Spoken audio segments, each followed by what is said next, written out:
This young man lost all his memories in an unforeseen plane accident. During that period, however, Eugen was trained as the top-ranked mercenary on the server. 10 years later, as soon as he regained his memory, he returned to Korea to reunite with his family. When Daeun, his younger sister, reunited with Eugen after 10 years, her eyes were filled only with unfamiliarity and distance. This was because she had been separated from her brother for too long. Today, the two went to school together. Daeun, as usual, was being harassed by the older, tougher girls, and also had to endure petty torment from the class's boyish brats. These were Lee Ji-hong with his shaggy hair and his best friend Do Hyokjin. In truth, Eugen could have dealt with these guys who seemed to have heads just for decoration with one hand, but before embarking on this mission disguised as a student, his superior had strongly urged him to avoid fights in Korea as much as possible. This wasn't because his superior was worried about Eugen's safety, but because they were concerned his opponents might end up dead. Lee Ji-hong tried to trip Eugen, hoping to make him fall spectacularly. However, with 10 years of experience on battlefields, he could dodge without even looking when his attempt failed. Lee Ji-hong, seeing the other person staring at him as if he were mentally challenged, yelled out of embarrassment, "What are you staring at, you sissy? Do you want to get hit?" Eugen felt extremely uneasy about this guy's rude attitude, but because the teacher kept urging them to sit down, he had no choice but to suppress his anger. The foolish Lee Ji-hong mistakenly thought Eugen was scared of him and became even more triumphant. He was paired with Park Jun-chan, a seemingly kind, studious male student. Unlike those two delinquents, Park Jun-chan was kind and friendly, telling the new transfer student Eugen what he needed to know. Thanks to him, Eugen's first day of high school went quite smoothly. During class, Eugen's gaze casually swept across the entire class. From Park Jun-chan to the students who were dozing off or doing other things, Eugen suddenly recalled the days he roamed battlefields amidst wind and rain, and the countless hardships that threatened his life. He couldn't help but marvel inwardly at the contrast between these two scenes. This country is truly peaceful.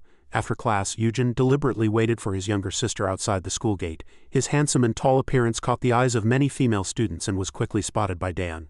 "Oh, Oppa, were you waiting for me?" "Yeah, I wanted to go home together. Do you have something important to do?" Daeun looked around as if stung by something. "No, just then let's go together," Eugen cut her off. Daeun also obediently followed him. This was the feeling of family they hadn't fully enjoyed for 10 years, but on the way home an awkward atmosphere hung between the two. Eventually, Eugen broke the silence first. "Are we a little awkward?" "Oh no, it's not that awkward." Daeun was startled with tension. Seeing her reaction, Eugen felt pity and also a chuckle escaped him. He told her there was no need to be flustered. It was natural for things to be awkward in this situation. The accident happened when Eugen was only 9 years old and he had almost no memories of his younger sister or grandfather. The experience must have been even harder for Daeun. She was only 7 at the time. A bitter feeling washed over him. Daeun clutched her backpack strapped tightly and walked with her head bowed low. As they passed a convenience store near their house, Daeun instinctively stopped when she heard a familiar voice. "When is Heejin coming?" The owner of the voice was one of the older, tougher girls who usually bullied Daeun. She was sitting with 2 other boys. They were clearly delinquents from the same group. They glanced at the shadow of a passing person and recognized it was Daeun. In that situation, Daeun stiffened with tension, not knowing what to do. "Who is it?" one of the boys asked. "You know, Heejin's pet." As she answered, she spotted Eugen next to her. "Who's that guy? Do Daeun, your boyfriend? Is there anyone who'd be interested in someone like you?" "No, he's my brother," Daeun answered flusteredly. The girl with hair rollers seemed surprised, as if she was hearing for the first time that Daeun had a brother. "Are they your friends?" Eugen asked. "Yes, they're classmates," Daeun replied. It was a very ordinary answer, but the girl with hair rollers took offense at it. To them, Daeun was nothing more than a pet they could torment and abuse at will, not a classmate. Eugen was greatly displeased by the aggression in their words, and his menacing gaze was caught by the group of delinquents. "Hey, are you staring at us right now? Do you want to get hit?" Even when they threatened him like that, Eugen had no intention of averting his gaze. And as usually happens, the biggest guy in the group stood up swaggering. He first threw out a basic threat, "Do you know who I am?" and then warned that he wouldn't let Eugen off easy if he kept staring. To Eugen, this fat guy was nothing more than a lump of meat. He was full of weaknesses for someone preparing to fight. He didn't know how to maintain distance, exposed too many vulnerabilities, and didn't even have a weapon in his hand. Yet he was strangely calm. The Major's face and his warning not to fight flashed through Eugen's mind. As he repeatedly muttered "endure it" to himself, the opponent roughly grabbed him by the collar. "Where do you think you're looking down on me, you bastard?" The fat guy's hand went up as if to slap Eugen's cheek. But in that situation, it wasn't Eugen who reacted first, but Daeun. Her deep bow and loud apology made the fat guy's hand falter. "I'm sorry, my brother has lived abroad since he was little, so he doesn't know the culture here yet.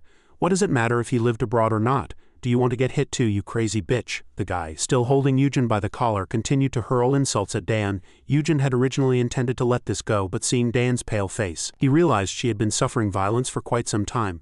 As a man, how could he pretend not to know? Eugen ruthlessly shook off the guy's hand, and his wrist felt a stinging pain as the guy cursed. Eugen approached Daeun, took off his jacket and put it over her head, blocking her sight. "Just wait quietly here for a moment." No sooner had Eugen finished speaking than the fat guy rushed forward from behind, throwing a punch. but this time Yujin didn't hold back either. He immediately delivered an elbow strike that sent the opponent stumbling backward. The two guys behind him instantly turned pale green. Seeing the fat guy unconscious and bleeding profusely from his nose on the floor, they couldn't help but mutter, "Shit, what the hell is that guy?" While Yujin was at school, his superior and colleagues were living and training as usual. They all hoped Yujin would adapt well. After all, he had lived there for 10 years since he was 9. "If you just do as I taught you, there won't be any problems, right?" The major had firm faith in the subordinate he had personally trained, but unfortunately, from his very first day back in Korea, Yujin broke his word. As proof, he had just knocked out that fat guy with a single blow. The remaining two were terrified to see their friend go down so easily, and Yujin had no intention of going easy on them.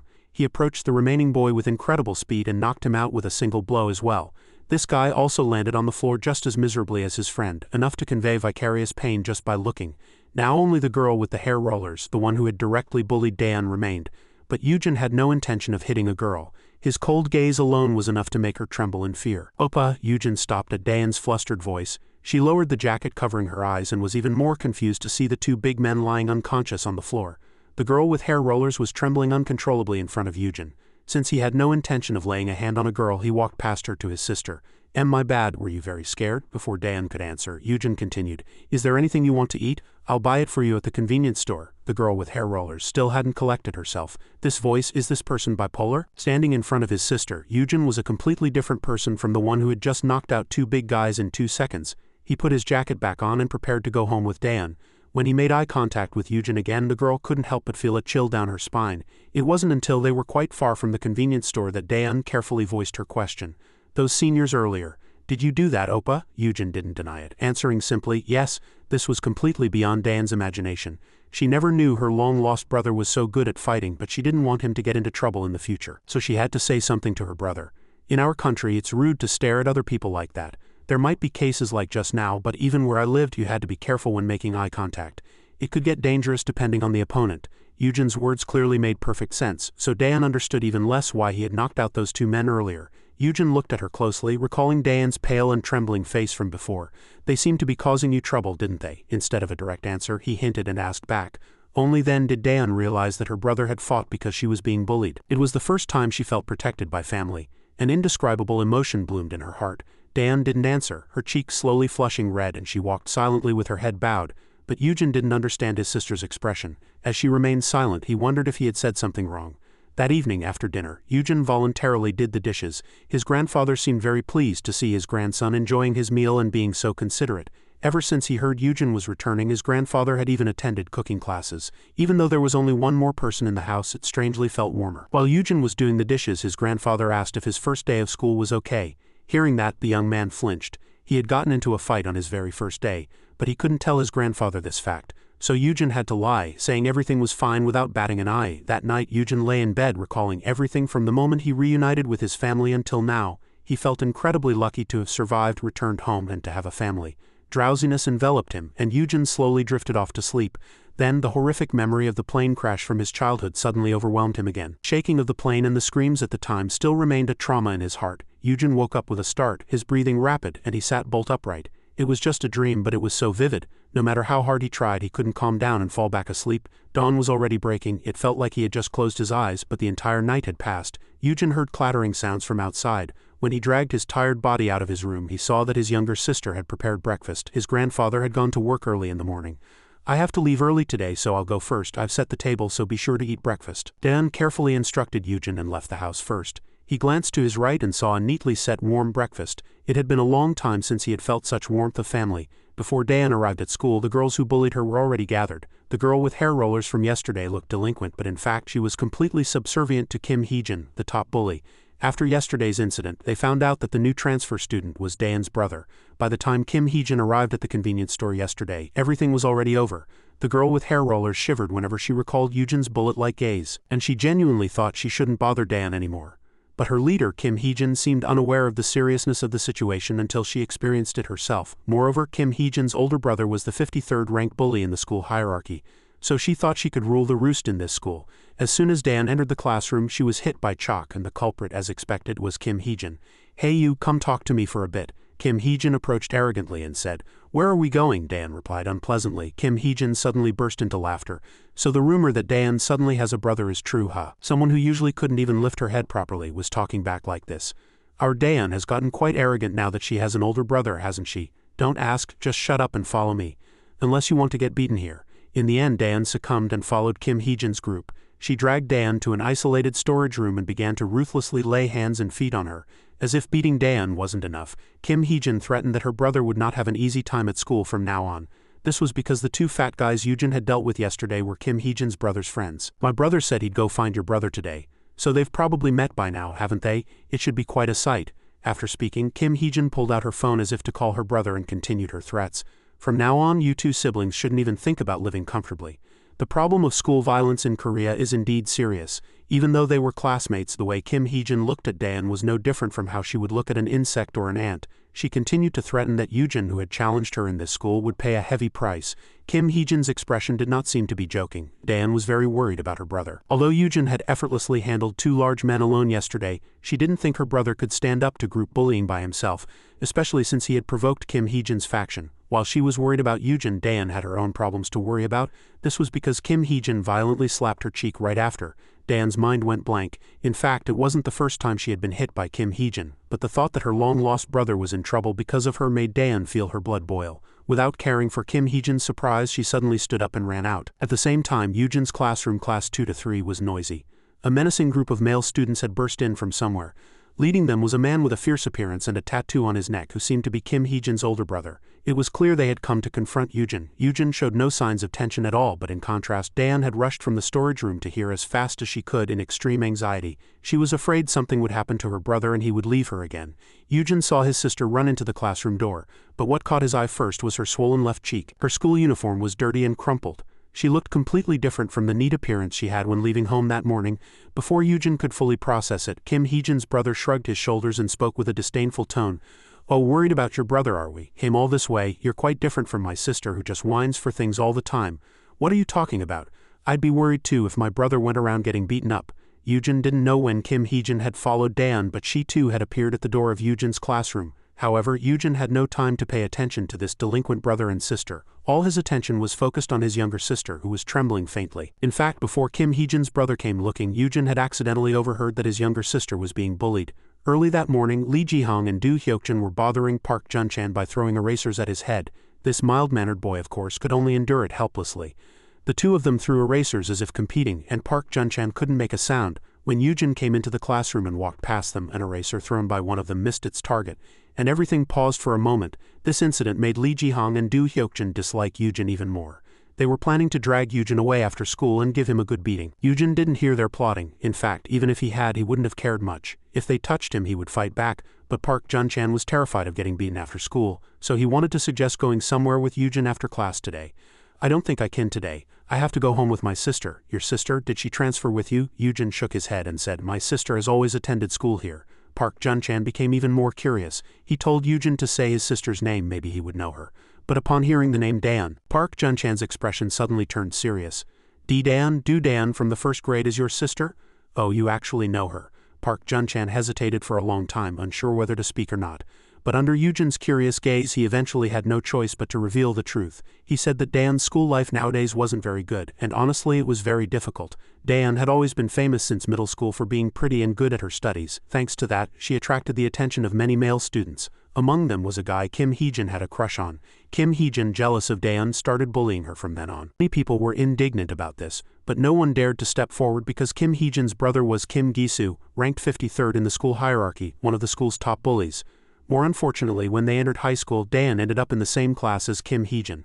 Park Jun-chan sometimes felt that Daeun was amazing for continuing to come to school despite being bullied so severely. Yujin had lived in overseas training camps since he was young, so he didn't quite understand the dramatic school situations or the ways bullies tormented other students. Someone being severely bullied just because the guy she liked another girl. Actually, that's not a special reason, but those kinds of people always bully others for such trivial reasons.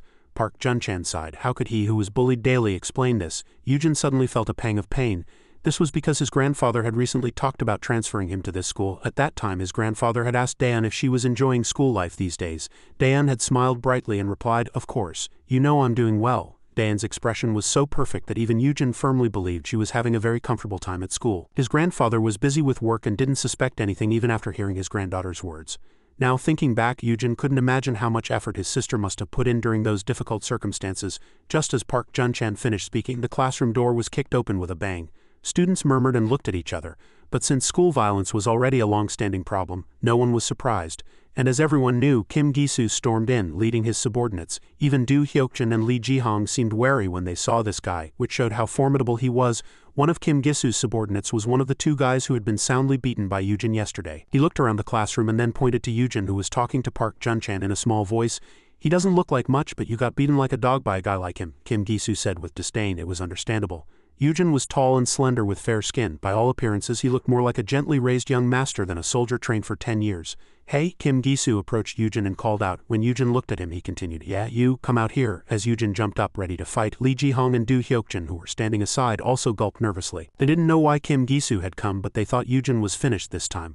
"Are you Kim Gi-soo?" Yujin asked, straightening his back and speaking clearly. "Yeah, you just transferred, but you already know me," Kim Gi-soo sneered. This frog in a well was proud to see his fame spread far and wide. Meanwhile, his two subordinates trembled like aspen leaves as soon as they heard Yujin's voice. Kim Gi-soo found their cowardice very displeasing, so he ordered the two of them to drag Yujin closer so he could hit him easily.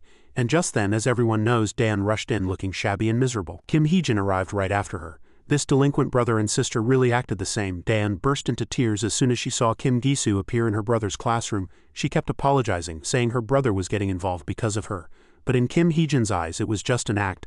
The more Yujin saw this brother and sister, the more he found them irritating. "Dan, don't apologize, it's not your fault." As soon as he finished speaking, the closest delinquent got punched. The speed of his attack was so decisive that the rest of the group gaped in surprise. The remaining one of the two who had been thrashed by Yujin yesterday also charged. He had a firm belief that he couldn't lose with Kim Gi-soo behind him, but his clumsy punches looked like child's play in Yujin's eyes. He not only easily dodged the attack but also struck the opponent's Adam's apple directly, instantly sending him to the floor. The remaining delinquents, knowing the situation was bad but unwilling to lose face, charged desperately, but all met the same end, being knocked down by Yujin and sprawling on the floor.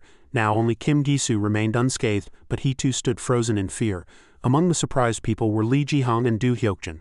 They had never imagined that the person they intended to bully could overpower the entire scariest group of bullies in school. Kim Hee-jin and the girl with hair rollers were no exception. But the most surprised person was probably Dan. Although she knew her brother had beaten up those two guys yesterday, the jacket covering her eyes prevented her from seeing exactly how he did it. Even after seeing it clearly today, Dan still couldn't believe it. Yujin took a deep breath and stared intently at the Kim siblings, asking, "I heard my sister has been having a very hard time because of you two." In fact, this was less a question and more an accusation. Kim Gi-soo and Kim Hee-jin simultaneously gulped nervously, extremely tense and unsure how to answer. The students in the classroom continued to murmur, but this time they were murmuring about Yujin instead of Kim Gi-soo. Everyone felt fear after seeing him take down big guys in the blink of an eye. Only Kim Gi-soo, who hadn't been directly hit, still didn't know fear. "You seem to be quite skilled." Yujin remained silent. It was the first time he'd heard a compliment, but it was more amusing than pleasing. In his eyes, Kim Gi-soo was just a fool with a bad brain and an overdeveloped body. When the opponent ignored his words, Kim Gi-soo got angry and immediately swung his leg. He was confident he would hit with this sudden attack, but Yujin skillfully blocked it with his arm. Kim Gi-soo was also quite quick-witted, and as soon as he saw his attack neutralized, he lifted his other leg. But this time, instead of hitting, his leg was caught by Yujin. Yujin pulled him hard, dragging him closer, then threw a punch. Kim Gi-soo fell backward, his nose gushing blood. He staggered up and began cursing, invoking Yujin's 18th-generation ancestors. But when their eyes met, Yujin's gaze was as cold as ice, and Kim Gi-soo suddenly broke out in a cold sweat. One person was standing and the other was sitting. This posture was too advantageous for Yujin to deliver a knee strike to his opponent, and he actually did so. This time, Kim Gi-soo completely lost consciousness and collapsed. Lee Ji-hong and Do Hyokjin's faces turned pale. Not only had Yujin taken down 3 or 4 people by himself, but now even Kim Gi-soo was out cold. This was truly unbelievable. Kim Hee-jin was also stunned. It was the first time she had seen her brother lose a fight. Yujin turned and headed towards the classroom door. Kim Hee-jin began to tremble. She thought she would be hit next, but she was too scared to even remember how to run away when Yujin with a clenched fist approached the door. He was blocked by his younger sister. Although Yujin had acted for justice, Dan still didn't want her brother to get into trouble because of her. "Oppa, stop it. You said these guys have been bullying you badly all this time. Is that right?" Yujin asked. Dan was very troubled. She had always tried to act fine, so she didn't know how to answer. Seeing his sister like that, Yujin felt even more heartbroken. "Weren't you just being bullied by those guys?" His gaze swept over Dan, breaking down all her defenses, moreover given her current appearance. It was difficult to hide this fact. Dan lowered her head. She was very embarrassed to be caught being bullied by her brother, but at the same time a small joy bloomed in her heart. Now she had an older brother who would stand up for her.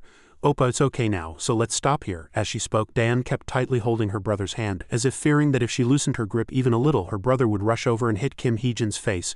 Alright, let's go, I'll walk you to your classroom. Yujin walked out of his class first. Dayan quickly followed him. Only then did the students of class 2 to 3 breathe a sigh of relief and start talking. Wow, that's incredible. Kim Gisu's gang was taken down by just one person. Lee Ji-hong and Do Hyokjin considered themselves lucky. If they hadn't seen this spectacle today, they too would have foolishly provoked Yujin and ended up in such a miserable state. Park Jun-chan was still sitting motionless in his seat, seemingly still in shock from seeing his deskmate display such overwhelming power. The person in the worst mood right now was undoubtedly Kim Hee-jin. She continued to tremble with fear and anger. Although she didn't say it out loud, she was internally cursing her brother and his gang as useless. On the way back to her classroom, Dayan continued to be amazed at how good her brother was at fighting, but at the same time she felt sorry, because Yujin had fought twice in just 2 days since transferring, all because of her. Seeing his sister constantly apologizing, Yujin felt even more sorry for her. Don't say you're sorry anymore, it's what I have to do as your brother. Dayan suddenly felt Yujin's voice drop. She turned her head and saw that his expression wasn't very good either. Where I lived, most people only think about themselves. They don't care what happens to others as long as they're fine. It's only when family is touched that things change, Yujin said suddenly. Dayan might not understand everything he was saying. Yujin said this while recalling the battlefields he had been on. In places where shells rained down, most people were busy trying to save their own lives, but there were also people who willingly put their bodies on the line for their families and children. So Yujin always wondered what family truly meant at that time. It was only after returning to Korea that Yujin finally felt the warmth of family. It came from his grandfather's greetings and concern and the breakfast his sister woke up early to prepare. Although he had almost no memories of his grandfather and sister due to the plane crash 10 years ago, his grandfather and Dayan were still his family, and Yujin was ready to do anything to protect them. Dayan was deeply moved by Yujin's sincerity, but a new problem arose. By stopping and talking in the hallway, the two had inadvertently attracted the attention of many other students. Most were female students intently observing Yujin's stunning visuals. Some others were spectators from his shocking fight earlier. The important thing was that Dayan had also arrived at her classroom. After saying goodbye to her brother, she slipped inside. Since Yujin had resolved the problem of Kim Hee-jin's gang bullying her, Dayan's smile was no longer awkward. Yujin was happy to see his sister much more at ease. He returned to his own class, and as expected, all his classmates' attention was focused on Yujin. Most looked at him with worried eyes. And Lee Ji-hong and Do Hyokjin were the first to speak. Hey, you're really good at fighting. What did you learn where you lived? I thought it was some kind of master-level massacre. Yeah, it was super cool how Kim Gisu ran away like a dog earlier. The two of them went back and forth, chattering loudly with voices full of praise. Yujin couldn't be bothered with them and went straight to his seat. Park Jun-chan secretly looked at him. Honestly, he was a little scared after seeing Yujin fight, but Yujin's way of punishing the villains was truly impressive, and weak people like Park Jun-chan who were always bullied couldn't help but be swayed by such a sight.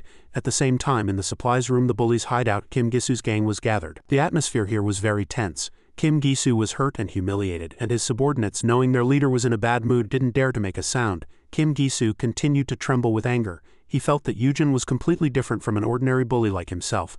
Both his aura and fighting style were on another level. Hey, are you going to keep acting like this, Oppa? Kim Hee-jin said unpleasantly. You were just caught off guard earlier, weren't you? Next time just don't do that. All she got in return was silence. Kim Hee-jin still hadn't grasped the seriousness of the situation. After all, it was just one person. Did you all end up like this just by getting hit by one person? Kim Gisu finally couldn't take it anymore, and yelled at Kim Hee-jin to shut up. It was the first time she had been spoken to so harshly by her brother, so she couldn't suppress her anger.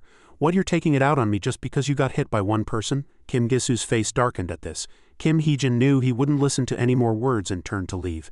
As she went out, she slammed the door shut, making a very loud noise. The girl with hair rollers also hurried to follow her leader. Kim Hee-jin was in the worst mood, tears welling up in her eyes. It wasn't just being reprimanded by her brother for the first time. It was also out of jealousy for Yujin protecting Dayan. After a while, Kim Hee-jin reluctantly returned to the classroom. As someone accustomed to bullying, she couldn't resist provoking Dayan, even though the current situation was unfavorable. Oh, you must be happy now. You can have an easy school life. Just tell your brother if you have any complaints. Dayan kept silent throughout, not wanting to argue. This indifference drove Kim Hee-jin mad. She couldn't tolerate being treated as if she didn't exist by someone who used to tremble and endure insults and beatings. However, recalling Yujin's sharp eyes and how her brother Kim Gisu had been crushed, she dared not lay a hand on Dayan.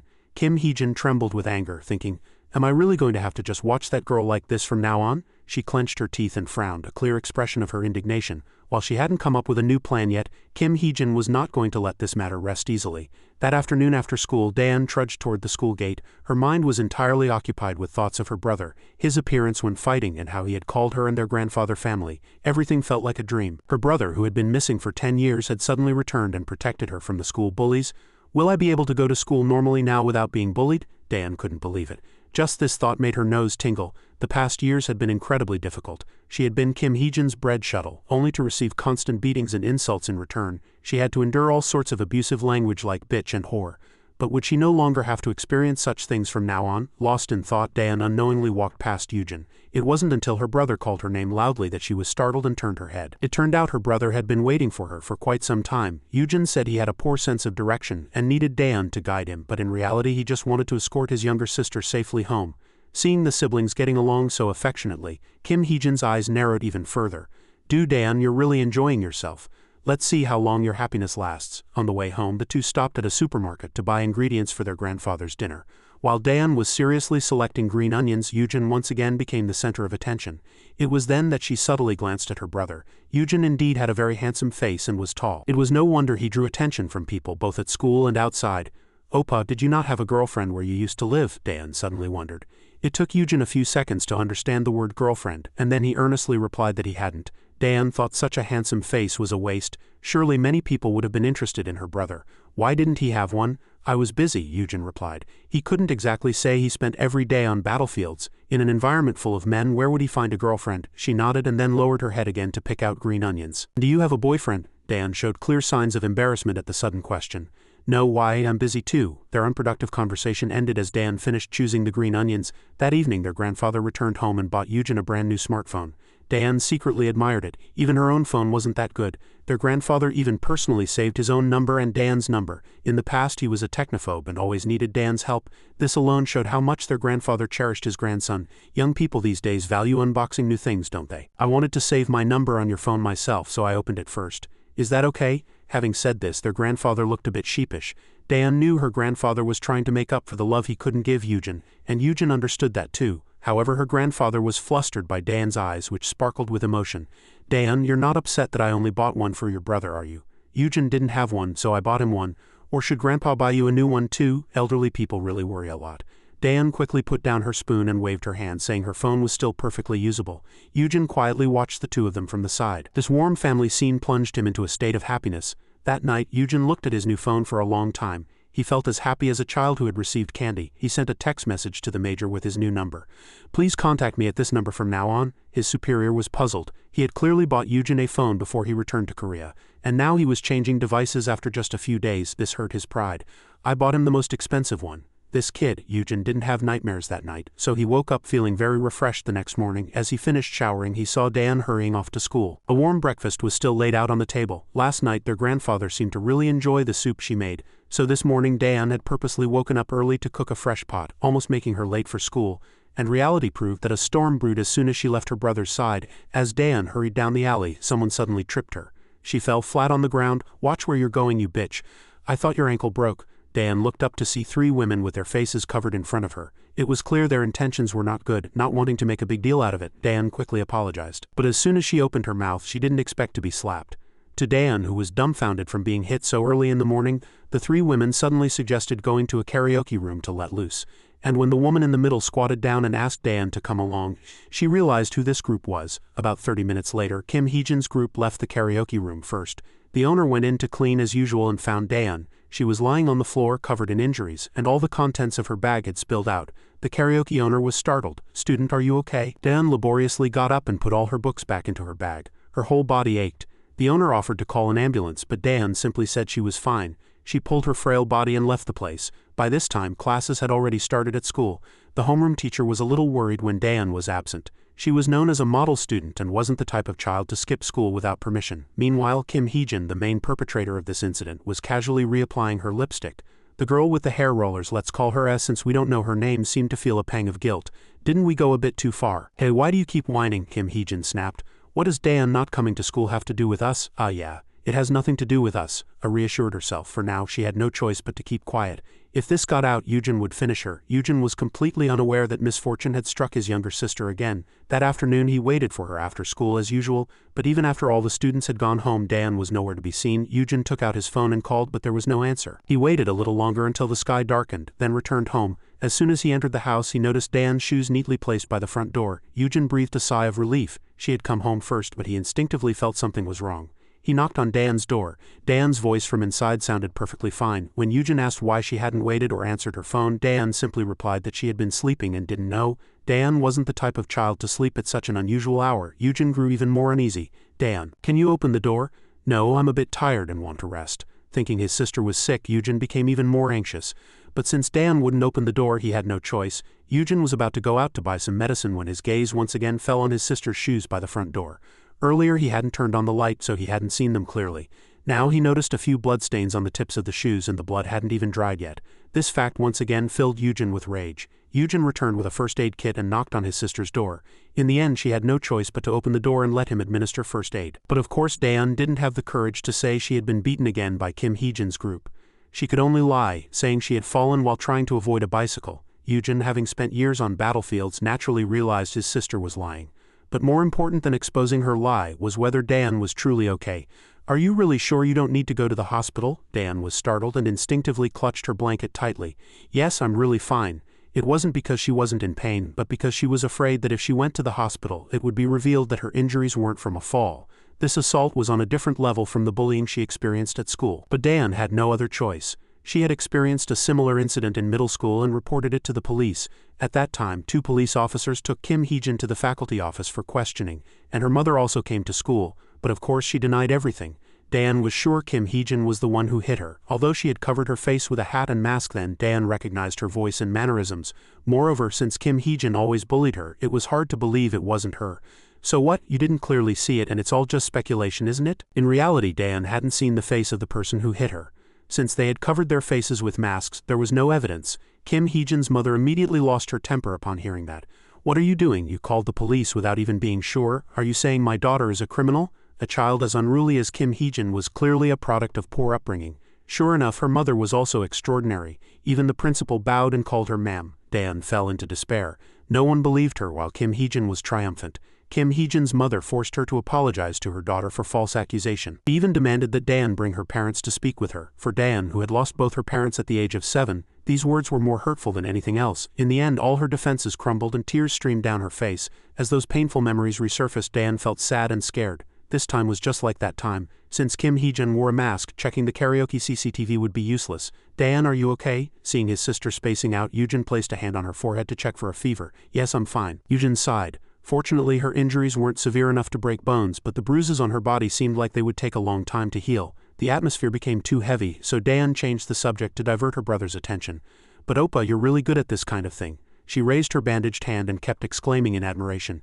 It's not too tight and it fits just right. Although she tried to lighten the mood, Dan herself was the most dispirited. She was afraid that if their grandfather saw her like this, his heart wouldn't be strong enough to handle the shock. Yujin learned about his grandfather's illness for the first time. He found out that he had to take medicine every day. I'll talk to Grandpa, so get some sleep now. Yujin began to tidy up the bandages and other items and was about to leave. Before he stepped out the door, Dan suddenly called him back. Then she smiled brightly and thanked Yujin. She decided not to tell her brother. He was just a student after all, and had no decision-making power. Yujin also tried to smile brightly and reciprocate his sister's gesture, but as soon as he left her room, his expression completely hardened. While Yujin was grappling with the problem of his sister's bullying quite a distance away, Kim Gi-soo was also having a huge headache. Rumors that he had been crushed by the transfer student had spread throughout the school and even to other schools. Today, Kim Gi-soo gathered with his gang at a bar and everyone, without exception, egged him on. They all thought Kim Gi-soo shouldn't let Yujin off the hook. It was too embarrassing. They also believed that Kim Gi-soo's defeat was due to a lack of manpower. They said that next time, if they called more guys and ganged up on him, it would be fine. Kim Gi-soo himself felt a very dangerous aura from Yujin.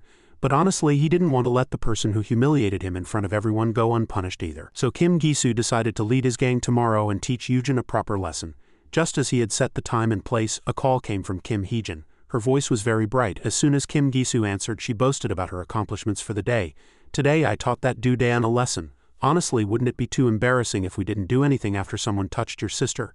You really, even though you're my sister, you're quite something. Anyway, good job. Kim Gi-soo took a drag from his cigarette and continued. Actually, even if you hadn't done that, we were planning to teach that guy a proper lesson. Kim Gisu's conversation was interrupted as Yujin suddenly appeared like a ghost. His gaze was still as cold as yesterday, but now Kim Gisu was escorted by his gang, so he felt not the slightest fear. Yujin wasn't the type to waste words. As soon as he entered their room, he immediately took action. The first guy was grabbed by Yujin and mercilessly slammed to the floor. Another guy who rushed forward was also dealt with in an instant. Kim Gisu knew the situation was bad and ordered all his subordinates to attack together. The room became chaotic with their threatening shouts, but they were all just bullies with only muscle and no fighting skills whatsoever. Yujin, on the other hand, had undergone decades of rigorous training since childhood. So no matter how numerous they were, they naturally couldn't be his match. Yujin grew even more formidable as he fought. He unleashed all the anger he felt when he saw Dayan's miserable state onto these guys. Yujin only regretted that he couldn't beat them to within an inch of their lives. Each time they charged, he channeled his fury into his punches. The delinquents fell like autumn leaves. Realizing they had no chance with bare hands, they started grabbing whatever weapons they could, like liquor bottles from the table. But even that didn't significantly increase the difficulty of the game. Yujin's punches grew faster and faster, and in the blink of an eye another guy was knocked out. In the end, only Kim Gisu remained standing untouched by Yujin. His phone was still connected. On the other end, Kim Heejin sounded bewildered. "Oppa, what's going on?" Yujin turned his head. Kim Gisu suddenly felt a chill down his spine. It felt as if what happened in the classroom yesterday was about to repeat itself. "Kim Gisu?" Yujin said in a low voice. As the opponent called his name, Kim Gisu began to sweat profusely. "I'll say it one last time, don't you dare touch my sister." Kim Gisu stood rooted to the spot. The reason was that even with such a large gang, they were no match for Yujin. Moreover, he had clearly seen how Yujin fought just now. First, he slammed the initial guy to the floor, disrupting the others' movements, then attacked relentlessly, forcing them onto the tables. In a short time, Yujin utilized the very structure of the pub room to take down all his opponents. Kim Gisu knew without even thinking that he couldn't defeat Yujin. "What sin did my sister commit to deserve this?" Even knowing he couldn't win, Kim Gisu couldn't show fear in front of his opponent. He picked up a cup from the table and threw it at Yujin. "Why ask when you already know?" The thrown cup missed, hitting the wall and shattering into pieces. Yujin, as if he knew it wouldn't hit him, didn't even bother to dodge. After that, Kim Gisu grabbed another liquor bottle, jumped over the table and charged straight at Yujin. Compared to the other guys, this madman seemed to have some fighting prowess, but his slight experience gained through brawls couldn't compare to Yujin, who had undergone 10 years of systematic training, including real combat with guns and bullets flying. Kim Gisu groaned in pain from a direct punch to the abdomen. But Kim Gisu didn't give up. As he tried to counterattack, another punch from Yujin flew at his face. Kim Gisu staggered back a few steps, his nose bleeding profusely again. Kim Gisu gasped, continuing to hurl curses. What angered him even more was how composed Yujin seemed, not at all like someone in a fight. "How can scoundrels like you hurt an innocent kid as vulnerable as an insect?" Kim Gisu hated guys who chatted during a fight the most. He smashed the liquor bottle against the wall, then picked up the sharp broken pieces and charged at Yujin again. This guy was truly persistent. Even after being hit so much, he still harbored the vain hope that he could win. Yujin's expression didn't change at all. He precisely calculated the time and distance. As Kim Gisu entered his range, Yujin extended his right hand and grabbed the opponent's neck. Their heights were similar, and Kim Gisu looked bulkier, but Yujin's strength completely overwhelmed him. He lifted his opponent by the neck and Kim Gisu began to struggle. It was the first time in his life he had struggled so much. Yujin lifted and lowered his opponent, continuously adding force to his strangling hand, pushing Kim Gisu to the brink of suffocation. "What should I do with you?" he muttered softly. Kim Gisu was genuinely terrified. At that moment he felt that Yujin might actually kill him. But of course Yujin hadn't lost his composure enough to do something so foolish. "This is my final warning. If you dare touch my sister again, don't blame me. And discipline your sister properly. If she touches my sister again, I'll come for you again." With each word, Yujin tightened his grip. Kim Gisu couldn't breathe, so he couldn't properly hear Yujin's words. Yujin let him struggle on the verge of life and death. Threatened that if he had to come again, things wouldn't end this simply, and only then slowly released his hand. Kim Gisu coughed violently on the pub table. He struggled to catch his breath but couldn't shake off the terror he had just experienced. Yujin left the pub, receiving fearful glances from all the staff. Meanwhile, Kim Heejin was extremely agitated because she couldn't get in touch with her brother. Too worried, Kim Heejin headed to the pub that Kim Gisu used as his hideout, and as a result she ran into Yujin at the entrance. Seeing his menacing aura, Kim Heejin began to tremble like an aspen leaf. However, she forced herself to calm down, thinking there was no evidence that she had hit Daeun that morning. "Don't come near me," Kim Heejin shrieked as she spoke. She stumbled backward, her feet getting tangled, and she fell to the ground. And Yujin hadn't even done anything yet. Kim Heejin's arm hit the ground hard. It hurt terribly, but Yujin seemed not to even see her. Just then, a call came from his grandfather. Yujin answered and said he was on his way home. Before turning to leave, he didn't forget to give Kim Heejin a kind look. At that, she could only swallow dryly in fear. Kim Heejin and her friend, she wasn't wearing hair rollers today, went inside. The scene in the room could be described in 2 words: utterly devastated. Seeing Kim Gisu slumped on the floor with his head bowed, Kim Heejin became furious. "How did this happen? Did that bastard hit you again?" Kim Gi-soo had always accommodated his sister, even going along with her bizarre bullying, but today he truly had to speak up. Kim Hee-jin, don't ever touch that girl's sister again. Kim Hee-jin thought she had misheard him. You're not answering my question, and what nonsense are you talking about? I said don't touch her. Kim Gi-soo gritted his teeth and shouted, Oppa, are you scared of him? Kim Hee-jin had no intention of stopping. It was truly incomprehensible why this pretty-faced girl had problems in her head. Kim Gi-soo had already been beaten to near death by Yujin twice, yet she still didn't understand the seriousness of the situation. Did you hear me or not? Answer me now. No, Kim Hee-jin stubbornly replied. Why should I? Before she could finish her sentence, she was startled by her brother's yell. When Kim Gi-soo lifted his head, his bloodied and disheveled face shocked Kim Hee-jin. If you touch her again, I might die by his hands. Do you understand? Kim Hee-jin began to tear up again. It was truly difficult to understand how she enjoyed bullying others so much, yet now cried as if she were the victim. Yujin was walking near his home at this time. Under the faint streetlights he saw a familiar figure. His grandfather was waiting for him at the alley entrance. The two sat on a bench at a nearby basketball court and talked. I'm sorry for calling you away from your fun.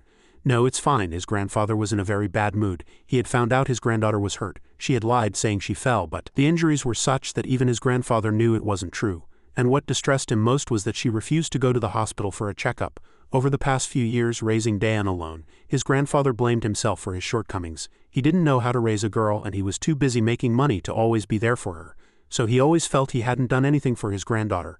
Thinking about it, his granddaughter had done more for him than he had for her.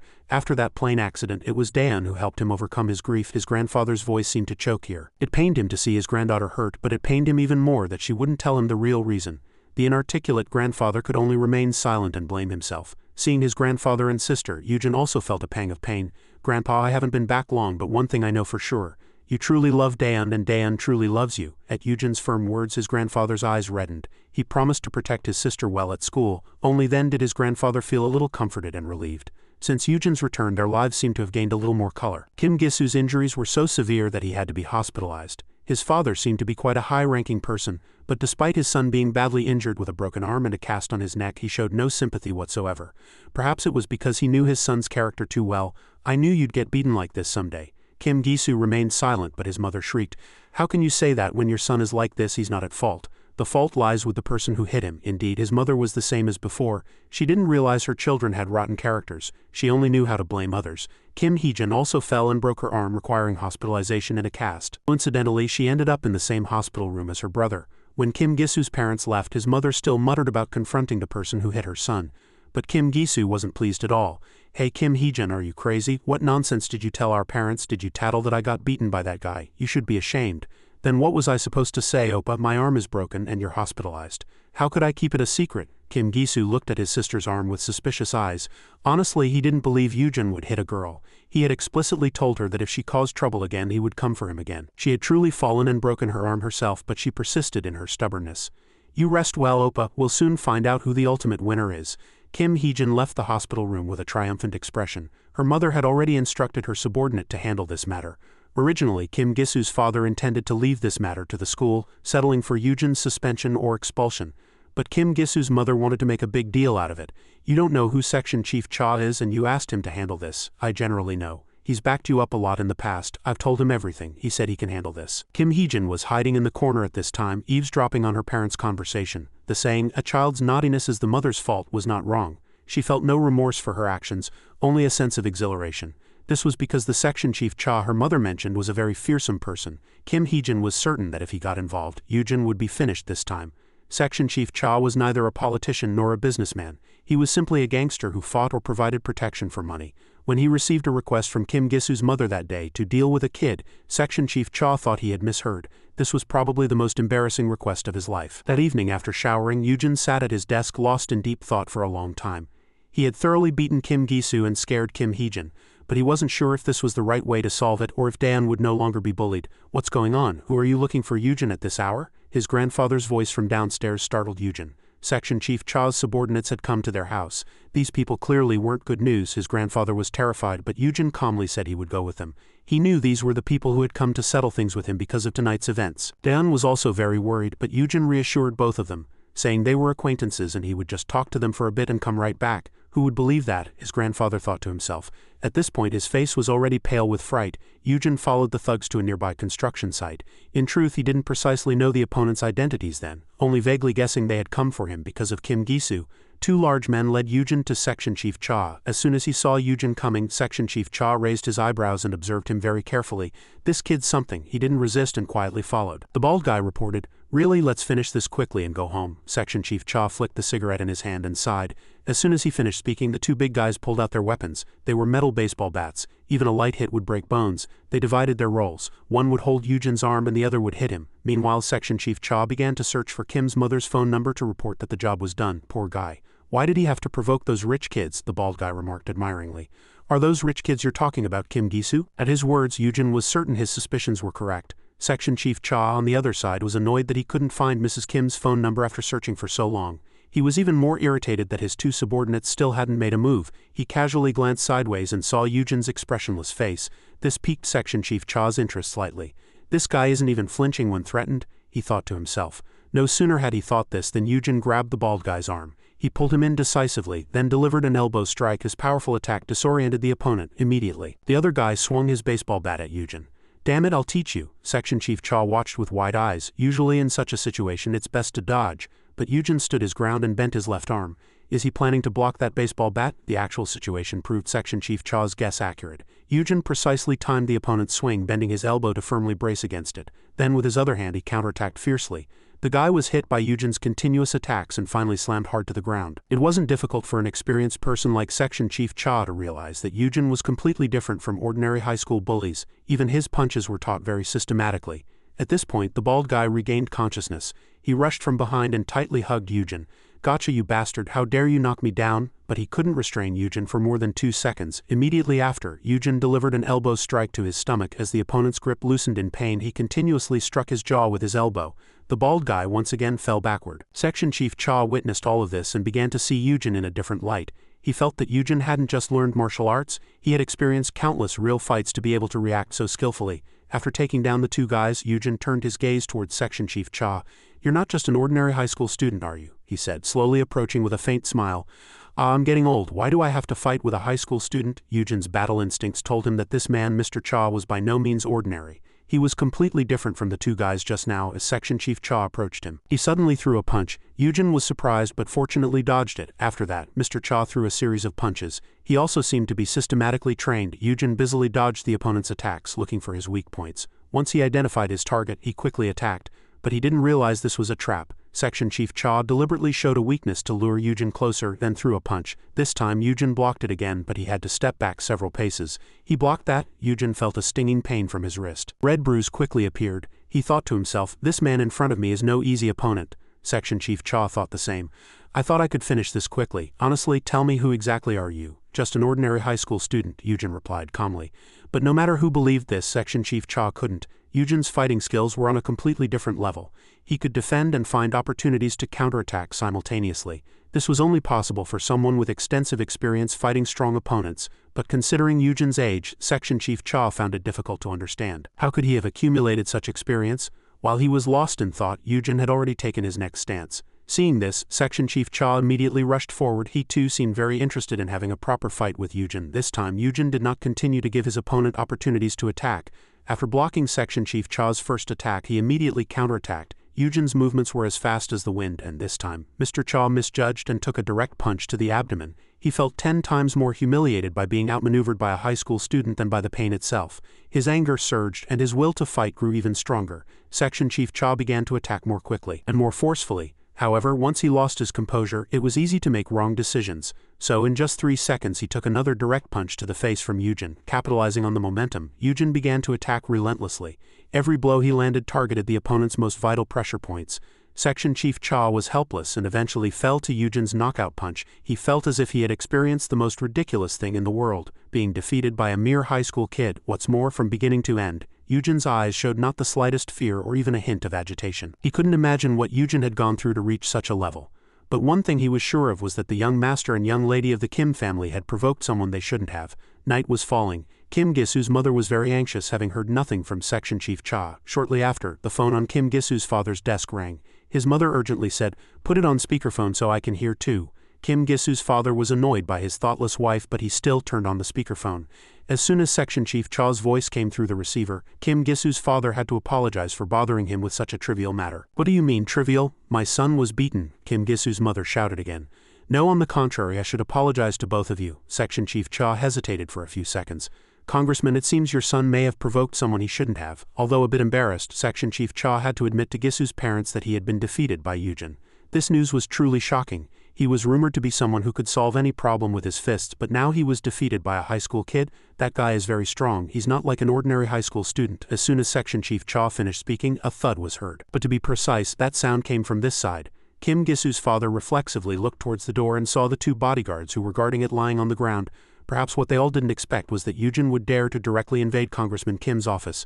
At the commotion coming from Congressman Kim's side, Section Chief Cha also flinched on their behalf. He didn't expect Yujin to find his office so quickly, and he understood even less what Yujin intended to do.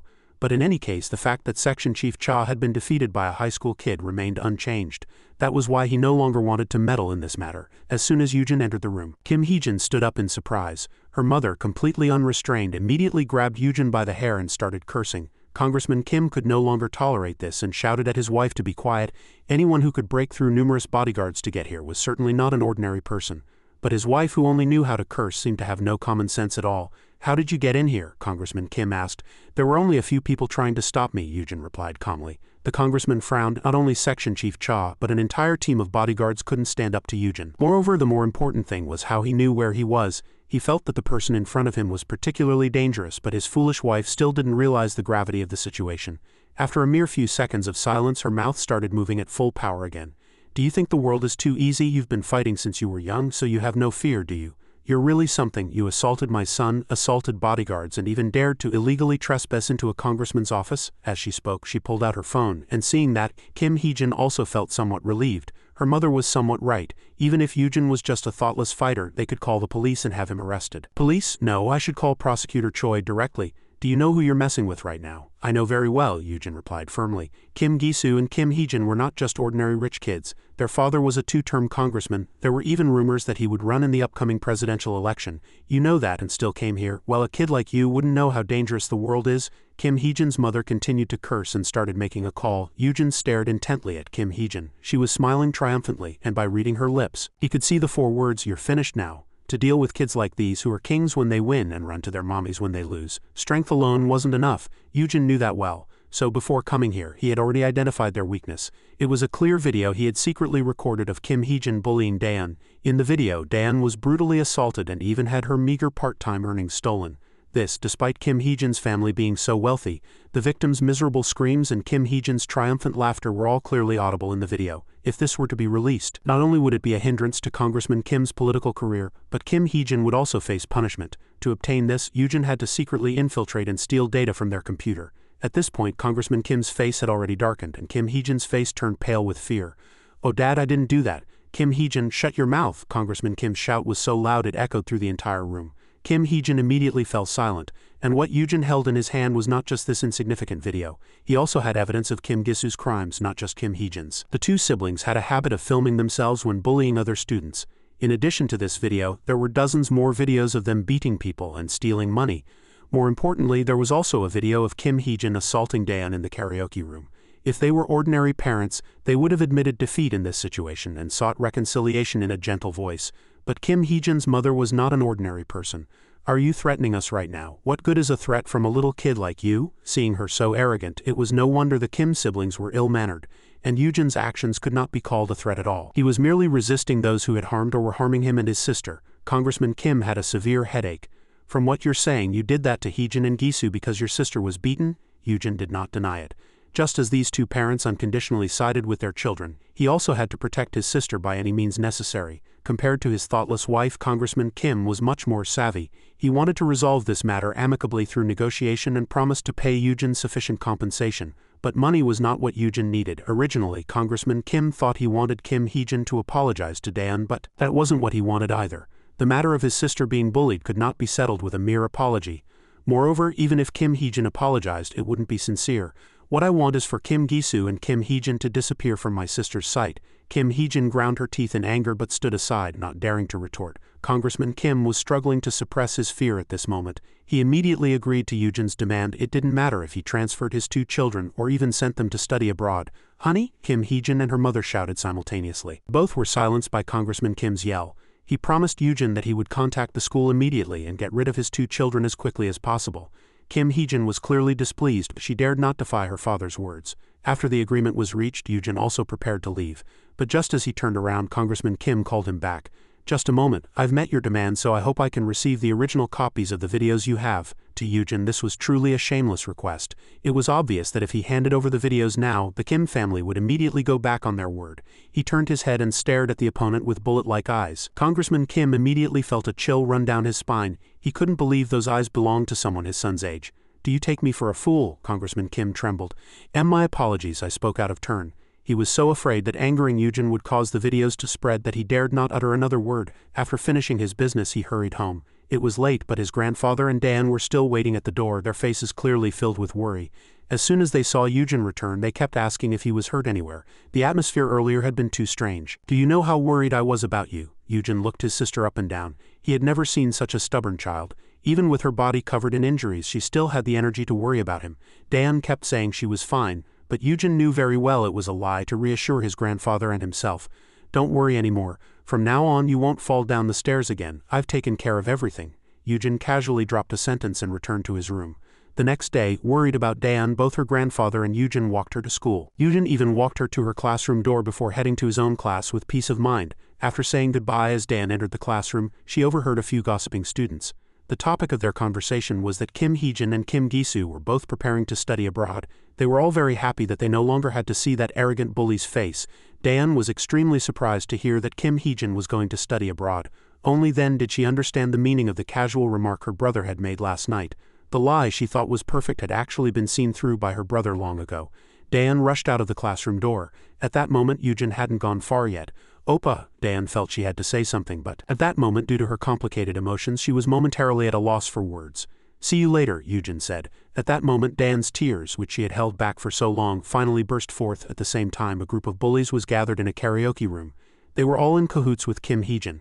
Apparently, they were all surprised to hear that Kim Heejin had suddenly left for abroad without leaving any message. Moreover, with Kim Gisu also going to study abroad with his sister, they were even more convinced that something had happened. "Choi Yearing, why have you been silent all this time?" one of the bullies said. "Thank goodness I finally know the name of this hair roller girl." As soon as she heard her name being called, Choi Yearing flinched. Apparently, she was the lowest in the hierarchy of this group. "They're asking if Heejin really went to study abroad. You're in the same class as Heejin, aren't you?" "I think so. The teacher said she's going to study abroad," Choi Yearing replied in a small voice, head bowed. Another bully asked her again if she had contacted Kim Heejin. But since yesterday, Kim Heejin hadn't answered her phone or replied to texts. This made them even more curious. Choi Yearing herself was very confused. The last message Kim Heejin had sent was bragging that her mother would teach Yujin a lesson. Her tone was very confident. But the very next day, news broke that Kim Heejin was preparing to study abroad and she had been uncontactable ever since. This truly scared Yearing. She couldn't be sure if Kim Heejin's study abroad was related to Yujin, but she thought it couldn't be, since her father was a congressman. "It'll be a shame without Heejin. Yeah, even though it was annoying to listen to someone younger than us, she was our cash cow after all." They were truly a group that hung out for profit. Just then, the door opened and Kim Heejin with a cast entered. As soon as she sat down, she continued to curse. It was true that her father had forced her to study abroad, but she was only going for 1 semester before returning. Congressman Kim thought this was the best way to settle everything. Since she wasn't going for long, Kim Heejin had no choice but to obediently agree. "Why are you suddenly leaving? Gisu is going too," one of the group members asked curiously. "It's family business, you don't need to know," Kim Heejin replied unpleasantly. Of course, she had no face to say that her entire family had been helplessly defeated by Yujin alone. She also couldn't say that Kim Gisu had been beaten to a pulp by him. If she did, his reputation would be ruined, and he might even deal with her too. But even with things having reached this point, Kim Heejin showed no sign of remorse. She was just upset at the thought that Dan would be triumphant after this incident. So before going to study abroad, Kim Heejin wanted the entire group to beat her up one more time. The entire group seemed tired of Kim Heejin's continued obsession with Dan. Choi Yearing in particular had personally witnessed how terrifying Dan's brother was when he was angry. "While I'm studying abroad, that girl will surely walk around school triumphantly. Just thinking about it annoys me. Anyway, I'll be back in Korea soon, but I still need to teach that kid a proper lesson." Kim Heejin continued to ramble, lost in her revenge plans. Not only did she want to beat Dan, but she also wanted to ask her mother to make their grandfather lose his job even though his current position was just a small security guard. At this moment, everyone in the room turned pale at the appearance of a stranger. But Kim Heejin, consumed by her desire for revenge, didn't notice at all. Only after hearing a man's voice did she sense something was amiss, indeed quite the competitive spirit. The newcomer in the room was tall and slender, but he was wearing a mask and covering his entire body. It was exactly the same way Kim Heejin had done in the past, but she recognized that it was Yujin just by his voice. Kim Heejin, who was usually like the evil queen herself, immediately switched to panic mode. "Why, Yujin, why are you here?" The man cocked his head and asked back. "Yujin, who's that?" "What do you mean who? Is that even a question?" Clearly, Kim Heejin stammered and couldn't finish her sentence. She felt she was finished. Since Yujin was covering his entire body like this today, even if she was beaten there would be no evidence, so they couldn't catch him. The others hadn't realized the gravity of the situation. They only knew that Yujin was the one who had crushed Kim Gisu, and they didn't understand why he had come all the way here. There's an interesting story being told here, and conveniently, all the people from the video are here too. "Video? What nonsense are you talking about?" One of the group members flared up. Yujin was too lazy to explain to this thoughtless group. After all, they knew best where they had gone wrong. "By the way, this is the very place Daeun was beaten. It's quite suitable for settling grudges." Kim Heejin and Choi Yiring were already paralyzed with fear at this point. It seemed Yujin had waited until their entire group had gathered to deal with them all at once just then. In Kim Gisu's hospital room, Congressman Kim grew anxious when his daughter didn't return after leaving to say goodbye to her friends. When Kim Gisu spoke, Congressman Kim felt a surge of anger, as if steam were rising from his head. How many times had he told her to stay quiet until she boarded the plane? What was there to boast about having a farewell party because of school violence? As if it were something to be proud of, the Kim family felt as if they were sitting on pins and needles with anxiety. Just then, a secretary rushed into the hospital room. He quickly turned on the TV. The news was investigating the reality of school violence through a video rapidly spreading online. Human rights organizations and politicians were also calling for a special law to be enacted to adequately punish such societal scourges. Furthermore, it was pointed out that one of the main perpetrators of this incident was the child of Congressman Kim In-bae, a strong candidate in the upcoming election. As soon as the information was released, Congressman Kim's vision went dark. This time he was truly finished. Yujin was on his way back from the karaoke room. On the way, he met Section Chief Cha again. In fact, Mr. Cha had been waiting for Yujin for a while. "Hey, high school student, what are you trying to do now? I heard you made a deal with the congressman." Yujin calculated inwardly. The videos must have already spread online by now. Originally, he wanted to handle this quietly to avoid exposing his identity. Moreover, the opposing party's parents were politicians, so he thought it would be over if he quietly settled and made those two siblings disappear from Daeun's sight. But in the end, Yujin chose to resolve the matter in the most public way possible. "My personality isn't that great. Are you saying you think the congressman will just let it go?" Yujin didn't know who Section Chief Cha was worried about, but now Yujin had lost his threat card. He didn't know what the Kim family would do to him in the future, but Yujin himself didn't have time to worry about such things. He just wanted to protect his sister to the very end.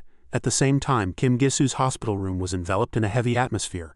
All three were deeply shocked. Not only had the troublesome siblings caused an incident, but evidence of Kim In-bae's money laundering and illegal election activities had also been exposed. The evidence was so clear that congressmen from other parties were said to be conducting strict investigations. Kim In-bae's ears buzzed. He slumped onto the hospital bed, feeling as if the sky had fallen. Meanwhile, Section Chief Cha was trying to extract information from Yujin to resolve his suspicions. "Did you by any chance take the data I had?" Section Chief Cha didn't know what method Yujin had used, but it was true that he had quite a lot of evidence hidden very deeply that could bring down Congressman Kim. "What exactly is your identity? Just an ordinary high school student?" Yujin maintained the same answer as before and coldly walked past Section Chief Cha. He stood under the faint streetlights, giving a self-deprecating smile. "Ah, truly ordinary." The news broke and the Kim family was in deep trouble, but Yujin remained unperturbed. However, after about a week of attending school, he still hadn't made any new friends apart from Park Junchan. Dan probably knew that, so today, even before class ended, she sent her brother a text message. "Oppa, I'm going home alone today, so don't worry and just hang out with your friends. You need to get close to your classmates too." In truth, Yujin didn't feel much need to make more new friends. Dan told him to relax and hang out, but he didn't even know where to hang out after class. Just then, Park Junchan came into the classroom. Since he wasn't going home with his sister today, Yujin decided to go hang out with him. After all, Junchan had asked him to hang out several times. As the two were talking cheerfully, Lee Ji-hong and Do Hyokjin approached. As soon as Park Junchan saw them, his face turned pale. "I heard a rumor that you sent Kim Gisu abroad. Because of that crazy incident, he couldn't even go abroad." The news said those siblings were really crazy. Yujin found it bothersome to talk to these two delinquents. "You must have misheard." "Misheard what?" Lee Ji-hong kept insisting on the accuracy of the information he had heard. Anyway, a few days ago, Kim Gisu's gang at school had been neatly dealt with by one person, and that person was Yujin. Rumors were spreading throughout the school that they had dropped out because they were too embarrassed. This made Lee Ji-hong and Do Hyokjin, who had always found Kim Gisu annoying, feel very satisfied. To celebrate Yujin driving out Kim Gisu, Do Hyokjin wanted to take him to a gathering after school. Lee Ji-hong also grandly offered to pay. Perhaps because Yujin was so good at fighting, they seemed to have changed their approach from provoking him to befriending him. But he had already made plans with Junchan, so he flatly refused. Poor Junchan was trembling like an aspen leaf at this point. Lee Jihong didn't want to miss this opportunity. He lowered himself to Park Junchan's level and asked in a menacing tone, "Oh really? Then we can just go together, right?" Do Hyokjin, who was standing beside him, also chimed in. Park Junchan couldn't stop trembling no matter how hard he tried. In the end, he had no choice but to agree.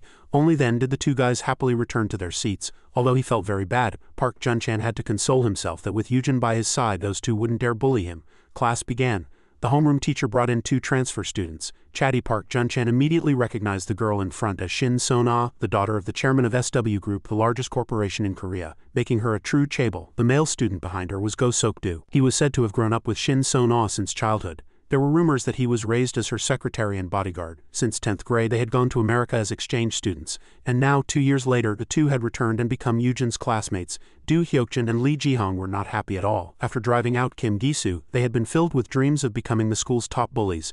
But now that Go Sok-do had returned, they would probably have to live like his shadows until graduation. Park Junchan couldn't take his eyes off Son. This young lady was not only of extraordinary status but also very beautiful. She was even prettier than before she went to America. This was the common reaction of all the other students as well. The two sat down and everyone noticed Hyojin's presence. With his strikingly handsome appearance, Shin So-na thought he might be a trainee at some company or an idol. Although their eyes only met once, the young lady of the Shin family seemed quite taken with Hyojin. Unfortunately, he was a moving iceberg, and no matter how beautiful she was, she couldn't attract any more of his attention. Returning to the problem of where to hang out after school, since Hyojin also didn't know where to go, Park Junchan suggested they go to a PC Bang internet cafe before he returned to Korea. His superior had once designed a practical life skills education course for Hyojin, and PC Bangs were mentioned as a place unknown to no high school student. The major even explained in detail what to do and how to do it there. This was because over 90 of Korean high school students play games. If Hyojin didn't know what a PC Bang was, it would be too strange. The major even enthusiastically taught him how to handle Yasuo so he wouldn't be flustered. Let's eat ramen at the PC Bang, and if we have time, let's go to a coin karaoke room. Coin karaoke rooms were also mentioned in the information provided by the major. These were smaller than traditional karaoke rooms and operated by inserting coins to sing. He even gave Hyojin a list of popular songs to memorize. After school, Park Junchan and Hyojin left together, and Go Sok-do investigated all of Hyojin's information and reported it to Son-ah. Upon hearing that he was Daeun's brother, Shin Son-ah seemed surprised. As far as I know, Daeun only had her grandfather as family. That's right, she lost her parents and brother in a plane accident 10 years ago, and since then she's lived with her grandfather, but her brother, who was thought to be dead, suddenly returned, right before we came back too. This incredible story aroused Go Sok-do's suspicion. He thought he needed to investigate Hyojin's identity in more detail. That evening, after spending time at the PC Bang, Hyojin returned home. On the way, he received a notification that he had been newly invited to a group chat called Dead Game. Besides Park Junchan, the 2 delinquents were also in it. If they hadn't hung out today, they would never have known that the usually timid Park Junchan was actually a League of Legends master. Moreover, he was a ranked player. The 2 guys quickly befriended Park Junchan, reasoning that the Dead Game team would now be carried by ranked player Junchan. Thinking back to earlier, Junchan really did carry the team tremendously. On the other hand, Hyojin, who was playing a game for the first time, caused nothing but chaos. While it wasn't uncommon for players to be as bad as Hyojin, Lee Jihong and Do Hyokjin really had to look at Park Junchan with different eyes. With this level of skill, he could even join a professional esports club. Because of this, the 2 guys' attitude towards Park Junchan completely changed. He probably wouldn't be bullied by those 2 anymore. In addition to praising Junchan to the skies, Lee Jihong and Do Hyokjin also didn't hesitate to tease Hyojin as a true beginner. Hyojin couldn't adapt to this sudden and familiar atmosphere. Could it be that from now on he, Park Junchan, and those 2 delinquents would truly become close friends? Distracted by reading messages, Hyojin unknowingly arrived at the convenience store near his house. By coincidence, Daeun had also just come out to throw away trash and stopped by to buy some more snacks. "Are you coming back from hanging out with friends?" "Yeah," Hyojin answered simply. But from his tone, Daeun could tell her brother was in quite a good mood. She was also happy to see that he had already made friends. Daeun had always secretly worried that he would be bullied because of his fight. Daeun asked again where they had gone today. When Hyojin replied that they had gone to a PC Bang, she was quite surprised. She hadn't expected her brother, who had just returned to Korea, to adapt so quickly. "Are you doing okay these days, school I mean?" Hyojin suddenly asked. "Yes, you don't have to worry. I really enjoy going to school these days." This time Daeun wasn't lying. Indeed, thanks to Hyojin taking care of the Kim siblings, her fear of school had greatly diminished. The 2 chatted as they walked and unknowingly arrived home. Earlier, Hyojin had eaten his fill with the Dead Game members at the PC Bang. But when Daeun said she hadn't eaten dinner yet, waiting for their grandfather, he didn't want to miss even a bit of the warmth of family, so he decided to eat another meal. The 3 had a very enjoyable and laughter-filled dinner. This warm scene was completely different from the brutal battlefields Eugen had experienced, where bombs and bullets rained down. After eating his fill, he returned to his room. His phone was ringing. It was the major calling to check in. The first thing he asked was if anything had happened at school, but what the major received in return was a long silence. His smile slowly stiffened. "What's wrong? Did you by any chance kill someone?" The atmosphere immediately became serious. The major's worry was completely justified. After all, when he was here, Eugen was regarded as a god of war. His colleagues on the other end of the phone also became chaotic upon hearing the major's words. Eugen quickly explained, "It's not that serious. I had a bit of a clash with a classmate, but it's already resolved." The other end of the phone became even more boisterous upon hearing that. "Really? Is there anything Hung can help with?" "Eugen, just say the word. Youngs will help you." A faint smile appeared on Eugen's lips. These people were always so noisy, but they truly worried about him. The major continued to urge Eugen to tell him immediately if anything happened. The two chatted for a long time before hanging up. The next morning, Lee Ji-hong and Do Hyokjin were gathered at Park Jun-chan's desk early. But this time it wasn't to bully him but to gossip. Although it was more like complaining, the two guys were griping that Eugen was good at fighting but bad at games. Suddenly, Lee Ji-hong became curious. If Eugen and Go Sok-do fought, who would win? This was truly a question worth considering. Do Hyokjin thought that even if Eugen was good at fighting, it was uncertain if he could beat Go Sok-do. This was because he had received professional training since childhood to protect the young lady Shin Son-ah. They didn't know that Eugen had not only received professional training but had also gone through countless life-threatening tough battles. Park Jun-chan, seeing the two guys continuously chattering, chimed in a few words. "I heard a rumor that Go Sok-do defeated 20 people at once." "Really?" "No." Do Hyokjin seriously held up 3 fingers. "It wasn't 20, it was 30. This story was truly unbelievable. It was said that some delinquents had deliberately bothered Shin Son-ah on the street, so Go Sok-do stepped in to deal with them. At first there were only 10, but later they brought their entire gang, totaling 30 people, but all of them were knocked down by the person with the Go surname. What sent shivers down people's spines was that even after that incident, Go Sok-do was perfectly fine without a single scratch, not even a single scrape." Park Jun-chan could only marvel after hearing it. "Then is it true that he caught Son-ah's kidnapper? Those criminals were said to be discharged foreign soldiers. No one knows for sure, but it's probably true anyway. Eugen can't beat Go Sok-do. That guy is on a completely different level." While the three were chatting about Eugen and Go Sok-do outside the classroom, these two met in the hallway.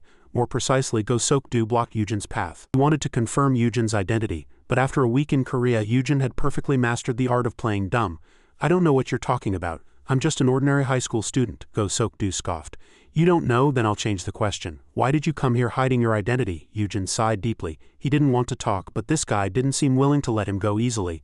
Moreover, Go Sok-do had found out that the Kim siblings' transfer was also related to Eugen, which made him even more suspicious of his identity. "It's true that I had a slight conflict with them, but it has nothing to do with their transfer," Eugen said firmly. He thought the conversation would end there, but Go Sok-do was far more extraordinary than Eugen had imagined. He had investigated Eugen's academic records and found that Eugen's name was not on the student roster of the overseas high school listed in the documents. As the two men stood in tense confrontation, Shin Son-ah also came looking for Daeun. Inside the classroom, Daeun smiled at Son-ah. "Honey, I thought you wouldn't come back." Son-ah was quite surprised to hear that. "Of course not, I just came back yesterday, and I'm in the same class as your brother, but I thought you didn't have a brother." When this topic came up, Daeun's eyes immediately filled with sadness. "Yes, I thought he passed away with my parents 10 years ago. But that wasn't the case. 6 months ago, our family received news that Oppa was still alive. At that time, my grandfather's hand trembled violently as he held the phone. I happened to come home and was very curious, so I asked him. Then my grandfather told me, 'Daeun, your brother Eugen is still alive.' I was truly surprised when I found out." Son-ah continued to show interest. "Then why did Oppa only contact you now? If he was alive, shouldn't he have contacted you right away?" Daeun sighed. "Oppa lost his memory after the accident. His memories only recently started coming back little by little, so he contacted Grandpa through an acquaintance." Hearing that, Son-ah's eyes filled with suspicion. Her brother lost his memory and only recently got it back. "Yes," Eugen answered, unfazed by Son-ah's probing question. "No, he only vaguely remembers Grandpa and me." Son-ah stopped speaking, but her eyes trembled with disbelief. She soon changed her expression to a bright smile. "Grandpa must have been so happy." Daeun nodded profusely. "Yes, he was incredibly happy. He cried until he was exhausted after receiving that call. And then he immediately took a leave of absence from work and registered for a cooking class. He said he wanted to improve his cooking skills in case Oppa didn't like Korean food, having lived abroad for so long." Her face glowed brightly as she said this. Seeing her, Son-ah hesitated before asking her next question. "But is that really your brother?" At that question, the child's bright face instantly froze. "Pardon?" Son-ah realized she had misspoken a little and changed her question. "Oh, I mean, did you actually confirm he's really your brother?" Eugen nodded. "Of course, honey. We even did a DNA test, plus Grandpa said Oppa looks exactly like he did when he was little. Hearing about the DNA test, Sona felt a little relieved. At this point Daeun looked at her and asked, "But Ani, why are you asking so much about my brother?" At that, Sona paused for 2 seconds, then immediately changed the subject. "Does your brother have a girlfriend?" This philosophical question made Yujin pause for a moment. "Let's set aside the 2 girls for a moment and go somewhere else." Yujin looked at Sok-do and asked, "What do you want to say?" Sok-do also didn't mince words and spoke directly. "What is your real purpose for coming here, even forging documents?" Hearing that, Yujin asked, puzzled. "Are you saying my documents are fake?" Sok-do said with conviction. "Yes, according to my investigation you never lived there and there was no student like you at the school you claimed to attend." Yujin was no pushover. He immediately demanded proof. His question, Sok-do was quite flustered. Yujin continued to press him on this matter. "You said the documents I submitted to this school are fake, but where's the evidence?" Hearing that, Sok-do felt a headache. "What is this guy? I only heard rumors that he never attended the school on his documents. I don't have physical evidence, but I'm sure he didn't attend. But instead of getting angry, he's asking for proof, and he hasn't even changed his expression. It's like I'm the one who did something wrong." At this point, Yujin continued to ask, "Why did you investigate me?" Sok-do also replied very curtly, "You were too suspicious, so I couldn't help but investigate." At this, the atmosphere between the 2 men became heavy for a moment. Then Yujin spoke, "Coming home, you asked what my purpose was, didn't you? That's my answer." Having said that, he immediately left. Sok-do, left behind, watched his retreating back. "If he wants proof, I'll show it to him. It'll only take a few days to find proof that your documents are fake." Class began as usual, but Lee Ji-hong, sitting below, didn't pay any attention. Do Hyokjin was the same, and among them was Yujin. Sona and Sok-do's seats were empty. Yujin looked at that and wondered. He just transferred yesterday and he found out so much in just one day. While he was deep in thought, his gaze suddenly shifted sideways. Do Hyokjin and Lee Ji-hong approached Jun-chan and Yujin, asking them to go play a ranked game. Yujin politely refused.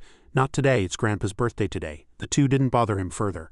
After all, it was a birthday. Jun-chan, who was next to him, also immediately nodded. "Let's return to Sona's room," a voice echoed. "While there's no concrete evidence, all the documents Yujin submitted to the school are fake. The DNA test results could also be fake, and I found out a few more things. Upon investigating Daeun, it seems she was severely bullied by 2 classmates for the past 2 years. It was so severe that it's remarkable she even continued to attend school." Hearing this, Sona shouted in anger, "Those guys are all crazy. That's probably why Yujin acted. Kim Gi-soo and his gang were wiped out by Yujin twice in a row." Hearing this, Sona smiled. Her brother, who was thought to be dead, returned after 10 years and beat up the guys who bullied his sister. "It's like a fairy tale. While my brother and sister are always looking for opportunities to stomp on me." Sok-do looked at his young lady and said nothing. Staring into the distance, he thought, "Listening to you, there are many strange things. If he really came to this school targeting me, he should have acted more cautiously.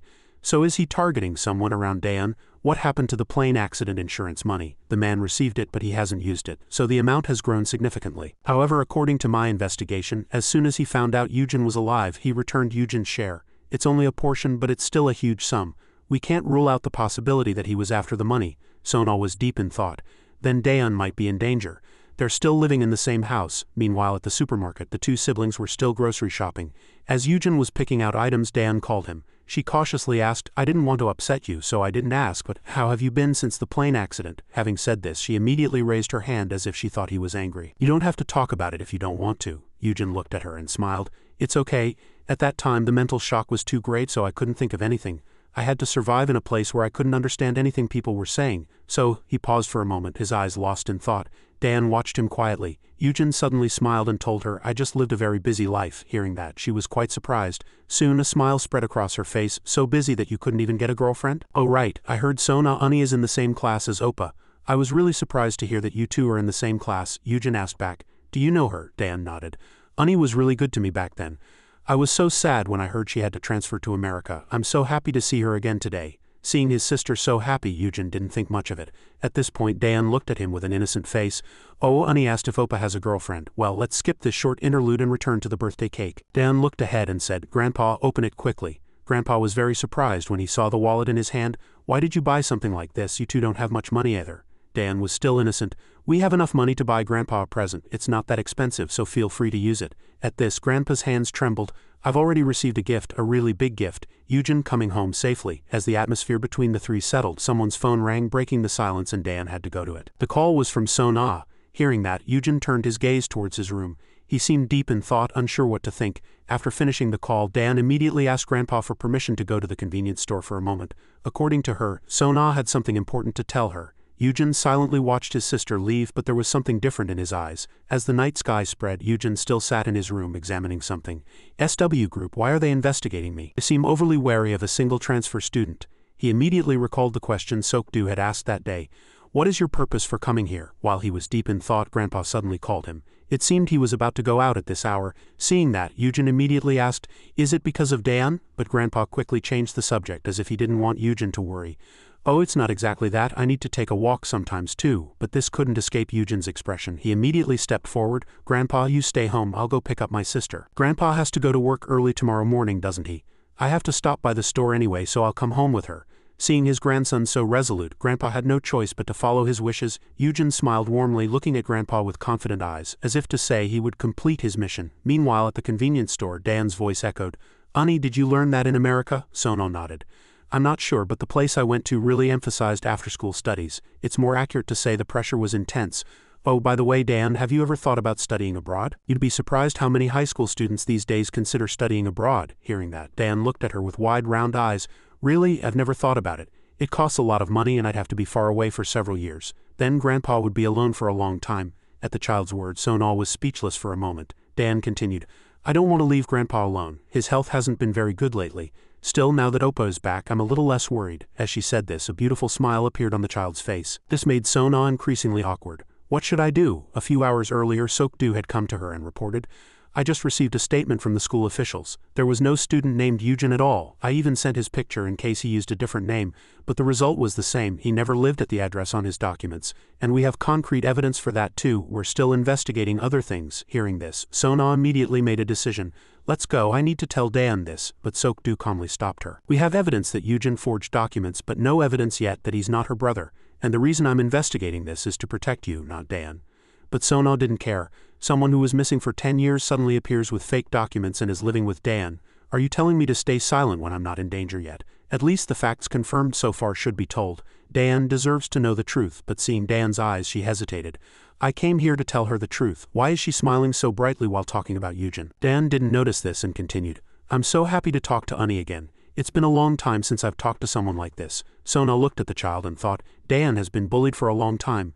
So the two girls continued talking. Eugen also arrived and witnessed this scene. As he tried to approach, Sokdu appeared and blocked him with a very tense expression. Eugen looked at him with a puzzled face. Eugen didn't pay much attention and tried to walk past him. Seeing him ignore him, Sokdu spoke. "Why don't you wait here?" Eugen paused for a moment, hearing the threat in his voice, but Sokdu misunderstood his expression. "Did he come because he's afraid we'll tell Dan the truth? I didn't want to provoke him, but I can't just do nothing." As young lady Sona said, Dan might be in danger. So he continued to growl. "Just wait a moment. There's no need to interrupt two girls talking, is there?" Eugen looked at him with a not-so-friendly gaze. Suddenly, a group of cars appeared in the distance. The two men turned their attention to them, but before they could react, they were hit by the car. Sokdu immediately fell to the roadside. Eugen was also in bad shape from the severe impact. The car didn't stop and just swerved away. The two men were so sore all over that they couldn't move for a moment. Eugen quickly recovered due to his physical abilities, but his eyes were filled with horror at the sight he saw. His sister and Sona were being kidnapped by that group. They even showed the cruelty of using an anesthetic on Dan. Eugen completely ignored his painful body and immediately flew towards them. But in the end, human strength couldn't catch up to a car, and no matter how breathless he ran, he lost them. Now all the resentment was directed at the other person. The two men glared at each other and grabbed each other's collars in anger. At this point, Eugen asked, "Who are they?" Sokdu immediately paused for a beat. Is this unrelated to him? But outwardly he said very calmly, "That's what I want to know." Eugen observed him for a moment and realized the other person wasn't lying. The two quickly let go of each other. Sokdu picked up his phone. "It's me. The young lady has been kidnapped. Contact the police and track their movements using CCTV. The license plates were covered and it's a black minivan." After finishing the call, he immediately looked at Eugen's back. "Wait, honestly, are you sure you're not involved in this kidnapping?" Eugen was still very calm. "I don't have time to waste with you." Sokdu didn't want to let him go so easily. "SW agents are coming. They'll find them. You have to stay here until we know your identity." Hearing that, Eugen's patience wore thin. "You and your team find Sona and I'll go find my sister. You're welcome to follow if you wish." Sokdu observed Eugen's voice and demeanor and wondered inwardly. This guy, he really doesn't seem to be lying. But Eugen stopped before taking 2 steps. He quickly turned his head and asked, "Did you bring a car?" Meanwhile, back at the karaoke room, liquor bottles and cigarette butts were strewn everywhere. Duchik sighed, looking up at the sky. "Things are going to get tough from now on." Suddenly a voice calling someone was heard. "Boss, that guy is here." And when he turned, Eugen stood before him. Meanwhile, inside Jay's office, her bodyguard entered. Jay snapped in an annoyed voice, "How dare you enter without my permission?" But the bodyguard immediately reported, "Young lady Sona has been kidnapped." Hearing this, Jay's eyes paused for a moment, then the corners of her lips curled up. So the rumors were true then. Will that old man continue to target the company? He'll have to ignore those threats, I suppose. If he didn't, Shin Sona was surely doomed. Meanwhile, inside the pub, Duchik frowned deeply, looking ahead. Eugen met his gaze as if unwilling to back down. Sokdu, standing nearby, was surprised. That's Boss Duchik. He's quite a renowned figure in the underworld. How do they know each other? Duchik spoke first. What brings you here? Eugen replied very calmly.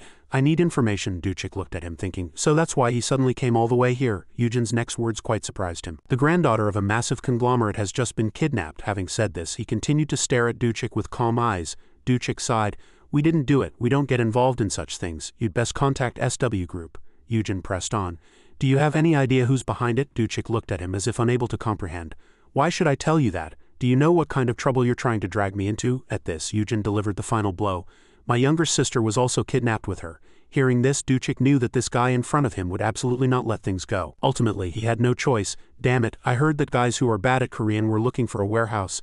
They also asked me for a significant number of vehicles and personnel. They offered very high prices for other things too, but I refused. It was too suspicious a deal. I heard other guys took the offer. The location is Incheon, but I don't know the specifics. Sokdu narrowed his eyes upon hearing that. Eugen, without further words, turned and left. Thank you, but suddenly Duchik handed him a phone. He added, this is my phone. Put your number in. Eugen was quite surprised by these words. Duchik, seeing him stand still, got angry.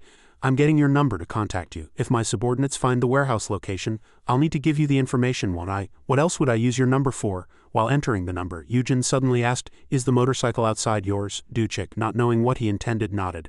And then he regretted it when Eugen immediately commandeered his motorcycle. Eugen instructed Sokdu, I'm going alone, you do your part. Sokdu couldn't understand. You're going to follow that imprecise information, Eugen reminded him. Sona might be safe until they get what they want, but I don't know what might happen to Daeun. Sokdu looked at his classmate, puzzled. His quick reactions after the incident, even coming all the way here for information. What exactly is this guy's identity? Sokdu spoke. I've relayed the information we just got to our agents. I'll follow by car, Eugen, putting on his helmet, said as if he didn't care. Do as you wish. As soon as he finished speaking, he immediately started the engine. And with an extremely determined gaze, he sped away from the place like the wind. Meanwhile, elsewhere, Daeun had just woken up from a dazed state. Shin Sona looked at her and said, You're awake.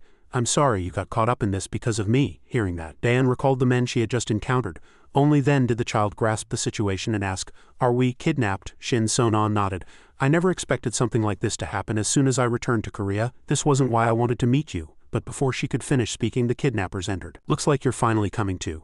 Shin Sona looked at him and said, full of anger, Why did you kidnap me? The man replied very arrogantly. You don't need to know, just sit quietly. It'll be over soon. Shin Sona thought to herself, are they trying to use me to get something from SW Group? At this point, another one pointed at Daeun. What about this girl? She was just sitting with her, so we brought them both. As soon as the leader ordered to deal with her, Shin Sona stepped forward to block him. She threatened, You won't lay a hand on that child. If you do, I'll bite off my tongue and you won't get anything. The man smiled. Don't talk nonsense. Someone like you sacrificing yourself for another? Go on, try sacrificing yourself then. But before his eyes, she actually tried to do so. The others were also surprised to see it. The leader had no choice. All right, maybe that kid can buy you a little time later. At this, they whispered again. What should we do? Just leave her there for now. We can deal with her later. Gag her mouth so she can't make noise. Eugen and Sokdu arrived at the container area at this time. He looked around and observed, Is this it? According to what they said, this is the place. Sokdu thought for a moment and felt it was very plausible. Your information seems quite reliable. My investigation also shows that the vehicle in the CCTV footage headed this way. Wait, we need to wait for backup. Our agents will arrive soon. Eugen paid no attention at all. I already told you, my sister doesn't have time. Sokdu gritted his teeth, watching his retreating back. At this time, other guys were guarding this area from outside. They stood at each corner, watching for anyone sneaking in. Just then, Eugen suddenly appeared and choked one of the guys. The force he applied was so strong that blood rushed to the opponent's brain, making him lose consciousness. But he wasn't the first. Eugen had already dealt with several others before that. Of course, Sokdu had helped as well. Seeing Eugen's skilled movements, he couldn't help but ask, What exactly is your identity? Eugen calmly replied, Just your classmate. Having said that, he continued deeper inside. Sokdu wasn't entirely pleased with that answer, but he had no choice but to follow Eugen. Meanwhile, at SW Group Chairman's side, a subordinate was reporting, Chairman, we've received demands from the kidnappers. They're telling us to cancel this joint venture. They said they'll kill the young lady if we don't give them an answer within an hour. He merely asked calmly what the security team was doing. The secretary quickly reminded him. They are expected to arrive at the scene within 50 minutes. Hearing that, the chairman fell silent, lost in thought. Meanwhile, in the kidnappers' area, two guys were chatting. Suddenly, one of them was struck with a tremendous impact to the head and he fell to the ground unconscious. His comrade fortunately dodged the blow and turning his head was horrified to see Eugen dealing with his partner. Eugen stared at him with icy eyes, then immediately delivered a kick to his jaw. Eugen asked, How many have we dealt with? Sok-do thought for a moment, then replied, 5 in total. Yujin heard this and assessed the situation. So we've taken down 14 people in total. It seems they hired quite a lot of people for this operation. Sok-do, tell me now, who is in charge of this? Sok-do looked at him for a moment. I truly don't know, there have been several kidnappings like this. The most recent was in America. I never expected something like this to happen as soon as we returned to Korea. It's my fault. Yujin heard this and thought for a moment. The real culprits must be with Sona. They plan to kidnap the SW group's granddaughter. For such a plan, the guys outside are too useless. As he thought this, he suddenly turned his attention to Sok-do and asked, are you okay? You seem to have hurt your shoulder badly when the car hit us earlier. Sok-do, paying no mind, asked back, you have a wound on your leg too. Yujin looked at him without saying anything. Just then a voice suddenly reached them, drawing both their attention. What happened to the guards outside? Another one guessed. Probably went to the restroom. Before they could agree, as they moved a little further, they saw all the guards outside lying unconscious. Yujin didn't give him time to react and punched him in the face. The remaining guy, seeing this, tried to raise the alarm but was subdued by Yujin. He immediately kicked his leg and delivered a powerful punch to his neck. Yujin immediately warned, let's split up. They must have heard the noise just now. But before leaving, Sok-do called out to him. He looked at Yujin with sincere eyes.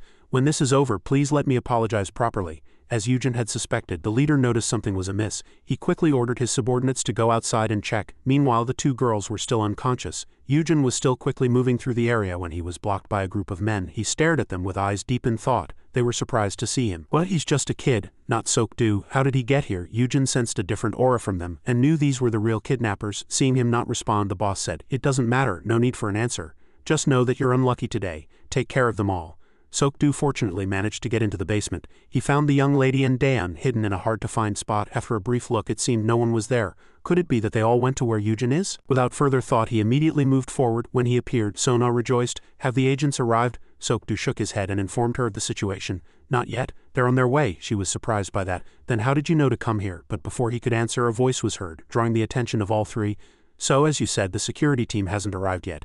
You must be Go Sok-do of SW Group. I've heard rumors about you. A huge nuisance always sticking by Sona's side. I don't know how you found this place. But rushing in here alone is your biggest mistake. As soon as he finished speaking, another guy immediately rushed forward to confront Sok-do. He quickly dodged the attack and countered. But the fight between the 2 continued. Sok-do gritted his teeth. This guy, as Yujin said, is on a completely different level from the small fries outside. But being a bodyguard who had trained for a long time, he quickly punched his opponent in the abdomen, inflicting intense pain. Then he delivered a hook kick to the jaw. Dust billowed up from the kidnapper's face from the impact. And then the finishing blow. He quickly twisted his opponent's arm and easily subdued him on the ground. The leader smiled. I heard you've been trained as a bodyguard since you were young. Quite impressive. But this isn't a friendly match. Hearing that, Sok-do was immediately surprised. A sharp blade appeared in an instant. Daeun was horrified to see it. Bloodstains quickly spread on the ground and Sok-do's entire body was covered in wounds. The man scoffed, seeing his surprise. Did you think we'd only fight with our fists? Those kinds of fools are the easiest to deal with. Finish him quickly. We need to move locations before the security team arrives. The man's blade flashed towards him like lightning. Having no other choice, he could only dodge. Sok-do struggled to block, thinking, damn it, that first wound is too deep, I can't move properly. The opponent got angry, seeing him dodge. Looks like I'll have to deal with that girl first. Hearing that, Sok-do was horrified, because the person he was targeting was none other than Daeun. He stared at the child with murderous eyes. Sona immediately stepped forward to block. The blade flew swiftly towards Daeun's startled eyes, but fortunately, Sok-do appeared just in time to block it. However, this rendered him incapacitated. His entire body ached, making him unable to react. The leader saw this and sneered, what a fool. And then he ordered them to deal with those 2, leaving Sona aside. But before the task was finished, a door suddenly opened. As the 2 girls watched in horror, Yujin appeared, displaying his large sturdy back. All the kidnappers outside had already been dealt with by him. Now he only had to face the leader. The leader was horrified to see him enter. What, that guy? Sona also hadn't expected him to appear here at all. Daeun was also very surprised to see her brother. The leader heard that and couldn't understand. Brother? He then burst into laughter. So he's the brother who came to rescue his kidnapped sister? How outrageous. Yujin looked at her. Daeun, are you hurt anywhere? The child tearfully looked back. Oppa, it's dangerous here. Please run away quickly. Yujin looked at her with eyes deep in thought. Sona felt guilty looking at them. Because innocent people were in danger due to her, she resolved to solve this problem. Just take me. I'll follow quietly, so please release the others, and I'll meet any demands. But he looked at her with sharp eyes. Why should I listen to you? Daeun gritted her teeth, unable to say anything more. Sok-do, with his exhausted body, looked that way. Yujin to not even change his expression in this situation. Perhaps seeing time running out, the leader got angry. We've dragged this out too long. Deal with that guy first. Hearing that, a subordinate immediately rushed forward. Yujin looked at him with lightning-fast eyes. Then, like lightning, he dodged the attack and, firmly grasping the knife in his hand, changed direction and plunged it directly towards the chest. The leader was horrified to see it. Sok-do was too, and of course So-na as well. Yujin had finally begun to bare his fangs, and he didn't forget to instruct his sister, "Close your eyes, don't watch what Oppa is about to do." The child obediently closed her eyes tightly. Without hesitation he unleashed his full power, and he effortlessly dealt with the man in front of him. The man screamed in pain. So-na couldn't even fully comprehend what was happening before her eyes. Sok-do speculated that Yujin hadn't directly wielded the knife, but had instead cut the opponent's muscles and ligaments to incapacitate his movements. At this point the boss looked at him. "You're that girl's brother, not affiliated with the security team, are you?" Yujin still didn't answer him. His expression surprised the boss. "This guy, he's very different. He's young but he handles a knife so skillfully, and his eyes are like a monster's." "Alright, it's fine if you don't answer. Anyway, I'm going to get rid of all of you here this time." But no matter how fast he became, he couldn't touch Yujin's body. Yujin easily blocked his attacks, filling the boss's eyes with astonishment. The two quickly separated from each other, then rushed at each other again like beasts. The blade grazed between muscles. The more he fought, the more the boss couldn't understand. What exactly is this guy's identity? "This brat wields a knife twice as well as I do." Yujin didn't answer, merely readjusting his stance. Suddenly the boss's footsteps surged forward, but it was entirely under Yujin's control. He easily delivered a precise blade strike, inflicting extreme pain on the boss. It hadn't been long since the fight began, but the boss's body was already covered in wounds. So-na simply stood to one side in fear, and the enraged boss, unable to control his emotions, decided to use a gun. Sok-do hadn't expected these kidnappers to be so daring as to use a gun on Korean soil, but it was already too late. He aimed the gun forward, but before he could pull the trigger a blade flew. It pierced straight through his gun-wielding arm, and with it, Yujin rushed forward with lightning speed. He quickly ducked under his body and delivered a powerful punch to his jaw, and the man's entire body collapsed to the floor. The others witnessed this sight and could say nothing. Yujin still stood there very calmly, and his gaze made the other two tremble. He took down all the kidnappers by himself, then reminded his sister that she could open her eyes now. When the child opened her eyes, a gentle brother with a sunny smile appeared before her. The child was dumbfounded. Yujin still looked at his sister with warm eyes. The child immediately raised her hand. "Oppa, you're bleeding, are you okay?" Hearing that, Yujin was a little surprised, but then a smile spread across his lips again. "Oppa is fine," but at his words the child's tears poured out even more. Seeing his sister like that, he was also flustered. "Why are you crying? Are you hurt anywhere?" So-na merely stood to one side, blankly watching the emotions between the siblings. Yujin's face was deeply etched into her eyes, and something began to change little by little. Next morning at the International General Hospital, Yujin still sat in the hospital waiting for his sister. Passing nurses immediately began to chat, noticing his handsome appearance. At this moment a text message caught Yujin's attention. It was from Jun-chan asking why he hadn't come to school today. Yujin quickly replied that he had some things to do. Then his friend texted again. "Do you know what happened at the PC Bang yesterday?" Jun-chan said, "You're crazy." Hyokjin also joined the conversation and the two continued to chat. Seeing such sociable friends, he felt some of the pressure ease. He then leaned back in his chair and looked straight ahead. It was the recovery room. That night the SW agents also arrived. They quickly subdued the kidnappers and also conducted psychological treatment for his sister. Yujin watched from a distance, very worried. So-na approached him and said, "Take your sister to the hospital," and reminded him to pay more attention to his sister's mental health. Yujin nodded at her words, and that's how the current situation came to be. At this moment his sister also came out with a smile. The two siblings were reunited again. Yujin asked what the doctor said. Daeun shook her head. "No need to worry, they just said to come back for a checkup in a week." And when she learned that her brother was only slightly hurt, she also let out a sigh of relief. Yujin was still very worried about his sister. Remembering the scene from last night and her face, he felt a little happy inwardly. Daeun looked at him again. "Oppa," but the child hesitated a lot, which made him even more concerned. Then she also recalled only the doctor's questions without saying anything, but at the same time she heard the bodyguards whispering about her brother. At that time she was also very curious about why her brother was so good at fighting. So she began to take more interest in her brother's life before he came to Korea. As the two siblings were leaving the hospital, they ran into So-na.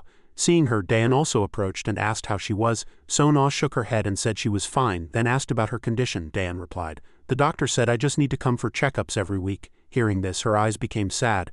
"I'm really sorry." Daeun shook her head and looked at her with a smile. "Don't be sorry to me anymore, you're a victim too, honey." Yujin paid more attention to the person behind So-na. He was the secretary of the SW group chairman, and he looked at Yujin with an exploratory gaze. Yujin saw it but didn't pay much attention. So-na continued to ask, "Yujin, did you get checked?" Daeun also said on behalf of her brother that he was fine. But at this point she was worried about Sok-do because he was very badly hurt, and she asked her brother to go see Sok-do together. Yujin reluctantly agreed to go to his hospital room. Sok-do was wrapped in bandages all over his body at this time. Daeun bowed her head, thanking him for saving her amidst yesterday's chaos. He said no in surprise. Daeun continued to ask about his health. Yujin stood beside them very bored. but he didn't know that Sona was still observing him, and the secretary was doing the same. After some time, Dan looked ahead and said, "Take care of yourself, I'm leaving now." Sona waved goodbye to the child, and when they left, the secretary spoke. "He was also involved in this incident, wasn't he? I saw it with my own eyes, but I still can't believe it. He's not big and he's young, but how could he take down so many enemies?" Sona was also very curious about this point. "I was a little surprised too, but he's not as good as the chief said." The chief didn't think so. "Young lady, someone who can face so many people alone is never simple.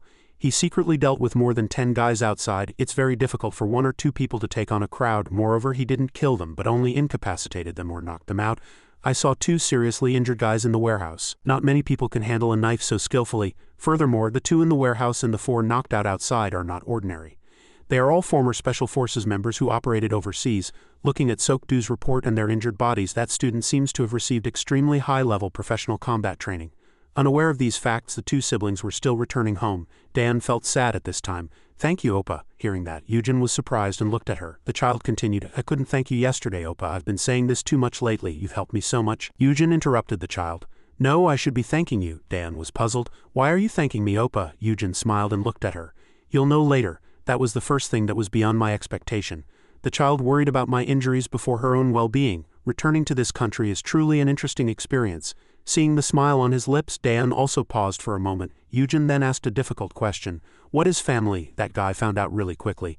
"This Sok-Doo guy is really not ordinary. How many times has this happened? He should have returned to his hometown, not that girl's." At this moment, her subordinate approached and reported, "Actually, there are a few more rumors. Although Sok-Doo played a crucial role, it's said that his classmate handled everything cleanly. Even the chairman once mentioned this. This incident truly surprised her. Could the rumors Grandpa mentioned actually be true?" Switching to another scene, Eugen was still doing physical training. He recalled the scenes where he fought the kidnappers. Although his strength was truly overwhelming, there was no guarantee that this would be the end of the incident.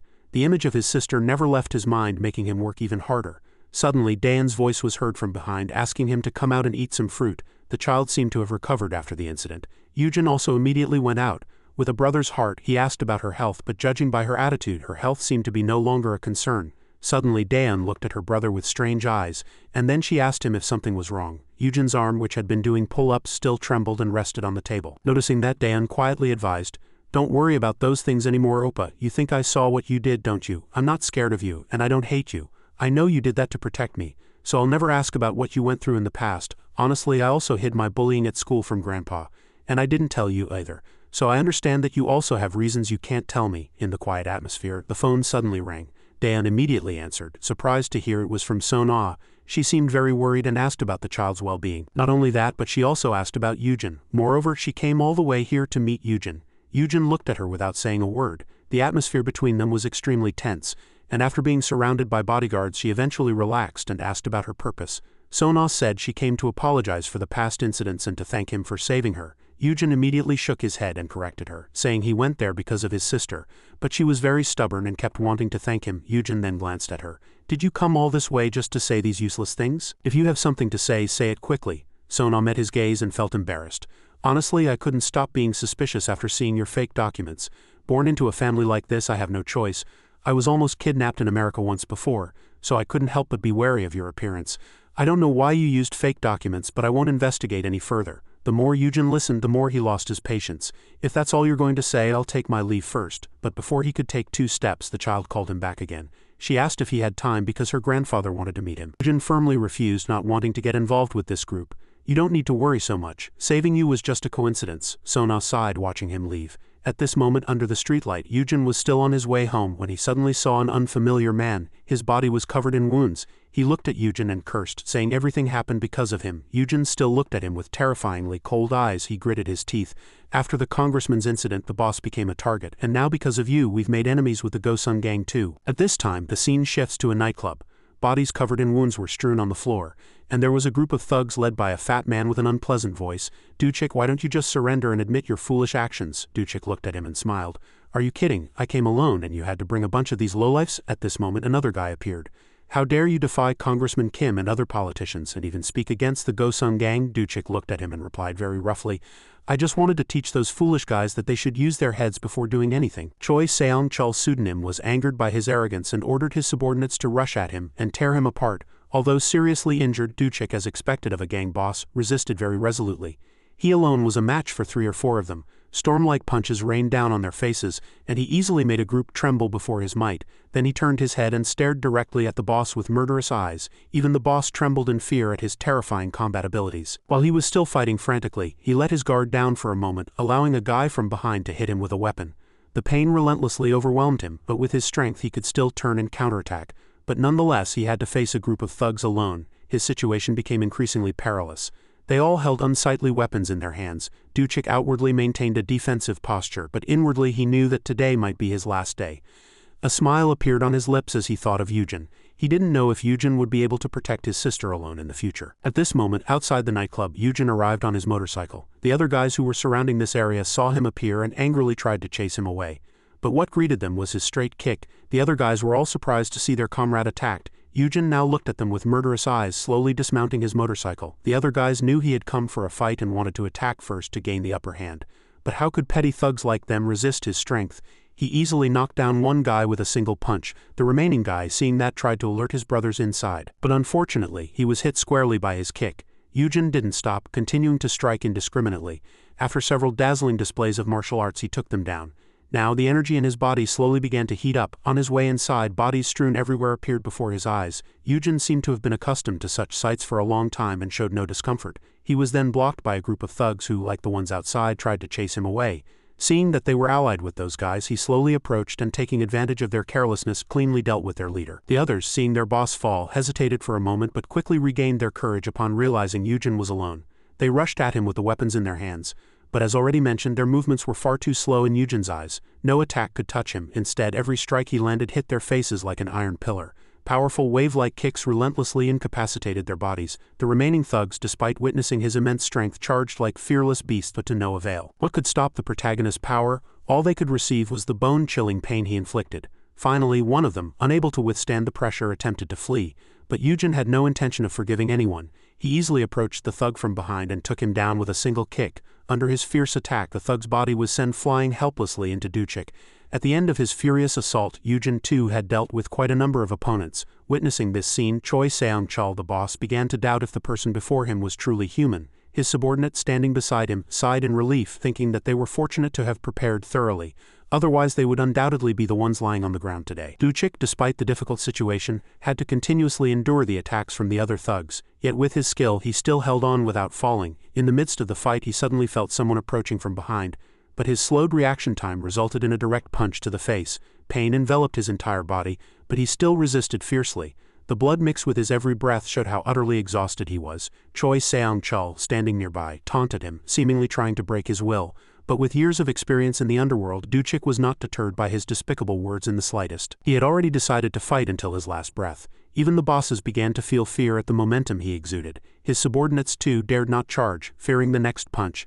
As the situation reached a stalemate, the commotion from outside broke the silence. That sound alone evoked images of a bloody scene. Choi Seong-chul's attention was also drawn in that direction. From a dark corner of the wall, the figure of a young man slowly emerged. It was none other than Eugen. He walked towards the Gosung gang. Duchik was very surprised to see him appear here. Eugen merely spoke in a cold, low voice.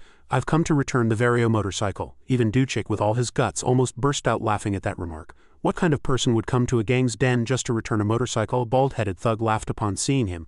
"That guy's crazy. Are they acquainted? All right then, deal with him too. Let them ride motorcycles happily to the afterlife together." Duchik, seeing their actions, warned them with a touch of pity. "You'd better not touch him. He's not the kind of guy who'll let you leave here unharmed." Before they could even grasp what was happening, one subordinate had already crossed the river Styx, followed by a second, and then the unfortunate third. Although the thugs carried weapons, how could Eugen, with his iron-hard bare hands, fear them? In an instant he effortlessly took down 5 thugs. At the terror he brought, Choi Seong-chul slowly retreated. Duchik was already standing there waiting. Attacking that guy would be foolish. As he thought this far, he recalled the scene when he first met Eugen. Because even his subordinates couldn't do anything to Eugen. In his eyes, the young man before him was truly a demon. Eugen walked forward slowly without a word. Under the pressure he exuded, Choi Seong-chul mobilized all his subordinates to eliminate him. The group, following their boss's command, charged without considering the difference in their abilities. And naturally they tasted bitter defeat. No matter how numerous, they couldn't penetrate that monster's defense and strength. While Choi Seong-chul's guard was down, Duchik seized the opportunity to launch a surprise attack from behind. Only then did he realize he was fighting not one but two monsters. It was the same nightclub, but the tides had completely turned. With Eugen's appearance alone, those who seemed to have the upper hand were now lying helplessly on the floor. In return, Duchik was utterly exhausted and slumped to one side. Eugen still walked calmly towards him. Duchik, gathering his remaining strength, glanced at him. Only now could he define what a monster living among humans was like. Eugen, accustomed to such events, showed no surprise and merely reminded him in a low voice, "The debt is fully repaid now." Duchik paused, momentarily stunned by those words. Could it be that guy? Duchik, recalling the incident, quickly asked, "How is your sister?" Eugen replied in a low voice. "Fortunately, thanks to you, Hung, I was able to save her in time." The next morning at a hospital, a man covered in wounds woke up. He immediately thought of his boss, but when he turned his head, Duchik was already there. Seeing his boss's miserable state, he immediately asked about his well-being.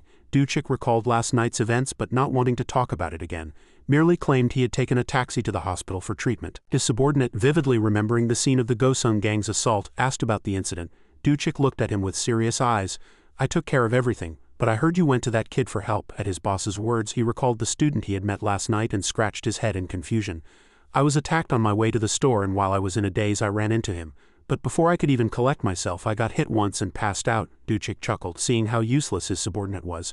"What could I do with useless guys like you? The Gosung gang came in droves and I thought yesterday was my death day. Then that guy suddenly appeared, and I don't know how, but he dealt with all of them. Then told me the debt was repaid and just left." What an incomprehensible guy, his subordinate, hearing that, could only utter two words, imagining the scene. "Truly amazing." Duchik, seeing his subordinate share the same thought, rarely nodded. But now he was curious about that guy's true identity. Duchik stared at the ceiling with faraway eyes. "He's just an ordinary high school student." "Yes, very ordinary." The scene changed to another place, where a ball was flying straight towards someone. Eugen's bullet-like eyes quickly caught its movement. Then, using his abilities, he caught the ball in his palm. The physical education teacher couldn't even react to his speed, and the other students around were confused, unsure of what they had just seen. But others who understood the situation shouted at him, "You kick a ball, you don't catch it with your hands. You're not a goalkeeper."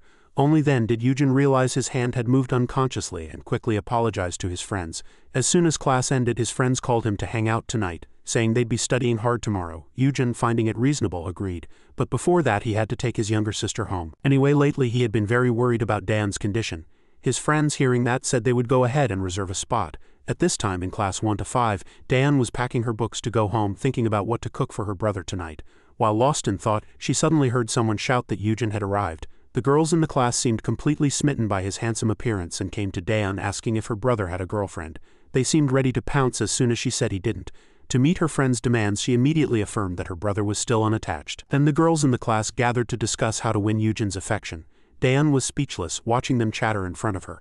On the way home, she too hadn't expected her brother to be so popular. Recalling her friends' questions, she also began to wonder why her brother didn't have a girlfriend.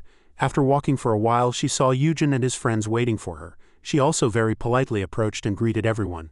The guys, who usually acted like thugs, became as docile as cats in front of a pretty girl. Then they quickly made way for the two siblings. Dan noticed that her brother was planning to go out with his friends. Eugen didn't hide it either, but he had to take her home first. Dan, hearing that, thought she was preventing her brother from hanging out. Eugen, noticing this, made up an excuse, saying he had left something at home and needed to go get it. No matter what she said, he still insisted on taking her home. Dan sighed, looking at him. "You don't have to do that anymore. I even refused the senior, or rather the bodyguard. You can't live a normal life like that." Eugen, hearing that, couldn't help but feel a little helpless, but anyway he wanted to take her home today. He smiled. "I just want to walk home with you after school." Dan realized that while she was stubborn, her brother was even more so, but then Eugen suddenly focused on something ahead. Sona's cousin and her bodyguard had appeared from somewhere. Moreover, she was smiling and greeting the two siblings. Eugen felt not a shred of goodwill from her. Dan wondered who that person was. She smiled at Dan.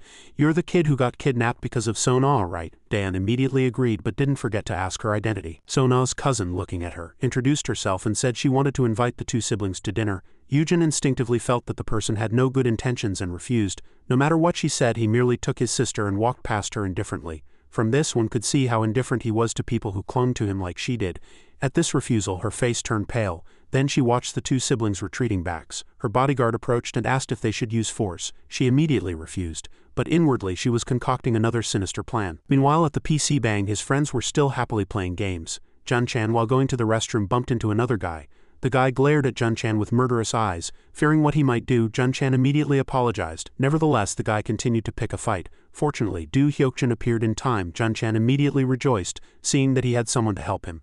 Do Hyokjin approached and revealed his thug-like nature, bumping a shoulder slightly. "And you're faking it now?" Then he spat out the lollipop he was chewing and met his gaze with eyes that refused to back down. Seeing the student in front of him act so much like a thug, the guy seemed to slightly flinch, and his expression changed. As the two sides confronted each other, the atmosphere was filled with tension. Do Hyokjin naturally couldn't show weakness. "What are you staring at?" Just this one sentence stirred the fear in his heart. Not wanting to cause any more trouble, he immediately left. Do Hyokjin sighed at this, turned to look at his friend and quickly suggested they leave. Junchan, having escaped the crisis, immediately agreed. He too had never expected Do Hyokjin to stand up for him someday, so he was very surprised. Returning to their game seats, Lee Jihang wondered why his two friends took so long. Do Hyokjin explained what had just happened and said the guy was wearing a Gosok Industrial High School uniform. Hearing that, Lee Jihang asked, worried if the two of them were okay. Junchan shook his head. "I'm fine." Do Hyokjin helped with everything. Just as they were about to continue playing, the door to the game room suddenly opened, and the guy from earlier returned with his gang. Lee Jihang, in the middle of an intense game, suddenly felt something approaching from behind. It was that gang of thugs. This time it seemed they were prepared for a full-blown fight. Lee Jihang's eyes grew serious, realizing uninvited guests had arrived. Do Hyokjin also knew there was trouble and immediately stopped his game. Junchan watched them in fear. The three friends followed them outside. Junchan, at a loss, just stood in a corner, trembling. The gang at this point made no secret of their intentions and wanted to give them a good beating. Although they were overwhelmingly outnumbered, Do Hyokjin showed no fear and instead retaliated fiercely. How could he endure this disrespect? The guy made the first move, but his speed was too slow. Do Hyokjin easily landed a heavy punch to his face, but it seemed that wasn't enough to take him down. The gang cracked their knuckles, preparing for a fight. Junchan, seeing the situation escalate, worried greatly, thinking all of this started because of him. Do Hyokjin, perhaps sensing his friend's worry, spoke up. "This isn't your fault, they just wanted to pick a fight. They're the ones in the wrong, those despicable guys." At his friend's encouragement, Junchan almost burst into tears. But Lee Jihang, looking at Do Hyokjin, couldn't help but blurt out a sarcastic remark. "Isn't that what Yujin usually says?" At that, Do Hyokjin became awkward. The conversation between the three made the gang in front of them feel ignored and enraged, so they immediately charged and attacked. Do Hyokjin, knowing the fight had officially begun, became even more serious. His kicks quickly struck the opponent's vital points, and after easily dodging another thug's attack, he knocked him down with a powerful counter. Junchan, not good at fighting, could only stand in a corner, trembling. Lee Jihang was different. He immediately went to help his friend and, turning his head, reminded Junchan to stay there and rest. When Junchan tried to object, Do Hyokjin stopped him again. They were confident they could handle that gang with just the two of them. Watching his friends fight for him, Junchan had never felt such emotion before. An indescribable feeling of gondong swelled within him. The gang, though numerous, actually had poor fighting skills and were easily dealt with by the two. However, in a moment of carelessness, Do Hyokjin was ambushed by one of them. Pain relentlessly assaulted his body, leaving him seriously injured, just as the thug was about to finish him off. Fortunately, Junchan, gathering all his courage, stepped forward to block him. Do Hyokjin never expected to be helped by such a timid friend in an instant, but the truth was before his eyes. Although small, Junchan could still tackle that thug. As the thug tried to push Junchan away with force, a hand suddenly pressed down on Junchan's head, and then a pair of shoes appeared, directly kicking the face of the thug in front of them. Junchan felt no movement at all and looked up. It turned out that Lee Jihang, who had found a brief opening, had rushed over to help. His eyes gleamed coldly as he looked down at the opponent he had defeated. At this moment, Do Hyokjin also finished off his group and approached. Seeing that both were safe, Junchan couldn't help but burst into tears. Lee Jihang, showing a rare display of concern, asked Junchan if he was okay. Junchan, unable to hide his overflowing joy, shook his head. "I'm fine, thanks to you guys." Meanwhile, Yujin went to the PC bang, but not seeing his friends, tilted his head in confusion. While walking, he suddenly heard his friends' voices and turned his head. It turned out that after dealing with that group, they were just about to go back and continue having a good time. They were even bragging about their exploits as if to prove how cool they had been. Junchan also chattered excitedly from behind. He hadn't expected to fight alongside those two today. But just as everyone was about to return to the PC bang, a horrifying sight unfolded before them. The guys from Gosok Industrial High School were sprawled on the ground. Counting roughly, there seemed to be well over a dozen of them. Just then, Yujin approached and casually informed his friends, "Those guys, they suddenly rushed at me earlier, so I gave them a good beating." Hearing this, the three looked at him blankly. Compared to Yujin's feat, what they had just done was merely like swatting a mosquito. After the big fight, no one was in the mood to play games, so they went to a nearby restaurant to fill their stomachs. Do Hyokjin handed Junchan a bowl of ramen and asked why he was eating something like that. But Lee Jihang suddenly remembered he had forgotten to buy drinks. Junchan offered to go get them himself. However, the two told him to stay there and that they would go buy them. While eating, Do Hyokjin continued to talk about the Gosok Industrial High School guys. Lee Jihang also excitedly chimed in, bragging about how amazing he had been. Yujin sat beside them, saying nothing. For him, such incidents were too ordinary. Suddenly, he noticed Lee Jihang skillfully unwrapping a triangular kimbap. Seeing this, the young man seemed to have an epiphany. Apparently he had never eaten one before. While eating, he suddenly became curious and asked why they had fought. Upon learning that it concerned Junchan, Yujin immediately turned to him and asked if he was okay. Junchan smiled and shook his head. I'm fine thanks to my two friends. At this moment, Li Jihong suddenly advised Junchan, next time something like this happens, don't be scared. All that will do is make them bully you more. Your attitude matters. If you seem like an easy target, they'll push you around even more. Du Hyokjin also chimed in, agreeing with his opinion. Junchan, hearing that, asked fearfully, what if they hit me? Li Jihong almost spat out his food in disbelief. Do you think they won't hit you if you act weak? No, they'll hit you even harder. Du Hyokjin also joined in to persuade his friend. I think fighting back once is less troublesome in the long run. They only target kids who can't say anything from the start. The important thing is that you have to show a strong attitude. If you just try, you can definitely do it. Yujin, listening to their advice from the side, didn't offer any opinions, but their words inadvertently reminded him of when he first enlisted in the military. That place was truly full of bullies. They always tried to get what they wanted by force. Yujin had also bowed before them once, and because of that they became increasingly aggressive. At that time, Yujin's decision was to make a loud noise and attract the attention of the training instructors and his comrades around him, along with an overturned rice bowl. A blood-stained hand was revealed. Yujin had chosen to resist. The power he showed even easily terrified them. That was the first nightmare they experienced in the military. Yujin was not someone who would let others do as they pleased. Now, looking at Junchan's back, Junchan suddenly clenched both hands and, gathering all his courage, shouted at his two friends, honestly, I really hated it when you guys bullied me in class. Li Jihong was startled to hear that. When did we bully you? We were just joking around. Hearing this, Junchan's hands clenched even tighter. At this moment, Du Hyokjin also spoke. We never hit or bullied anyone. Don't you know the kids in other classes are even worse? Yeah. Junchan seemed to understand their advice and retorted firmly, that joke you thought was nothing was bullying to me. Stung by the truth, the two's faces hardened. Junchan continued, no matter how fun you think it is, it's just bullying, and I hate you guys who do such things without thinking. After saying this much, his courage suddenly vanished and he became embarrassed. Sorry, But at this moment, the two's faces were pale. Expecting them to get angry, Du Hyokjin unexpectedly said in a low voice, no one has ever told me this before, so I don't know how to respond. We just thought it was a harmless joke. Li Jihong shared Du Hyokjin's sentiment and looked quite sad.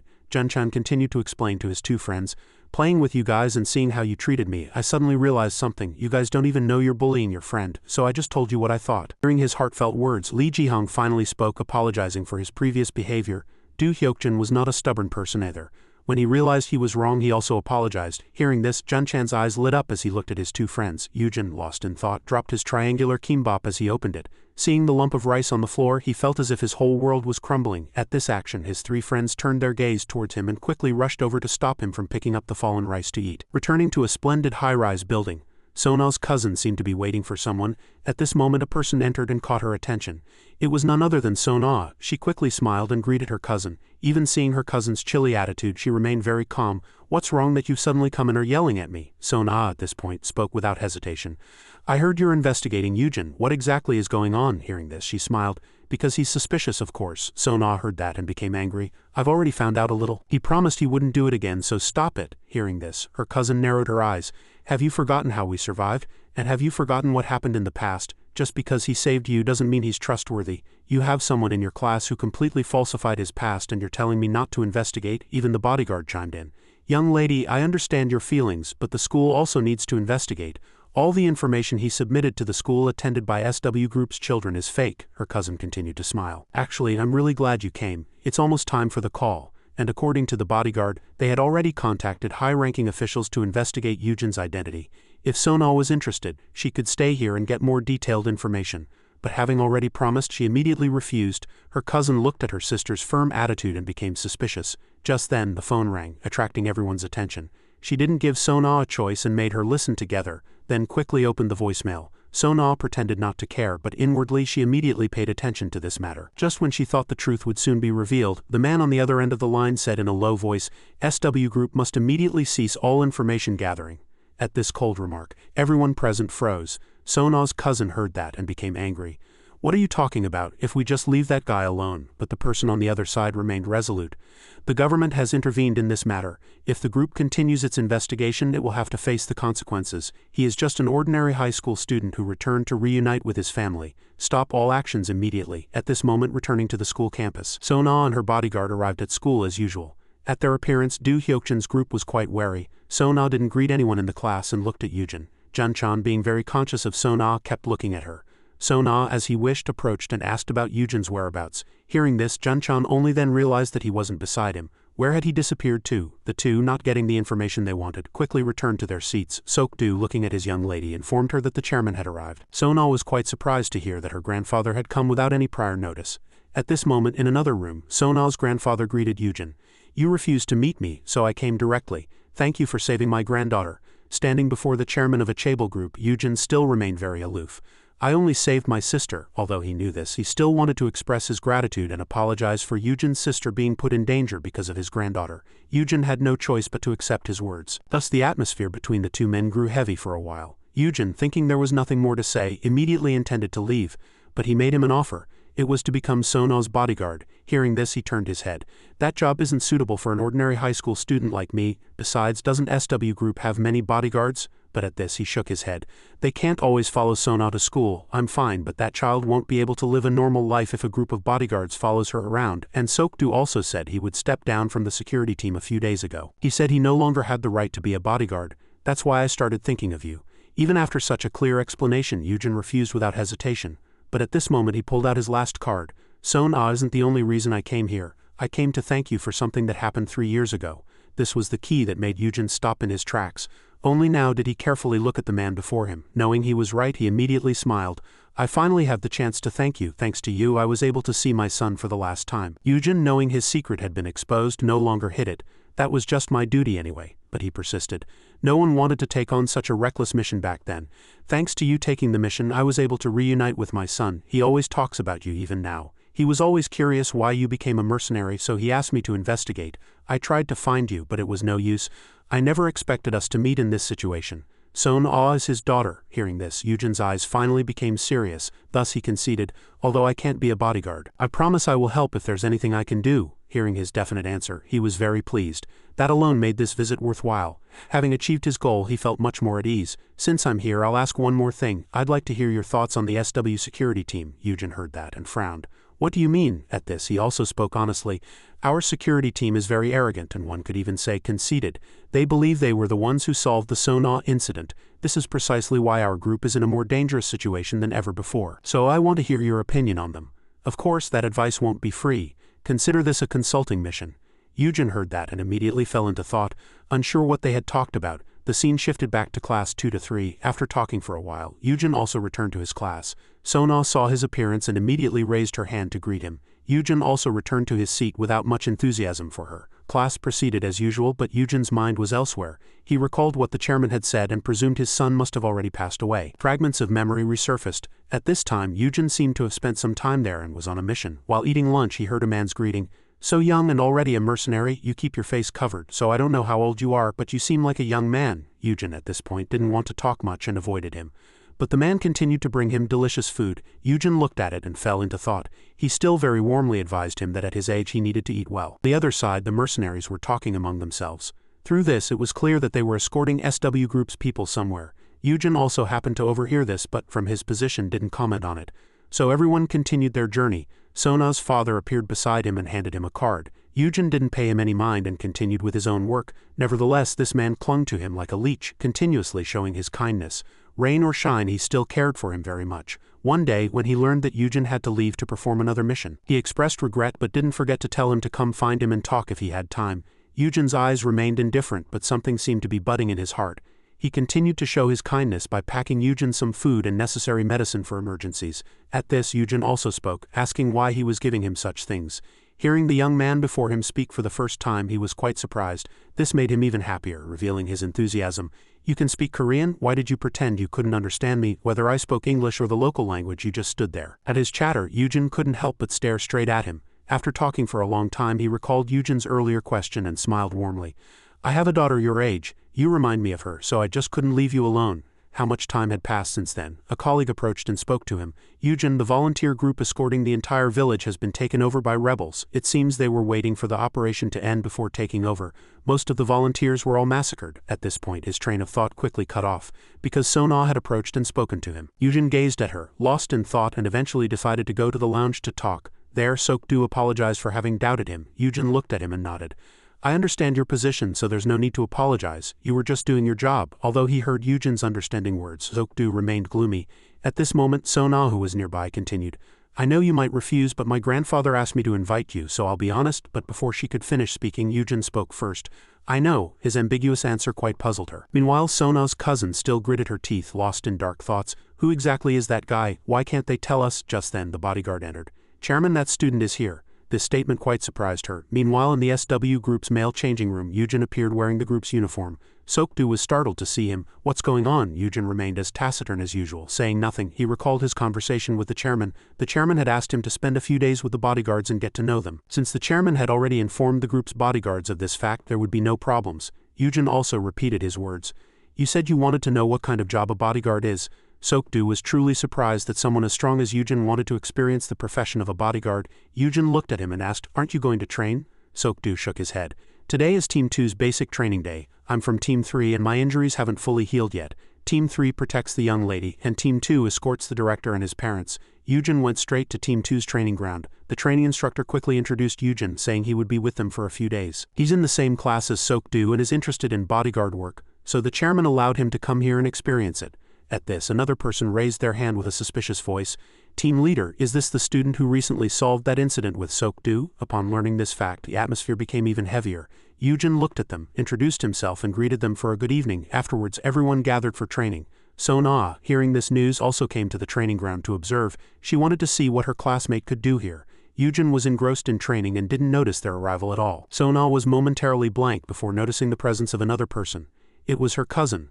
Sona's heart was quite conflicted, worried that she might cause trouble. Her cousin smiled at Sona, then focused all her attention on Yujin. The team leader who was training also noticed him and was surprised to see him still performing exceptionally well. Thinking he couldn't fall behind a mere student, he deliberately sped up, intending to make Yujin unable to keep up. Several hours passed in this manner, and all the members of Team 2 were out of breath. The team leader was no exception, but Yujin merely looked a little tired, showing no signs of difficulty at all. His astonishing stamina continued to amaze the team leader. Unable to run any longer, he decided to switch to pole climbing training. The weaker team members were still at the bottom, but the one leading the way was Yujin. Sona was in shock, witnessing her classmate's incredible stamina. Her cousin was also truly impressed by the stamina Yujin displayed. Despite the grueling training, this level was only enough to make him break a sweat. The team leader almost collapsed at the ability Yujin showed. Her cousin and her bodyguard were also quite tense seeing this. Seeing her gaze directed at him, the team leader knew that if he didn't perform well, the director would surely reprimand him. At this moment, a member of Team 2 raised his arm. Team leader, I heard he played a big role in saving the young lady. So I want to test him. The team leader's face turned pale upon hearing this. Surely you're not trying to fight a high school student, are you? Are you out of your mind? But before he could stop him, Yujin quickly stepped forward, surprising Sona and her cousin. He accepted the challenge. If you want to test me, I'll rate your conduct 3 stars. His provocative words inadvertently stirred up the members of Team 2. So the team leader had no choice but to tell them to quickly put on their protective gear. Yujin immediately took his stance. The guy who wanted to test him was also ready. Outside, Sona was very worried about her classmate. This was because the bodyguard team members were all people who had trained for a long time. Even the chairman didn't believe that the group's bodyguard team would lose to a high school student. Her bodyguard was also confident about this. The team leader stood between the two, advising them to go easy and not overdo it. The team member immediately loosened his hands and warmed up upon hearing that. Yujin didn't need to make such unnecessary movements. This was because he was always in a ready stance. The sparring quickly began. The opponent talked a lot before fighting, continuously uttering incomprehensible words. Yujin, not having the energy for such idle chatter, crossed his arms. As the sparring officially began, he rushed forward to gain the upper hand, but strangely all his attacks failed to reach Yujin. No matter how strong his power, it couldn't keep up with Yujin's reaction speed. Sona, who was watching from the side, was very worried seeing the opponent attack so fiercely, but her worry seemed truly unnecessary. Not even Yujin's collar was grazed. So far he hadn't even touched him. After that, Yujin lightly extended his leg, blocking his advance. At Yujin's immense strength, he felt as if he had kicked an iron plate. While the opponent was in pain, Yujin immediately raised his hand and delivered a decisive blow without giving the opponent a chance to react. But that guy was also very persistent. He glared at Yujin and snapped, "Is that all you've got?" But due to his excessive talking, he missed the optimal opportunity to attack and in the end had to face a bitter outcome. Sokdu sighed, watching his fighting technique. This was because all the places Yujin targeted were unprotected by the gear. It was a technique purely designed to eliminate the enemy. Having trained for years on the battlefield, all his attacks aimed only at vital points. For those without real combat experience, it was truly a gruesome sight. With a single knockout blow, the opponent seemed to lose all his energy. Even her cousin shuddered at his ruthlessness. Yujin never laid a hand on an opponent unless he was certain he could take them down. When the sparring ended, he removed his protective gear. As the Team 2 members looked on in surprise, Sok-do, who was nearby, merely sighed. It seemed Yujin was the one who didn't know how to go easy. So-na was also frightened by what her classmate had shown. The others looked at him, speculating. Could it be that he never intended to go easy from the start? The chairman absolutely refused to believe that the person who threw such punches was only 19 years old. The bodyguard standing next to her remained silent, lost in an unknown thought. The other team members immediately went to support their colleague and took him to the infirmary. Yujin paid no attention to the defeated opponents and merely stood there, exuding his presence. The team leader swallowed dryly as he looked at him. This guy, he's quite something. I can see now that he did more work in that operation. The chairman's side was also enveloped in a gloomy atmosphere. Her bodyguard still remained silent. Seeing his superior's gaze, the team leader knew he was finished this time. Just then, another team member wanted to step forward. The team leader heard this and got angry. Isn't one beaten guy enough? You want to try too, Choi Bom-sik? He quickly smiled. Yes, seeing his movements, I'd like to try my hand against him too. Yujin looked in that direction and immediately nodded, agreeing to spar. The team leader looked at him suspiciously. Aren't you tired? Yujin shook his head. This isn't enough. At his firm words, all the other team members fell silent. Sok-do, standing nearby, merely sighed. And so his next opponent quickly stepped onto the stage. Bom-sik asked him where he had learned to fight so well. What Yujin paid attention to was that he wasn't wearing a protective helmet. The opponent was very confident in his abilities and said he didn't need it. Seeing that the opponent dared to underestimate him, Yujin also followed his lead and threw his helmet far away. Bom-sik paused for a moment at his action. Sonal watched from the side with a worried expression. Bom-sik now knew he had met a formidable opponent and didn't want to hold back his skills. The chairman, standing nearby, seemed disinterested and asked her bodyguard for the result this time. He naturally spoke ill of Yujin, asserting that Yujin would surely lose this time. He was very confident in the bodyguard team's training system, and the name Bom-sik was the ace of Team 2. Upon hearing this, the chairman also felt relieved. The others were also very focused, curious about the sparring result. The two were now ready. As soon as he received the start signal, Bom-sik immediately moved according to a predetermined tactic. But his every punch was easily anticipated and dodged. Not only that, but Yujin delivered a very powerful straight punch. Bom-sik knew from the first clash that his opponent was not to be underestimated, so he rotated his heel again, adding power to deliver a stronger punch, but it was easily dodged by Yujin. And when he showed an opening at his side, Yujin attacked it with all his strength. Yujin looked at him with terrifyingly cold eyes. Bom-sik also complimented him. Stronger than he looks, but due to his unnecessary words he had to take another punch from Yujin. Nevertheless, he still remained triumphant as if nothing had happened. So-na focused all her attention on this sparring match. Bom-sik continued to boast, but it's still not enough to break through my defense. But as he let his guard down, Yujin's leg came up, aiming straight for his hamstrings. Unbearable pain spread throughout his body. The team leader was surprised to see it. Yujin did not stop the flow of his attack, even attacking the opposite leg. Bom-sik now realized Yujin's danger and wanted to end this sparring quickly. But his hasty response created an opening in his legs, and taking advantage of that gap, Yujin broke through his upper defense and delivered an elbow strike directly to his jaw. A series of attacks to the chest followed, and he gritted his teeth against the ceaseless pain. And so he made an attack full of flaws. Yujin easily blocked the attack. And then when he directly attacked a vital point on the neck, the pain traveled from his lower body all the way to his brain. A horrific scream echoed through the training ground. Bom-sik fell to the floor. Sok-do and So-na were completely surprised by this result. The chairman and her bodyguard were also speechless. Yujin remained very calm despite what he had done. He simply stood there looking at his opponent, who was helpless in pain. At his strangeness, the witnesses began to see this high school student differently. Yujin turned his head and looked at the Team 2 members. Anyone else want to come out? All at once. They all hesitated, seeing Bom-sik's outcome. At this, the team leader stepped forward and pointed out that targeting the opponent's knees and neck was a bit much, but Yujin merely retorted lightly, "Are there sparring rules? I didn't know since it's my first time. If so, I apologize." The team leader was flustered by his question. "No, I mean it's not a matter of rules, but the more he spoke, the more it felt like he was being unreasonable." At this, the chairman, looking in that direction from behind, sighed. It wasn't a coincidence that that kid and Sok-do saved So-na. As Team 2 leader, how do you see that guy? Although reluctant, he had to admit that Yujin had been absolutely superior in every aspect, from basic training to sparring. Upon hearing this, she smiled an unknown smile and finally stepped forward to give an order. "Then let's move on to the next process." The other team members were surprised by these words. So-na also looked in that direction, puzzled by her cousin's decision. She looked at Yujin and asked, "Weren't you here to experience the bodyguard field? Now that you've finished basic training, you need real-world experience." Yujin looked at her and offered no opinion, but she continued to speak shamelessly. "Since you followed this team's schedule, you'll come with me, won't you?" Sona now realized that her cousin's intention was to take Yujin to her team. The chairman continued to extend her hand, inviting him. Meanwhile, elsewhere, the chairman's bodyguard was puzzled. I didn't know that kid and young lady Sona were in the same class.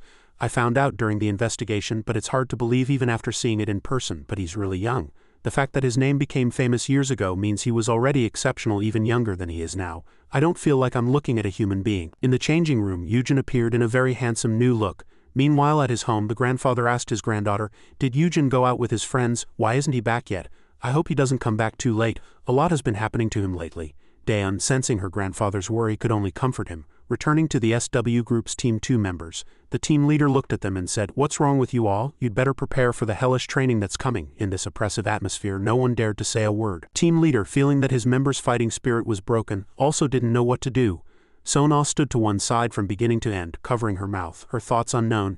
It was because Yujin had appeared in a very handsome form. Even the chairman had to cast her gaze at him.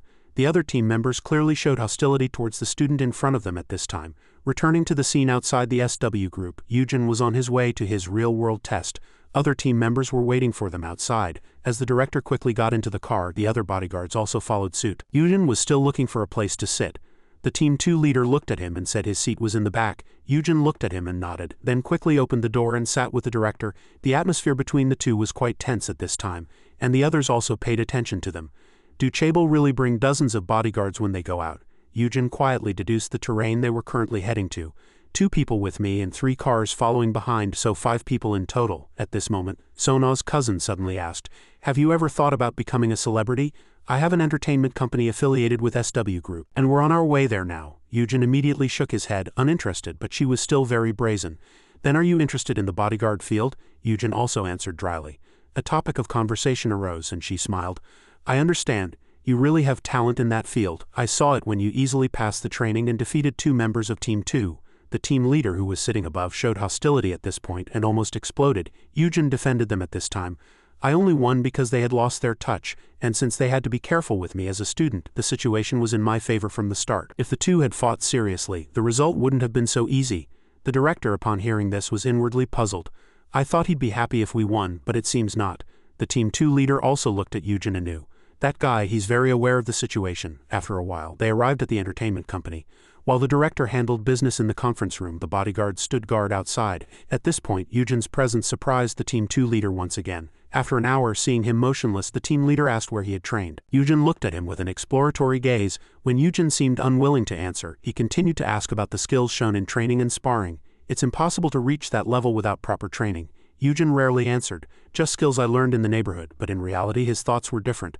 Memories from the past surfaced one by one. The training was extremely harsh. He had to run to avoid bullets, climb trees with alligators teeming below. He had to fight opponents with real weapons, and just one small mistake. Yujin wouldn't have survived until now. After finishing their work, they hurried back. The director asked, "It's quite late, are you really okay?" But when Yujin didn't answer, she murmured to herself, "It might be my imagination, but it seems this isn't your first time as a bodyguard, right?" Yujin shook his head, denying it. "No, it's my first time." His indifferent attitude puzzled the Team 2 leader. "I can see why the director feels that way. He didn't ask anything. Even when we deliberately didn't give him dinner, there was no change in his expression. It was as if he knew such things could happen during a mission. He didn't even move from his designated position until the end. Is he really a high school student?" Amidst this tense atmosphere, Yujin's vigilance suddenly reached its peak. He spotted a car parked by the roadside. The driver appeared to be drunk. This was an unforeseen situation that happened before the bodyguard team's driver could even react. Ultimately, a traffic accident occurred. The cars, unable to withstand the collision, were damaged, and smoke billowed from the engines as if they were about to explode. Their first concern was the director's safety. But then the team leader was shocked to see the director safely protected in Yujin's arms. The director herself never imagined she would be rescued like that. Yujin protected her perfectly, like a professional bodyguard. The Team 2 leader couldn't believe that Yujin had found the best way to protect the director in that short moment. Once the danger passed, the two, startled, quickly separated from each other. The trailing bodyguards immediately came to rescue them. They quickly analyzed and assessed the situation. The opposing driver seemed drunk. Even as the bodyguards went to rescue him, their professionalism required them to examine the driver more closely. He might have been a dispatched assassin. The director now turned her attention to Yujin.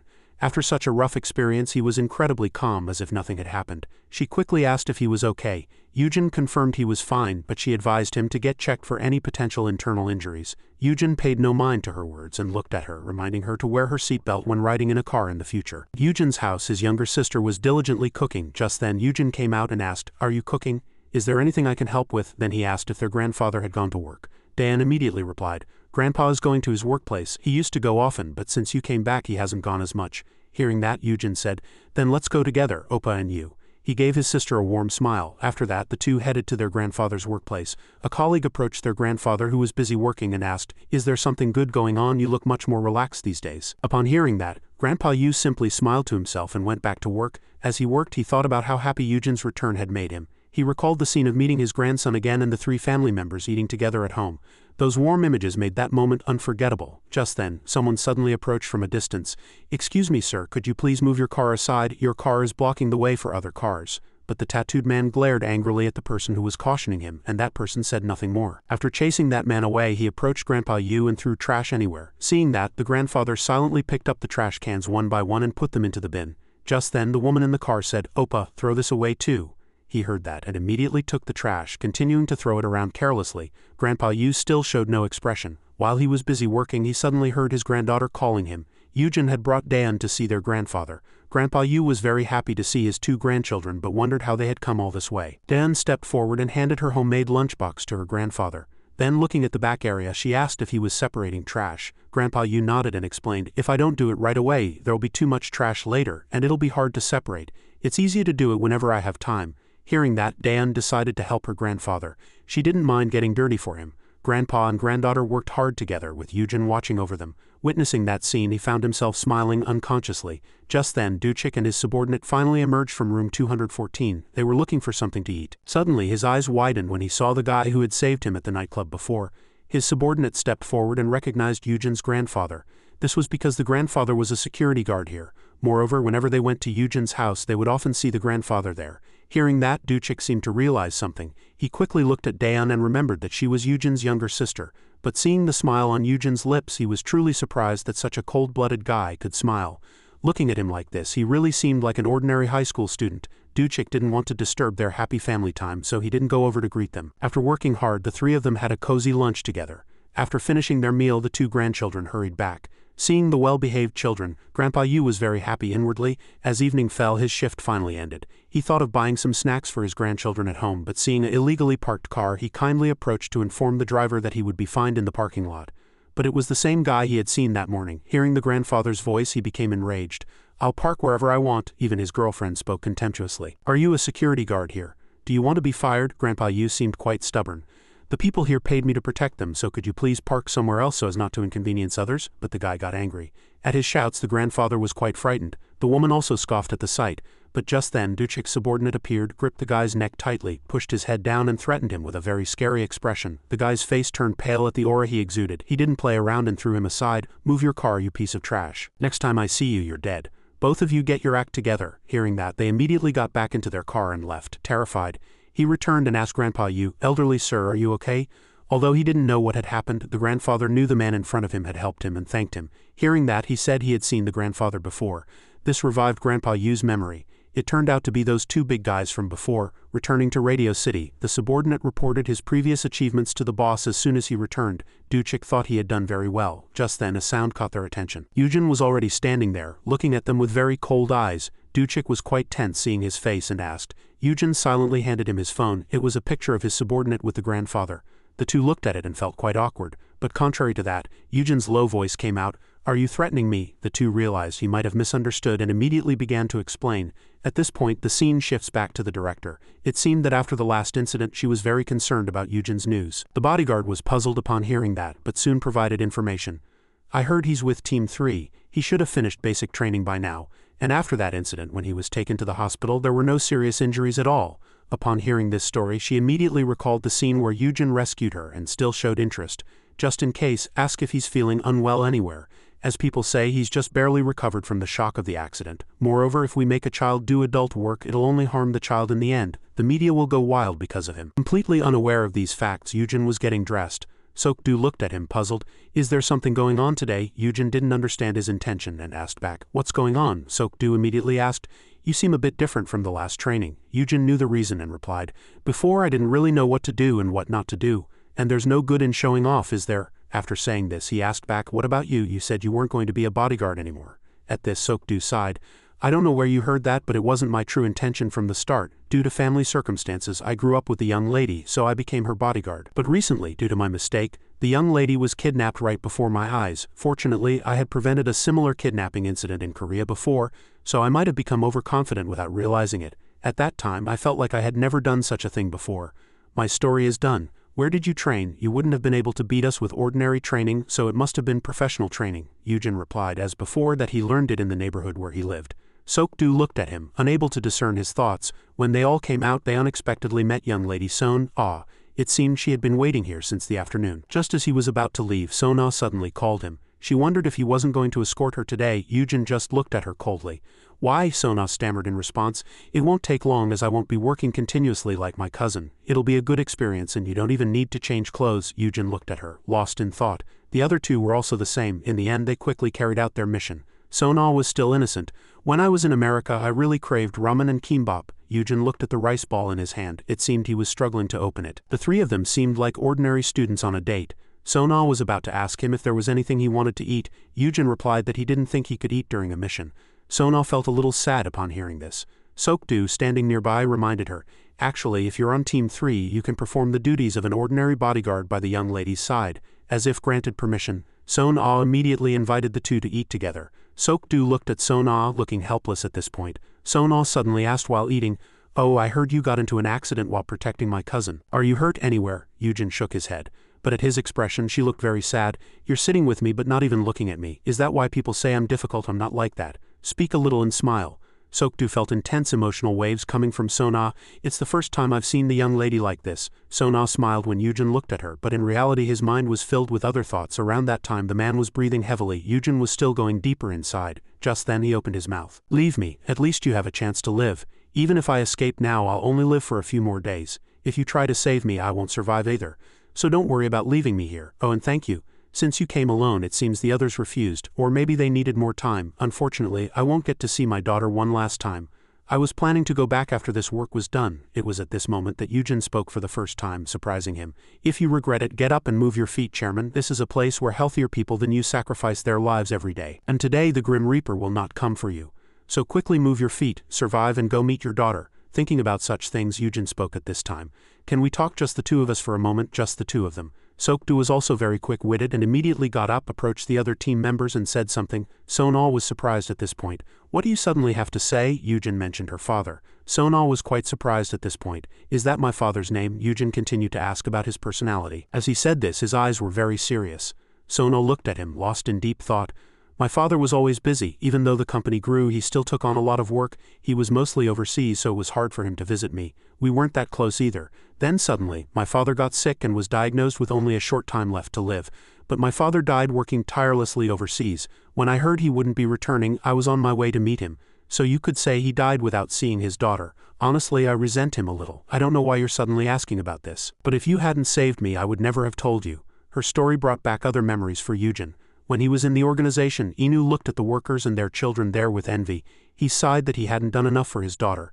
The intense emotion emanating from him caught Yujin's gaze. Inu didn't notice this and continued to murmur to himself.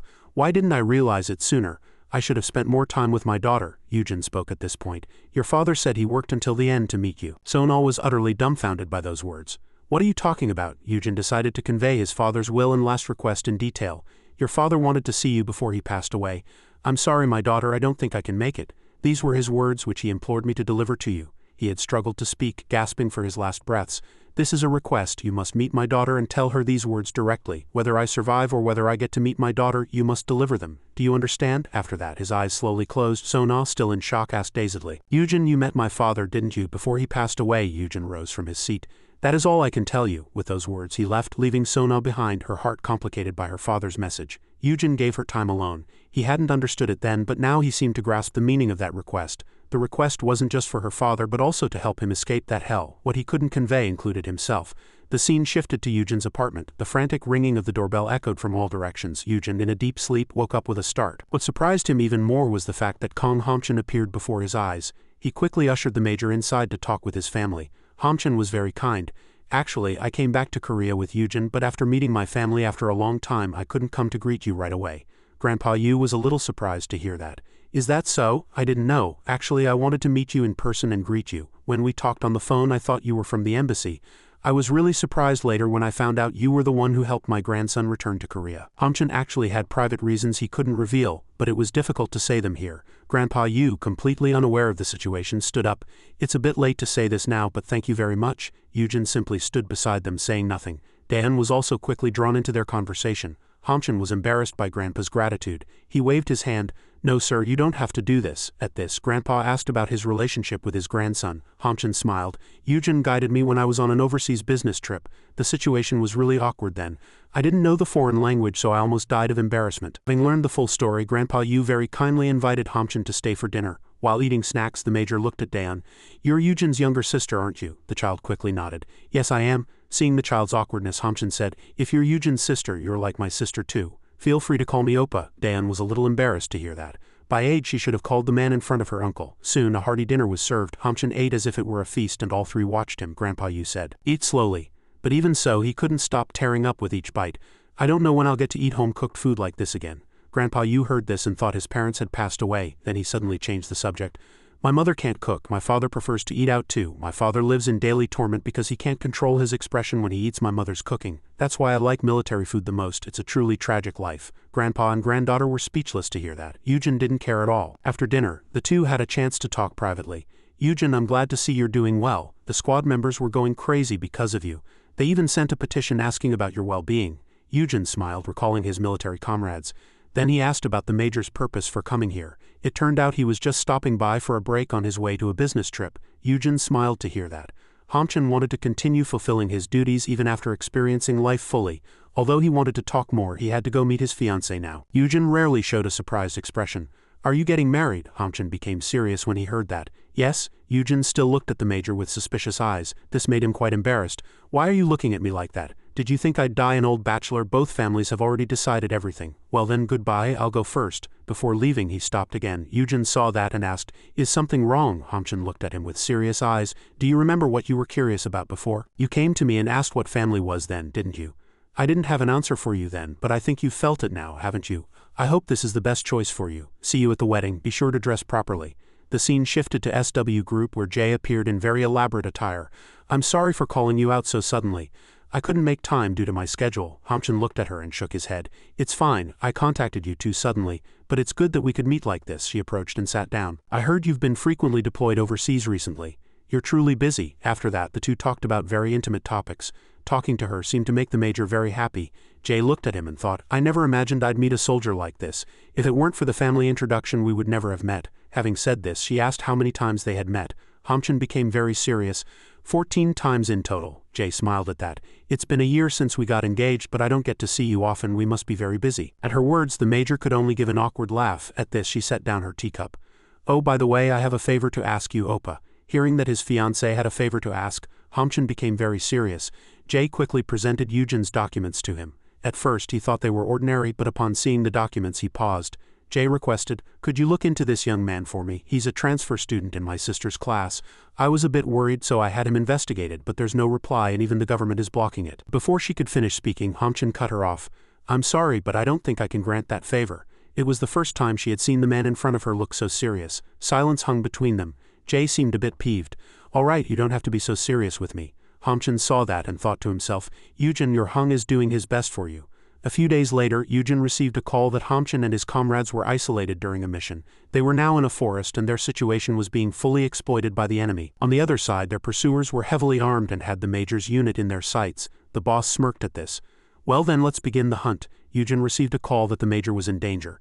The chairman's voice echoed. Yes, he was ambushed by armed forces during a mission. Currently, they're engaging in guerrilla warfare to evade the enemy's fierce pursuit. The military is preparing a rescue operation. I called to inform you of this fact, knowing your relationship with the major. Eugen's eyes became serious at this.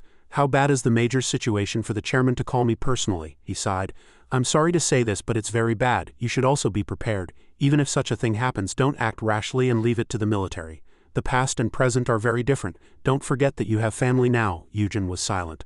Understood. With those words, he quickly hung up the phone and memories began to resurface. Hamchin had smiled at him then. This kid, it turns out he's Korean. The other squad members heard that and all looked at him, asking if he remembered anything. Yujin, having recovered, was still sitting in the barracks, lost in thought, when a can of cola was suddenly placed on his head. Hamchin smiled.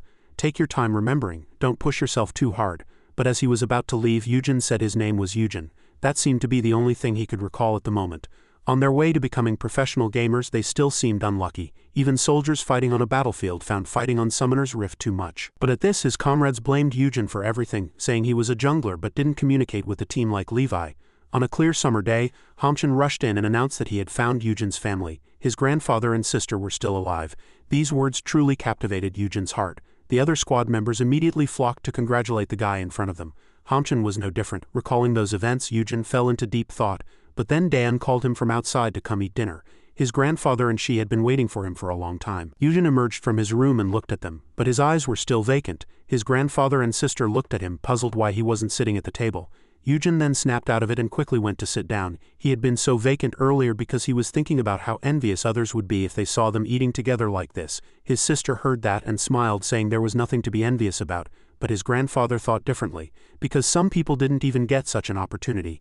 Dan was still innocent. Really? Then next time I'll pack them lunchboxes. Yujin was still lost in thought, recalling his major. His grandfather noticed his troubled mind and asked. He didn't hide it and immediately said, "What do you think about helping someone who has helped you?" Although it was a simple question, his grandfather was very cautious before answering. That depends on how they helped you and to what extent you can help them. But one thing is for sure, the person who helped my grandson must be a very generous person, because they helped you without expecting anything in return. As you get older, you'll realize this is how you repay someone who has helped you. If it's something you can't do, you should do your best within your abilities to help them. I'm not good with words, so I don't know if you understood my useless rambling. Yujin shook his head.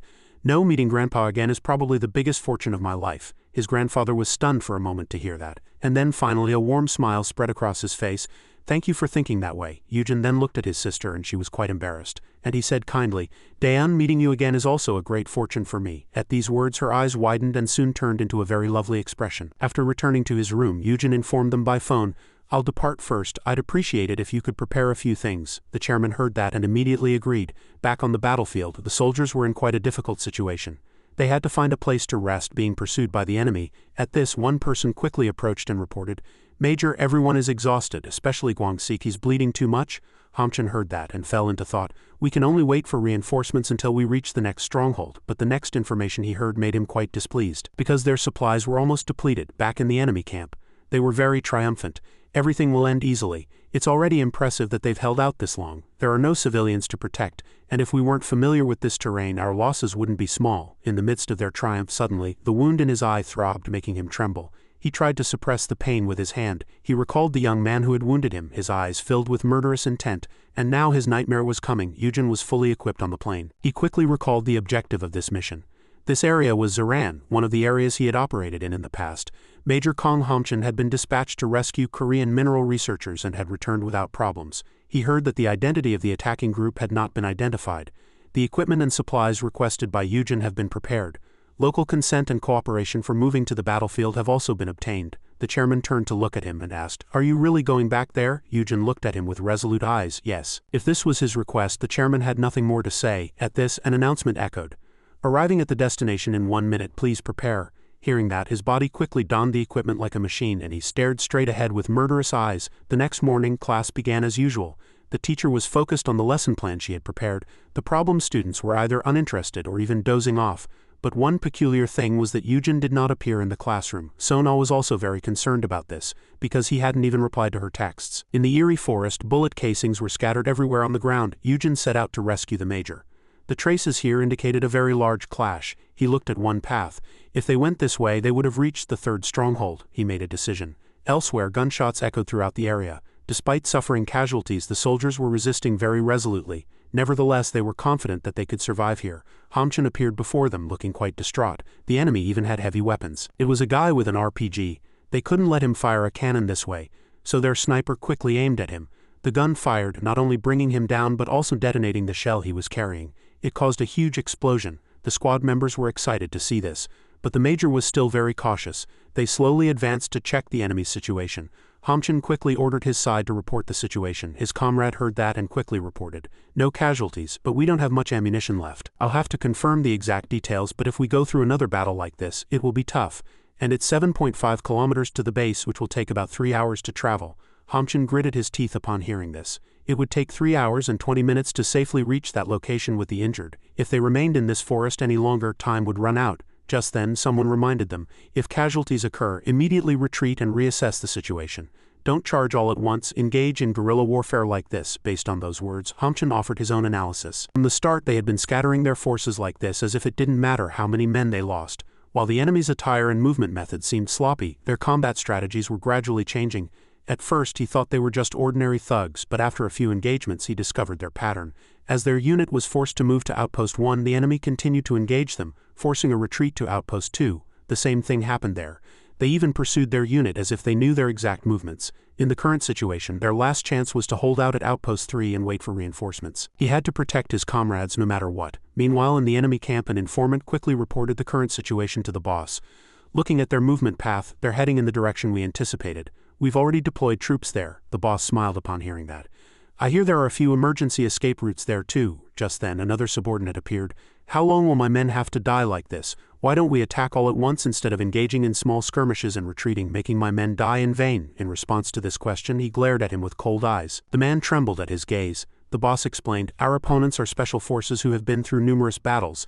If we charged all at once without any planning as you suggest, our casualties would be far greater than now. Moreover, you would only lose your own men, but I would lose the entire area under your control. Of course, I no longer need to tell you such things. With that, he turned around and immediately dealt with the talkative subordinate. It seemed they had prepared in advance. This was the price for those who were useless and spoke too much. When the boss went outside to check, his forces had already subdued those who were attempting a rebellion. He then commanded, go and deal with those beast-like bastards who escaped our cage. And these useless ones right here too. Back in the forest, they were now, as expected, only 500 meters from Outpost 3. Hamchun too did not lower his guard and ordered his unit to slow down and heighten their vigilance. He knew that since the enemy was fully aware of their movement path, it was highly likely they had set up an ambush. Meanwhile, the boss was very confident. This is the best time to catch those beasts who escaped our cage, especially when they realized that their illusion of escape was nothing more than a fantasy. How desperate they would be. Still in the dark, silent forest, Hamchun cautiously advanced step by step. Suddenly he was startled by the sight before his eyes. The purged enemies lying fallen in a corner. It seemed they had all been dealt with by someone. At this sight, the major had no idea what was happening. On their side, they had also lost contact with the ambush team and were assessing the situation. All their communication methods were useless. Upon hearing this, the boss felt that everything was starting to slip out of his control. So he quickly inquired about the beta team. But they were still 2 kilometers away from the target location. He couldn't allow this operation to fail, so he contacted the beta team. But the news he received made him even more afraid, because they too were engaged in combat with an unidentified enemy, and all he could hear were gunshots and screams. A grim atmosphere began to blanket the entire area. The boss was overcome with fear at this moment. Could it be, I'm the target? In the heart of the battlefield, Eugen appeared and disappeared like a ghost. It was as if his true nature only revealed itself upon returning to this place. The beta team continued to fire their weapons, but none of them could pinpoint Eugen's location. He vanished from their sight as quickly as lightning, then rained fierce bullets down upon them. Each of his sniper shots easily pierced its target. With the murderous intent he exuded, he completely dominated the situation here. The more he attacked, the faster his attack speed became, creating very impressive finishing blows. The enemy was so terrified that they were currently experiencing communication chaos. All they saw in their final moments of life were bullets appearing from nowhere. As soon as one of them found his position, he was instantly riddled with bullets. Eugen, knowing his position was exposed, evacuated the area at maximum speed. Thanks to his mobility, the enemy absolutely could not catch him. The sounds of battle echoed everywhere. This also drew the major's attention. A subordinate was surprised at this moment. Didn't we already pass through there? Hamchun was also confused at this moment. What exactly is happening? The enemy is being subdued over there. They were under attack, but the current situation was so chaotic that they could only stay put. Hamchun, still lost in thought, gazed in that direction, while the enemy on the other side was completely overwhelmed. Their efforts were entirely in vain because Eugen's experience allowed him to dominate this place. He assessed the situation at this moment. The enemy already knows that this is where their forces are weakest, so they're creating a commotion and attacking simultaneously from multiple directions. Their forces started dwindling a while ago, but far more than the number I took down. This could only mean he stopped speaking and his gaze immediately swept across the surroundings. As expected, knowing our forces were few, they diverted troops to block from another direction. The three of them still don't know my position. This was his advantage. Thanks to it, he easily dealt with them. After dealing with this group, he knew that the enemy's advantage on that side was gone. Looking at his watch, there were about 14 minutes left. At the end of the long night's battle, dawn was slowly breaking. Hamchan was still waiting in that spot with his comrades. Just then, his comrade reported, "Major, reinforcements will arrive soon." Everyone else was delighted to hear this news. However, the experienced Hamchan still reminded everyone not to lower their guard until the very last moment. Thus, on the path ahead, Hamchan was still focusing all his observational skills towards the direction of the gunshots. Just then, the walkie-talkie suddenly crackled. Eugen's voice came through. "This is Mercenary Jane, arriving in 3 minutes." Now Hamchan finally knew who had dealt with the enemy forces pursuing them. At this moment, sensing something, he immediately stared straight ahead.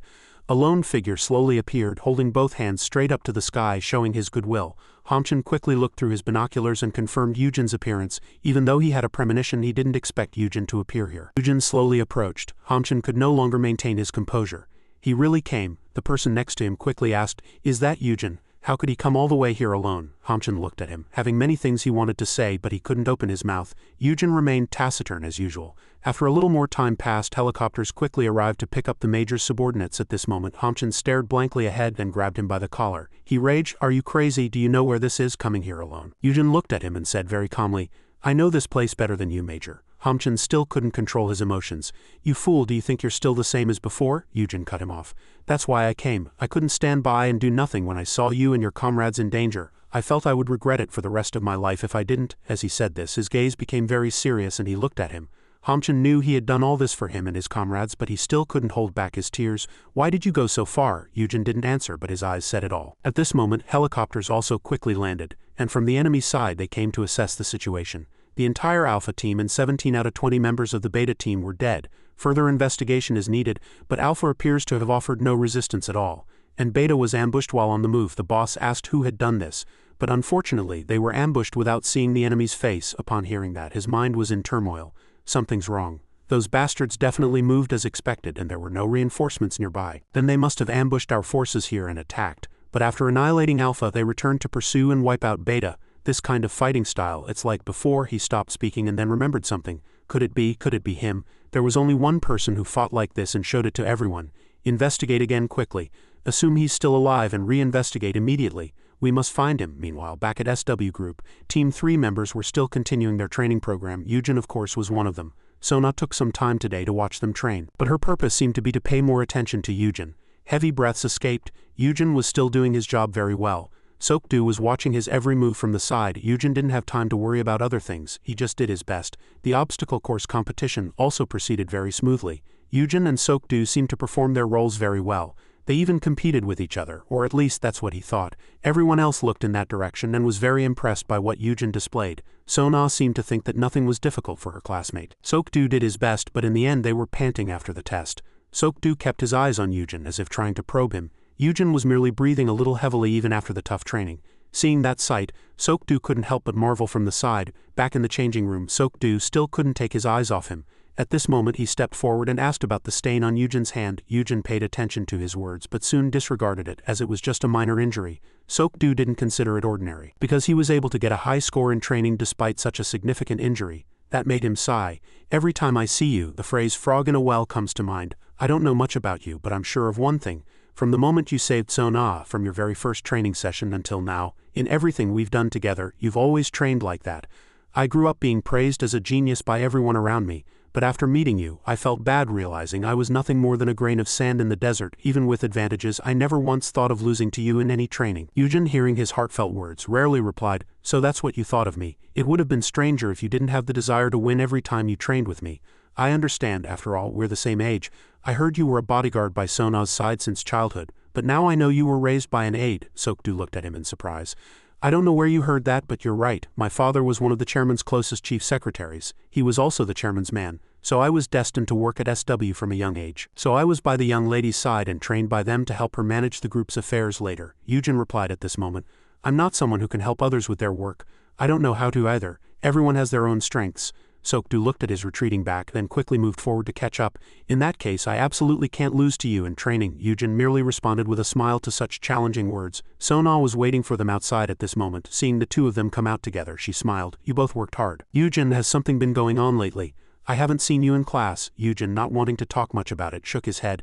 Just some things came up. His thoughtful tone captured her attention. Just then, Yujin's phone suddenly rang rapidly in his pocket. It was a call from the major. He called to inform him that Wang Sik's surgery was successful, so he shouldn't worry too much. He also didn't forget to thank him, saying that if he had arrived late then Wang Sik wouldn't have survived. Not only that, but everyone else there would have died as well. Everyone in the unit wants to thank you, Hamchen added at this moment. But I hope you never appear on this battlefield again. It might sound strange to say this after you saved us, but what I mean is you have your own family now. Everything's different from before, isn't it? So you absolutely mustn't. Before he could finish speaking, Yujin cut him off. Thanks to you, Major, I was able to reunite with my family. That's why I thought my going there had a very significant meaning. This is also my way of showing gratitude to you and the other team members. Although Hamchen was a soldier who had fought on battlefields for a long time, even he couldn't help but be deeply moved by such words. Yujin had to return home at this moment, so he bid him farewell. After speaking, he quickly hung up the phone. Sona seemed to have seen the smile on his lips for the first time. She was very surprised and just kept staring. As she stared, Yujin was quite surprised. But when he asked if he was going home, Yujin initially said he had to go to a PC bang with his friends. Sona was surprised to hear that, and after some thought wanted to go there with him. Sok-do almost fell over upon hearing his young lady say she wanted to go to a PC bang for the first time. Without further ado, they quickly went to a nearby PC bang. Yujin led the way inside, followed by Sona and Sok-do. However, the scene inside was very chaotic at this time. Sok-do saw that and approached the owner to ask what had happened. According to him, there had been several fights here. As soon as Yujin heard that, he knew his friends were in trouble, so he took out his phone to find them. Under the dim streetlights, Junchan was running with all his might. Finding an alley, he quickly hid inside, and the gang pursuing him also caught up and dispersed to find him. Junchan was at a loss, while his two other friends were surrounded by a gang of delinquents. Jihong told Du Hyokjin to hold them off so Junchan could escape. Du Hyokjin, without exception, also joined the fight to help his close friend. Although the two said they were okay, Junchan's fear didn't subside in the slightest. Just then, he received a phone call and the caller was none other than Yujin.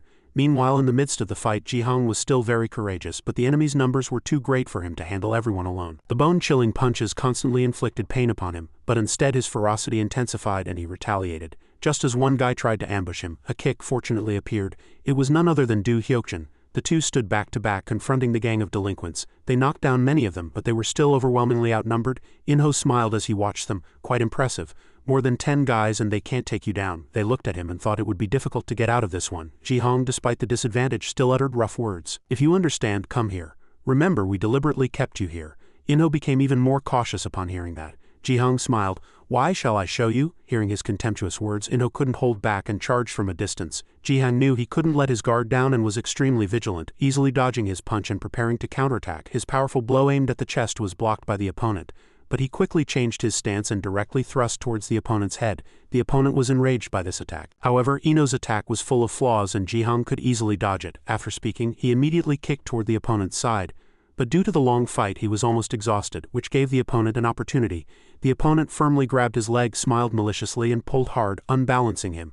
A storm of punches rained down on Jihong's head, and he collapsed to the ground exhausted. At that sight, Du Hyokjin was momentarily distracted and was ambushed by another guy, suffering serious injuries. The other guys saw that and rushed over, kicking him relentlessly. Seeing the tables turned, Inho revealed his viciousness. He raised his foot high and brought it down directly. Just then, a guy behind reminded Inho that Taesu had told them to bring them. Alright then, you guys carry their bodies, let's go. Meanwhile, Junchan met Yujin and explained the situation. We were playing a game when the Gosok Industrial High School guys suddenly attacked. It seems like something happened before. I was a bit scared at first, but Jihong and Du Hyokjin were pretty good fighters, so it was somewhat okay. Then another group suddenly appeared. That guy is Taesu's right-hand man. Both of them are famous for becoming gang leaders even before graduation. They always hang out together, and whenever they move to a new territory they bring about 20 people. So the two of them blocked them to let me escape.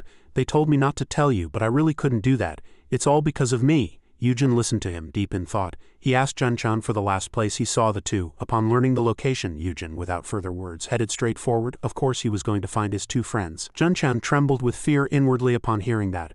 No matter how good Yujin was, he couldn't handle 20 people. Moreover, they were known for bringing in graduated seniors. The moments they played games together, ate like true brothers at the PC Bang, and studied and played together in the classroom came to mind. Janchan unknowingly clenched his fists and shouted, "I'm going too." Sonal looked at the two of them, curious. "What should we do?" Sokdu looked at the retreating backs of the two, deep in thought. The person next to him asked, "Aren't you going? They're your classmates." He seemed to realize something upon hearing that. The man continued, "Snap out of it. No matter how long you've been with us, in my eyes you're still just a high school student. Look at your two friends trying to save their other friends." Sokdu continued to be caught in an internal struggle. He finally smiled. "Then I'll be a little late too, but don't worry everyone. It's not a big deal, so I'll be back soon." Sonal was surprised to hear that. She couldn't understand his unusual expression. She was about to say she would go too, but was stopped. "No, young lady, if someone takes this opportunity to spread malicious rumors, you will be in trouble. Just trust them." Her enthusiasm being curbed like that, she was quite upset and sulked. He knew that, but there was no other way. Janchan was still enthusiastic, but he also had many worries. He knew Yujin was very good at fighting, but could he handle two guys at once? Then he suddenly looked ahead and was surprised, because Sokdu had appeared beside Yujin. Yujin was also quite surprised and looked at his friend beside him. Sokdu understood his intention and explained, "We're classmates, aren't we?" Upon hearing that, a confident smile spread across Yujin's lips. Thus, the three of them moved forward together. At the place they left, three shadows appeared. Janchan pointed ahead in fear. "It's definitely here." Did they escape? Sokdu thought differently. "It seems they were captured by those guys. You can tell by how shattered this phone is." Yujin stood in the middle of the fight observing something. His eyes grew colder and colder. As Janchan was at a loss, the group that had been chasing him appeared. They immediately charged, and Janchan trembled with fear. The group looked at Janchan, seeing that he had brought two more people, and openly expressed contempt. Sokdu thought it was a good opportunity to ask where the two had been taken and was about to step forward, but Yujin went first. He appeared in front of one guy and easily blocked his attack. Then he punched him in the neck, almost strangling him. The guy behind saw his comrade being taken down and tried to ambush, but he was easily subdued by Yujin. He didn't stop there and grabbed his head, slamming it to the ground. On the other side, Sokdu was also doing his part. With his trained skills, he easily handled his opponents. In less than 2 seconds, the group was cleanly dealt with by the two. Janchan looked at the two of them, puzzled. The two of them took down 4 guys in the blink of an eye. Yujin approached a guy who still seemed to have a bit of consciousness left. "Where did you take the two of them?" Extreme pain caused his veins to bulge all over his body, and even seeing Yujin's indifferent eyes, he still clenched his mouth and refused to speak, but the price was having his head grabbed by Yujin and slammed into the ground. With just one blow, this guy almost fell asleep. Sokdu stepped forward and said he would use his professional skills to ask where the two had been taken. Yujin immediately nodded. Meanwhile, the delinquent group was gathered in a restaurant. They threw the battered bodies of Du Hyokjin and Jihang aside. Feeling the pain spreading throughout his body, he trembled even more in fear as he watched the guy in front of him relentlessly beat him with a baseball bat. Inho looked at him and reminded him, "Taesu, I'm back." He heard that and quickly stopped his hand, throwing the bat aside. Then he raised his hand and asked his subordinate for a cigarette. Taesu was very annoyed. He felt like those guys had made him lose face in front of his seniors. The boss asked at this moment, "Is it true that more than 10 of our guys from Gosok Industrial High School were defeated by 4 guys from Shinin High School? You know most of our guys are from Gosok Industrial High School, right? That's why our company hires them, but the Shinin High School guys, those rich kids who only study, beat up more than 10 of our guys. If that's the case, I'll have to reconsider letting you in here after graduation." Taesu frowned upon hearing that. "Inho, do you know how much I was embarrassed in front of our boss?" Inho's face turned pale upon hearing that. Du Hyokjin and Jihang were quickly dragged over. Taesu looked at them and thought, "Are these the guys? Why are there only 2? Inho said, embarrassed at this moment. "One of them escaped, but we'll catch him soon. And there was one more guy, but we couldn't catch him." Taesu felt very humiliated by his irresponsible words. "You went yourself and couldn't do anything?" Inho knew he was very sensitive and quickly apologized. Taesu ignored him and looked at the two. "I heard you defeated those useless guys. Tell me who it was." Jihang was still unyielding despite the disadvantage. "Your dad doesn't want to talk. What are you going to do?" Then a powerful blow struck Du Hyokjin. Taesu let out a cloud of smoke. "All right, stop it. Let's do this now. Whoever speaks first will be let go, but later, if you want to keep your mouth shut, you'll have to work under us. Don't even think about escaping. Otherwise, I'll go to your school myself and drag you guys by your hair. Choose your life." But contrary to his expectations, the two laughed and made a fool of him. This was a great humiliation for a boss like him. Inho also couldn't understand why the two in front of him were still in the mood to laugh in this situation. Taesu couldn't contain his anger and rushed forward with a baseball bat. He moved frantically, thirsting for blood. He didn't even think of stopping. The others all turned pale, seeing that a murder was about to happen. Taesu didn't care and continued to attack. Suddenly, a sound caught his attention. All the guards outside had been taken down. The group inside also couldn't understand. Inho quickly looked in that direction to see what was happening. Taesu also narrowed his eyes and looked. Yujin and Sokdu quickly entered. Jun-chan followed behind the two. Tae-soo looked at them walking in normally and was puzzled. How did those guys get in? What are the guys outside doing? Jun-chan was terrified to see his two friends lying on the floor at this moment. Sok-do and Yujin were very accustomed to such sights and showed no emotion. In-ho immediately recognized Jun-chan and openly expressed contempt, seeing that he had only brought two people back. Jun-chan looked closely and realized that his side was overwhelmingly outnumbered. Tae-soo stepped forward with an arrogant attitude. What's going on here? These guys dare to barge in and spout nonsense. Sok-do said nothing. Yujin, with his taciturn personality, was also the same. Feeling ignored, Tae-soo immediately ordered his subordinates. In-ho quickly understood his intention and ordered the guys next to him to charge. They rushed straight towards the three with the weapons in their hands. In-ho was secretly happy that this matter would be resolved today, but the sound coming from in front of him caught his attention. With their skills, the two easily swept away his subordinates like tigers among sheep. Their power was truly overwhelming, and even with their weapons it was useless. In-ho couldn't believe what was happening before his eyes, and the other guys also began to tremble in fear. Tae-soo wasn't even in the mood to smoke a cigarette anymore, because the two were about to put down their bags. In-ho, knowing that the opponents were not to be underestimated, shouted for all his subordinates to charge simultaneously. More than a dozen of them charged together, but the result did not change. For those who had received professional training, guys who only fought based on instinct were no match. Yujin merely looked at them with cold eyes, turning their faces pale. Let alone resisting, even touching his clothes seemed like the most difficult task of their lives. Jun-chan merely watched his two friends from the side in admiration. Yujin easily dodged their attacks with his skilled techniques, and then he used his powerful attacking ability.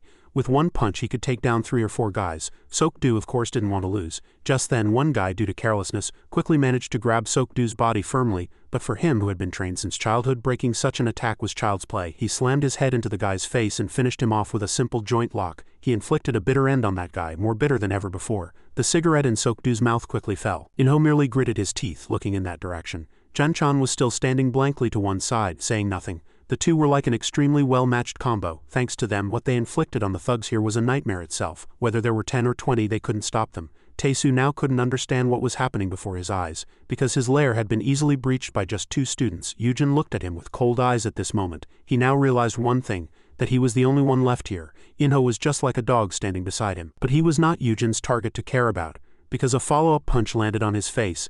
Sok-do easily dealt with the last remaining guy. It wasn't a difficult task for him either. Tae-soo still clutched the baseball bat tightly in his hand, but the fear in his heart had grown immensely.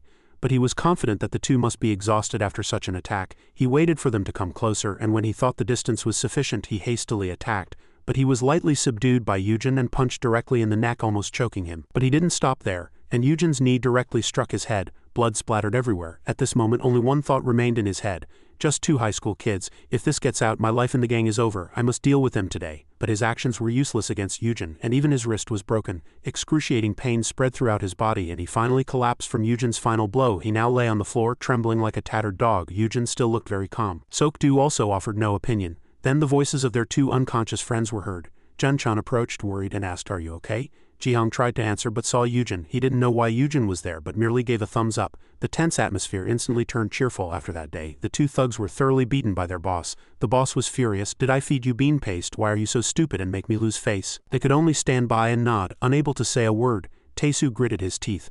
"Boss, I'm sorry," but his words only fueled the boss's anger. "Tae-soo, do you know what time it is? It's time to expand our influence while the Go-sung gang is crumbling. What you did is nothing short of tarnishing our organization's reputation." In-ho trembled all over, unable to utter a sound. Then another man appeared. Enough. After speaking, he looked ahead and approached. "I already knew you were useless." Tae-soo could now only kneel beside him, trembling, unable to utter a sound. He asked, "Did those guys escape?" His subordinate replied feebly, "Yes, just now. I'll send people to chase them immediately." But he shook his head. "They might come back, but either way, we can't just let it go. If you catch them, break their arms and legs. That's the price for daring to touch my people." At the boss's command, his subordinates immediately nodded. Tae-soo sat nearby, a cruel smile on his face. Meanwhile, at Radio City, Duchik's subordinate rushed in frantically. He quickly approached the boss. "I know why the rumors about the Juman gang are spreading. A few high school students raided their den and completely trashed it. I heard even the boss got involved because of how badly they were beaten. That's why the rumor spread that they were beaten by high school students." Hearing this, Duchik sighed and fell into thought, then commanded, "Guys, call a few people over." Yang-soo immediately replied, "They're all here. Even if I hadn't called them, they all gathered to greet you, boss, after hearing you're no longer working for Congressman Kim." Duchik burst out laughing upon hearing that. "If you want to play, just say you want to play, don't make excuses." While saying that, he quickly opened the door. Indeed, many subordinates were gathered there. Duchik looked at them, recalling his glorious days, and spoke in a low voice. "Long time no see, everyone. Before we have some fun this morning, there's something you need to help me with. Meanwhile, on the street, a group from the Juman gang, searching everywhere, blocked Sokdu's path. Seeing him, they smiled. Found him easier than expected. Sorry to interrupt your date, but you'll have to come with us. Sokdu said nothing. Sona, like him, remained motionless. In less than a few seconds, cars sped up. Bodyguards quickly emerged and surrounded the thugs. Team 3's leader stepped forward. Looks like you're all very excited to be playing after a long time. Just like that, in front of the two, the group of thugs was quickly dealt with. Meanwhile, in another location, Duchik's subordinates were also carrying out their mission. They were tracking the Juman gang. Duchik stepped forward majestically. The opposing boss looked at him with anger. Duchik, why are you? Taesu and Inho stood nearby, trembling in fear. Is that Duchik, the boss of the Duchik gang, said to be the strongest in this area? I heard he was taking a break for other reasons. Juman looked at them and angrily said, is there some misunderstanding? We didn't touch your people. Duchik looked at him and exhaled cigarette smoke. Juman said, Duchik, you should let kids' fights be handled by kids. What are you doing interfering as an adult? Duchik, hearing that, seemed to recall something and asked, are you guys interfering because of those kids too? Duchik smiled upon hearing that. Since an adult from your side intervened, we'll respond in kind, won't we? Meanwhile, at a fast food restaurant, Dan was still enjoying a delicious bread. The child looked very excited. Eugen stood beside her, silently watching Dan eat deliciously. Dan smiled and said, it feels like it's been a really long time since I've had such a delicious dinner. Eugen laughed upon hearing that. Is there anyone else who eats like you? Just then, Duchik called and he quickly answered. Duchik's voice was heard. Kid, what are you doing? Come to our place for a meal when you have time. Eugen was too shy to answer readily. Duchik laughed upon hearing that. Are you that shy about eating with me? Eugen, encouraged by his enthusiasm, said, then please buy me a large cup of ramen from the convenience store. Expensive things are a bit too much. Duchik found his condition very interesting. All right, I'll buy you ramen next time. He had already dealt with the thugs nearby. A new day dawned. Jihong and Hyokjin came to class with aching bodies. After class, they asked their two friends to go to the PC bang again. Junchan was worried about Jihong's arm, but Jihong insisted that he only needed to be able to move his fingers. The other two had no choice. Hyokjin looked at him and reminded him, are you going to feed with that arm? If you cause trouble for the team, I won't let you off easy. Jihong then asked Sokdu to come along. The two were quite surprised to hear that invitation. Jihong looked at Sokdu and said shyly, I'll buy you a drink at the PC bang. I need to repay you for that evening. Sokdu looked at him, lost in thought, and to Sona's surprise readily agreed. Then Sona also excitedly wanted to go along. Hyokjin looked at her as if she were ill. You want to go to the PC bang too, Sona? She innocently nodded. Yes, is there anything wrong with that? Sokdu then looked at Eugen, surprising him. Sokdu asked if Eugen had a high rank. Eugen nodded, saying he had just gotten it recently. Hearing this, Sokdu was smiling outwardly but seemed to be hiding something. Even Eugen noticed it. And then they all hurried to the PC bang, and they all engaged in a fierce team fight. Junchan supported Son, but as an ordinary supporter, he couldn't convince the top laner to push the tower. In the end, they all rushed in, resulting in a very fierce team fight. As the opponents kept pushing their base, their operating skills were no match. Although they lost the game, they still happily gathered for dinner and later promised to watch the World Championship together. Sona, as usual, sat in the back watching the boys' enjoyment without understanding it. Then she suddenly noticed Eugen's serious expression while playing the game. After enjoying their time, they went home. On the way back, his phone rang. It was a call from his sister. She asked if he was coming home for dinner, but before he could answer, he saw his grandfather and sister standing in front of their house. He asked where they were going and learned they were heading to the supermarket to buy some things. Eugen was quite interested and wanted to go with them. Anyway, he was bored staying home alone. Daeun agreed. The three of them quickly went to a nearby supermarket, bought some fruit and had a very nice experience. After finishing their preparations, everyone went home with their groceries. Just then, Eugen suddenly sensed something and turned his head with a vigilant gaze. An unfamiliar man stood at the corner of the wall staring directly at him. The camera quickly zoomed in on his face. It was Ram. His appearance brought back unpleasant memories for Eugen. The two seemed to have trained and fought together in the military. So Eugen couldn't forget his face. As he was lost in thought, Daeun's call brought him back to reality. His grandfather was also surprised to see his grandson stop. His grandfather followed his grandson's gaze and looked at Ram. Who is he, your friend? Eugen said in a low voice. He's my comrade. Ram then approached from a distance. Grandpa Yu, thinking he might be his grandson's friend, warmly welcomed him. Ram also smiled informally. Hello? Daeun shyly greeted the foreign young man, but through Eugen's eyes she could guess that their past wasn't very pleasant. Grandpa Yu offered him. You must be tired from traveling so far. Would you like to have dinner with us? Ram shook his head. No, I just stopped by for some business nearby. Hearing that, the grandfather and granddaughter immediately returned home, giving the two some space. Now that only the two of them faced each other, the atmosphere became extremely tense. Ram smiled. You seem to be doing very well for someone who sacrificed himself, don't you? Eugen was very curious how this guy had found him. Ram explained. I found out at the base, while searching for you, I noticed you weren't very vigilant. Is it because the base hasn't found you yet? I was on a mission nearby and heard the base was looking for you, so I came to find you first. It was a bit difficult finding you though. But the base will find you soon too. Besides, I'm on a mission to punish a criminal. There's no need to be so cautious. Having said this, he paused for a moment and smiled. Today I just came to meet an old comrade. Yujin was confused by his disjointed words. After that, the two went to a convenience store together and ate ramen. Yujin still insisted on a triangular kimbap. After finishing their meal, the two let out a long sigh. Ram seemed to really like this ramen, but Yujin reminded him that it was delicious but high in calories. Ram was surprised to see his friend, whom he hadn't seen in years, still so serious. Yujin spoke first. "If the organization still hasn't found me, how did you find me?" Ram laughed upon hearing that. "Because I know where you live. More importantly, I know you too well. It looks like you've regained your memory, haven't you? That's good then. Number 32 also knows where you live.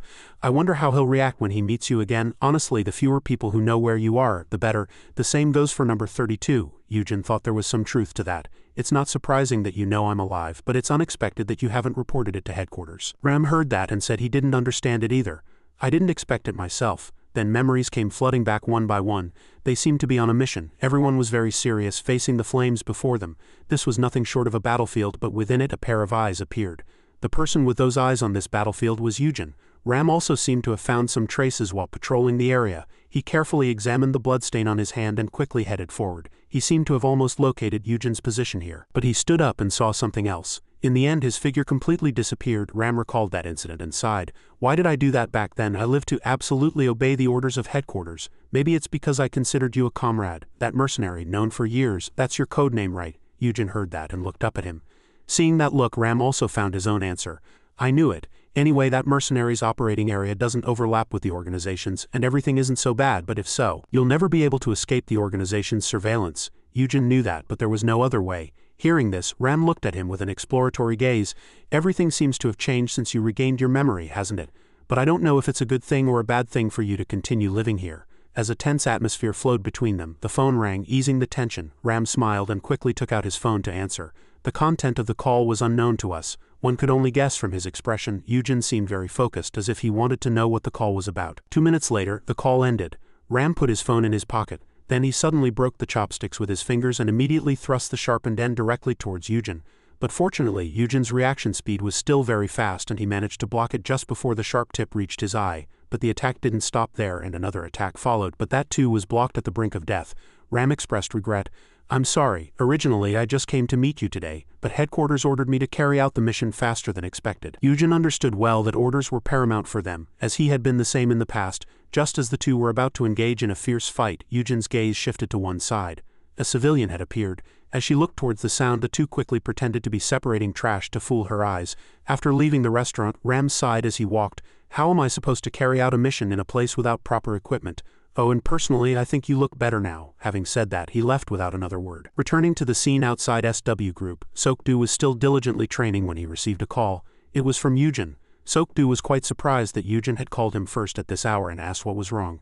And when he learned that Yujin had a very serious request, he became even more cautious. Yujin asked him to check the CCTV at the convenience store near his house.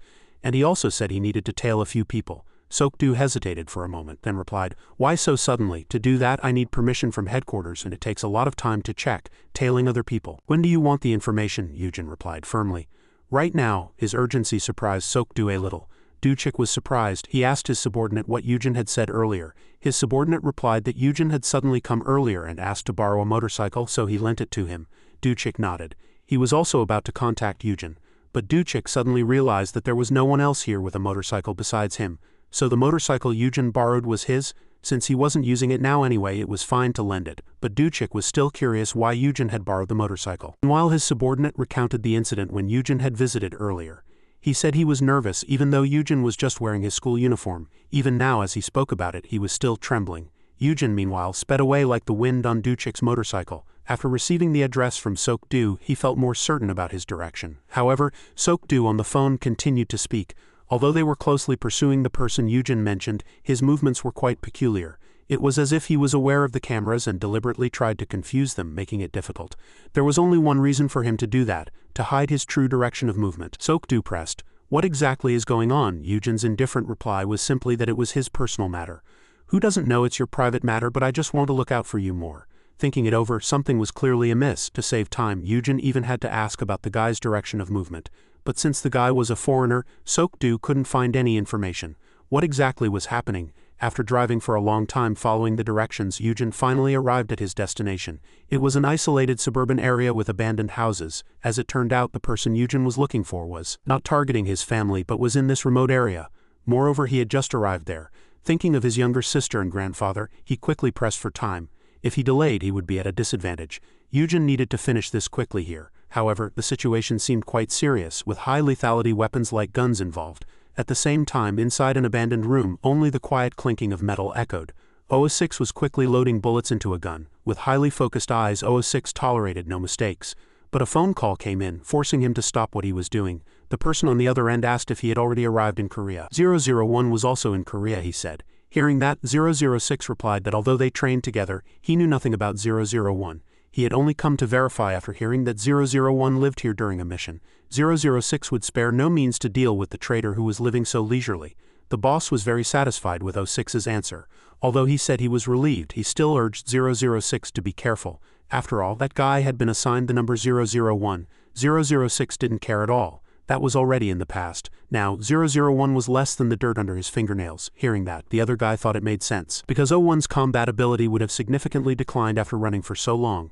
He said he would await good news from 006. The call ended, but 006 still stared intently at his phone screen. Suddenly, he spotted something on the screen. As it turned out, while he was engrossed in his call, Eugen had already infiltrated the area. With bloodshot eyes, Eugen was now burning with fighting spirit.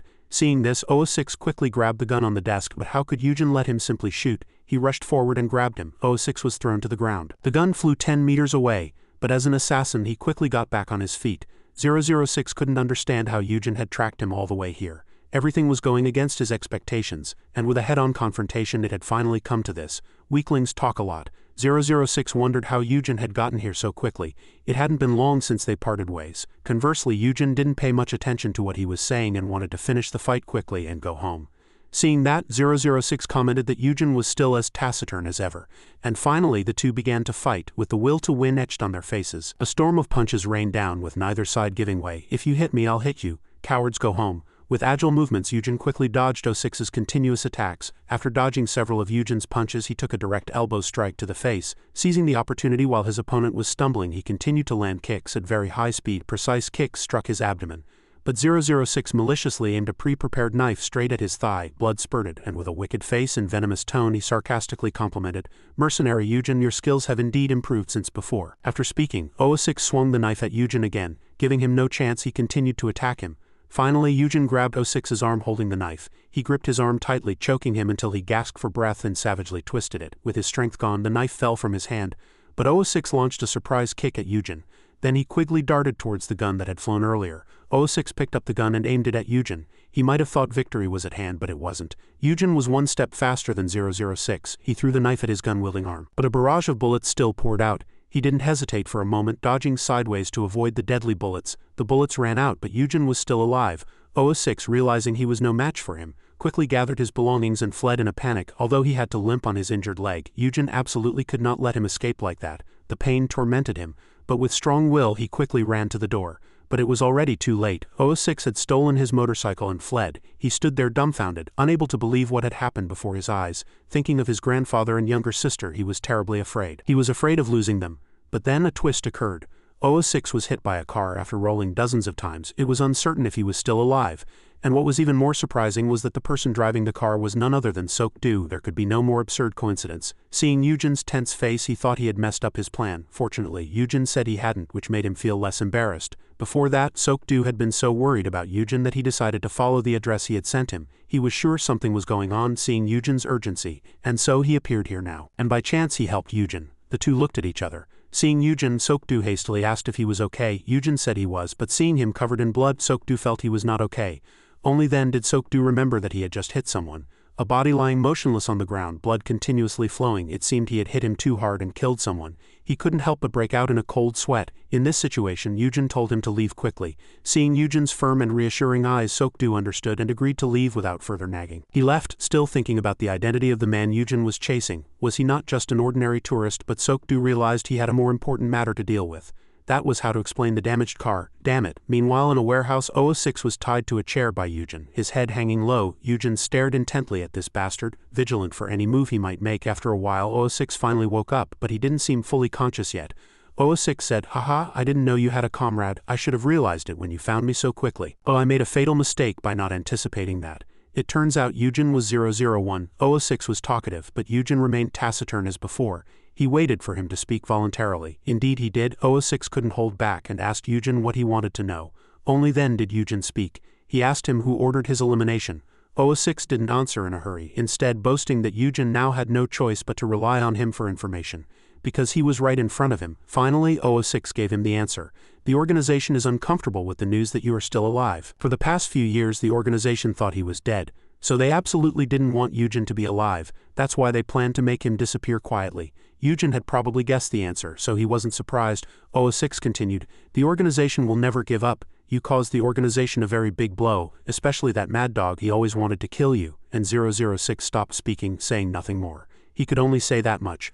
006 thought about his relationship with him and didn't want to prolong it, so he just told Eugen to kill him. Eugen held a knife in his hand. He quietly approached him step by step. 006 thought to himself, it wouldn't be bad to die by one's hand rather than by some random thug. Why was he still not feeling any pain? Death had not yet come. Eugen approached with the knife but then sat down. He wondered what Eugen's current action meant, and Eugen replied that he was readying the ropes, but 006's intention wasn't that.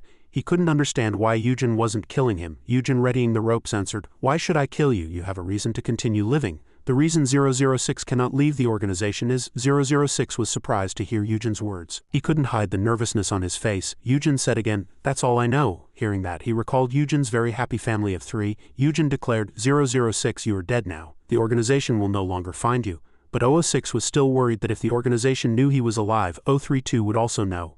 Eugen cut him off. 032 would think the same as 006, so it's better than dying here, isn't it? As if he had made up his mind, he asked nothing more. 006 stood up and left, his lonely back before leaving. 006 said, Eugen, if you keep doing this, your family will be in danger. They will use your family to threaten you. This was, of course, a fact Eugen knew without anyone telling him. But Eugen spared him this time because 006 hadn't targeted his family first. What he needed to do now was to figure out how to protect his own life. 006 finally showed a genuine smile. It was a smile that hadn't appeared on his face for a very long time. He decided to be a good person for once. Before disappearing, 006 said he would try to confuse the information about Eugen. 001, what's your name? Your real name? Eugen was silent. 006 thought he still wouldn't speak. But finally he decided to tell him his real name. In return, he also told him his real name. His name was Ram. Ram exclaimed, it took us 10 years to know each other's names. And then 006 left and the two parted ways here. Night fell and Eugen finally arrived home. He opened the door and looked around to see if anyone was awake. Since everyone was asleep, he quietly and slowly went inside. But a sound startled Eugen. It was his grandfather. He was still awake. Eugen hastily hid the bloodstains on his clothes so his grandfather wouldn't see them. He asked, you're still up? Yeah, couldn't sleep. Must be the coffee I had earlier. You must be tired too. Go wash up and get some rest early. After speaking, he closed the door as if to go find Jugong. While looking at his grandfather's door, he suddenly heard another Oppa sound. Dayan softly said, Grandpa waited for you because you weren't back yet, so don't feel too pressured. He was just worried about you. Eugen smiled and replied, I know. Dayan said she had saved some food for him, so he should eat if he was hungry. She had saved it because her brother liked home-cooked meals. After speaking, she quickly closed the door and rushed into her room. A very hearty meal. The warmth of his family melted Eugen's cold heart and washed away the anxious feelings that had troubled him all day. That night, Duchik also received an unexpected text message. It was from Eugen. He had texted Sok-du to thank him. Sok-du was very surprised. For someone like Eugen to text him thanks, Sok-du blushed like a teenage girl who had received a text from her crush. A new day dawned again. Sok-du and So-na entered the classroom side by side, but Sok-du suddenly slowed his pace a little. He paused for a moment when he saw Eugen standing there. Around him were female students staring at him in a daze. Seeing Eugen, So-na happily ran over and asked him what he was doing here, and if he had come to see her. No, child. Eugen had only come to talk to Sok-du. So-na was surprised. He came to see Sok-du. What did he have to talk to this guy about? But soon the two quickly found a corner to talk. Sok-du looked at Eugen. Are you going to talk about yesterday's incident? Yes, I probably need to tell you about it. Sok-du focused intently, ready to listen to what Eugen had to say. Eugen spoke seriously. The person you hit yesterday is an old acquaintance of mine. He came here to meet me. Sok-du clearly heard him. He waited for Eugen to continue, but Eugen didn't say any more unnecessary words. Sok-du couldn't wait any longer. Is that all you want to say? He impatiently turned his head away. Eugen added, anyway, it's better if you don't know everything. Although you investigated quite a lot yesterday and even tracked his movements, I hope you don't delve deeper. The truth is, I'm telling you this because you helped me. Seeing Eugen so serious, Sok-du finally smiled. He sighed, alright, I won't investigate further. Though I'm quite curious about your past, if you don't want to, I won't interfere further. I learned my lesson once before, so I understand, and so the conversation between the two men ended. They returned to the classroom together. Before Sok-do could even sit down, Sona asked what the two had talked about. Why can't you tell me? Sok-do stammered. Well, he asked me how to climb ranks in the game. Sona actually believed him. She even innocently said that Yujin was really into gaming, but she was still curious. Chan Hong and Jae Hong were better at gaming than Sok-do. So why would Yujin ask someone like Sok-do who wasn't as good for advice? As evening fell, Daeun was on her way home from school. She was making a list of things to buy at the supermarket when a male student suddenly appeared in front of her. He asked if she was a Shinin high school student. Then shyly, he asked if he could have her phone number. Surprised by the sudden question, Daeun stared at the male student with wide eyes, unable to react. Seeing that, Tae Seong spoke again. Yeah, no need to be shy, I just want your phone number. Daeun was embarrassed. She apologized to politely refuse. But Tae Seong suddenly frowned, his face turning pale. His chubby friend came over and teased him. Dude, you just got rejected. Hearing that, he became even more annoyed. Did I say I wanted to be friends with you? I just asked for your phone number. Before Tae Seong could say anything to Daeun, he was hit by a punch. She looked up in surprise. The person who stepped forward was Hyuk-jin. Hyuk-jin's face hardened. Hey you bastard, you're really annoying. Being hit like that in front of a girl made him even angrier. He turned and cursed at whoever dared to hit him, only to be hit by Hyuk-jin again. It was me. Got a problem, you ugly face? After being hit twice in a row, he was terrified and his face turned ashen. He couldn't utter another sound. The fat guy who had followed Taesung was no different. He was completely intimidated by Hyuk-jin's piercing gaze and couldn't do anything. In the end, both guys had to leave, vowing revenge. Immediately after, Hyuk-jin's demeanor did a complete 180. He shyly asked Daeun if she was okay. Daeun was extremely grateful, thinking how fortunate she was to have rescuers. A moment later, 3 delinquents appeared on the peaceful street. They swaggered, asking if this was the right area. It was Taesung, the one who had been beaten earlier, who had called for backup and returned for revenge. Taesu was furious. Damn it, how embarrassing. Now even some unheard of punks dare to act this way towards our Gosung Industrial High School? Hearing that, a long-haired delinquent quickly added, the rumors have already spread. It seems we need to clean up this area again. Let's start with those guys who picked a fight with Taesung first, Taesu cheered. Good, we'll show them exactly where Gosung Industrial High School stands. Taesu finally spotted his target and shouted, found them? What Taesung saw was Daeun and Yujin, who had just returned from the supermarket. He had found Daeun, but the guys who had hit him earlier were nowhere to be seen, and Taesu. Seeing Yujin, his face darkened and he gritted his teeth. He recalled the time he and his subordinates were mercilessly beaten by Yujin, and cold sweat streamed down his face, his lips trembled and his face turned pale. He asked Taesung, did you get beaten up like this trying to get that girl's number? As soon as Taesung said yes, he immediately rushed forward and punched Taesung. Taesung angrily cursed, this bastard, find out who that guy is yourself. His eyes were still bright. He couldn't understand why Taesu suddenly hit him or who he was supposed to find out about. Then the group started hitting him all together. Hit him, you bastard, if you're so good, go hit him yourself. Hit him yourself. While one group was still causing a ruckus, the 2 siblings had already arrived home and finished dinner. When it was time for fruit, Daeun continuously praised Yujin for peeling fruit exceptionally well. At his sister's words, Yujin secretly grinned from ear to ear but outwardly tried to act casual. Daeun continued to praise him, saying she couldn't peel as beautifully as Yujin. As the family happily ate fruit, a sudden phone call broke the atmosphere and Yujin had to leave. He quickly went to his room and carefully closed the door. A voice came from the phone.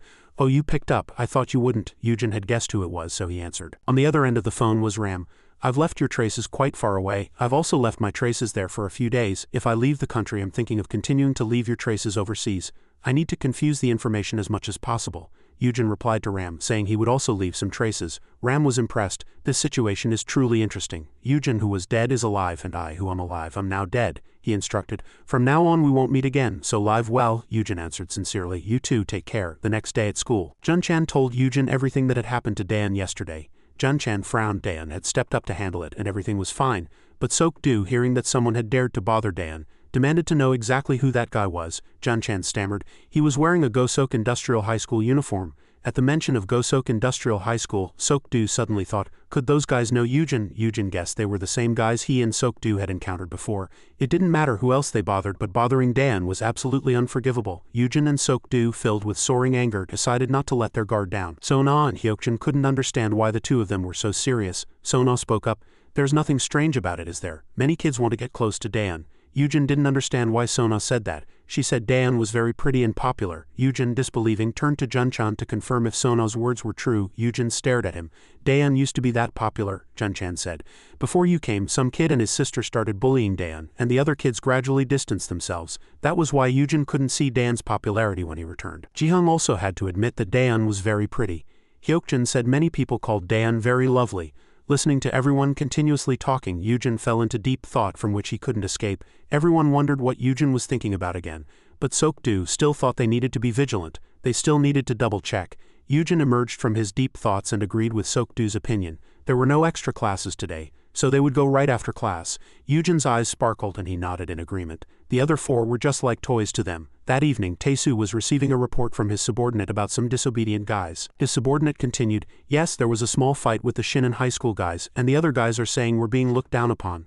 Tae-soo sneered, "Damn it, those punks who couldn't even look us in the eye before. Yes, and there have been changes among our school students recently." He began to reminisce. He recalled the screams of the gun, "You idiots know who you're messing with." He remembered the scene where he had to bow his head and be reprimanded, completely losing face. He never imagined that gun guy back then would be connected to Duchik. Tae-soo was jolted out of his reverie by his subordinate's call. With a serious expression, his subordinate suggested, "We should clean up the guys around us as quickly as possible." Tae-soo thought. He mulled over what his subordinate had just said, so he finally made up his mind. "Starting today, we'll begin purging the surrounding areas." His subordinates were pleased with this decision.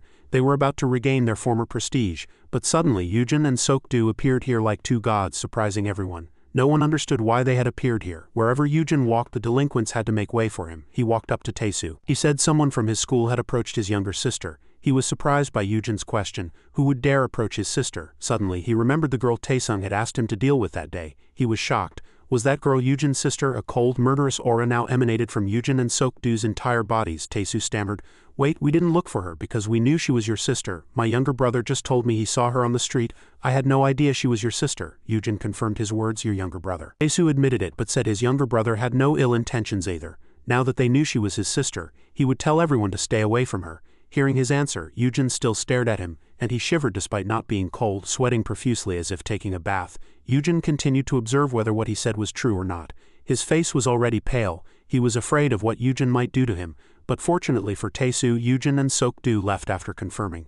Tae-soo and his subordinates could finally breathe a sigh of relief. He then ordered his subordinates to clean up the surrounding areas on another day.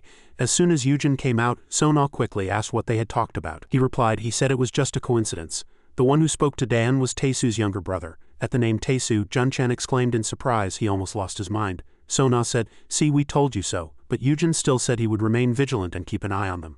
Because he still didn't believe their words, after saying this he went to the 25-hour convenience store. Yujin sat outside the convenience store, carefully peeling the wrapper off a newly bought rice ball. Across from him was Duchik.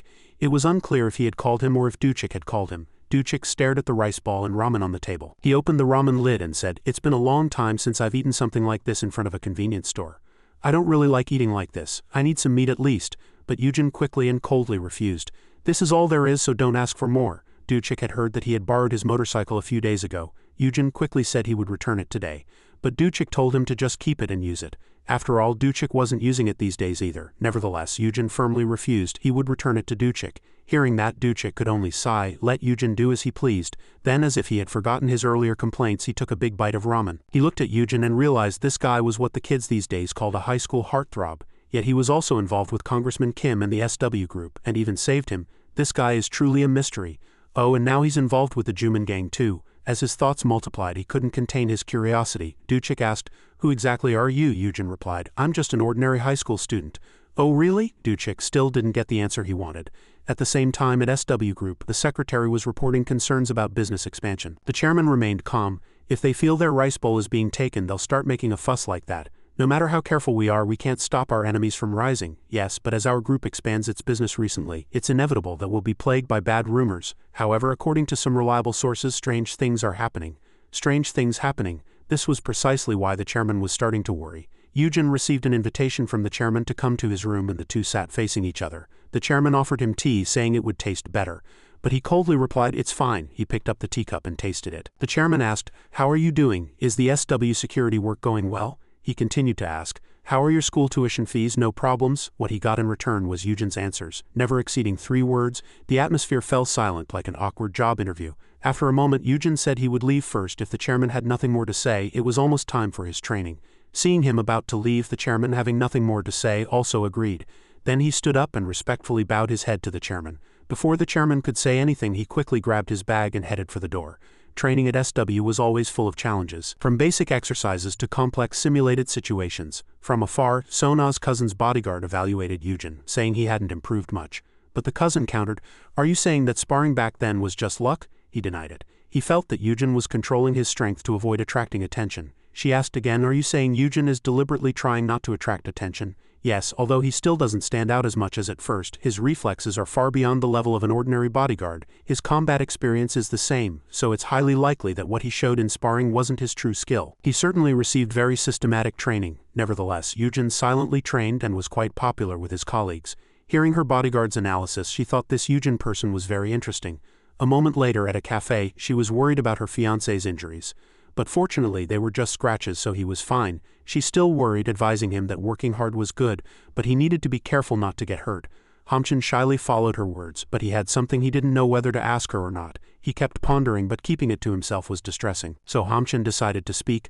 "Are you still investigating that student?" At the mention of student, she didn't recall at first, but then remembered after a moment. He continued, "His name was Eugen, wasn't it?" She wondered why he suddenly remembered that name. Moreover, compared to his calm demeanor earlier, his acting now was too clumsy. Seeing Hamchen like that, she smiled and said she had stopped the investigation. Hearing this answer, he rejoiced again and beamed. At his overly obvious expression, she was convinced he was hiding something. What exactly was Eugen's relationship with her fiancé? After leaving the cafe, sitting in the car, she asked Eugen again if he really had no intention of becoming a celebrity. Her company could promote him sufficiently. Eugen quickly refused. This annoyed her a little. When someone else makes an offer, shouldn't he at least pretend to consider it? He didn't even think for a second. Suddenly, she asked Eugen if he knew Major Hamchen. He was her fiancé. Hearing that, Eugen was surprised. He didn't know her intention, so he quickly turned his head to look at her. Seeing Eugen's expression, she was very satisfied, as she seemed to have guessed correctly. Eugen remembered. Hamchen had said he had to go meet his fiancé. But Eugen never imagined his fiancé would be her. She laughed. It was now clear that Eugen knew Major Hamchen. As Eugen stared at her, she looked puzzled, asking why he was looking at her like that. But Eugen quickly straightened his posture. She glanced at him.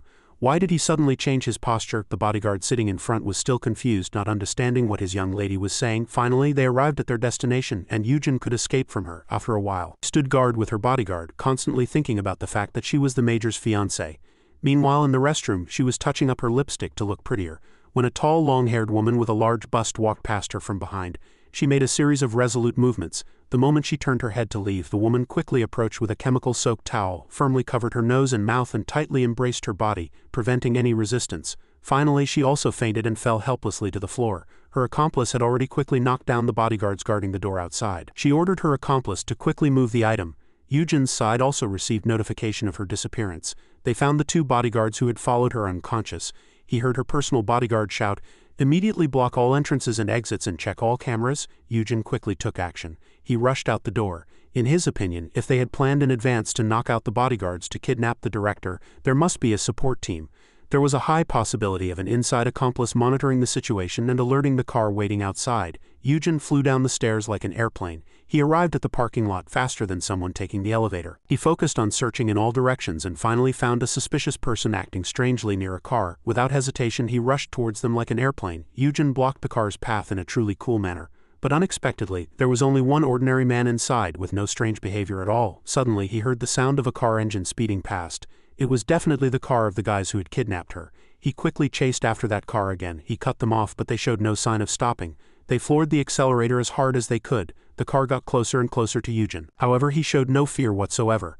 Wow, what audacity! He continued to drive skillfully, brushing past Eugen, knocking him to the ground and making a swift escape. Eugen quickly informed everyone via radio about the suspicious license plate of the black minivan. After that, he focused his strength again to block the car. He leaped directly onto the roofs of other cars and delivered a spectacular kick to the roof of their car. Eugen had to stop them by any means necessary. Eugen quickly clung to the car body. He used all his strength to hold on for as long as possible. In front, bodyguards in black suits appeared. They were rapidly pushing out barbed wire fences to block the car.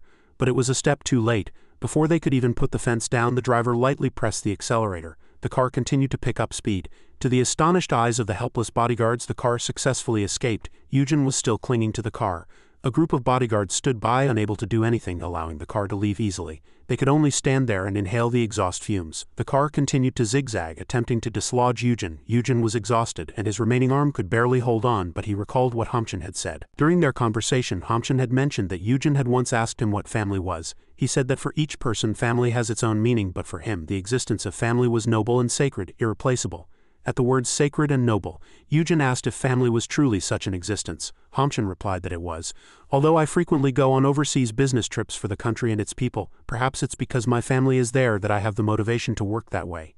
Yujin asked Hamchan if he would sacrifice his life for his family.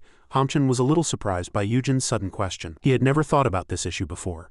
But as Yujin waited, Hamchan gave him an answer. If such a situation arose, Hamchan said he would gladly do so. Because of Hamchan's words, Yujin was still struggling, even though blood was seeping from his finger joints. He gritted his teeth. With all his remaining strength, he tightly gripped the cold metal with both hands. The driver was quite surprised that Yujin could still hold on so tenaciously. Yujin, hanging outside the car, poured all his strength into his hands after that. He lifted his leg high and kicked hard at the car window, shattering it. The car was still speeding. The car window had already begun to crack.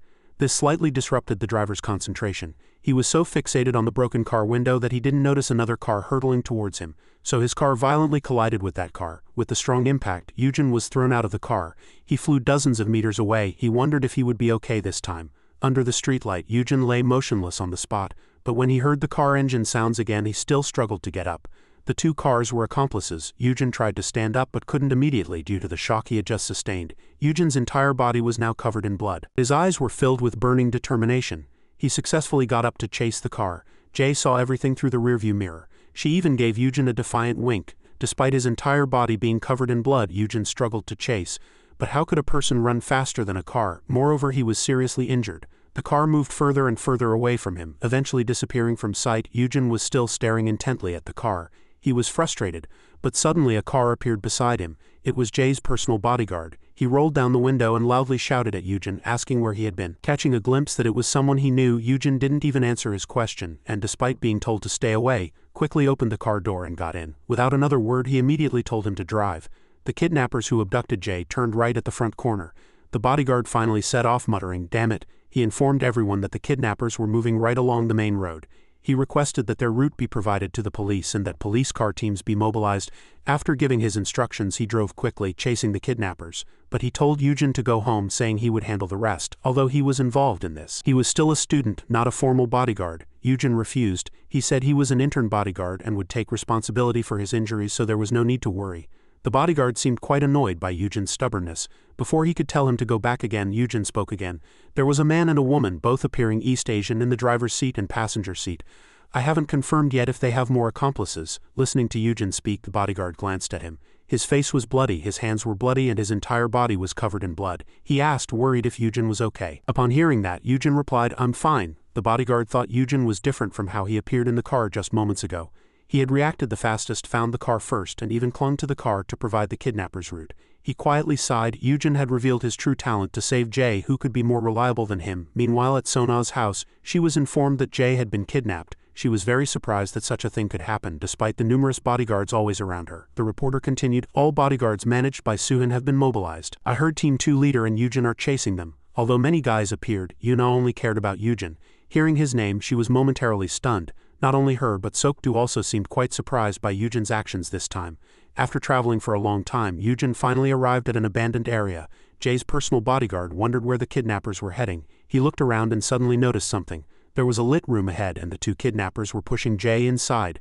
Deciding there was no more time to wait for reinforcements, he decided to take action and told Yujin to sit and wait here. After that, he quickly got out of the car, but another surprising thing happened. In front of him were many burly thugs. All of them wore masks and carried weapons. With terrifying faces, they slowly approached him. He gritted his teeth. The situation seemed quite serious. While he was unsure what to do, Yujin had already gotten out of the car.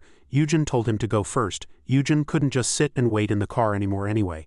They couldn't wait for the support team to arrive. The bodyguard said seriously, "The most important thing is that it's just the two of us here right now. This is different from training. This is a real battle." With sharp eyes and a cold aura emanating from his entire body, Yujin said he felt more comfortable speaking like this. He recalled the scene where Jay was kidnapped. He was surprised when he analyzed it. He had guessed that Team 3 leader and Yujin were professionals.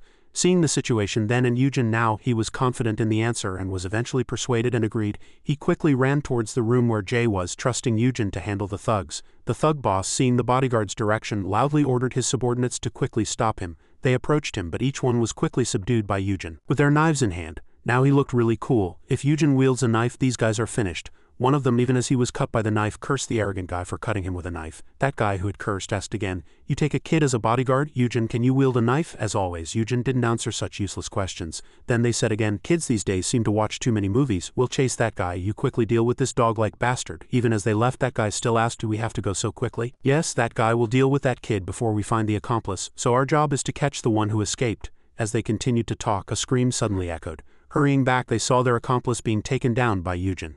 Seeing that, another guy immediately rushed forward to intervene, but he too was quickly stabbed once in the stomach and once in the shoulder by Eugen. He grabbed his shoulder in pain and fell. The thugs were all terrified by Eugen's strength. He even said he was an SW bodyguard after dealing with the two guys. Eugen quickly ran to deal with all the big-mouthed guys. They also didn't back down, rushing at him and shouting, "Kill him!"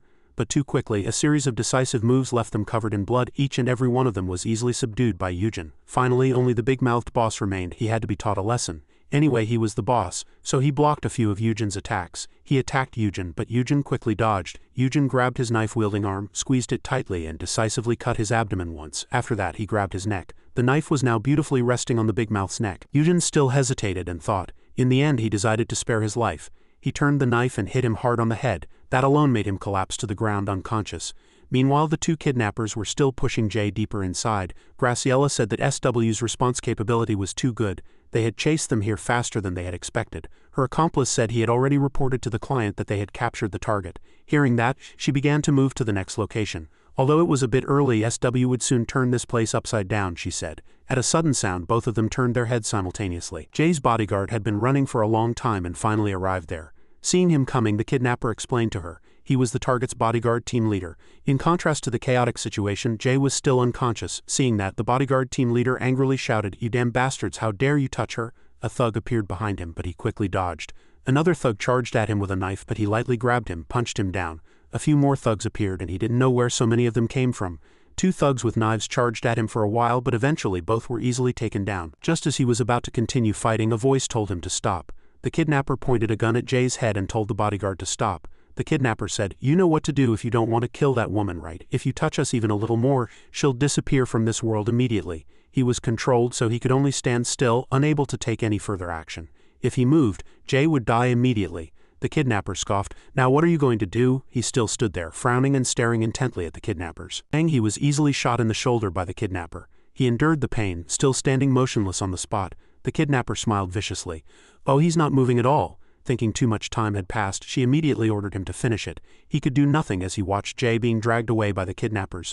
As the gun was pointed at him, he could only stand and silently apologize to Jay 1,000 times in his heart. Suddenly, an unfamiliar object flew faster than light, piercing directly through the kidnapper's hand. She was surprised and hastily dodged the blade flying towards her. Seizing the opportunity, Eugen quickly ran to Jay's location and pushed her away from there. The two kidnappers were surprised by what had just happened.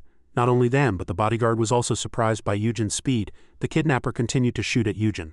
A bullet flew past Eugen's shoulder. Jay's bodyguard quickly rushed forward and violently tackled the kidnapper. Both fell to the ground, but the kidnapper could no longer catch Eugen. He loudly shouted at Eugen, "Don't mind me, quickly escape." Eugen pushed Jay with all his might, making her quickly escape. Now safe, Jay finally regained consciousness. She looked around blankly, then felt footsteps approaching, and soon Jay's mouth was covered. Eugen put his index finger to his lips, making a "be quiet" gesture.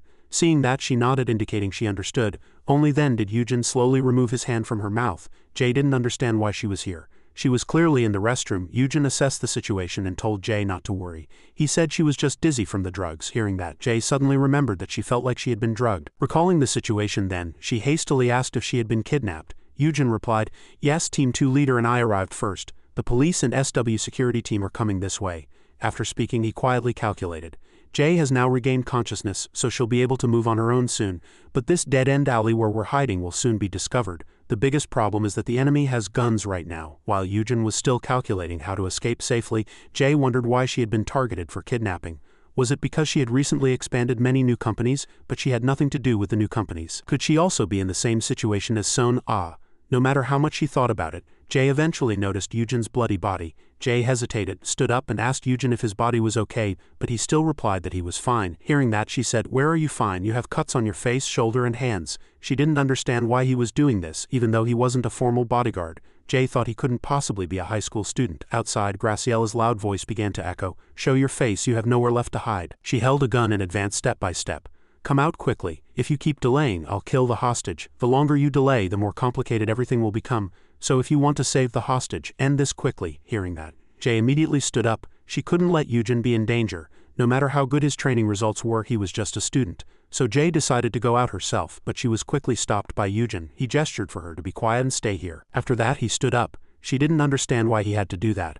Under Graciela's fleeting gaze, Eugen calmly walked out. He even made a gesture of surrender. Seeing only Yujin come out, she immediately asked, "That woman is inside too, isn't she? You really are a kid. I suspected it from the moment I met you and you clung to the car." She held a gun and smiled wickedly. "Kid, you think you're immortal like a movie protagonist, don't you?" Even though she pointed the gun directly at him, Yujin didn't flinch at all. Suddenly, Jay came out again. She loudly exclaimed, "Wait!" Taking advantage of Graciella's distraction, Yujin precisely threw the knife. He continued to fiercely attack her, and he made the gun fall from her hand. The fight was all but won.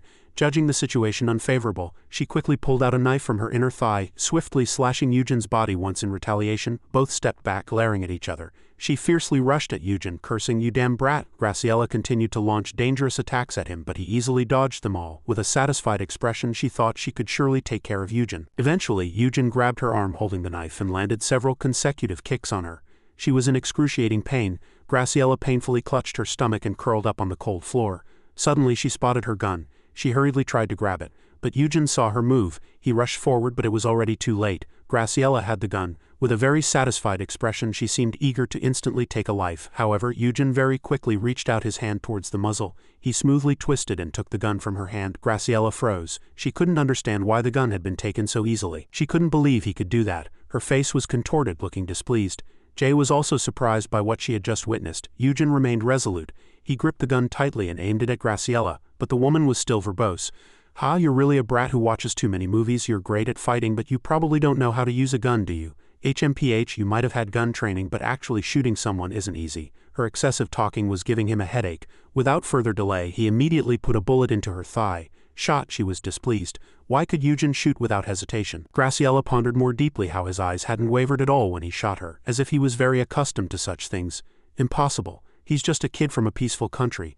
But wait, why do those eyes look so familiar? Graciella was startled, realizing he might be that person. Trembling with fear, she asked, "Could you be Jane?" Without giving her a chance to speak further, he hit her so hard she forgot who she was. She collapsed and finally stopped her noisy chatter. Jay watched it all, continually pondering Yujin's true identity. Meanwhile, this side, Jay's personal bodyguard was also grappling with the gang of thugs. He had to endure the throbbing pain in his shoulder. Now he had to quickly deal with this gang of thugs. While they surrounded him, one of them sneaked up, picked up a gun, and said, "This is as far as you go." The bodyguard continued to dodge attacks and take down one thug after another, but he had to stop fighting again.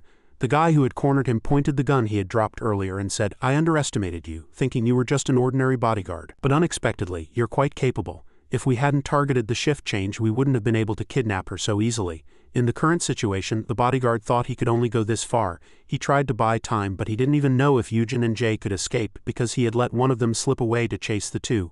But strangely, thinking of that person as Yujin, he felt oddly reassured. The kidnapper saw him smile and immediately asked, "What are you laughing at?" Realizing it wasn't a situation to be laughing in, the bodyguard immediately apologized upon being asked. The kidnapper said, "If you're relieved because the person chasing that brat is a woman, you're mistaken. She's someone who can take all of us down at once. Perhaps she won't just kill that brat who angered her, but take him alive. That's why I don't need to chase him anymore. Because she'll deal with that brat before I even get there." He warned the bodyguard to worry about his own fate as well. Then the kidnapper quickly fired his gun at the bodyguard. But this time he managed to dodge. A bullet unexpectedly flew and wounded the kidnapper's hand. Unable to hold the gun, it fell to the ground. The bodyguard quickly looked towards where the bullet had come from. It turned out Yujin had dealt with the woman and returned here. The kidnapper couldn't understand how Yujin could appear here.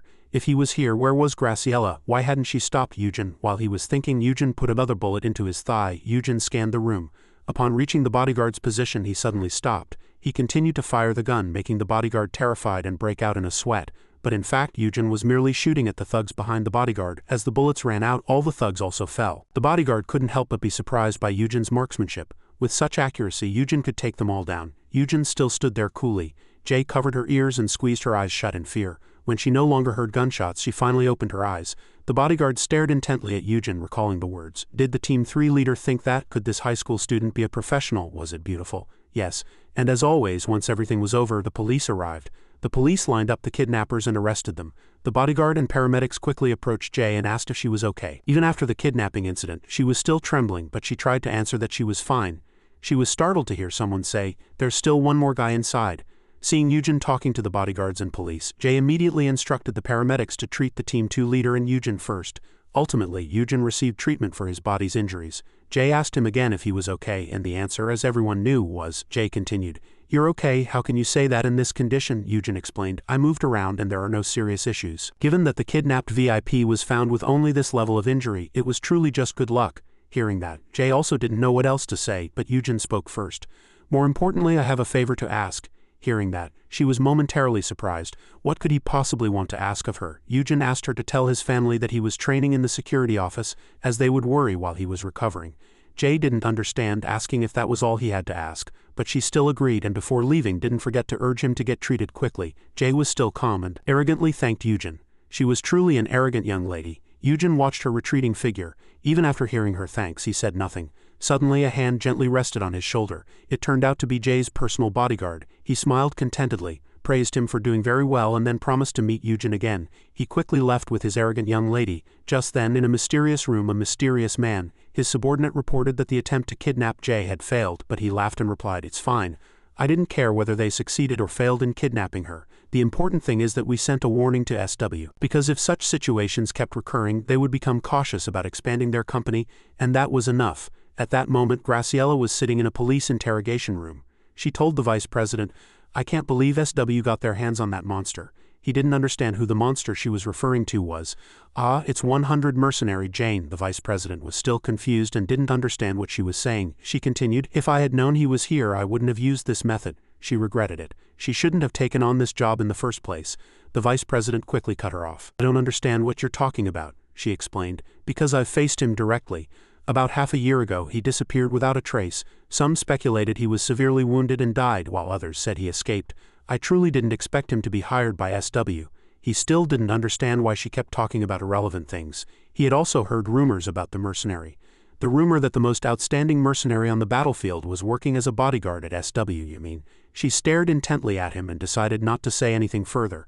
The next day at Pham Nhot Vong's slum hospital, Jay was recovering from the shock of being kidnapped yesterday. The injured bodyguard was still standing guard. She asked why he was standing there, even though he had been shot too. He replied, "It's just a small wound." Jay turned her face away. "All right, rest until you recover. Nothing will happen even if you take a leave," the bodyguard said seriously.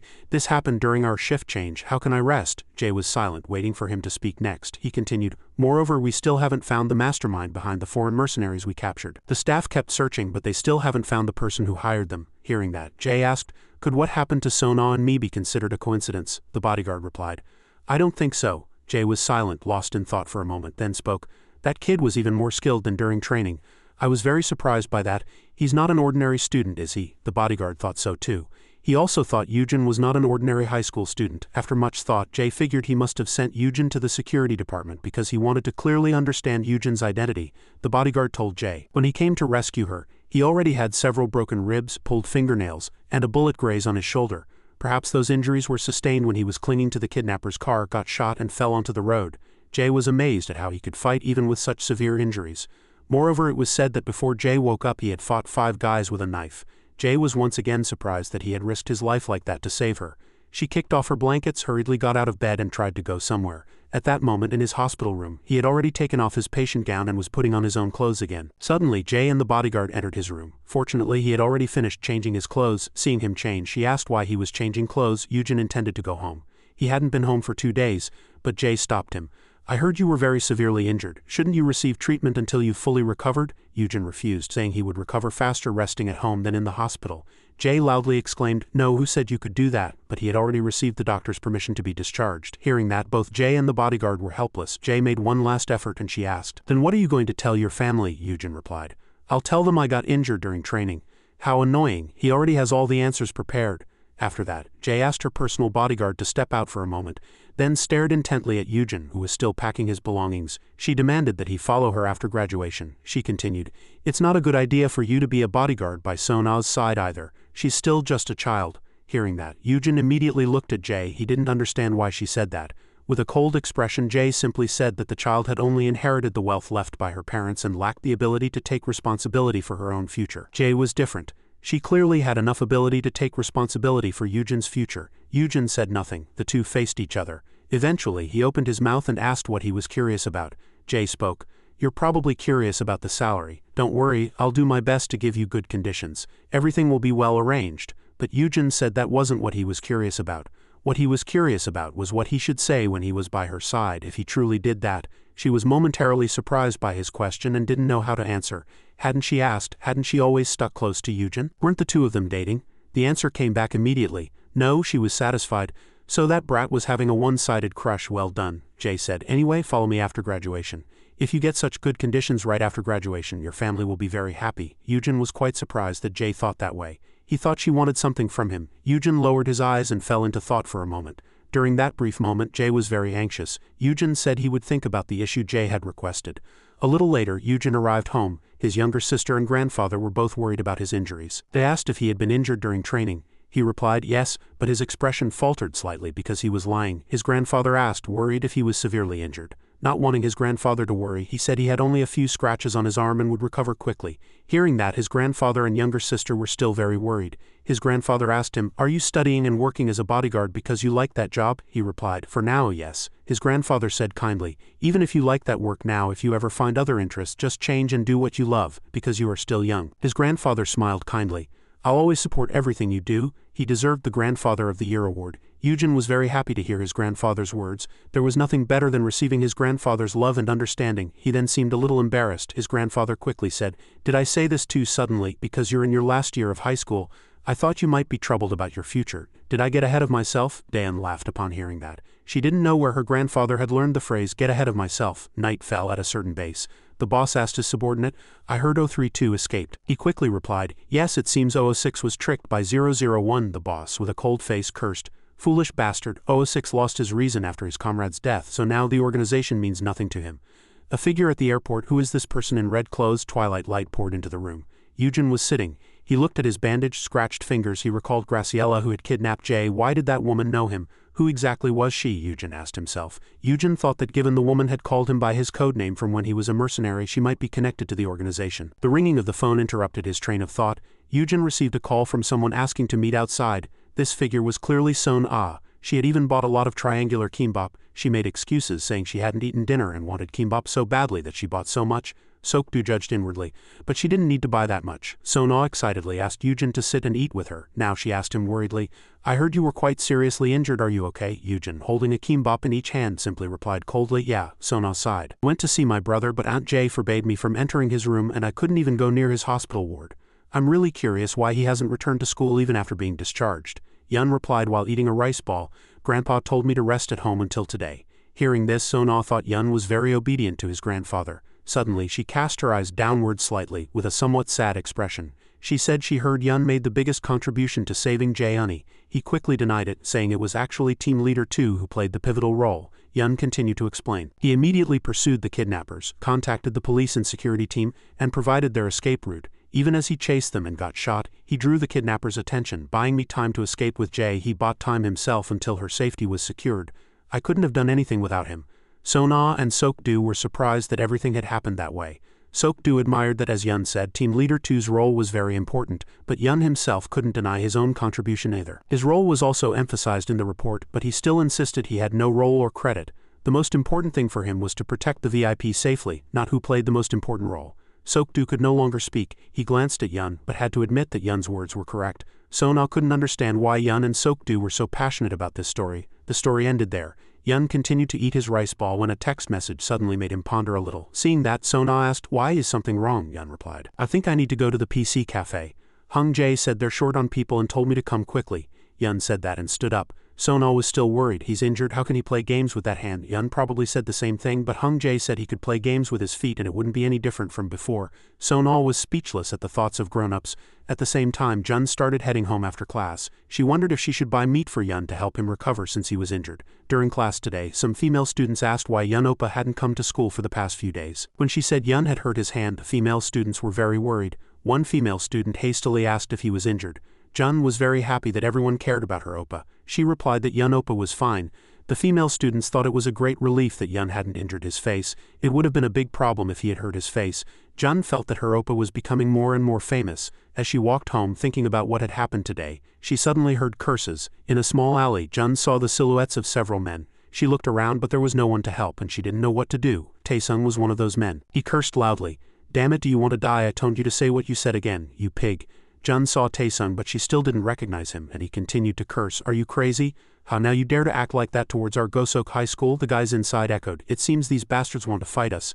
Jun now remembered that the guy in the alley was the one who had asked for her phone number last time. She thought he didn't seem like a bad person and that talking nicely would resolve it. Thinking that, she stepped forward and upon hearing someone's voice, Tae-sung got angry, wondering who dared to interfere with his business and tried to hit him, but then realized it was Jun. She even bowed politely at a 90-degree angle, and he and his subordinates could only watch her. Tae-sung said, "You misunderstood. He was the one who provoked us first. We were just passing by and he stopped us and asked us to buy him food." Hearing that, Jun hastily apologized on behalf of her friend in the red shirt. She hoped Tae-sung would forgive her friend. Tae-sung was angry, but he couldn't do anything to Jun, so he accepted her request and left with his subordinates. After that, Jun approached 032 and asked if he was okay and if he was hurt anywhere. Just as he was about to answer her, his hungry stomach answered first. He shyly asked her if she could help him. 032 now very much asked her to buy him food. So Jun took him to a nearby convenience store. She bought him many rice balls, all different flavors, and she just watched him eat, not eating anything herself. He ate very naturally, very quickly, as if he had been starving for a long time. Jun thought he seemed very hungry. He's about her age. Did he perhaps lose his wallet? 032 finished eating and gulped down water. Only now did he feel alive, and at this moment he blushed and apologized to Jun for his rudeness. He said he was hungry, but Jun still happily said, "It's okay, I understand." He said he had just returned from overseas, lost his wallet after landing, and had been starving for a few days. Jun was surprised that he had been starving for a few days and suggested he go to the embassy for help. Only then did he realize that was an option. Looking at the time, she thought it was already late. Yun Oppa must be waiting for her at home. She left 1,000 gold with 032 and stood up to leave. He was confused why she was giving him money.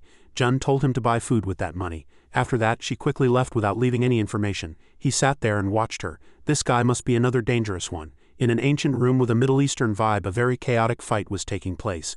The man kept firing his gun and kicking down the door. Standing in the middle of the room, he pointed his gun at the child in the grandfather's arms. But the girl was still very scared and trembling. Man with the gun still didn't move. The walkie-talkie kept echoing, telling 001 to quickly deal with the target and rendezvous. The grandfather and daughter were trembling, their brows furned. The walkie-talkie kept buzzing with 001-001-001. Yun woke up from the nightmare of the past. He bolted upright, drenched in sweat, very flustered, clutching his endlessly pounding heart. Sitting on the bed, he breathed heavily, trying to calm himself. The sound of his grandfather and sister talking outside finally made him believe this was reality. He quickly came out of the bedroom. Jun and his grandfather looked at him in surprise. His grandfather asked, "You're up early? Why don't you sleep in a little more?" Yun replied, "I have to go to school today, don't I?" But his grandfather was still worried about his health. His grandfather advised Yun to rest for a few more days. Studying is a lifelong endeavor, but if his body breaks down, it's hard to recover. His sister, standing behind him, kept signaling, "Oppa, agree." So to reassure his grandfather, he reluctantly agreed to rest for a few more days. His grandfather, very satisfied, went to work, saying that Mr. Lee was not feeling well today. So he had to do his work too and would return late. Seeing Jun also leave early, he asked his sister if she was leaving early. She replied that since she was up early anyway, she planned to go to school and study. "I've prepared your breakfast, Oppa. You have to eat it all." Yun smiled and saw his grandfather and sister off. After finishing breakfast, he decided to go out when he received a text message from Hung Jae asking if he was going to school today. And then he was intently reading a text message sent by John Ah. As a red-clad shadow brushed past him, Yun was startled and turned his head to look. Staring at the person, his face turned pale and his eyes widened. After that, he quickly crossed the street and chased after the person in red. Seeing him enter an alley, he quickly followed inside, but there was no one in the alley. Yun's eyes shone coldly, and his lips were tightly pressed together. After circling the building once, he still decided to go inside and look for the red-clad guy. As he looked left and right, 032 suddenly appeared and pointed a gun at Yun. His eyes were very fierce. It turned out this was the guy Zujun had bought food for. He kept firing his gun at Yun. Yun continuously dodged bullets and quickly hid behind a wall. 02 fired wildly and still approached him step by step. He said, 001, long time no see. I was startled when I saw someone chasing me, but I was surprised when I realized it was you. Did Jun save the wrong villain? He still relentlessly approached Yun. Only I know 06's habits well, so I thought if I monitored him I could meet you. But I didn't expect you to find me so quickly. Yun asked 032, did the base send you to deal with me? 032 was surprised by Yun's question. He continued, but the base wouldn't send you on a mission. 6 failed. At his words, he frowned, got angry and shut his mouth. Do you still think you're our commander? Yun doubted. If the organization didn't send you, does that mean you deserted on your own? Without answering, Yun, 032 said, anyway, a traitor like you doesn't have the right to say such things to me. 001, I don't want to resent you because I've thought from your perspective. He continued, 006 is my only family. He's the one who saved me from that hellish place. As he spoke, he threw a heavy metal object at him, and then quickly charged at 032. Yun grabbed 32's body and slammed him to the ground. He quickly broke free from Yun. Enraged, he pointed a gun at Yun, but he quickly kicked the gun out of his hand. As the gun flew far away, 032 quickly pulled out a sharp knife again. He attacked Yun relentlessly. Continuously, 032 attacked without cease, but he had his knife-wielding hand tightly gripped by Yun. He kept hitting him, and he could only cover his face, but Yun was still injured, so he gave him a chance to stab him with the knife. Yun clutched his still-healing wound and he charged fiercely at Yun again. Before he could even get close, he had his hand tightly gripped by Yun once more. 032 triumphantly said, "You seem to be in bad shape." Yun said coldly, "Did you report everything to the organization?" Hearing that, he asked, 001, when did you become so talkative? Yun urged him to answer quickly. 032 gritted his teeth in anger. "I already told you, you're no longer my commander." After that, he broke free from his hand and shouted, "You are my enemy." The two glared at each other, both filled with murderous intent. Blood continuously flowed from Yun's old wounds. Meanwhile at school, Jun suddenly lost her focus and wondered what she should cook for her Oppa today to help him recover. Oppa's not feeling well, so he needs to eat something good and recover quickly. On the opposite side, the injured Yun was continuously fighting with 032. He kept dodging his attacks and hit his face several times. At that blow, he hastily stumbled back. He stood there, gasping for breath as if taking a short rest. Yun asked him again, "Did you report to the organization?" His face turned dark and he shouted, 001, what are you doing? Why are you so talkative? He growled, "Do you really think you can say that to a traitor like me, especially when that traitor killed 006? He approached him and shouted, "Whatever you ask, I won't say a word." But 032 was no match for him. Even though he was injured, he beat him mercilessly. Yun quickly delivered a kick to 032. Unable to counterattack, he was sent flying with excruciating pain in his stomach. At the same time, he found the gun from earlier. Yun also saw it and hurried to stop him from picking up the gun. But if it were a Bollywood movie, he would surely have arrived in time, but unfortunately he didn't. 032 had already picked up the gun despite Yun's attempts to stop him. Fired his gun relentlessly. Finally, Yun firmly grabbed his leg. Yun asked 032, "Are you chasing me out of loyalty to the organization, or out of revenge for 006? He still stubbornly refused to answer. Risking his life to kick Yun's wound, he pointed his gun at Yun and fired relentlessly again. But Yun quickly disappeared and he hid behind a steel plate. Seeing that Yun could escape so easily, 032 was angry. "Damn it, I need to come up with a new plan." After that, he fired a few more shots to vent his anger and quickly left. Yun was surprised that he left so easily. He hastily gave chase, but due to his wounds he no longer had strength and quickly fell to the ground. Yun clutched his continuously bleeding wound. He hastily called Sokdu. Sokdu was quite surprised that he called at this hour and asked what was wrong. It turned out Yun was asking him to check all the CCTV in the area Yun mentioned just like before. Hearing that, Sokdu hastily stood up and left the classroom. Sona couldn't help but ponder as Sokdu suddenly left like that. After coming out, Sokdu asked Yun if he had anyone else to ask. Upon hearing the answer that he was right, Sokdu also thought. He said he would call back in a moment. He would send Yun his location and appearance. After the call ended, Yun still sat there motionless, gritting his teeth in pain after leaving. 032 kept thinking. If he hadn't kept repeating those useless questions, he would probably have died several times. Wasn't he on the run? Why was his ability still so strong? Yun kept asking why he was chasing him. Did he report this to the organization? Why did he keep repeating the same question? 032 thought why Yun didn't deal with the guy who came to assassinate him. He recalled the moments when he, 006 and 001 had shared life and death on the battlefield. He clenched his fists remembering 06's death. As he walked, the guys who had bothered him last time found him. Taesung saw him alone and thought he wouldn't let him off today. 032 also saw them and was annoyed, wondering why it was always at times like this. Even after thinking that, he continued to walk. Anyway, there was no need to fight them, but they blocked his way. 032 stared at them, his sharp eyes devoid of emotion. Very quickly, all the guys who wanted to bother him were covered in blood and collapsed on the ground. 032 calmly left again as if nothing had happened. Suddenly on the street he met Jun and she also spotted him. She spoke to him first and he suddenly took his hands out of both pockets. 032 took out 10,000 gold and shyly handed it to her. He said, "Thank you, last time was very helpful. I'll send you the rest of the money later. I only have this much today." Hearing that, Jun refused. She asked, "What if you don't have any money left after paying back everything?" When he said he was okay, Gajan bid him farewell and was about to leave. But suddenly his stomach rumbled. So Gajan invited him back to HS-25. She smiled and chided, "Seriously, what will you do if you don't have a single penny on you? You weren't even thinking of getting the money back," he said while eating. "What do you mean? Of course I have to pay it back. How can I accept help from others when I don't know when I'll be able to repay them?" Gajan could only smile upon hearing that. After that, she abruptly asked him his age. He said he was 17, the same age as Jun. She wasn't surprised that they were the same age. She narrowed her eyes, smiled and replied, "Yep, I'm 17 too, so let's just talk comfortably." Gajan continued to ask, "You said you just came from overseas, right?" When he admitted he traveled alone, Gajan was quite surprised and her eyes sparkled. "That's amazing, you travel alone. So how many countries have you been to?" When he said over 20 countries, she was even more astonished. At this point, Yun found him. He rushed over, but seeing him talking to his sister, he stopped in surprise. Unable to get any closer, he hid in a corner and secretly observed the situation. He wondered if he already knew his sister. On this side, her brother was extremely tense, but his sister still happily asked him how long he would be staying here. When she asked, he looked at her but didn't know how to answer, and he lowered his eyes until he sorted out his personal matters. Gajan laughed. I see, so seeing us meet like this today, you must live around here too, but he said no. He was just passing by this street for some business nearby. He asked her if she often passed by this street. When he asked, he suddenly realized he had asked too obvious a question, but Gajan still answered him. She said it was because her school was nearby. While they were talking happily, a shadow suddenly rushed in and startled him. It turned out to be her brother Yun, who could no longer hold back and attacked him. He threw him to the floor as his sister watched in surprise. Chairs and trash scattered everywhere. Yun raised a knife ready to stab him, but he had just eaten a full meal and was full of energy. He quickly blocked Yun. Under Yun's fierce gaze, he thought to himself, he finally found me now. When Yun's one hand was caught, he swung the other. With a precise strike, he hit 032 directly in the face, but 032 again aimed for his injury and kicked. The two eventually separated, both looking eager to continue fighting. 032 thought to himself, why is Gajan involved in this? And he still didn't know that Gajan was Yun's sister. Gajan, seeing this situation, was very surprised. Seeing that, 032 suggested to Yun that they go somewhere else. He said Gajan had nothing to do with him. Surprised Yun, but suddenly Jun called out, Oppa, and he couldn't understand anything. She loudly said to Yun, what's wrong with Oppa? Why are you suddenly like this? Yun just coldly replied for her to leave this place quickly, but she still couldn't understand what her brother was saying. However, seeing his eyes now, she was very scared. She saw that his eyes were the same as before, and suddenly, seeing him bleeding, she screamed, what's going on? He asked, are the two of you acquaintances? Jun was surprised but replied that Yun was her brother. 032 was not sure what kind of person this brother was, but she said he was her brother. I'm sorry, Oppa is not the person you think he is. You're probably misunderstanding something. 032 was surprised by Jun's answer. As he continued to stare, Yun stepped in front of him to protect his sister. 032 suddenly smiled cunningly. Unbelievable.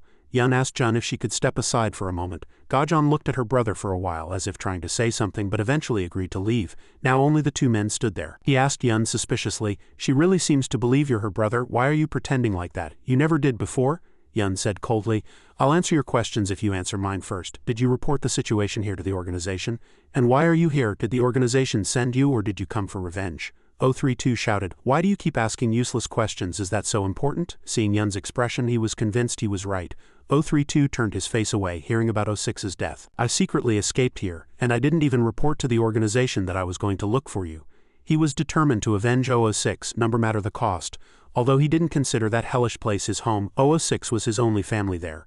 When Yun heard that, he asked, as far as I know, your relationship with 006 wasn't originally good. He thought so too, but he didn't expect to be like this when he heard of 06's death. He had never spent personal time with 006 except during training or missions together. 32's eyes welled up. Honestly, he didn't even know if he came to avenge 006 or just instinctively sought him out. After finishing all his words, 032 lowered his head, and Yun paused. After a moment, he decided to tell him the truth that 006 was still alive. 032 was startled by this truth. He looked at Yun in disbelief. Yun explained that 006 had faked his death to trick him and the base so they wouldn't find 006. 032 finally asked again, you said he's still alive, is that true? It was only after receiving Yun's affirmative answer this time that he vaguely realized why Yun kept asking those questions. Yun said he had to test him before telling him the truth, because there was a possibility that 032 would report to the organization that 006 was alive. Even though he said he was 06's family, he couldn't be trusted. That's how they were trained at the base. After hearing everything, he sat down as if all his strength had drained away. 032 gave a bitter laugh. He suddenly remembered, then why is Yun here? Yun just replied that he had returned home. He was surprised. Yun is really Gajan's family? 032 asked if he had amnesia. How did he know he was his family? Yun replied that he had recently regained his memory by chance, but he didn't remember everything clearly. 032 surmised that he had betrayed the organization because he had regained his memory. But Yun quickly denied that reason. The real reason was that he could no longer follow the organization's orders. Then suddenly Yun emitted a chilling aura as if from hell. He pressed 032, asking why he knew Gajan. His fierce face was very intimidating. He demanded he speak quickly. Oppa, calm down and listen to me. He was truly scared by this intense murderous intent. 032 stammered an explanation. In fact, he knew Jun because she had helped him before. And just now too. Yun stared intently at his every move, not missing anything. Seeing that, he avoided eye contact and turned his face away. And then he carefully continued, that's all. The murderous intent had disappeared, but Yun was still checking if he was telling the truth. Seeing the atmosphere soften a little, he thought to himself, I don't know why, but that murderous intent just now was stronger than when he was fighting me. He must have believed what he said. Yun began to tidy up the shop owner's tables and chairs, and he bent down to pick up the scattered trash. 032 also saw it and bent down to pick it up with him, and so the two men had to clean up what they themselves had broken. 032 asked Yun if 006 was okay. Yun hesitated. What if he said he was okay now after 006 had been in such a clash and been hit by him? Seeing him not answer, 032 blushed. No, it's fine as long as he's alive, he came to kill you anyway." Yun stopped his thoughts. He asked 032 why he still believed 006 was alive. He reminded him that he was a traitor to the organization. 032 replied firmly, "Because you have never lied to us, and you only betrayed the organization, not us." His answer surprised Yun quite a bit. He continued, "You trained hard with us, and you took care of us. That was something you gave us, not the organization." Yun suddenly said he felt a very strange sensation. The day the organization tried to eliminate him, some people didn't actively participate, and 006 was one of them, otherwise he wouldn't have survived and returned. 032 heard that and replied that it was because they hated the organization more than him. Looking at 32's eyes, Yun smiled and sighed at that answer. After a while, having finished tidying up, 032 asked Yun how to contact 006, but there was no way other than waiting for 006 to contact him first. He had to avoid the organization's pursuit. Yun said he would let him know if 006 contacted him, but he said it wasn't necessary. He just needed to know that 006 was alive. 032 sighed. Although he thought of him as family, they had never talked to each other except during missions. That's why 006 hadn't informed him that he was alive. He gave a bitter laugh. "And because I didn't know, I showed up here and almost died at your hands." But Yun said 006 had done that for him. He knew that because he was 006's family, the organization might use the fact that he cared about 006. This time was no different. Under his surprised gaze, Yun continued, "He cut off all contact with you so you wouldn't be implicated if his being alive was discovered. When the mission to eliminate me failed, he even thought of suicide because he was afraid you would be implicated and your life would be in danger."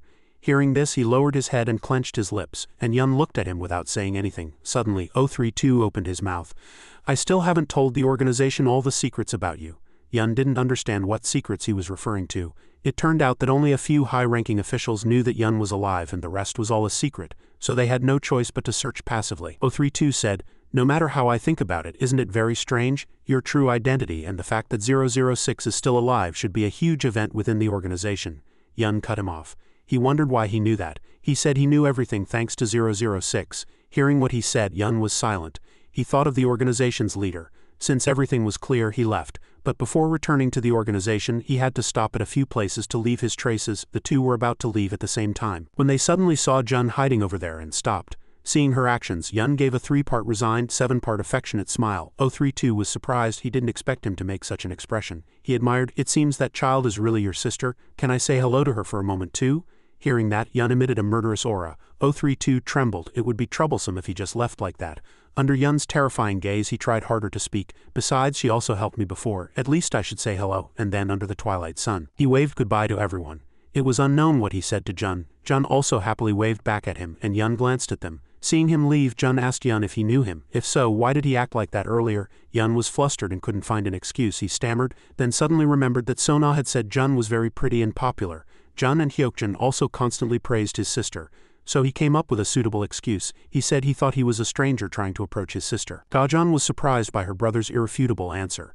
The atmosphere froze as the two siblings stood there. That evening, Yun returned home and treated his own wounds. Sitting on the bed with a solitary back, he fell into thought. He couldn't understand why 032 hadn't told him all the information about the organization. At the same time, after visiting a few places, 032 also returned to his room. He still couldn't believe that Gajun was Yun's sister and thought about it. While thinking, suddenly his face darkened and his eyes showed surprise. He quickly pulled out the gun hidden on his body and aimed it at the source of the footsteps. The owner of the footsteps said, Now, calm down." This terrifying guy walked towards him one step at a time with his hands behind his head. 032 trembled and shouted, "Ah, Ram, this guy Ram's face is truly terrifying." He demanded that he put down the gun. He looked around and asked, "What are you doing here? Are you running away from the organization? At least you should contact the organization and ask for support. Did you find the traitor?" 032 didn't know when he had arrived here what things he already knew. He said to Ram, "How could I find him so easily?" "Why are you here?" he replied coldly. "It's nothing important." And then he suddenly pulled out a knife from inside his jacket. Very quickly he approached 032 and stabbed him once. He was satisfied. "I'm just here to punish the guy who dared to defy the organization's orders." 032 endured the pain and asked, "Did the organization send you to eliminate me?" Ram laughed. "HMPH, my superior asked me to eliminate you if you didn't follow orders." After speaking, he swung the knife at 032 again. He quickly dodged, but it grazed his leg. He felt excruciating pain. Gritting his teeth, he fell hard to the ground. Ram, with a chilling face, he said to 032, "Your reactions are pretty quick." Clutching his continuously bleeding wound, 032 asked him what he was going to do. "Of course, I'll deal with you whenever I get the chance. I just let 006 go because I thought he was quite vicious. But as for you, I can deal with you anytime." 032 scoffed at that. I know very well that you're scared stiff every time 006 appears. Do you think you'll sound more dignified if you say that? You're even scared of me who's just 006's tail." He was enraged by the heart-piercing words. He shouted, "You bastard!" After that, he attacked 032 again. But 032 also retaliated very quickly. It was unclear when 032 had gotten a knife. Ram got a long cut on his face, but he didn't care much since his face was already ugly anyway. 032 continuously attacked him fiercely. However, due to the wound in his abdomen, he weakened. He was hit hard to the ground by Ram. He groaned in pain and fell to the floor. Ram stepped forward, picked up the gun and complained, "You really are as arrogant as the guys in the organization." He aimed the gun at 032. "You've always received special treatment, but that doesn't matter now. To me, you're just an arrogant bastard who disobeys the organization's orders and acts on his own." 032 sneered contemptuously. "If you want special treatment like me, you'll have to prove your worth first." Ram scoffed at, shot 032 in the remaining leg without hesitation. 32's face hardened as he spoke. "You seem to be deliberately trying to provoke me, but unfortunately it's no use." Ram flashed a chilling smile. "No matter what you say, you're going to die here." 032 glared intently at Ram. Aiming precisely, he threw the knife at Ram and used the opening to quickly escape. Ram continuously fired his gun at 032 to prevent him from escaping. He was already outside the door, limping and struggling to get away. When Ram rushed into the hallway, 032 was already gone. Only 32's bloody footprints remained in the corridor. Ram shouted, "How truly annoying, don't make things difficult for me anymore." He walked, thinking to himself, he won't be able to escape with that body anyway. He reached a corner. "If you don't provoke me further, I'll grant you a peaceful end." But suddenly a hand stopped him. Ram couldn't move. He glanced at his attacker and shouted, "What the?" The gun in his hand was quickly snatched away and the person landed a powerful punch on Ram's jaw. Infuriated, he tried to retaliate with a knife, but the person quickly dodged. Ram covered his mouth, groaning softly, and asked, "Who are you?" It turned out that person was Eugen. For some reason he had appeared here at this moment. He scrutinized Eugen's face, then gasped in shock, sweating profusely. "No way, could you be 001? Eugen didn't even think to answer him and charged at him again. He easily dodged the knife. Then he punched him in the face with his bare hand again.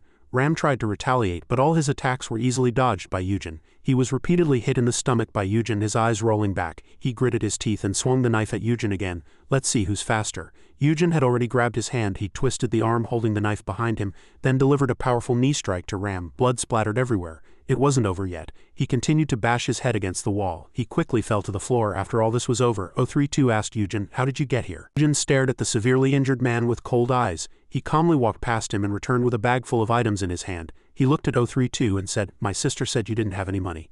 032 didn't understand. He opened the bag to find it full of food and only then vaguely asked, "So you brought me food?" 032 couldn't help but laugh at Eugen's actions. Leaning against the wall, he said, 001, "How could you have changed so much? Did you get a concussion or something?" He suddenly changed his tone. "Or is it because you regained your memory? Is that why you've returned to your true self?" The next day, Eugen was meeting with the chairman at SW Group. The chairman stated that the person Eugen had dealt with, according to their investigation, was an internationally wanted criminal. He had already been dealt with, and there would be no more problems.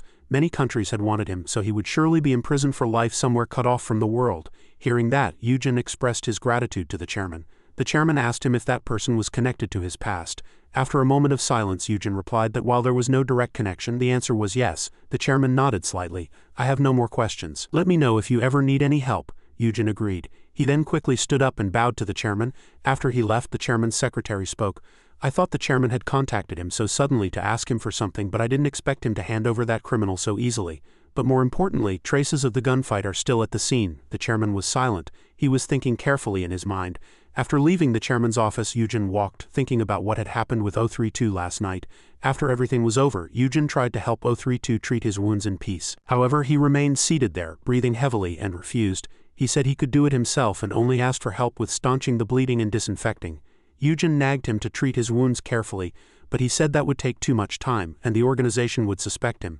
Eugen was startled and asked him if he was going back to the organization. It was truly surprising that he had still decided to return to the organization. Eugen advised him that the organization had already ordered his elimination, but when he confronted Ram, he clearly thought there would have been a condition for Ram to eliminate him.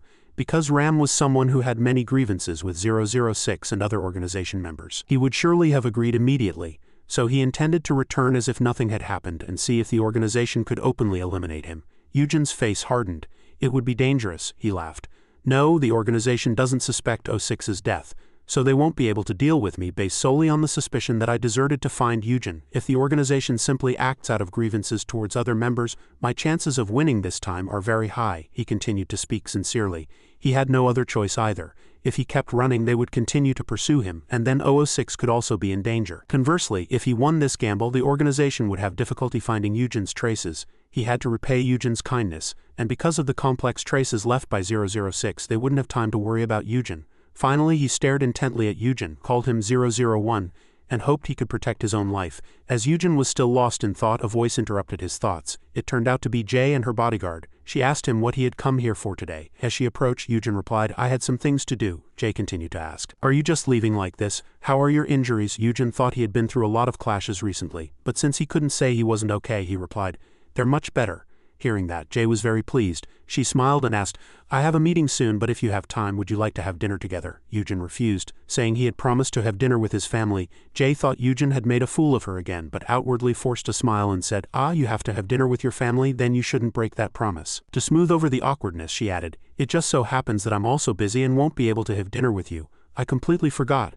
Suddenly, she asked Eugen if he wanted to work part-time, offering an hourly wage. However, Eugen firmly refused her offer. She thought, how can he be so firm? It's always like this.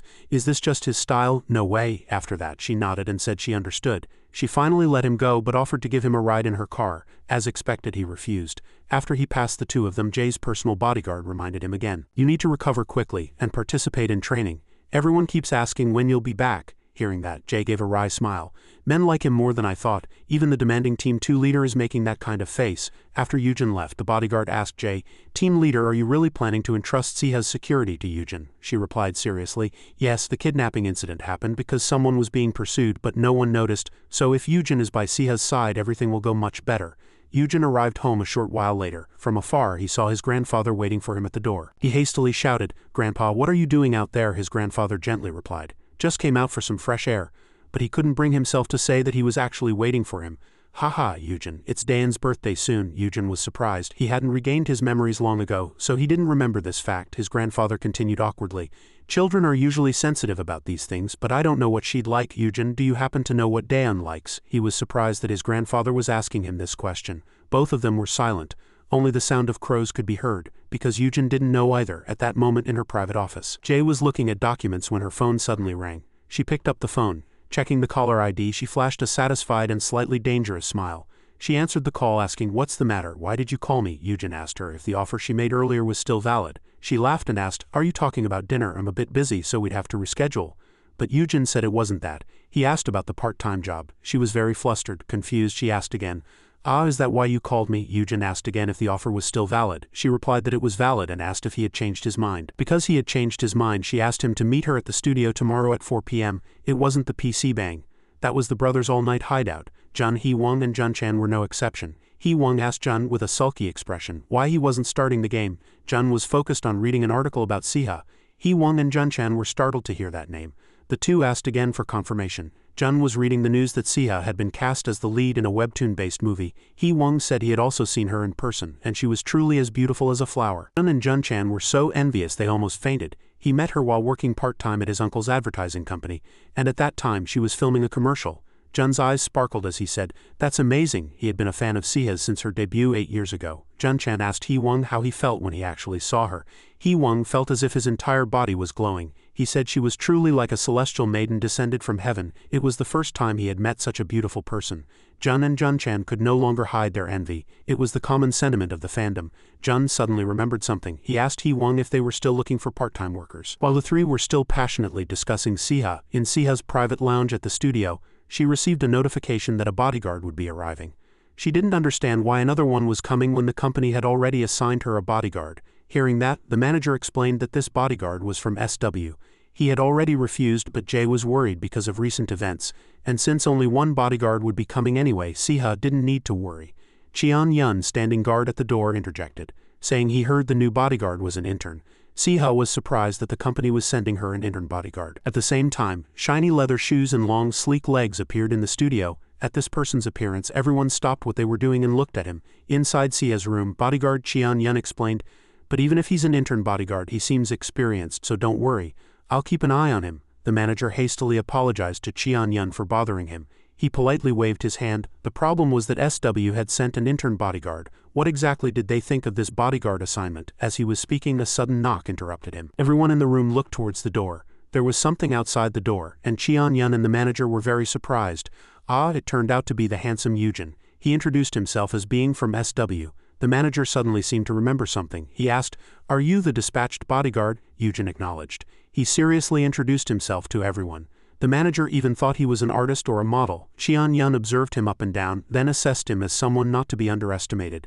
Since no one invited him in, he first asked, "May I come in?" Only then did the manager remember to invite him in. Siha glanced at the situation unfolding at the door. Seeing Eugen enter, she was startled. It was hard to believe he was a bodyguard with such looks. Eugen approached Siha and politely introduced himself again. He said he would be protecting Siha from now on. Siha was embarrassed in front of the handsome man. She replied, "Please take care of me." After that, Eugen looked around the room, carefully checking even the ceiling. Seeing Eugen, Siha thought, is he an intern bodyguard, or does the company plan to debut him? Are they sending him to me to make him easier to manage? Eugen suddenly spoke. "Today is the first shoot, and it started 4 hours ago, correct? Is this the lounge?" he continued to ask. "And a stalker sent an anonymous letter half a month ago, right?" Siha lowered her head.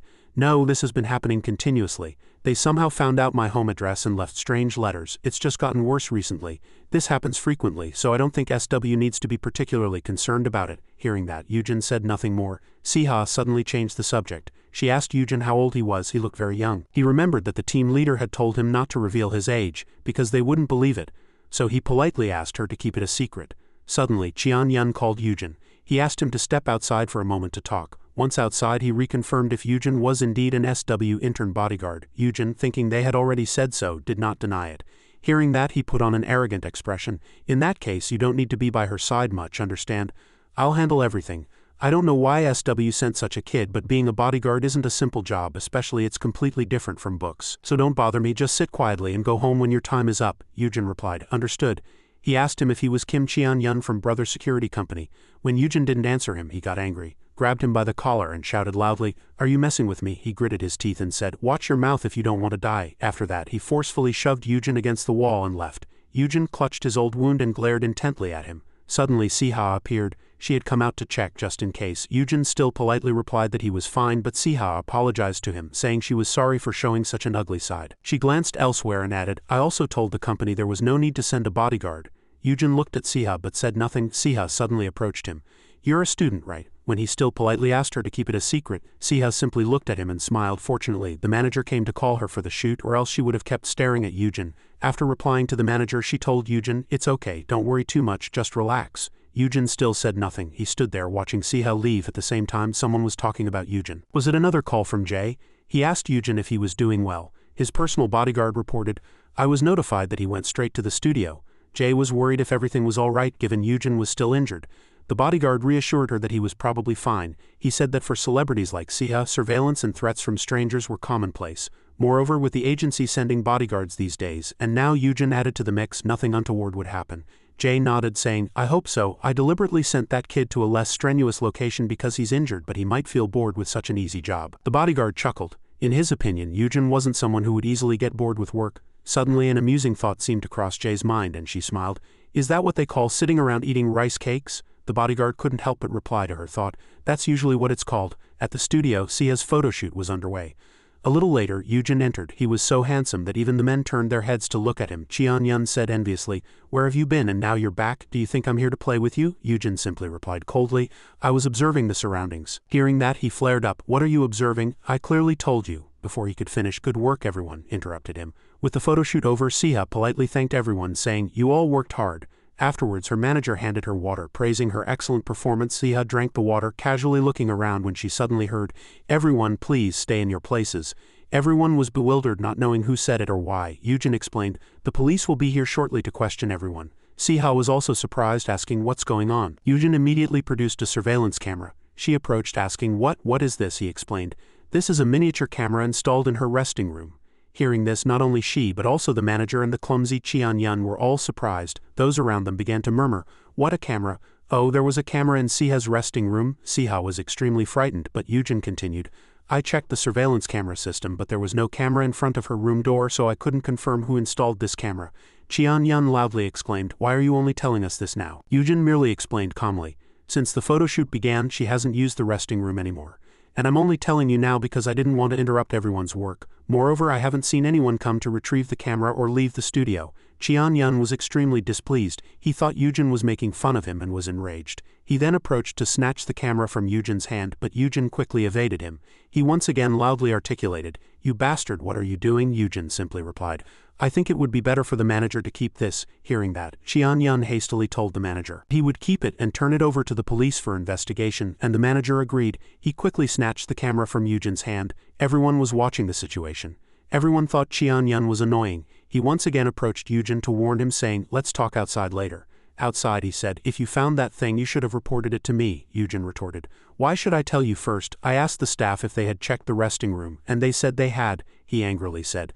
"So you knew from then, you arrogant brat. Didn't anyone at school teach you to report immediately to your superior if you find something?" Yujin asked him a question as if to turn his words against him. "You're not my superior." Hearing that, he was extremely angry and raised his hand at Yujin, but Yujin easily caught it. He was furious, veins bulging, but Yujin's face remained expressionless. "I think it's better if we don't do this," he loudly said, "for an upstart like you to be trusted by SW and come here. If you weren't affiliated with SW, you would have died here."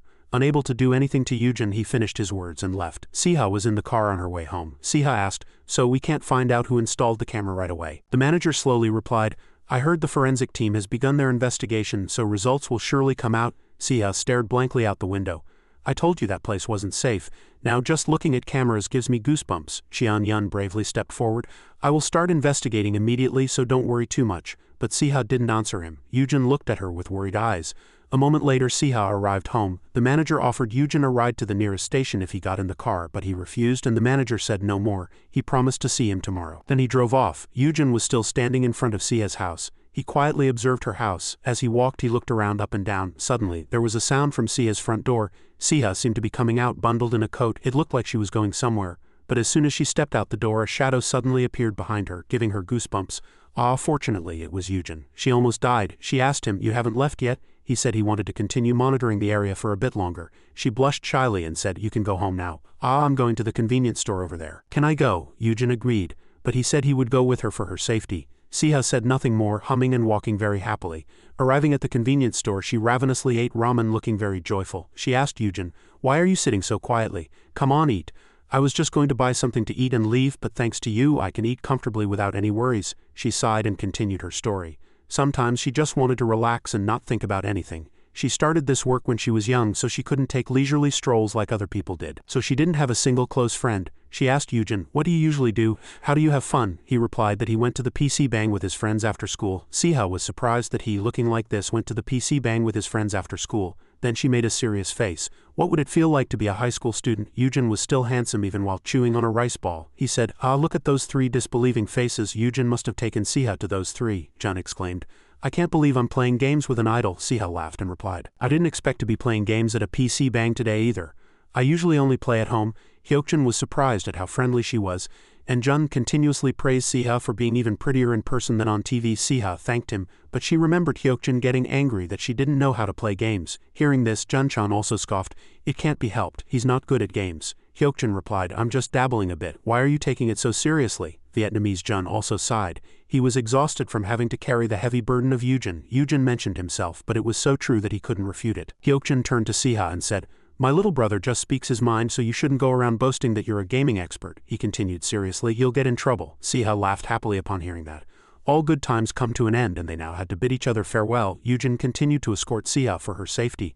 Those three still stood there like mesmerized turkeys. They never thought they'd get to play games with Siha and felt like they were dreaming. Jun pouted, "You too, me too. And here are Siha's three enthusiastic fans, no need to hide it." Siha drove and said, "I was really surprised that the new bodyguard was a high school student." Yujin looked quite worried. He said nothing. Siha seemed to think that Yujin was probably accustomed to such things. She continued, "But thanks to you, I was able to enjoy myself very comfortably. It's my first time going to a PC bang so relaxed." Hearing that, Yujin uncharacteristically retorted, "If you can't go out, why don't you invite friends over?" Siha replied sadly, "I don't have any friends. I started training as a trainee in middle school. Looking back, I realized I couldn't make friends. Everything was like that. But why are you, a high school student, working as a bodyguard?" He clearly replied, "To earn money for my sister's birthday present." Siha was surprised that Yujin was earning money to buy his sister a birthday present. She said, "You two must have a really good relationship. I'm envious.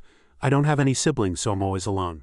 After that she offered to give him a ride, but he refused as usual. She still insisted. He said he would go back alone after arriving at her house. Siha didn't like him calling her her. She asked him to call her Uni. Finally they arrived at Siha's house. A shadow was watching the two of them. Yujin and Siha also saw it. Siha seemed to find this person very unpleasant. He was a sullen-faced man, full of jealousy. Yujin was on alert. Siha hastily said, "It's okay. I know him." He approached Siha and said the director was looking for her. Siha was silent. She pursed her lips and glanced at him. Then she slowly approached the man and he extended his hand to Yujin, asking if there were any problems on that side. Yujin didn't answer and the two stared at each other. Siha told him to go home. She said she would handle everything, but he said he would wait. Siha was surprised by Yujin. She said it was really okay and he should go back and rest. She turned around and got into the car.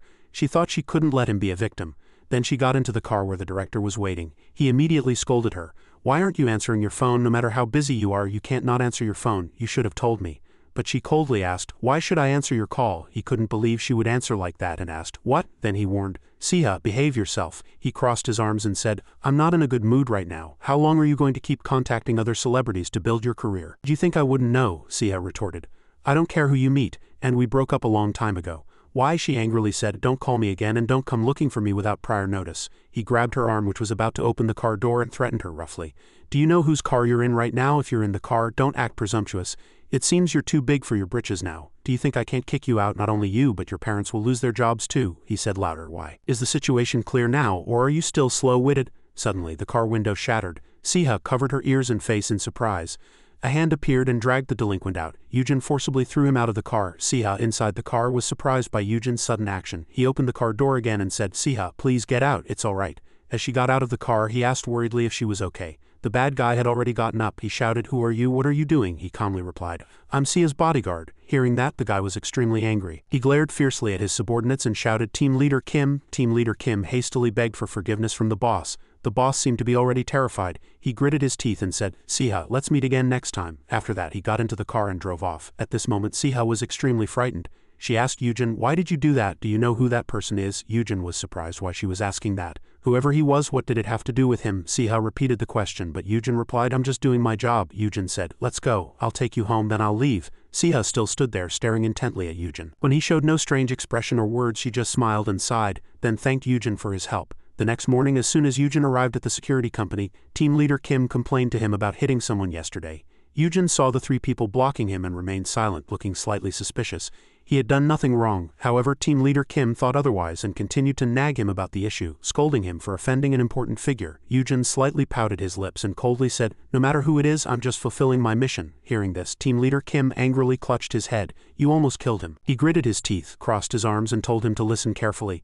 "The person you just offended is the third son of the Downtown Group and the group's marketing director. More importantly, Downtown is currently investing in Sia's agency, so what you did yesterday has caused a lot of trouble for Sia and her agency." Yujin frowned upon hearing this. What did that guy's identity have to do with him? It wouldn't stop him from helping Sia. It was his duty as a bodyguard. Seeing his stubborn expression, his face darkened again and he warned, "You should quit. Don't cause trouble for others." He finished his words, let out a long sigh, turned, and left. Yujin watched his retreating back, speechless. At the same time, in the director's office, the director's personal bodyguard was standing guard outside. Siha was summoned to the director's office to discuss yesterday's incident. Of course he was there. Siha was a little annoyed at being called in for such a discussion during her packed schedule early in the morning. Moreover, she wasn't the one who needed to apologize.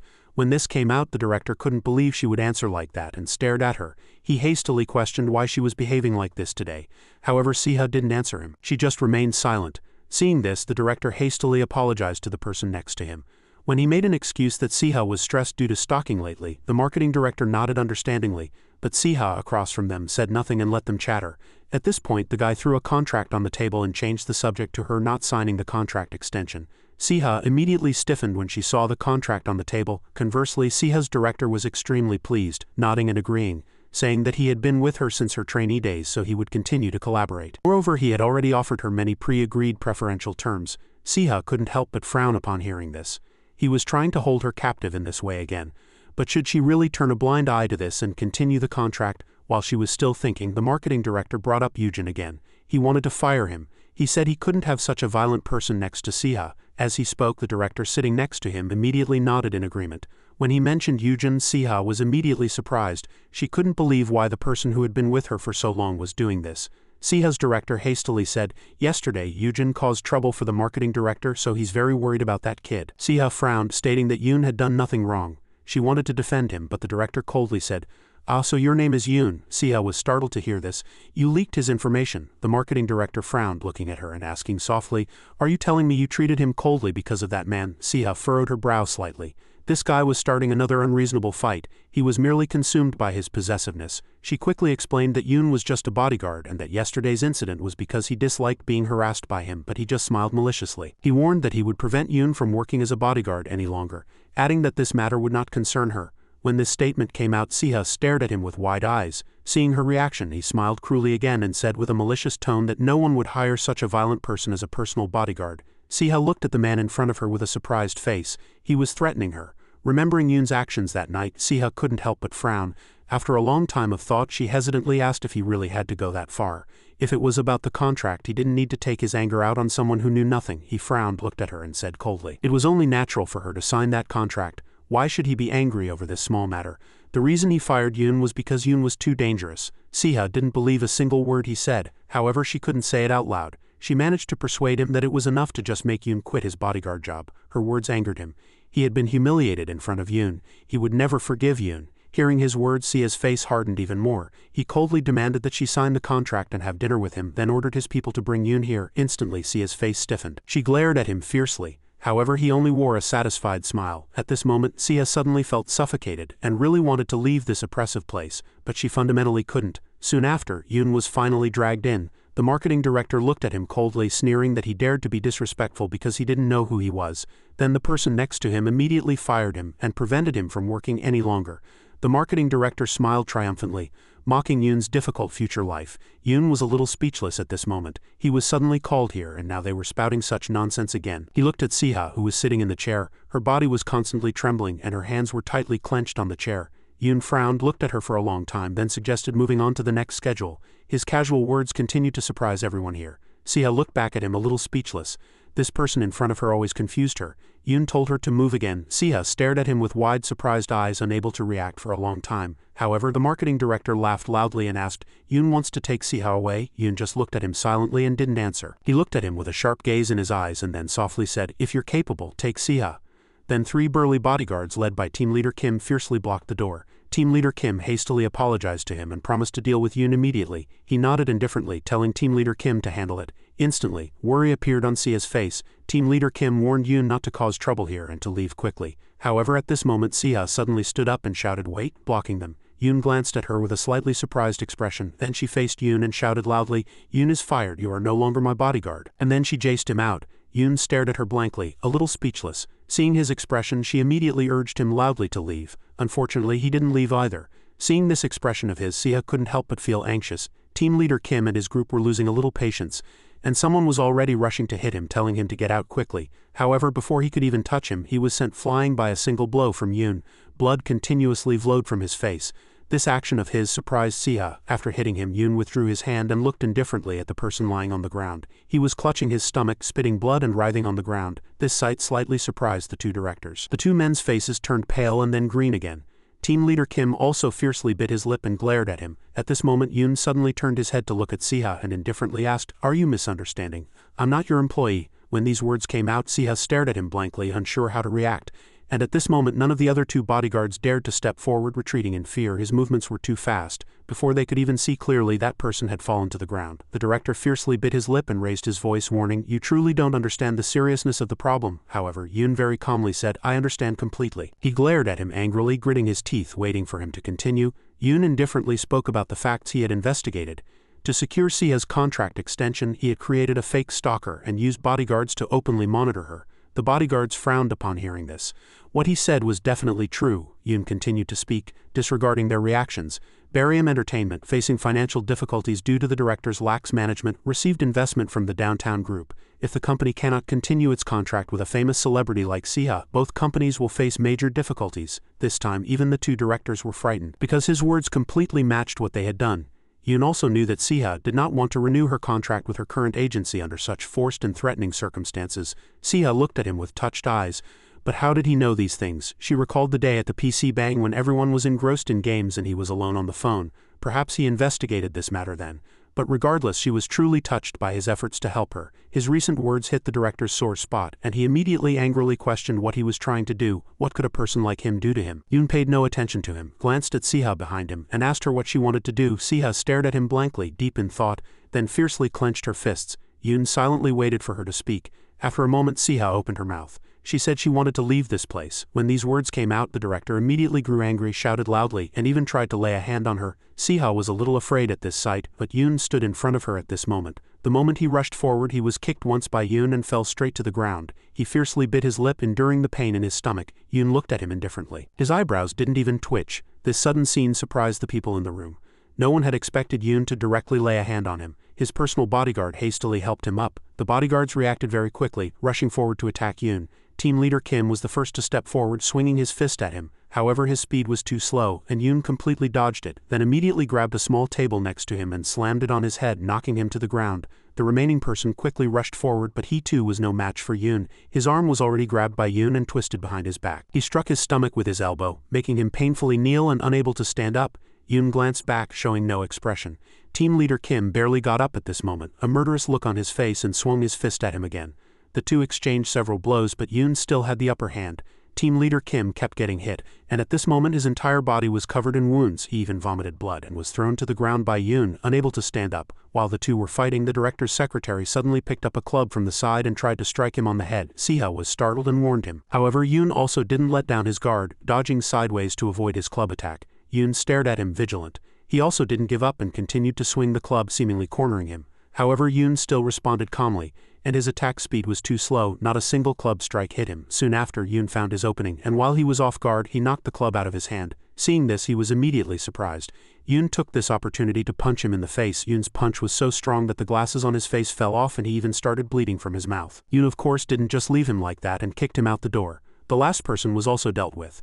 Yoon withdrew his hand and said nothing. Sia stared blankly at this scene, speechless. However, her director was constantly trembling, his face a little stiff. The marketing director suddenly erupted in laughter, then gritted his teeth and asked him if he knew who he had messed with. Yoon frowned, looked at him, and didn't respond to him at all. He fiercely glared at the two of them, warning that both of them were finished and that he would definitely use every means to crush them to death. At this moment, a cold voice suddenly came from outside. It was a slightly reprimanding tone for being called all night, but she clearly knew something had happened and had come here. Everyone turned around with surprised faces to see a woman walking in with a person. The woman looked at Yoon with raised eyebrows. She was the one who had sent him here for an easy job. She didn't expect things to turn out like this. Sia recognized this woman in front of her. She was Jin. She was the niece of the S Group chairman and was recognized by everyone for her abilities. She was also the person in charge of managing the entertainment company and SW company at a young age, a successful woman. Jin walked past Yoon and told him to go do his work. She would handle everything. Yoon silently looked at Jin for a moment, then turned his head to Sia and said, "Let's go." Sia also quickly nodded and followed him. At this moment, only the two directors and Jin remained in the room. However, the marketing director, whose face had been triumphant just moments ago, now turned dark, staring at the woman in front of him in disbelief. Why was she here? Jin still calmly sat down in front of him, then softly asked him if he had anything to discuss about her younger brother, as he had been talking about earlier. When these words came out, the two directors couldn't help but be surprised. They never imagined Yoon would be Jin's younger brother.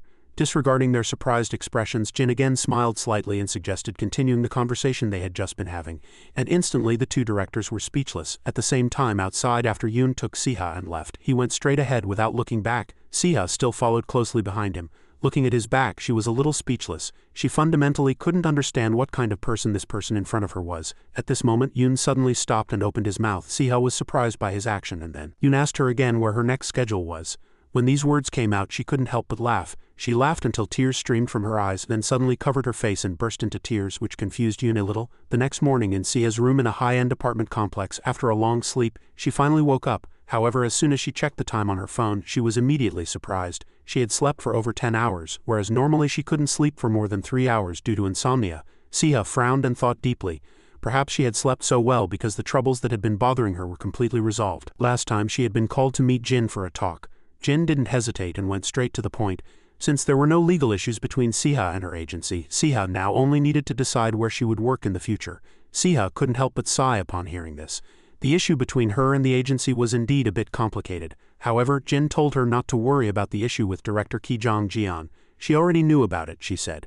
She knew that director Ki Jong-jeon had been threatening her with her parents and she had already resolved it, so Siha could rest assured about that matter. The downtown group also admitted that director Ki Jong-jeon had acted unilaterally and promised not to cause any more harm to Sia's parents. When Jin's words came out, Siha couldn't help but be surprised. She hadn't expected it to be resolved so simply. However, she was very curious why Jin had helped her with so many things. Jin smiled slightly, saying that their subsidiary had actually liked Siha for quite a long time, and more importantly, Yoon had said that he could only complete his mission of protecting Siha if this matter was also resolved. At that time, Siha was very surprised by the phrase protection mission. She hadn't expected him to be so persistent about this matter. Returning to reality, Siha smiled slightly, then got out of bed, happily used her toiletries, changed her clothes and prepared to go out. Under the door of Sia's house, a car was already waiting. As she came downstairs, she saw a man getting out of the car. This man introduced himself as Kong Soo-han from SW Group, saying that he would be protecting her from today onwards. Siha looked at him with a surprised face. She hadn't expected it to be another person. Siha frowned and asked about Yoon. Soo-han said he had already completed his mission. Siha frowned. Mission completed again. After a long time, she smiled slightly and asked Soo-han to help her in the future. Then she got into the car with him and went to work. This time, she was doing a small interview. The female MC was asking her about her role in the upcoming movie. Siha was actually thinking inside about why Yoon wasn't continuing to be her bodyguard, but outwardly she still very professionally answered the MC's questions. She said that she was a little worried at first about doing well in this role, but as a fan of the original work, she wanted to challenge herself. At the same time, at SW Company, Yoon was meeting with Jin in the director's room today. Jin told him that Siha had decided to sign with their subsidiary. She also said that she had made arrangements so that her old agency and director Ki Jong-jeon could not harm Siha, because she had obtained a lot of illegal evidence so they would not dare to touch Siha. Yoon thanked her after hearing that everything had been resolved. Jin smiled slightly, saying that she heard he had completed his mission well, and then teased him for contacting Team Leader 2 in the middle of the night for help, making him complain about working overtime. Team Leader 2, who was next to them, cleared his throat twice, denying that it was that bad. Yoon glanced at him, then said nothing. After talking with Jin for a few more words, he bid farewell, waiting until he left. Only Jin and Team Leader 2 remained in the room.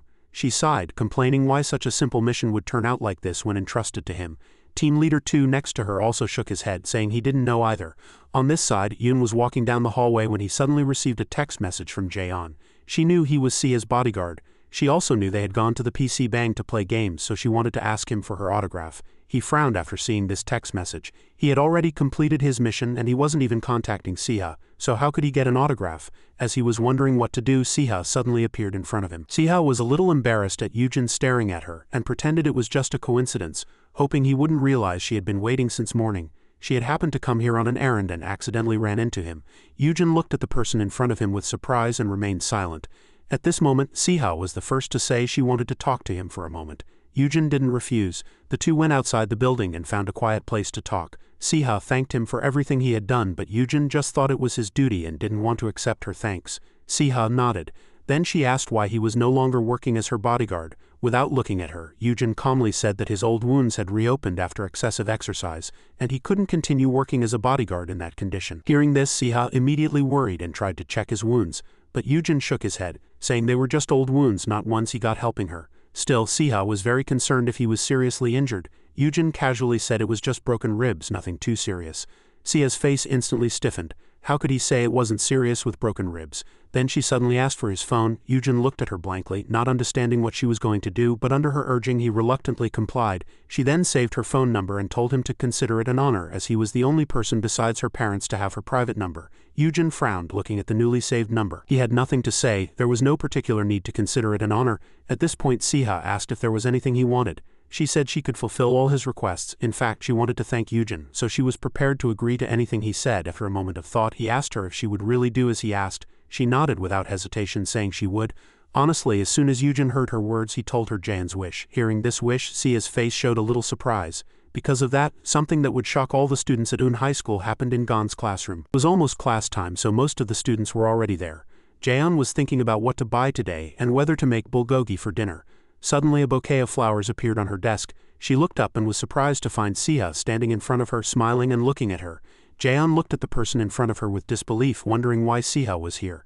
At this moment, Siha asked her if she was Jaeon and then wished her a happy birthday. Before she could answer, Siha handed the bouquet of flowers in her hand to Jaeon. Jaeon remained in a state of shock for a long time before finally collecting herself. She nodded and thanked her, but she couldn't understand how Siha knew it was her birthday today. Before her suspicions could fully subside, Siha suggested taking a picture together. The two continued to take pictures. Then Siha had busy work and said goodbye to Jaeon before leaving. Immediately after, the school was almost exploding. The whole school was buzzing about Siha coming to school. Yujin's friends also rushed to get her autograph. Only Yujin wasn't so excited. He casually sat in his seat and sighed. He had only asked her for an autograph, so why was she causing such a commotion? As evening fell, Yujin finished his work and rushed home. In his hand was Jaeon's birthday present, as he wanted to return in time for her birthday. As soon as he arrived home, he stood there blankly in surprise. He saw his grandfather holding a birthday cake, smiling gently at him. Yujin couldn't help but smile slightly.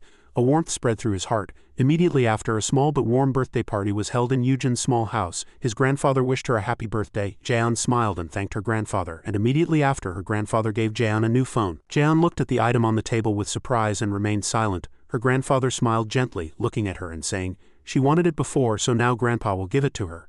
Jaeon hesitated a little, as her phone was still usable, but since her grandfather had already bought it, she reluctantly accepted it. But Yujin's birthday present surprised her even more. He had given her a new laptop.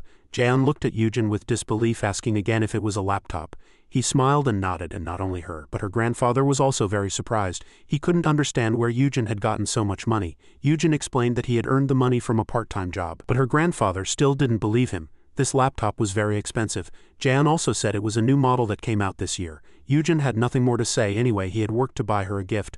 Moreover, he knew she didn't have a personal computer. Jaeon hesitated for a moment, then finally accepted it, thanking him repeatedly. Yujin looked at her and smiled without saying anything, and so a small party was held in the small house, and the three family members continued to chat happily. Yujin felt the warmth of this home and smiled contentedly. Yujin's phone rang, interrupting his thoughts. It was a call from Siha. He got up from his seat, went to his room, and answered the phone. On the other end of the line, when he answered, Siha happily asked how Jaeon's birthday was. Yujin said they were celebrating her birthday and she was grateful for her gift. Siha had nothing more to say. She said it was nothing, just a quick visit. Then she asked him if he was busy tomorrow. Yujin honestly said he would be going to training tomorrow. Hearing this, Siha worried a little about his injuries, but he still said he would train lightly to avoid touching his wounds. Siha seemed to want to make plans with him, but Yujin still firmly said he would be going to training. Yujin answered normally, but Siha realized he was rejecting her. Siha, on the other end of the phone, was a little anxious and said irritably that training was fun. Unfortunately, Yujin didn't realize her intentions and still talked to her as usual. She asked and he answered, and they continued talking until she had to go back to filming. Yujin frowned, a little suspicious. Did she call just to talk about these things? At this moment, just as he was about to put his phone away, he received another call. This time it was an unknown number. He hesitated for a moment, then finally answered. A man's voice was heard from the other end. As soon as he heard the voice, he knew who the caller was. 006 Ram. The man who was supposed to be dead. Ram quickly said from the other end, "I just arrived here and want to meet him." On the rooftop of a building, Yujin and Ram faced each other. Ram apologized, saying he hadn't intended to contact him, but he had something to confirm. Yujin looked at him suspiciously and asked what it was. Ram hesitated and asked about 032. He said he heard he had come here to eliminate him. Yujin nodded slightly. He said he had failed and Ram had found out he was alive. He heard that 032 had returned to the organization afterwards. However, when these words came out, Ram immediately clutched his head and sighed. 032 had not appeared in the organization. Yujin looked at him in surprise. Impossible. 032 had clearly returned that day. He also said that if he did that, the organization wouldn't suspect anything. Ram shook his head slightly. As far as he knew, after deserting, 032 had not returned to the organization. Yujin thought for a moment, then hesitantly said that after they parted ways, 032 was attacked by the organization. When these words came out, Ram gritted his teeth and cursed fiercely. He said he heard the organization only ordered them to bring 032 in, but that bastard attacked him arbitrarily. Originally, other mercenaries in the organization had always seen them as thorns in their side, and after Yujin left, their hatred deepened even more. After Yujin escaped, the organization reinforced its new recruits, making such conflicts even more intense. Ram looked up at Yujin and asked if he really thought they took 032. Yujin nodded without hesitation. Ram gritted his teeth, a light of hatred flashing in his eyes. At the same time, in a dark and gloomy basement, a young man was tied to a chair, his body covered in wounds and bloodstains. In front of him stood a group of men with evil expressions. A burly man with a scarred face warned the young man in front of him to quickly explain why he had deserted the organization without permission. He also asked where the person named Ain was. This young man was 032 whom Ram was looking for, and indeed he had been captured by the organization members. 032 gritted his teeth and smiled coldly at the person in front of him. Why was this damn bastard telling him such useless things? They weren't lovers. When these words came out, the scarred man became angry. He immediately slapped 032's face and 032 spat out a mouthful of blood. At this moment, he seemed satisfied and coldly warned 032 not to anger him. If he did, he would only bring himself pain, so he should answer his questions quickly.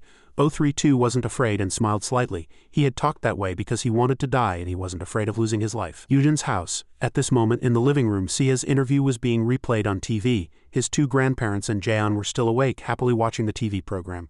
After returning from meeting Ram, Yujin locked himself in his room. He was still thinking about his conversation with Ram on the rooftop. Ram said he had already guessed the location and would go look for 032. Yujin asked him if he wasn't afraid the organization would find out he was alive.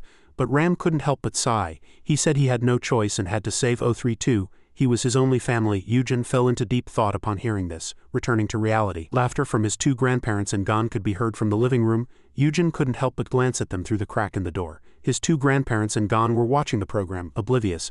They were Yujin's only remaining family. He worried about his family's safety. After a long time of thought, Yujin finally sighed and closed the door, preventing the two from hearing his conversation. Immediately after, he called Ram and decided he would go with him. In Yujin's high school, Jaeon and Seoyu, who had not been to school for a long time, finally came to school today.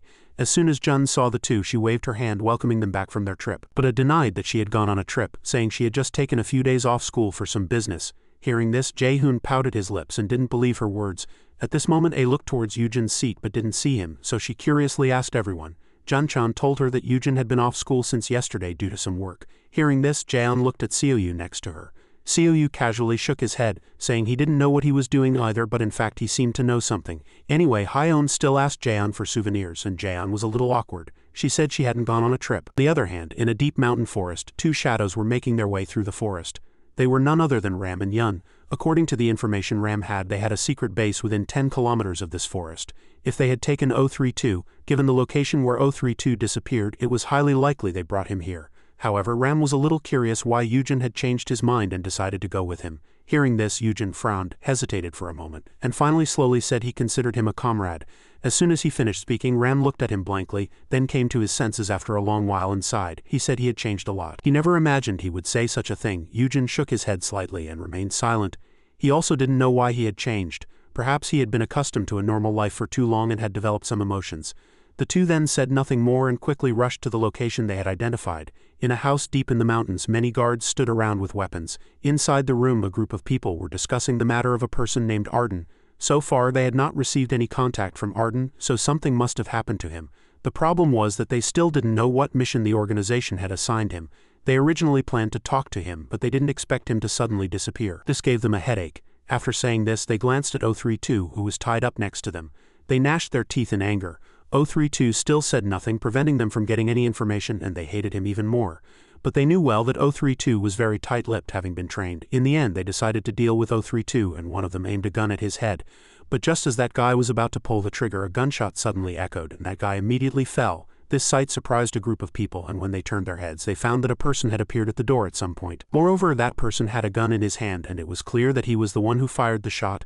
As soon as they saw this person, a group of people were immediately surprised. But before they could do anything, he immediately fired his gun. His marksmanship was extremely accurate, and every bullet fired accurately pierced the head of one of the men, and blood splattered across the room. A group of people also did not give way, continuously firing guns at the person in front of them. But not only his marksmanship but his movements were also very fast. The guns fired by a group of people could not hurt him at all, and he dodged them very accurately. Not long after, he approached the scarred man. Immediately after, he put away the gun and a dagger appeared in his hand. He suddenly flashed an evil smile, and the scarred man was terrified. But the scarred man's head was already firmly gripped by him and couldn't move. He didn't say anything unnecessary and immediately cut the bastard's carotid artery. After a while, Yujin and Siam arrived in front of the building, but they only saw corpses scattered everywhere and didn't understand what was happening. Ram knew some of them. They were all mercenaries who had joined the organization a few years ago. Yujin looked at the corpses strewn on the ground and frowned. The knife wounds on their bodies were very precise and still fresh. It seemed this had just happened. After finishing his inspection, Yujin suggested that the two of them split up to scout the situation, and then they would begin their operation. However, they encountered no obstacles the entire way into the building, only corpses in pools of blood. Yujin walked past the corpses on the ground and entered the building without hesitation. Very quickly, Yujin found where they had imprisoned 032. Yujin couldn't help but frown as he checked 32's condition. Although his breath was very weak, he was still alive and would be fine after treatment. But what he paid attention to was how they were dealt with. The guys in front were shot and the two guys behind were cut with knives. Yujin thought for a moment, then remembered that this killing method was very similar to 004's. That day he was on a mission with 004 and he dealt with it in a similar way. He was very curious about his killing method, and asked why he had to act in such an inefficient way. It would be faster and safer to use a gun without needing to approach the enemy and subdue them with a knife. But at that time, 004 smiled maliciously and said that using a gun didn't give him enough thrill. At that time, he could only sigh upon hearing those words and didn't know what to say. He never imagined he would encounter 004's method again this time. At this moment, a gunshot suddenly echoed, interrupting Eugen's thoughts. He quickly hid behind a nearby sofa. Eugen tightly gripped the pistol in his hand and waited for the right moment. It was clearly 004 who attacked. He was holding a sniper rifle and continuously shooting at Eugen. Eugen at this moment identified the opponent's position and fired a shot from the gun in his hand towards the opposite side. 004 also did not give way and retaliated. Eugen dodged the bullets, turned his body, slid across the floor and ran towards the wall. At this moment the gunshots stopped and the two seemed to be waiting for the opponent to reveal their position. On this side, Eugen hid behind the wall, using the obstructed view to calculate a path to approach the opponent's position, then stood up and flew onto the sofa. Eugen lowered his posture, slid across the floor and aimed at 004 who had already gotten close. 004 was slightly surprised to see Eugen right in front of him. Eugen frowned as he looked at him, then pulled the trigger without the slightest hesitation. Caught off guard, 004 was grazed on the arm by Eugen's bullet. The gun in his hand also fell to the floor. 004 clicked his tongue twice and then charged forward without hesitation. Eugen fired at 004 again. Fiery bullets cut through the air, however, as expected of a trained operative. 004's speed and evasion skills were extremely fast. He could even dodge the speed of Eugen's bullets. The fiery bullets continued to graze his body but couldn't stop him from approaching Eugen. He then threw a dagger at Eugen, and Eugen, surprised, ducked his head to dodge it. The dagger stuck into the floor. Seizing this opportunity, he pulled out another knife and viciously stabbed at Eugen. Surprised to see the knife aiming for his eyes, Eugen hurriedly raised his gun to block his blade. However, he just smiled maliciously. In the next moment he swung the knife in his hand and Eugen's gun was knocked away. Judging the situation to be unfavorable, Eugen immediately kicked at him. The kick was fast and precise, giving 004 no time to dodge. He was kicked squarely by Eugen and sent flying. 004 looked up at Eugen, licked his lips and a wicked glint appeared in his eyes. A moment later he commented that Eugen was also quite skilled. Eugen frowned, got into a stance and watched him warily. 004 raised his eyebrows, playfully twirling the knife in his hand as he looked at Eugen with a provocative expression. If you were lucky enough to survive, you should have run away. Hearing this, Eugen couldn't help but frown. It seemed he thought Eugen was in league with the mercenaries here. But that was understandable. Eugen was currently wearing a mask and they hadn't seen each other in a long time, so it made sense that 004 didn't recognize him.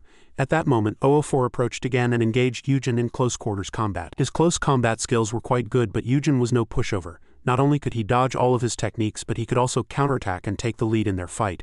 Every slash from 004's knife aimed for Eugen's life, but unfortunately, they were all blocked by him. Seeing the speed at which he dodged and countered his attacks, 004 couldn't help but be impressed. His skills were truly incredible. While he was off guard, Eugen landed a punch on his head, making his nose bleed. 004 grew angry from the pain and glared at Eugen with sharp eyes. At this point, Eugen had already rushed in front of him, but he didn't back down either. He continued to attack. This time his speed was much faster than before, but he still couldn't touch Eugen's body. Eugen could dodge him completely. After dodging his punch, Eugen grabbed his arm with one hand and his face with the other. He used his strength to throw him far away. 004's body slammed hard onto the floor, causing him to grimace in pain and rage from the hit. 004 cursed under his breath, then quickly got up and picked up a nearby gun. He fired at Eugen without hesitation. Seeing this, Eugen was surprised. He quickly turned and ran back, then used the strength of his legs to pivot his body. Quickly picked up the gun that was on the floor. His movements were fast and precise, and he was able to face 004 directly in a flash. The two black muzzles were aimed straight at each other, but no one pulled the trigger. At this moment, 004 finally realized that he was not in league with the mercenaries he had just dealt with. He couldn't possibly not know of someone this strong in the organization. Eugen was a little speechless at his words. He had met him before and they were from the same organization, but he just didn't recognize him. 004 frowned and looked at him, demanding to know why he was here and who he was. But before he could get an answer, a gunshot suddenly rang out. A bullet lodged itself straight into his arm and blood soaked his sleeve. He bit his lip and looked towards where the shot had come from, only to see someone aiming a gun at him. It was Ram. Ram continued to shoot at him without hesitation, and he had no choice but to dodge the hail of bullets flying towards him. Ram approached step by step, forcing him to retreat. Seeing the window in front of him, 004 had no choice but to jump out of it to escape. Eugen rushed outside to chase him, but 004 had already gotten into a car and fled. Just then, Ram also came out from inside. He too had recognized 004. But what he was curious about was why 004 was here, and judging by the fact that he had dealt with those mercenaries, he was not on their side. Eugen paid no attention to this issue. What he was worried about was 32's condition. It wasn't good. Immediately after, the two rushed back, rescued 32 and moved him to the car. At this moment, 032 looked quite miserable. His whole body was covered in blood, he was unconscious, and his breathing was faint. After checking 32's condition, Ram's expression hardened a little. Yujin, who was beside him, quickly reassured him, saying he knew a place where 032 could be treated. Ram bit his lip slightly. 32's condition was worsening, and he might not last long. He could only take 032 with him after he was treated here. Yujin was originally going to suggest they go together, but before he could finish, Ram cut him off. He said Yujin would be in danger if they went together. Besides, he knew Yujin had his own life. He was already very grateful that Yujin had come this far with him. Yujin frowned slightly and looked at him, then said no more. Since he had decided so be it. Ram held out his hand to bid Yujin farewell. Yujin hesitated for a moment, then frowned and looked at Ram. At the same time, Ram also stared intently at him. His hand was still held in the air. After a long hesitation, Yujin finally sighed helplessly, shook his hand, and they parted ways there. Meanwhile, 04's car had driven very far. When he felt he was no longer in danger, he stopped and began to bandage his own wound. He was used to dealing with such injuries, so he bandaged it very quickly. Only then did he recall Yujin's skills, and he seemed to remember having met him before. Finally, he gave a mysterious smile. It was definitely 001 whom he had worked with. In the middle of the night, Yujin secretly entered his house. He thought everyone was asleep, but he was still discovered by Daeun. Yujin frowned and looked at her. Why was she still awake? She quickly explained that she had been studying and that their grandfather had just gone to sleep after waiting for him. She also said their grandfather had been very lonely not seeing him all day. She chattered for a while, then showed interest in whether he had finished his work. Yujin nodded slightly but didn't say what he had just been doing. Understandingly, she told him there was a sandwich on the table and that he should eat if he was hungry. After speaking, she returned to her room. Yujin went to the kitchen table as she had said, and sure enough, there was the bread she mentioned along with her note. Seeing this, he was touched. She really knew how to care for others. Only after finishing his food did Yujin return to his room, wash up, and lie down on his bed. Before he could even close his eyes, a message notification suddenly sounded from his phone. It was a message from Cha Zeha. The message asked if he was sleeping. Yujin had just opened it to see, so he replied that he was still awake. As soon as he replied, she called him. Yujin answered without hesitation. From the other end, her voice quickly came through, apologizing for calling late at night. Before Yujin could answer, she continued, asking if he had time tomorrow and if he wanted to meet for a bit. Yujin hesitated slightly. He didn't really want to go. Hearing the tone of his voice, Seha immediately became flustered and asked if he had to participate in bodyguard training. She said she just wanted to meet for a little while. Hearing this, Yujin sighed helplessly and agreed to her request. The next morning, Yujin went down to the door at the appointed time. As soon as he got there, he saw Seha had parked her car at the entrance. Seha poked her head out of the car and greeted him. He frowned and looked at her, then got into the passenger seat. Seha looked at him suspiciously and asked if he didn't have a training schedule today. Why was he at home? Just as Yujin was about to explain, she asked again if he had lied to her. Yujin explained that he had received a vacation and didn't need to participate. Hearing this, Seha suddenly showed a mischievous smile. She said she thought he was making an excuse because he didn't want to meet her, and that she had almost gotten a bad reputation for asking him to meet when he was busy. After speaking, she handed him a can of soda and then drove off. Not long after, Seha's car stopped on a deserted road, and Seha apologized to him. She had originally wanted to take him somewhere to talk, but since it was daytime, people might recognize her, so she suggested they talk here. Yujin didn't really care about this and nodded indifferently. Seha took a sip of water, then slowly stated her purpose for asking him out today. She had a favor to ask. Yujin looked at her and frowned. He and she were not very close, yet she was asking him for help. But he didn't argue and listened quietly. This matter was related to her younger brother. She had a brother who was a few years younger. Since he was a high school student, she thought someone of a similar age, like Yujin, would be able to understand him better than she could. After hearing this, Yujin frowned. He couldn't assume they were similar just because they were both high school students, but he didn't argue and let her continue. In fact, she had heard from her parents that her brother had been getting hurt frequently recently. When her parents asked about it, the child would just brush it off, saying he was just playing around, and if they pressed further, he would avoid the topic. At first, she thought it was just a rebellious phase, but from what she heard, it seemed more serious than she had imagined. After listening, Yujin frowned and asked if she had asked the child directly. Seha sighed helplessly. Every time she had a chance to go home, that child would hide in his room and not come out, nor would he answer her calls. Before, she and her brother were very close, but as her work got busier, she couldn't take care of him as she used to. The situation wasn't this bad back then, but starting a year ago, the child started avoiding her. After finishing her story, Seha looked at Yujin with pleading eyes. She really wanted to know what was going on, but she didn't know who else to ask for help. If she asked somewhere else, strange rumors would spread and it would become very troublesome. Yujin looked at her quietly, then finally agreed to help her. In high school was crowded with students at the school gate as it was time to go to school. Yujin wore a mask and quietly sneaked into the school without being discovered. He held the photo Seha had given him and looked for Cha Seha's younger brother, Cha Jin-woo, an 11th grade student. He walked around the 11th grade corridor and finally found a boy with glasses who looked exactly like the photo Seha had given him. He was about to follow the boy, but suddenly someone called him from behind. As expected, his handsome looks were the problem. He drew attention even while wearing a mask. Two female students approached him and hesitantly asked if he could take off his mask for a bit. The two girls' eyes were full of expectation as they looked at him, but if he took it off he would surely be discovered, so he shook his head and refused, using the excuse that he had a cold, and walked away. The two female students followed his retreating figure, their eyes full of admiration. Even his deep voice was very charming. On this side, Jinwoo entered the classroom with a not-so-good expression. As expected, the problem lay with his classmates. As soon as he entered, he had to listen to some guy's curses. He blamed Jinwoo for being late and constantly insulted him, calling him a bread shuttle dog. A female student next to him also kept chiming in, mocking him for reading fantasy novels all day. Besides those two, a male student in a white shirt was engrossed in something on his phone while Jinwoo couldn't say anything in rebuttal and just listened quietly. It was as if he had become accustomed to this. Seeing his silence, the guy continued to curse to intimidate him, and he hurriedly apologized, saying he was late because he was too tired. Hearing this reason, the bad guy became even angrier, his face instantly turning black. He thought he was being deceived and that he was making an excuse for being late because they had beaten him. Jinwoo fearfully shook his head to deny it, and the guy cursed him even more harshly. At this moment, the guy who had been quietly watching a boxing video on his phone suddenly understood some principle. He abruptly stood up and called Jinwoo. He demanded that Jinwoo be his punching bag, making him wear his backpack on his chest to practice the move. Jinwoo was a bit confused by this request, and when he hesitated he got angry and urged him loudly. Only then did Jinwoo react, taking the backpack off his back and putting it on his chest. Jinwoo stood there fearfully, his body trembling uncontrollably. That guy stood there, got into a stance, and after a moment lifted his foot and kicked Jinwoo's chest. With this one kick it seemed he had used all the strength in his leg. Jinwoo took the kick, a look of pain flashing across his face, but there was no way to block it. He crashed into the desk and chair behind him and fell, his whole body in pain. But that guy was still not satisfied. He regretted that it didn't feel like hitting it accurately because it wasn't a punching bag in front of him, and he wanted to try again with his fists. Thinking this, he immediately ordered Jinwoo to continue wearing the backpack, get up and try again. But Jinwoo was already trembling in pain and could no longer get up. Seeing this behavior, that guy immediately got angry and warned him. Get up quickly. Hearing this, Jinwoo frowned. If he gets hit one more time he will definitely not be able to take it and will faint. At this moment the female student next to him suddenly said she was hungry. The male student next to her also nodded and chimed in that he was too. Hearing this, the bad guy in front of them glanced at the two, then told Jinwoo to go buy them food, letting him off. Jinwoo fiercely clenched his fist but didn't argue. He forced his body up and left the room without a word. The female student watched his retreating back and reminded him that she wanted a cafe latte. They were clearly treating him as an errand boy. At the same time, Yujin was watching everything from outside, but he didn't intervene, just watching him get beaten, and then watching him endure the humiliation and submit to them.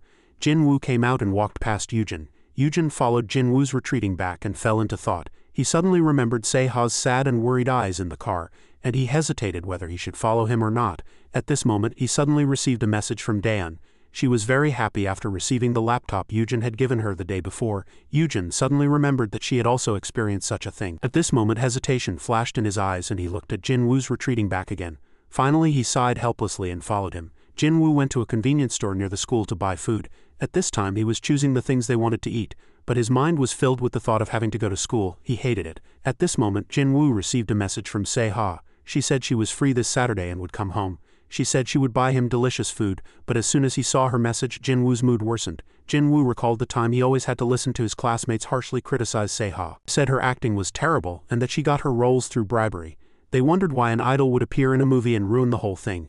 Those words inadvertently entered Jinwoo's ears. When he got home he reprimanded Seha for not being able to act well. Seha, who was resting, was a little confused to suddenly hear such words. She had only come to rest for a while. Jinwoo questioned her, asking if she couldn't act better, although she explained that acting was very difficult and that she also wanted to do well. He still thought she wasn't trying hard enough and even said that his classmates were cursing her out very badly. That day Seha was very shocked when she heard those words, and from then on she began avoiding Seoha, not letting anyone at school know that she was his younger sister. Jinwoo stared blankly at Sea's message, his expression a little displeased. Unable to hold back, he sighed. Perhaps he had expected things would turn out this way. Meanwhile, outside the convenience store, Yoon didn't go inside but quietly observed Jinwoo. Just then, his phone suddenly rang with a text message. Startled, Yoon quickly took it out and saw it was from Jaeon. She was a little worried since he hadn't come to school that day. Yoon quickly reassured her, saying he was fine, just busy with something. Jaeon said she was very surprised to hear that from Yoon's friend. Yoon had no choice but to apologize to her. While he was sending that message, Jinwoo also came outside, and the moment he saw Yoon, his gaze locked on him. His appearance was too striking, no mask could hide his aura. Jinwoo could hardly take his eyes off Yoon, forgetting he was still walking until he tripped over something on the ground and fell. Everything he was carrying spilled out. Yoon noticed and hurried over to help pick up his things. Jinwoo looked up at the person handing back his rice ball, stared in a daze, then belatedly took it and thanked him quickly. He hesitated for a long time, staring at Yoon, then finally gathered the courage to invite him to share the rice ball. Yoon didn't refuse and sat down at a nearby table, removing his mask and leisurely eating the rice ball Jinwoo had given him. The moment Jinwoo saw his face, he was stunned and speechless. He was more handsome than a celebrity. Suspicious, he asked Yoon what grade he was in. Yoon honestly answered that he was a senior 12th grade. Jinwoo quickly called him Sunday, but Yoon shook his head and said we're from different schools. Hearing this, Jinwoo couldn't hide his surprise. If they were from different schools, why was he wearing Mihyun's school uniform?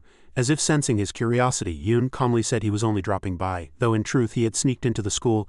Jinwoo stared at him in a daze, about to say something when his phone notification interrupted him. It was a text from the bullies at school. Jinwoo's face instantly filled with fear. He hurriedly stood up, said he had to go, then called those bullies, apologizing repeatedly that the convenience store had run out of hamburgers, so he had gone to another store to buy them. After that, he rushed back toward school. Watching his back, Yoon was at a loss for words. Why was he living so miserably? Before long, Jinwoo returned to school and gave the food to the bullies, yet he still got scolded by those bastards for being useless and bringing it late. All he could do was stand quietly to the side. He had paid with his own money, bought the food himself, and yet had to endure their insults while watching them eat.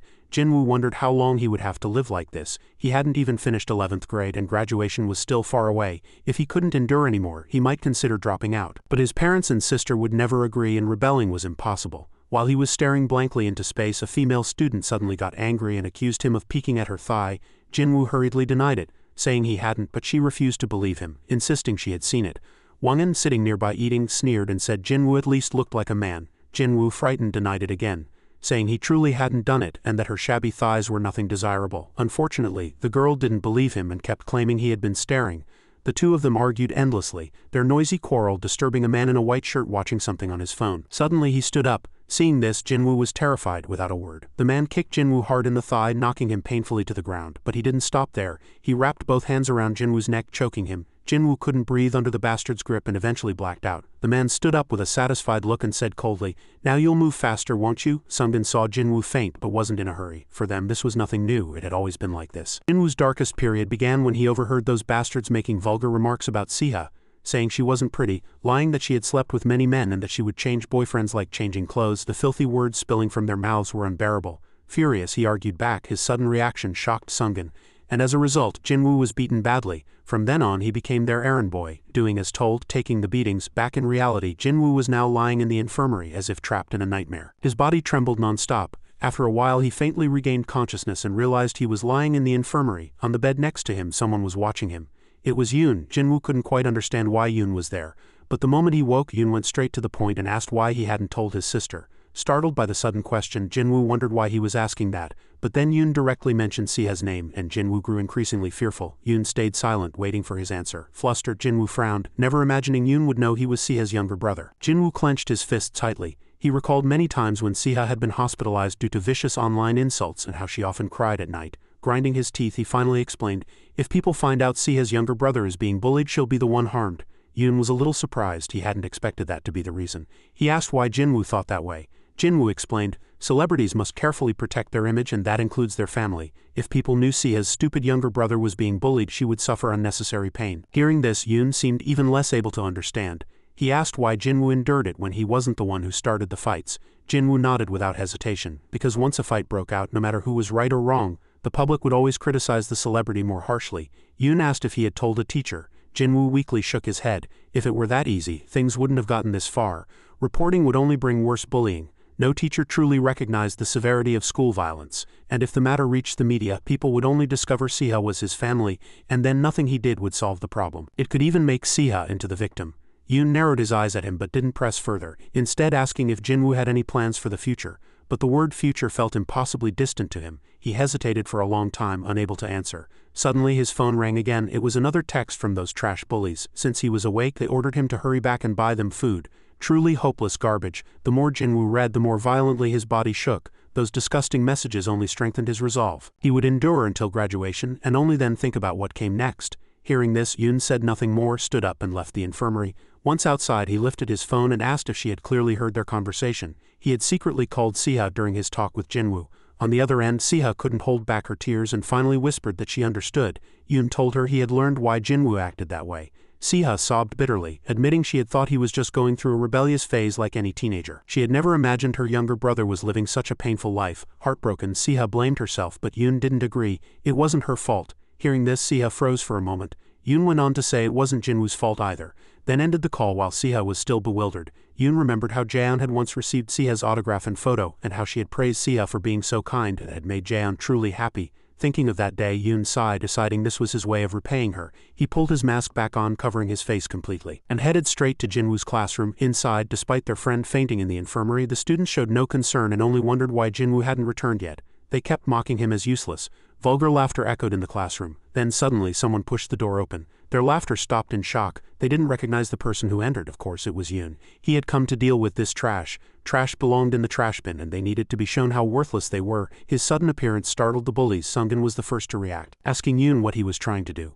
But Yoon had never been one for words, only fights. Without hesitation, he punched the bastard squarely. Sungin had no time to defend himself and was sent crashing to the ground. The sight enraged another boy behind him, who quickly charged. But their pathetic cat-claw fighting skills, good only for bullying the weak, were useless against Yoon. Before he could even touch him, Yoon kicked him, sending him flying into a desk and chair before collapsing. Seeing their comrades fall one after another, the leader frowned deeply but didn't step in. The remaining boys began shouting at Yoon, demanding what he thought he was doing, then rushed him all at once. But the result was the same. Anyone who charged was met squarely with his fists. One boy swung his arm, but Yoon caught it, then kicked him in the stomach, dropping him to the floor in agony. The only two girls in the room looked displeased. They had always hung around those boys, but had never actually seen a fight before. Now their faces turned pale, drained of all blood. With Yoon's strength, these thugs were flattened in less than a minute. At that moment, the leader set down his phone and rose to his feet, glaring coldly at Yoon. He didn't know why Yoon was doing this, but he admitted his skills were impressive. He said he had once wanted to box barefisted, and at first had thought Yoon could be his opponent. Such a frog in a well, learning only a few tricks, yet already looking down on others. Truly pathetic. Yoon paid him no attention. The leader took his stance, eyes locked on Yoon, then charged with furious punches, shouting for him to die. But his speed was far too slow. Yoon blocked one punch with ease. Taking advantage of his opening, Yoon spun and struck him in the face with his elbow. Blood gushed from his nose instantly. Unable to bear losing to Yoon, he cursed viciously, gritted his teeth and lunged again. But the result was the same. Before his punch could connect, Yoon kicked him in the stomach. At that moment he realized Yoon's skills far surpassed his own. But why had such a person shown up here? He had no idea, and of course Yoon wasn't about to tell him. When fists didn't work, he tried kicking, yet whether fists or feet, no matter the move, Yoon was faster. Yoon kicked his shin hard, sending him collapsing to the ground in agony. The fight was over. The onlookers were stunned. Perhaps it was the first time they had ever seen that bastard beaten like a sandbag. The thug glared up at Yoon, fury blazing in his eyes. Narrowing his gaze, Yoon prepared to warn him about Jinwoo's situation. But at that moment, another group suddenly stormed in from outside. There were many of them. Seeing their comrade sprawled on the floor, they stopped in shock. Yoon glanced at them, utterly unfazed. To him, this trash looked no different from ants. He could easily snuff out their lives. There was no need to even care. But these bastards wouldn't cry until they saw their own coffin. With fierce momentum, they blocked the doorway and surrounded him. The beaten thug managed to stagger to his feet. Though he didn't know who Yoon was, he glared and warned him that today would be his last day alive. Yoon squinted at him, ignoring every word. It was worthless noise. The newcomer, seeing his swollen, bloody face, suspiciously asked what had happened. It turned out this bastard's name was Ichi, a member of the school gang. He specialized in bullying others. Yangshik spoke in a nasty tone, saying Yoon had barged in and started a fight without saying a word. Hearing this, the leader glared at Yoon, asking if he wanted a fight. But Yoon found talking to this trash a waste of time, so he didn't reply at all. Seeing that, the man realized he couldn't reason with him and immediately ordered the underlings behind him to attack. Yoon's eyes were calm, unwavering, filled with composure. Two boys rushed forward, swinging punches, but their skills were nowhere near enough to reach him. Casually blocking one punch with his elbow, Yoon countered with a strike, then instantly slipped past the second boy and hit him square in the face. In less than 5 seconds, using only a couple of simple moves, Yoon had already flattened them. Yangshik was enraged at the sight and shouted loudly for everyone to attack together. Immediately, the crowd surged forward again, trying to overwhelm him with numbers. Yoon looked at them indifferently, face showing no change, calmly preparing to respond. At the same time, Jinwoo had returned outside, his mind full of Yoon. Who on earth was he, appearing out of nowhere only to vanish again? No matter how much he thought about it, Jinwoo couldn't find an answer. With a sigh, he only hoped nothing else would happen today. While he was lost in thought, Ichi's loud roar from inside suddenly startled him. Soon after, he realized a crowd had gathered in front of his classroom. Suspicious, Jinwoo frowned. What's going on? Before he could understand, a boy's body was flung out of the room, slamming into the hallway wall. The students outside screamed and scattered in shock. Jinwoo was stunned to see the boy who had just been thrown out. What on earth was happening? He quickly ran to the classroom door, and the moment he looked inside, he was even more shocked. A one-sided fight was raging. Many had already fallen, dropping one by one. The classroom was a complete mess. Students sprawled everywhere, desks and chairs broken. and the one holding the advantage was exactly the person he had just been thinking of. Yoon swept through the gang with overwhelming force, knocking them all down. Jinwoo stared at Yoon's back in fear, at a loss for words. What on earth was happening? Moreover, with so many people collapsed at Yoon's feet, Jinwoo couldn't imagine how one person could subdue so many. At this moment, Ichek could no longer hide the fear on his face. Who on earth was this person? Since when was there such a monster in his school that he didn't know about? Ichek glared at Yoon, not daring to say a word. Yoon also narrowed his eyes and looked at him, remaining silent for a long time. After a moment, Yoon walked towards him. Yangshik backed away in fear, fiercely questioning who he was and why he was picking a fight with him. Yoon frowned and looked at him, but instead of telling him the reason, he asked why he liked to bully others. Yangshik was momentarily angry, never imagining this was the reason. Unfortunately, Yoon paid him no mind and warned him directly. If he saw him bullying others again, he would come back for him, and things wouldn't end so easily. Yangshek's eyes widened in surprise. Was it because Yoon knew someone he had messed with? Yoon frowned and asked if he had heard him clearly. But he suddenly burst into laughter. Yoon narrowed his eyes, looking at him with incomprehension. At this moment, Yangshek's voice came out in a mocking tone. Do you think you're some kind of hero? I don't know who you are, but you don't think I'll listen to you just because you threaten me, do you? Seeing him still being stubborn, Yoon didn't need to say another word and immediately slammed his head to the ground, hitting him without hesitation, and his nose started bleeding again. Jinwoo had originally intended to go inside, but as soon as he saw this scene, he immediately backed away. It just wasn't that simple. Yoon continued to hit him, making quite a loud noise. His face was now stained with blood, but Yoon didn't forgive him and continued to hit him. This scene was an unspeakable shock to the students outside, who had never seen such a brutal sight. Jinwoo was no exception. His eyes were wide with shock. Yoon continued to hit him until he could no longer bear it and begged him to stop. Yoon coldly urged him to answer quickly. Trembling with fear, Yangshik said, I understand, I'll do as you say. I promise I won't bully anyone else. Yoon snorted coldly and threw him aside and said nothing more. He stepped on the male students lying on the ground and left the room. At this moment, Jinwoo's body was trembling uncontrollably and he glared at Yoon. But Yoon passed by him without a word. Jinwoo stared at Yoon's retreating back, lost in deep thought. He never imagined that the punks from Mihan school, who no one dared to touch, would be beaten to this extent by one person.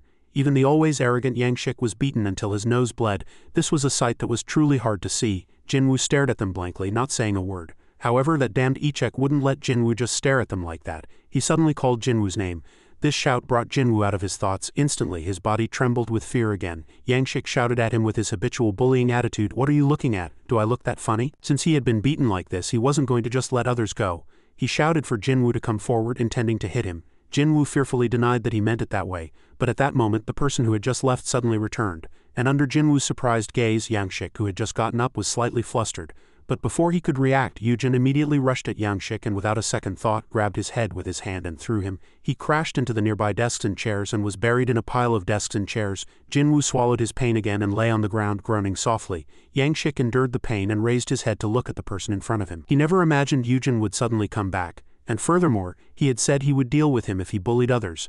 But what he hadn't imagined was what came next. Yoon suddenly sat down in front of him and quietly grabbed his finger. Yangshik looked at Yoon suspiciously, not knowing what he was trying to do. At this moment, Yoon broke his finger without a word.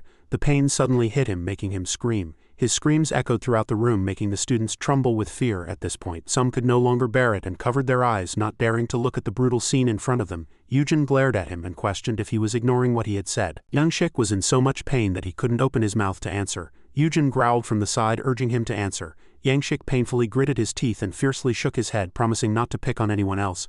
But Yoon stood up and told him there was no need to promise. Jinwoo looked at Yoon, a little unable to understand, not knowing his intention. Yoon glared at him and said coldly, because he would definitely be back to deal with him again. Yangshik looked at Yoon in fear, and at this moment he didn't dare to say another word to him. After finishing his words, Yoon turned and left. The students backed away in fear but made way for him. At this moment, Jinwoo was still in shock from the scene that had just unfolded, so he didn't dare to call out to Yoon. As he passed Jinwoo, Yoon suddenly whispered to him. This was to pay him back for the meal. When these words came out, Jinwoo was startled. He stared at Yoon's retreating back and was speechless for a long time. Meanwhile, after dealing with the matter, Yoon called Siha to reassure her, saying that a small incident had occurred but that everything was resolved. The very next day after the terrible incident that happened yesterday, the whole school was talking about it, and especially the female students who had joined Yangshik and his group in bullying Jinwoo were all surprised. Amon was the only one who participated in bullying Jinwoo but escaped. Fortunately, Yoon did not lay a hand on the girls. Yangshik and his group were all hospitalized, with Yangshik being the most severely injured.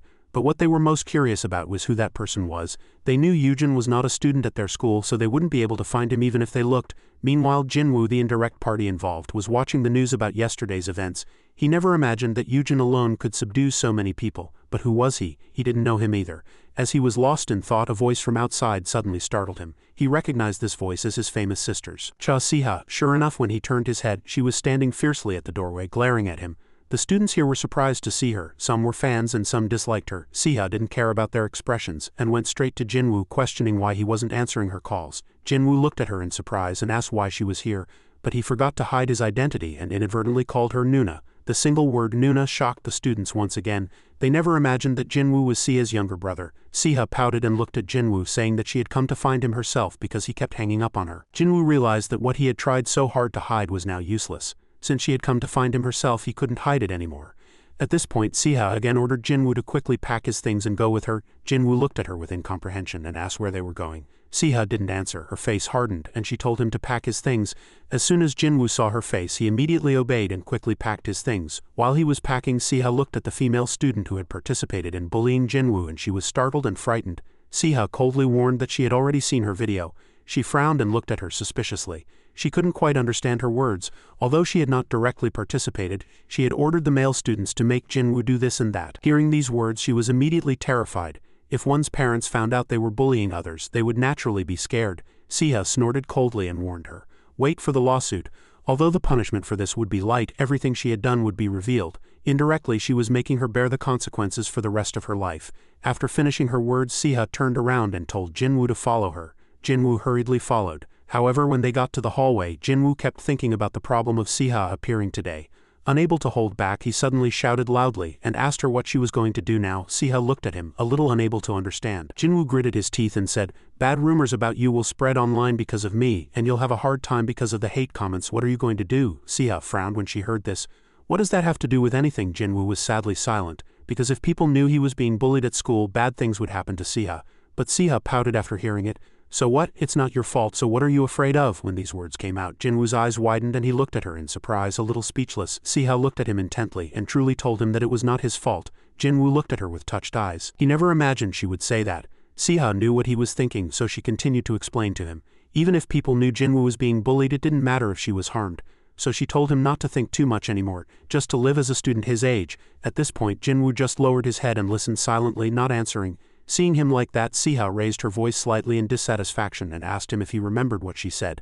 But when Jinwoo raised his head, 2 streams of tears were already flowing down his face and he hurriedly nodded and said he understood. Siha was flustered when Jinwoo suddenly cried in front of her. I didn't know how to react. However, at this moment, Siha suddenly saw Yujin's figure still mixed in with the crowd watching them.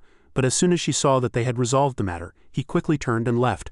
After resolving Jinwoo's matter, Yujin quickly returned to school, but when he arrived at the classroom and had not yet put his bag on the chair, he heard Jaeon and Yun's group chattering about how much they missed Siha, and even asked him to call and ask her if she was playing games. They knew she was busy, but they told him to ask her once. When Jaeon heard them mention Siha, her face changed. Seo-yu glanced at Jaeon and said as if she didn't know that Yujin had worked as Siha's bodyguard while he was in the US. But Jaeon nodded and said she knew that too, because she had gone to see Jeannie before she came back. She knew she had just returned from the US, and she even asked her if she had learned that working in a company was not easy.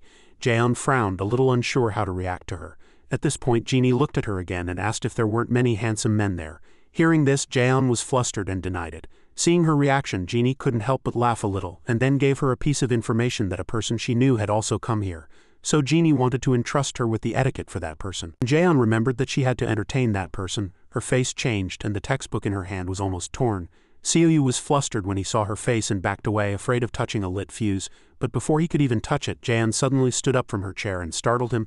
This unexpected action of hers also made Yujin's group, who were talking, suddenly stop and turn their heads to look at her. Right after that, they saw Jaeon walk up to them and tell Yujin she had something to say to him. She asked if everyone could step aside for a moment. Yun very slyly pouted and said he didn't want to. Why should he? Jaeon's face immediately turned gloomy when she heard this, and she glared at Yun. Seeing this scene, they very wisely stood up and fled, leaving the space for her and Yujin. At this point, Jaeon carefully asked him if he had time today. Yujin frowned and looked at her, then shook his head without hesitation. Jaeon was flustered when she heard this.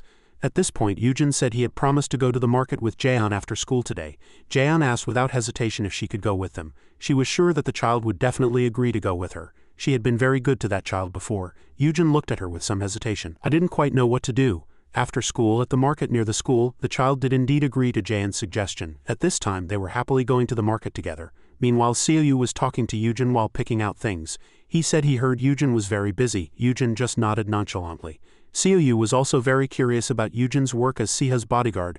Yujin didn't react much, just indifferently said, yes. Seo-yu continued to ask if he had met other celebrities. Yujin shook his head again, saying he was just working part-time. Seo-yu asked again, are you going to continue being Siha's bodyguard? Yujin just shook his head, saying he didn't know. Jaehyun happened to be walking by and saw the two talking, and when she heard them mention Siha, her face changed a little. But she did not join their conversation. At this point, Gon apologized to her from the side, saying she was sorry for suddenly making her come along like this. Jaehyun shook her head slightly. This was her own volunteering, so there was no need to apologize, but still sighed very discerningly and constantly chided Yujin for always following her. Jaehyun suddenly felt very jealous when she saw that the two siblings' relationship was still so close. Hearing this, Gon was slightly surprised and looked at her. The two words close made her a little speechless. At this point, Gon invited Jaehyun to have dinner at her house. This suggestion surprised Jaehyun for a moment, but she reacted very quickly and carefully asked if it was okay and if she would be a bother. Gon nodded without hesitation and said it's okay, and praised Yujin's cooking skills. After that, the two talked very happily, and their laughter echoed in the supermarket. The laughter of the two attracted the attention of Yujin and Seo-yu. The two turned their heads to look, a little unsure how to react. After going to the supermarket, the four of them immediately returned to Yujin's house and started cooking, and they couldn't finish dinner until evening. At this time, there were many delicious sweet and savory dishes on the table. When the four of them sat down at the table, Gon smiled and invited everyone to eat. Jaehyun took a spoonful with her spoon, and her eyes lit up, praising Yujin's good cooking. Hearing this, Seo-yu also took a spoonful. It was as delicious as Jaehyun said.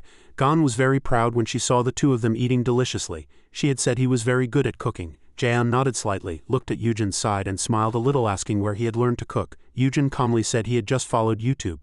Jaehyun was a little speechless when she heard this. He could only give a wry smile. Even Gon was very helpless about Yujin's reason, but she did not refute it. Right after that, the four of them started dinner.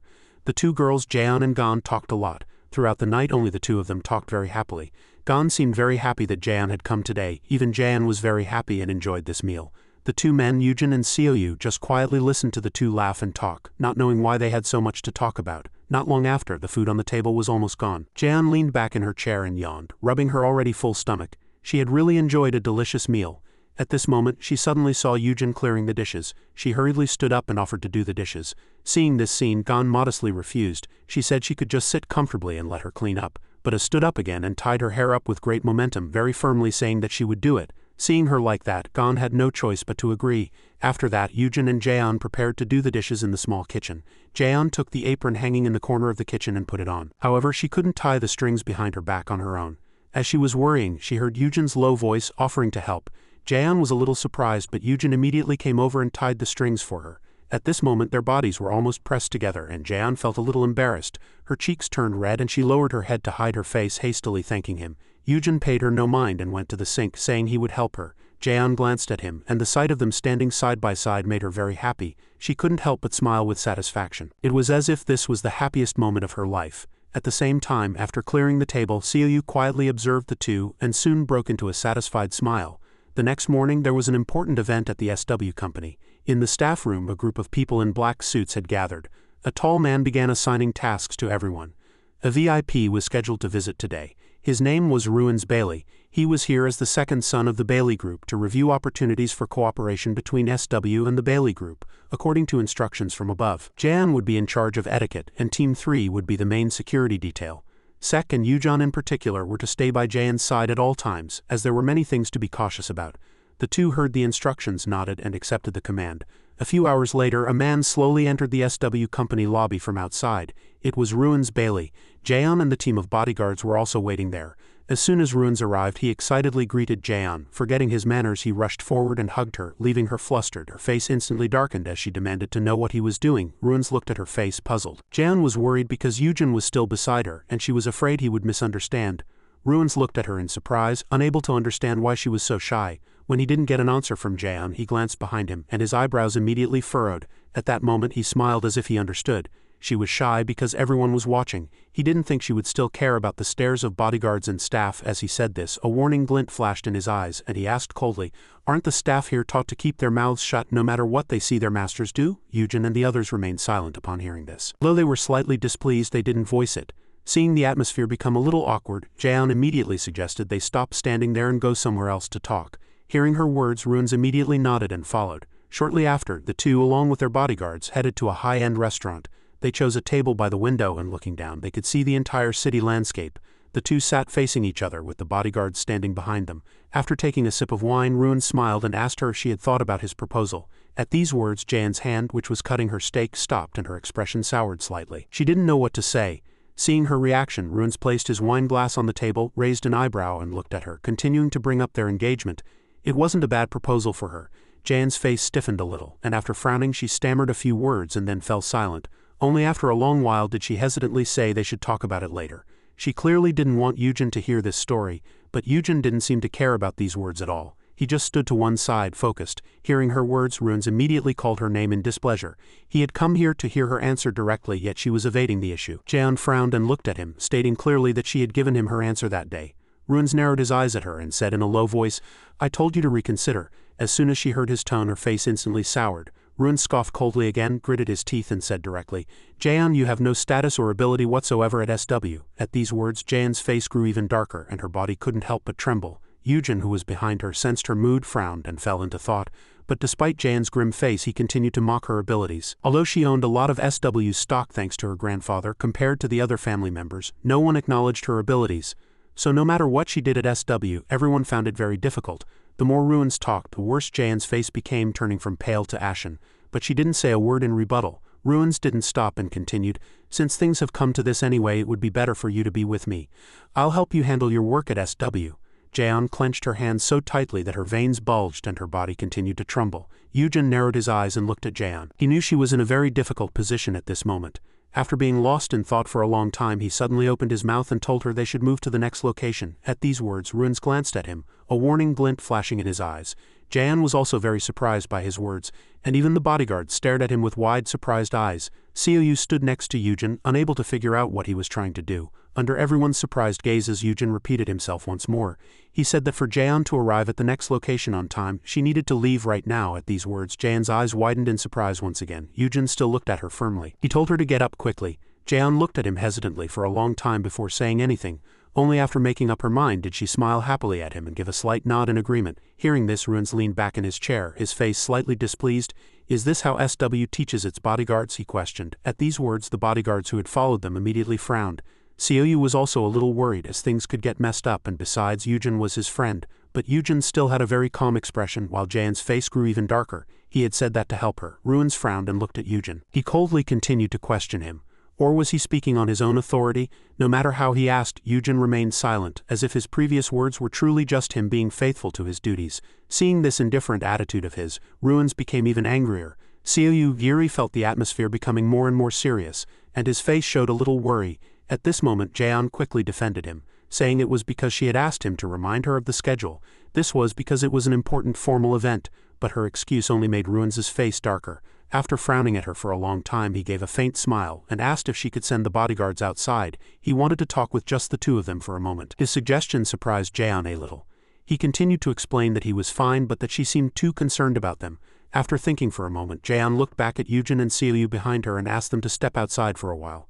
Yujin frowned and fell into thought, hesitating for a long time but saying nothing.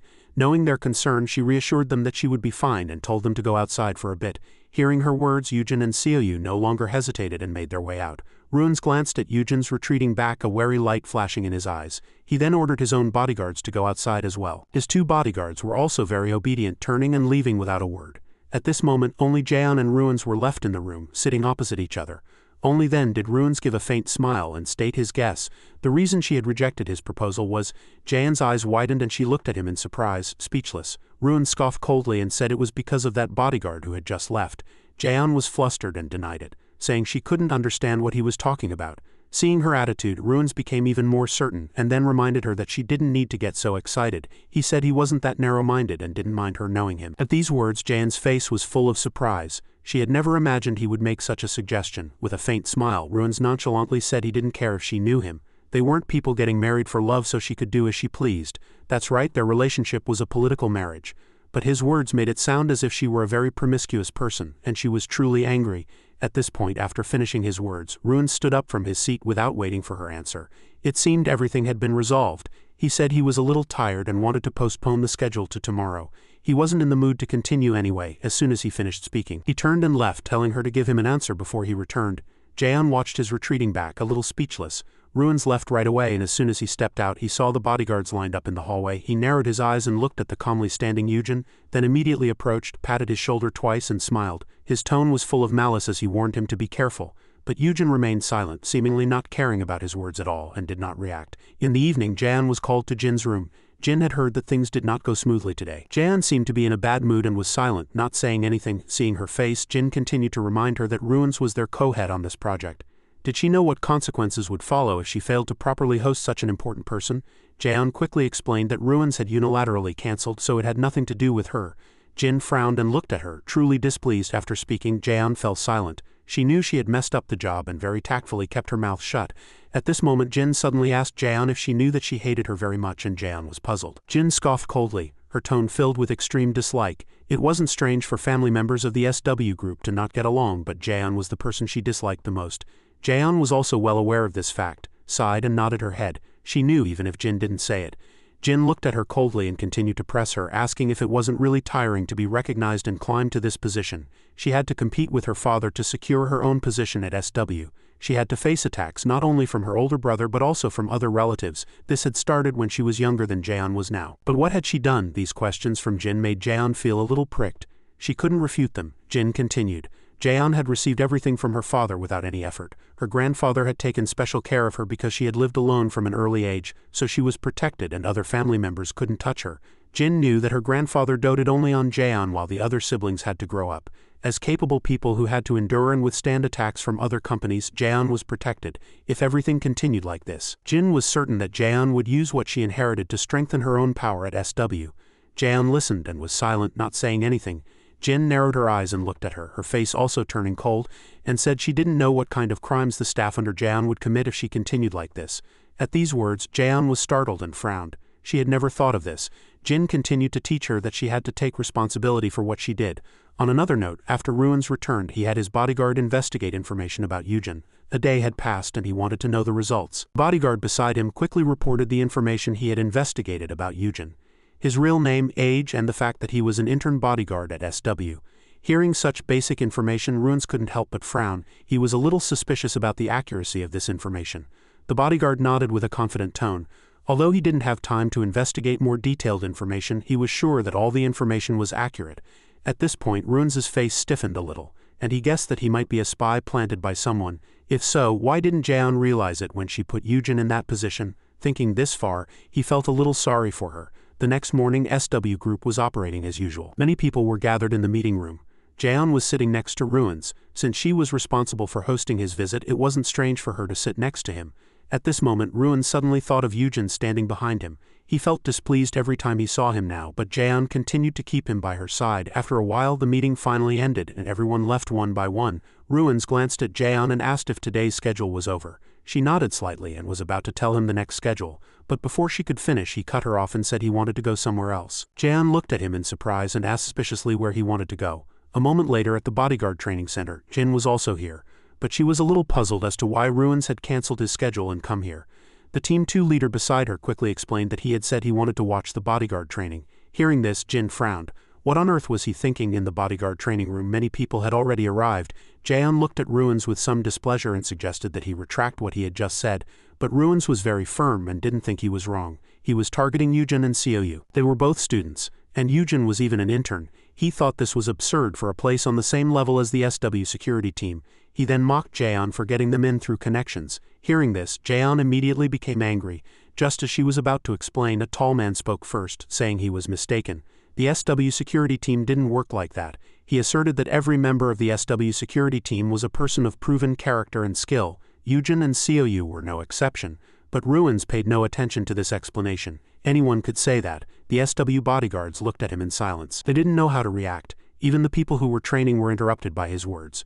Jin, who was outside, was also a little displeased. He was now looking down on her people. At this moment, Ruins once again put on a provocative smile and suggested a friendly match between the two security teams. When this proposal was made, Jaeon was immediately surprised. Yujin looked at him in silence. He knew he was being targeted right now. Seeing everyone's expressions, Runes couldn't help but let out a faint smile. "Why are you so surprised? Didn't you say their skills were already proven? Besides, a friendly match was also a way for bodyguards to help each other and improve their skills." Jaeon frowned and looked at him, her hands clenched into tight fists. After hesitating for a long time, she gritted her teeth and said she didn't want him to decide everything so arbitrarily. Bodyguards were people who protect, not for entertainment. When Jin heard this, she looked at her in surprise, not quite expecting her to say such a thing. But on the contrary, the bodyguards here looked at her very gratefully. Even the people who were training turned their heads to look at her, a glimmer of being touched flashing in their eyes. On the other hand, Runes frowned upon hearing her words, clearly displeased that she would say such a thing. He then smiled again and said she was right, but he obviously wouldn't give up so easily. He provocatively raised an eyebrow at Yoon. He asked what he thought. Runes sneered again, seemingly thinking that everything had happened because of Yoon. What could a bodyguard who hid behind the person he was supposed to protect do? He even sneered that Yoon was just an intern bodyguard and was overstepping his bounds. Yoon frowned and looked at him. He was indeed the target. Jaeon was also seized with fear. He had pointed directly at Yoon. But at this moment he pointed his finger at the security team there again, frankly admitting that he was speaking to all of them, and questioned if they weren't ashamed of hiding behind the person they were supposed to protect. When these words came out, the team of bodyguards on duty was immediately angered. They were on duty, and if they weren't, they would have definitely stepped forward to participate. On the other hand, the bodyguards who were training could no longer hold back, and some were already about to go and hit him.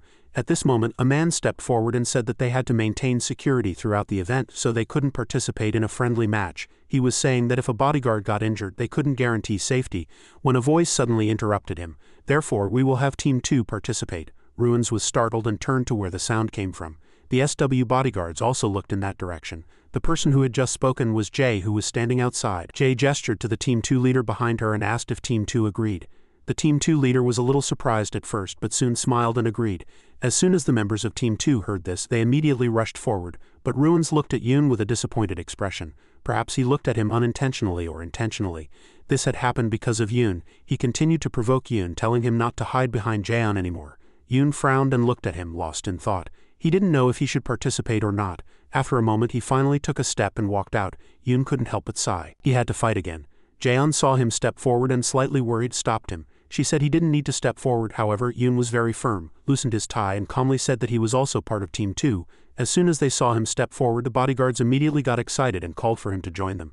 At this point, Jaeon became extremely tense. Seoyu, who was next to her, just shook his head and sighed. Yoon stepped up first. He took off his jacket, put on boxing gloves, and faced his opponent. His opponent was a tall and well-built man. The two quickly entered the ring and the referee started the match. Everyone watched the match nervously from the sidelines. On this side, the man behind Runes whispered that he had told the man to teach Yoon a lesson, and that he would even break one of his arms. Hearing this, Runes gave a satisfied smile. He was confident that Yoon would soon be subdued. Jae suddenly became a little nervous at this moment. She knew Yoon was very capable, but she was a little worried because he was still so young. However, the Team 2 leader shook his head and reassured her. He said she didn't need to worry too much, because throughout all their training no one had ever beaten Yoon. When these words came out, Jae looked at him with wide, disbelieving eyes. At the same time, the fight began. Jae focused on the other side. The man was in his stance, preparing to attack Yoon. However, before he could even make a move, Yoon had already grabbed his head. Immediately after, he lifted his leg and kicked him in the face. He instantly got a nosebleed and fell to the ground. Yoon looked indifferently at the man on the ground and said nothing. But this sight continued to shock Runes. On the other hand, the SW side was very happy. They said they knew this would happen. Jae also gave a satisfied smile. Only now did she realize she had worried for nothing. As soon as Yoon withdrew his hand, the Team 2 bodyguards were eager to rush in, constantly arguing over who would go first. But at this moment, Yoon suddenly called for the next person. When these words came out, Team 2 was immediately stunned. They suspected what he had just said.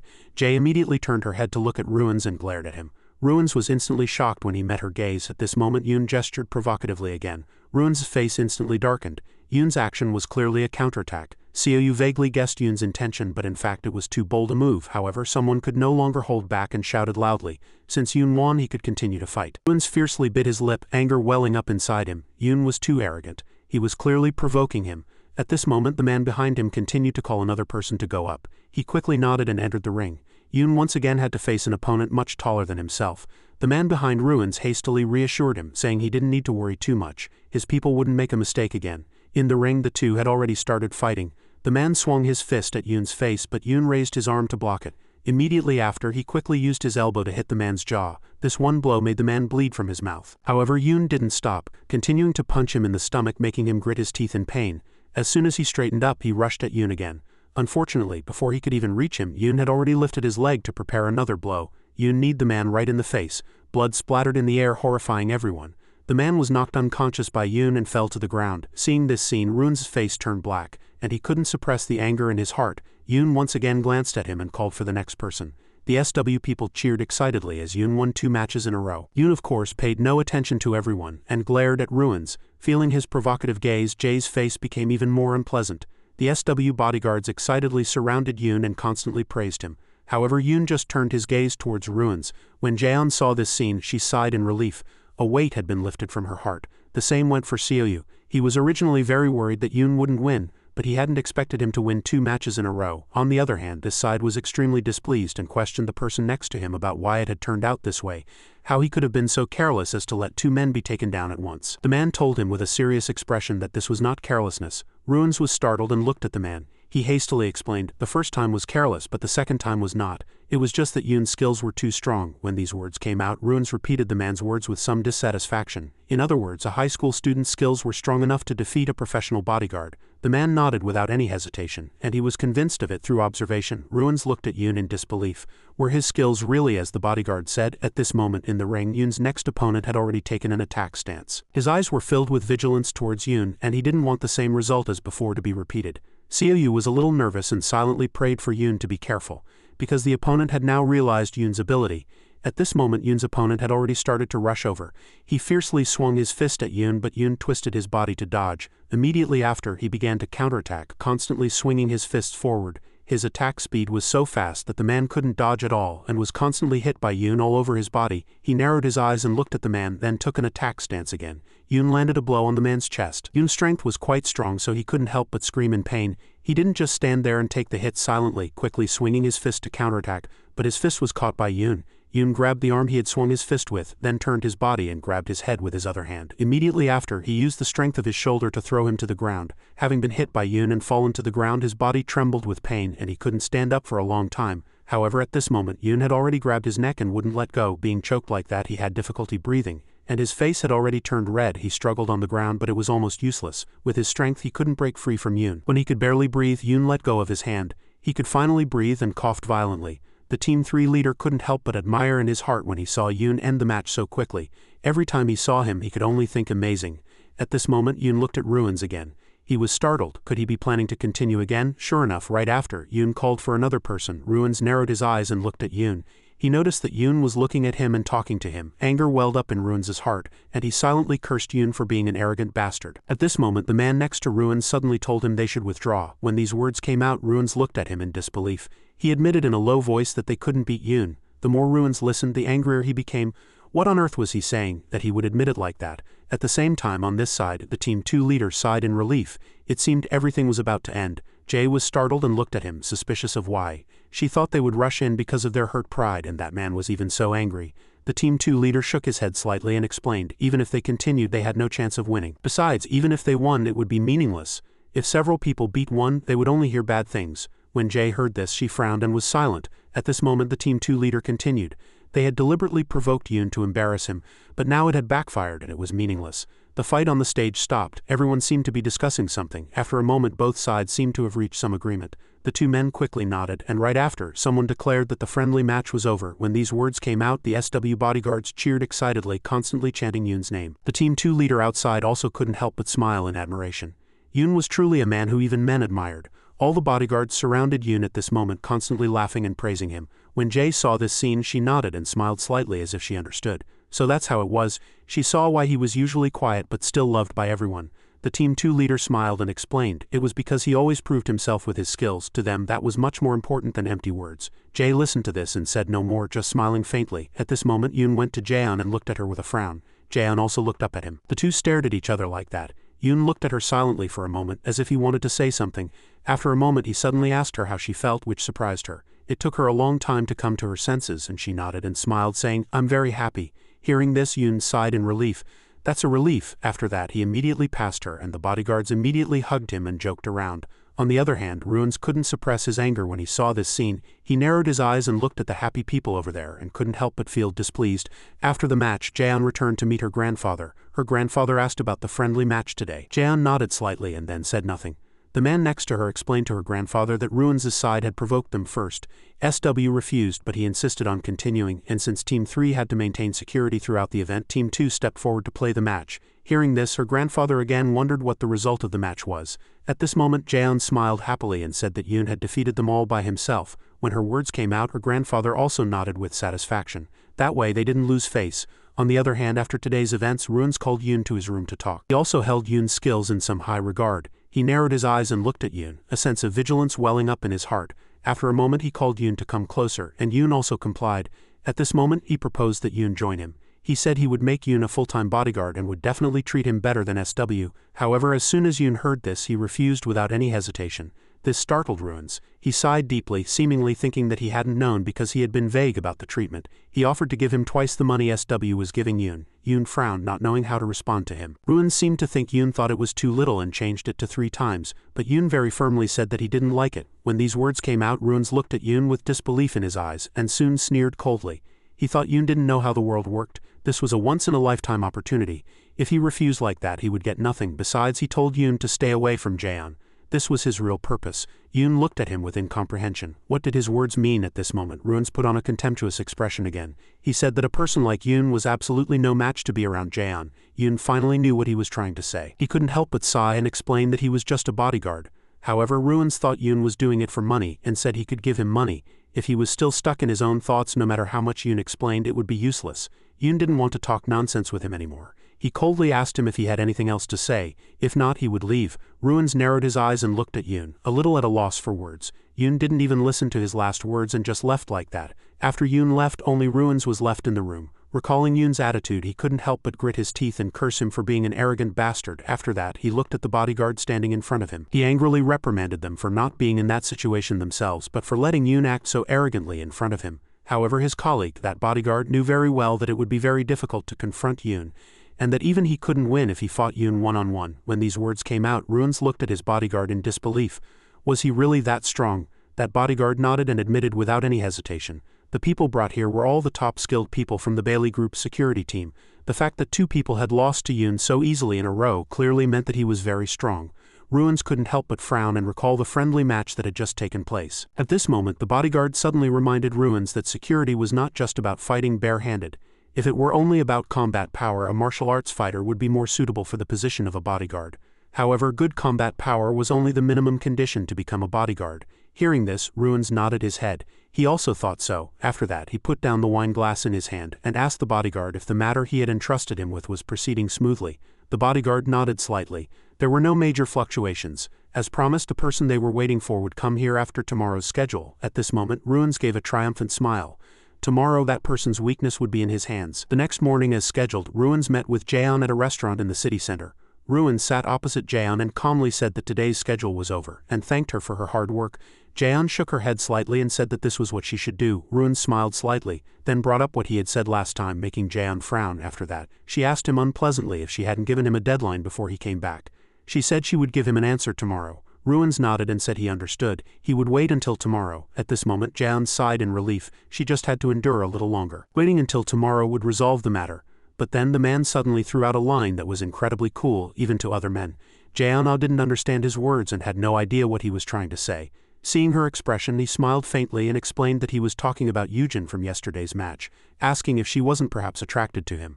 At these words, Jaeon's face instantly turned from pale to red and she flusteredly asked what he was talking about. He smiled slightly and said he understood why she was so flustered. Jaeon turned her head away, avoiding the topic by saying she couldn't understand what he was talking about, but Ruins continued to bring it up. He said he could allow her to continue seeing Yoojin even after they were married.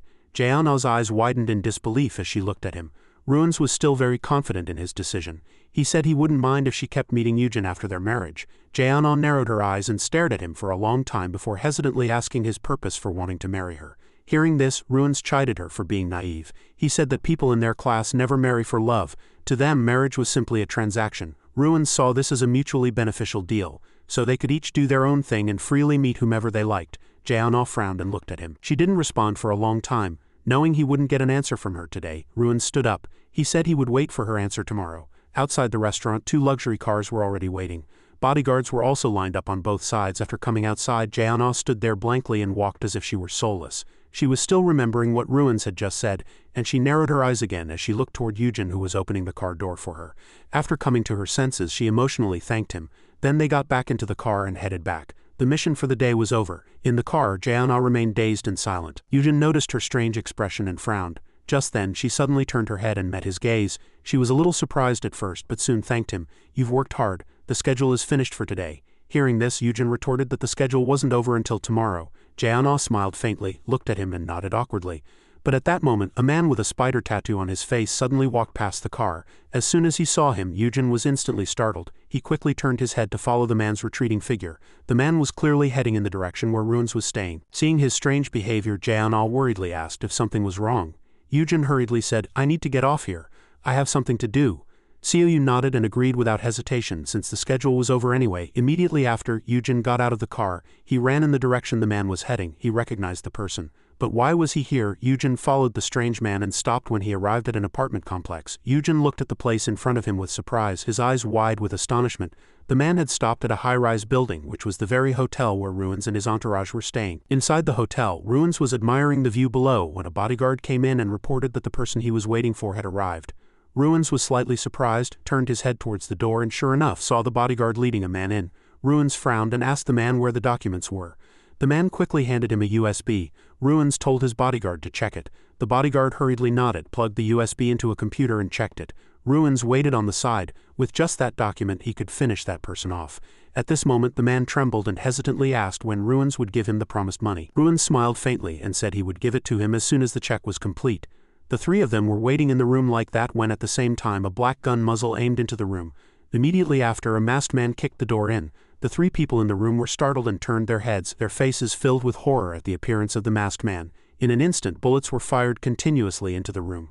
The bodyguard hurriedly shielded Ruins to avoid injury. The bodyguard held him and jumped to the side, hiding behind a sofa to dodge the bullets. Ruins frowned fiercely. Could his older brother have sent someone? And how did he know he was making a deal here? But at that moment he saw that a bloodstain had already appeared on the floor. He worriedly turned his head and sure enough the bodyguard had been shot in the waist and the blood was soaking his clothes. The masked man outside was still shooting at them. At this time the bodyguard quickly pulled out the pistol from his pocket and returned fire, and the room turned into a gunfight. The masked man hurried to hide behind a wall to dodge the bullets, and when the gunshots stopped he leaned out to attack again. The bodyguard behind the sofa heard the continuous barrage of gunfire and bit his lip fiercely. Who in this country walks around with a gun like this? While they were worrying, a sound of fighting suddenly came from the door and they were startled and peeked over the sofa to check the situation. They saw a man holding the masked man's body. A moment later that man had subdued the masked man's gun-wielding arm. The person who had come was Yujin. He glanced at the three people behind him to check if they were safe. At this moment the bodyguard suddenly scolded him for being a fool. He thought it was very dangerous to recklessly run at someone with a gun, but at this point Yujin had already headbutted the person's face, knocking him unconscious, and immediately snatched the gun from his hand. Seeing this scene, the person's eyes widened in fear, and right after, he pulled a dagger from his pocket and immediately tried to stab Yujin. However, his attack speed was slower than the speed at which Yujin pulled the trigger. Without a second thought, Yujin fired the gun. The bullet accurately lodged in the masked man's thigh and blood flowed out immediately. He instantly screamed in pain and fell to the ground. Yujin stared at him for a moment, and after confirming that he could no longer attack, he put the gun away. Seeing this scene, Ruins, who was behind him, suddenly asked his bodyguard with dissatisfaction if he hadn't said that he was only good at sparring, but the bodyguard didn't know how to answer. The news that Ruins had almost been assassinated reached the ears of the SW Group chairman very quickly. He was slightly suspicious of Yujin's words. He said that he had discovered an assassin he had worked with during his time as a mercenary and had followed him. He frowned slightly and asked the person next to him if the assassin's target was Ruins. The person nodded slightly and said that he had felt it was strange that there were already many bodyguards around him. Ruins was looking for evidence of corruption on the second son of the Bailey family. He said he had heard that Ruins had bribed employees there to obtain important documents. Hearing this, the SW Group chairman couldn't hide his surprise and guessed that the culprit was the second son of the Bailey family. The person next to him also thought so, but there was no evidence. The SW Group chairman's face stiffened slightly at this moment. Yesterday's incident had stemmed from the Bailey family's succession issue. But fortunately, all the problems were resolved smoothly. He breathed a sigh of relief. The person next to him nodded slightly. He had received a message of gratitude from the Bailey family, and Ruins had also sent a direct message of thanks. The next morning at the city airport, Jaeon-ah and Ruins stood facing each other with 2 rows of bodyguards behind them. As promised before leaving, Ruins asked Jae-on for her answer. After thinking about it overnight, Jae-on very firmly refused. It might be because she didn't know how to calculate, but she didn't want to marry someone she didn't love. Hearing this, Ruins couldn't help but frown. Was she talking about love? Jae-on nodded slightly. At this moment she was truly sure of her decision. Ruins hesitated for a moment, then finally smiled. Although he was a little dissatisfied, he nodded to indicate that he understood. He looked up at her and reminded her that even if it wasn't him, she would face a similar situation in the future. After speaking, he nonchalantly shrugged and didn't offer an opinion. He said that this time he owed Jae-on's boyfriend, so he wouldn't bother her anymore. At these words, Jae-on's face turned red, and she quickly retorted that Yujin was not her boyfriend. Ruins looked at her with an expression of incomprehension. Jae-on embarrassedly lowered her head and said nothing more. Ruins glanced at Yujin behind her, then looked at Jae-on again and finally understood where the problem was. A look of disbelief flashed across his face. The young lady of the SW group had a one-sided crush. His words seemed to have hit Jae-on's sore spot, her two eyes. Seeing her expression, Ruins knew he had guessed correctly. After that, he couldn't help but sigh, admitting that he had made an inappropriate proposal to her. After speaking, he passed by her again and promised to meet her again next time. After that, he went straight to Yujin and asked if he had thought about the offer to work for him. He nodded without hesitation. Jae-on was shocked and horrified. She had never heard anything about this. Even the bodyguards here were very surprised. Ignoring everyone's reaction, Ruins said again that he would not thank Yujin for this incident, because to him this was what a bodyguard should do. Yujin frowned and looked at him without a word. Seeing that he wasn't reacting, Ruins passed by him, but he hadn't given up on his proposal. He said he would wait for him any time and wouldn't let him suffer any losses. Despite his attractive proposal, Yujin said nothing, and after waiting for him to finish, he left. His bodyguards also quickly followed. When they passed him, they said in a small voice that they owed him for this incident. Immediately after, Ruins took his people and boarded the plane to return. This reception was successfully concluded. After the schedule was over, everyone also quickly got off work. Only Jae-on called Yujin to a restaurant near her house to talk. Just then, Jae-on, who was returning from school, was happy and called out to Seo-yu, who was standing outside asking what he was doing. Seo-yu also noticed her and hurriedly gestured for her to be quiet and not to disturb them. Jae-on was a little surprised, but she listened and became quiet. Inside the restaurant, Yujin sat facing Jae-on, taking off his equipment. After hearing about yesterday's events, Jae-on kept expressing her surprise as she talked. But she said she was very happy because her company had gained a lot of benefits because of him. Yujin nonchalantly shook his head. This was what he was supposed to do, and besides, it wasn't just him. Everyone had worked very hard. She understood Yujin's meaning and quickly nodded, but right after she suddenly fell silent. Ruins' words came to her mind. In the future, she would still face a similar situation. A moment later, she suddenly asked Yujin what his dream was. He frowned slightly. Was she asking about his dream? Yujin shook his head slightly. He had never thought about that at all. Jae-on was a little surprised. Hesitantly, she asked him how he wanted to live in the future. This question from her made Yujin fall into deep thought. He really had never once thought about the future. He had experienced situations of bombs and flames. He had witnessed scenes of bloody rain that no one wanted to see. He had also experienced human life and death. Every fierce battle with raining bombs, what he had experienced, was deeply engraved in his mind. There were not a few wounds on his body, knife wounds, gunshot wounds, and the blood he had shed were not a small amount either. Her question reminded him of his time as a mercenary. Seeing him dazed, Jae-on called him with some suspicion. Yujin woke up from the past. After hesitating for a moment, he said he just wanted to live with his family. This dream was so ordinary that Jae-on looked at him with disbelief. Yujin paid no mind to her reaction and still calmly ate his rice ball, explaining that it was the most important thing to him right now. Jae-on looked at him intently. She couldn't understand his words. Was the most important thing just that? As night fell, the S-Company headquarters was still brightly lit, proving that someone was still working. In the director's office, Jin was working overtime when she suddenly saw Jae-on in front of her room and suspiciously asked what was wrong. Jae-on turned her head to look at her, slightly impressed. Was she still working at this hour? Jin sighed and pouted. This was a matter of course. She had no set time to get off work. After that, she pressed Jae-on on why she wasn't answering her question.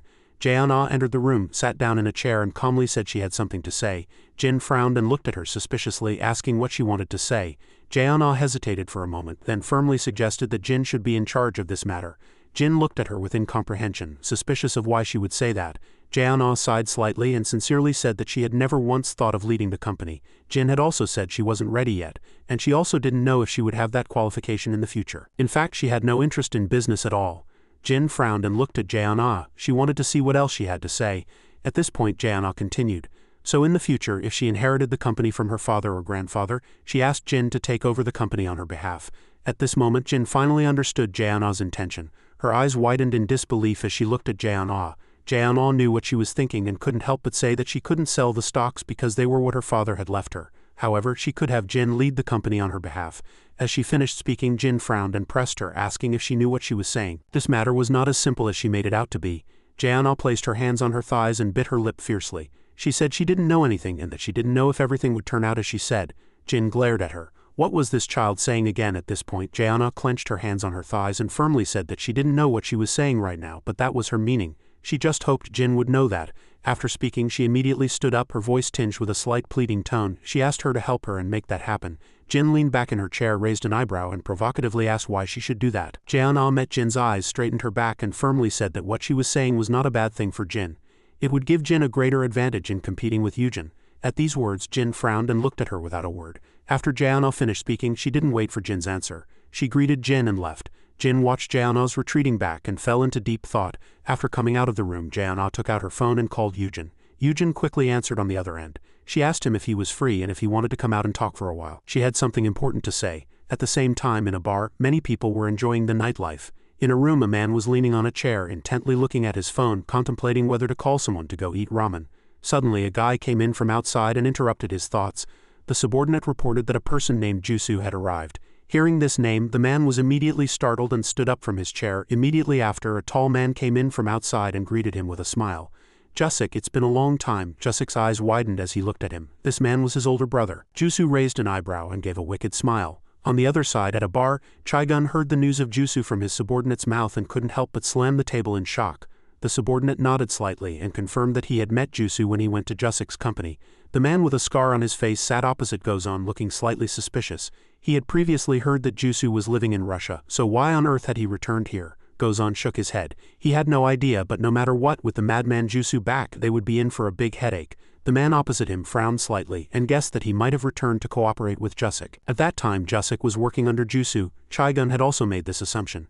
But he quickly denied it, saying Jusik was different from Jusu. While Jusik was capable but lacked ambition, Jusu was the type of person who would stop at nothing to achieve his goals. Even when trouble broke out in Jusik's territory last time, he remained still. But if it had been Jusu, he wouldn't have let them be. At these words, both men fell silent. Meanwhile, at Jusik's bar, two of his subordinates stood guard in front of Jusik's room. Both were very wary, and Yu kept glancing into the room, feeling anxious in his heart. Inside the room, Jusik sat facing Jusu and asked when he had returned. Jusu smiled slightly and said casually, I came back 2 days ago. I had some business to attend to. Then he asked again, Jusik, are you just going to live quietly like this? You're a capable man. Why have you chosen to live this way? Jusik knew what he was trying to say, shook his head and sighed. He's lazy.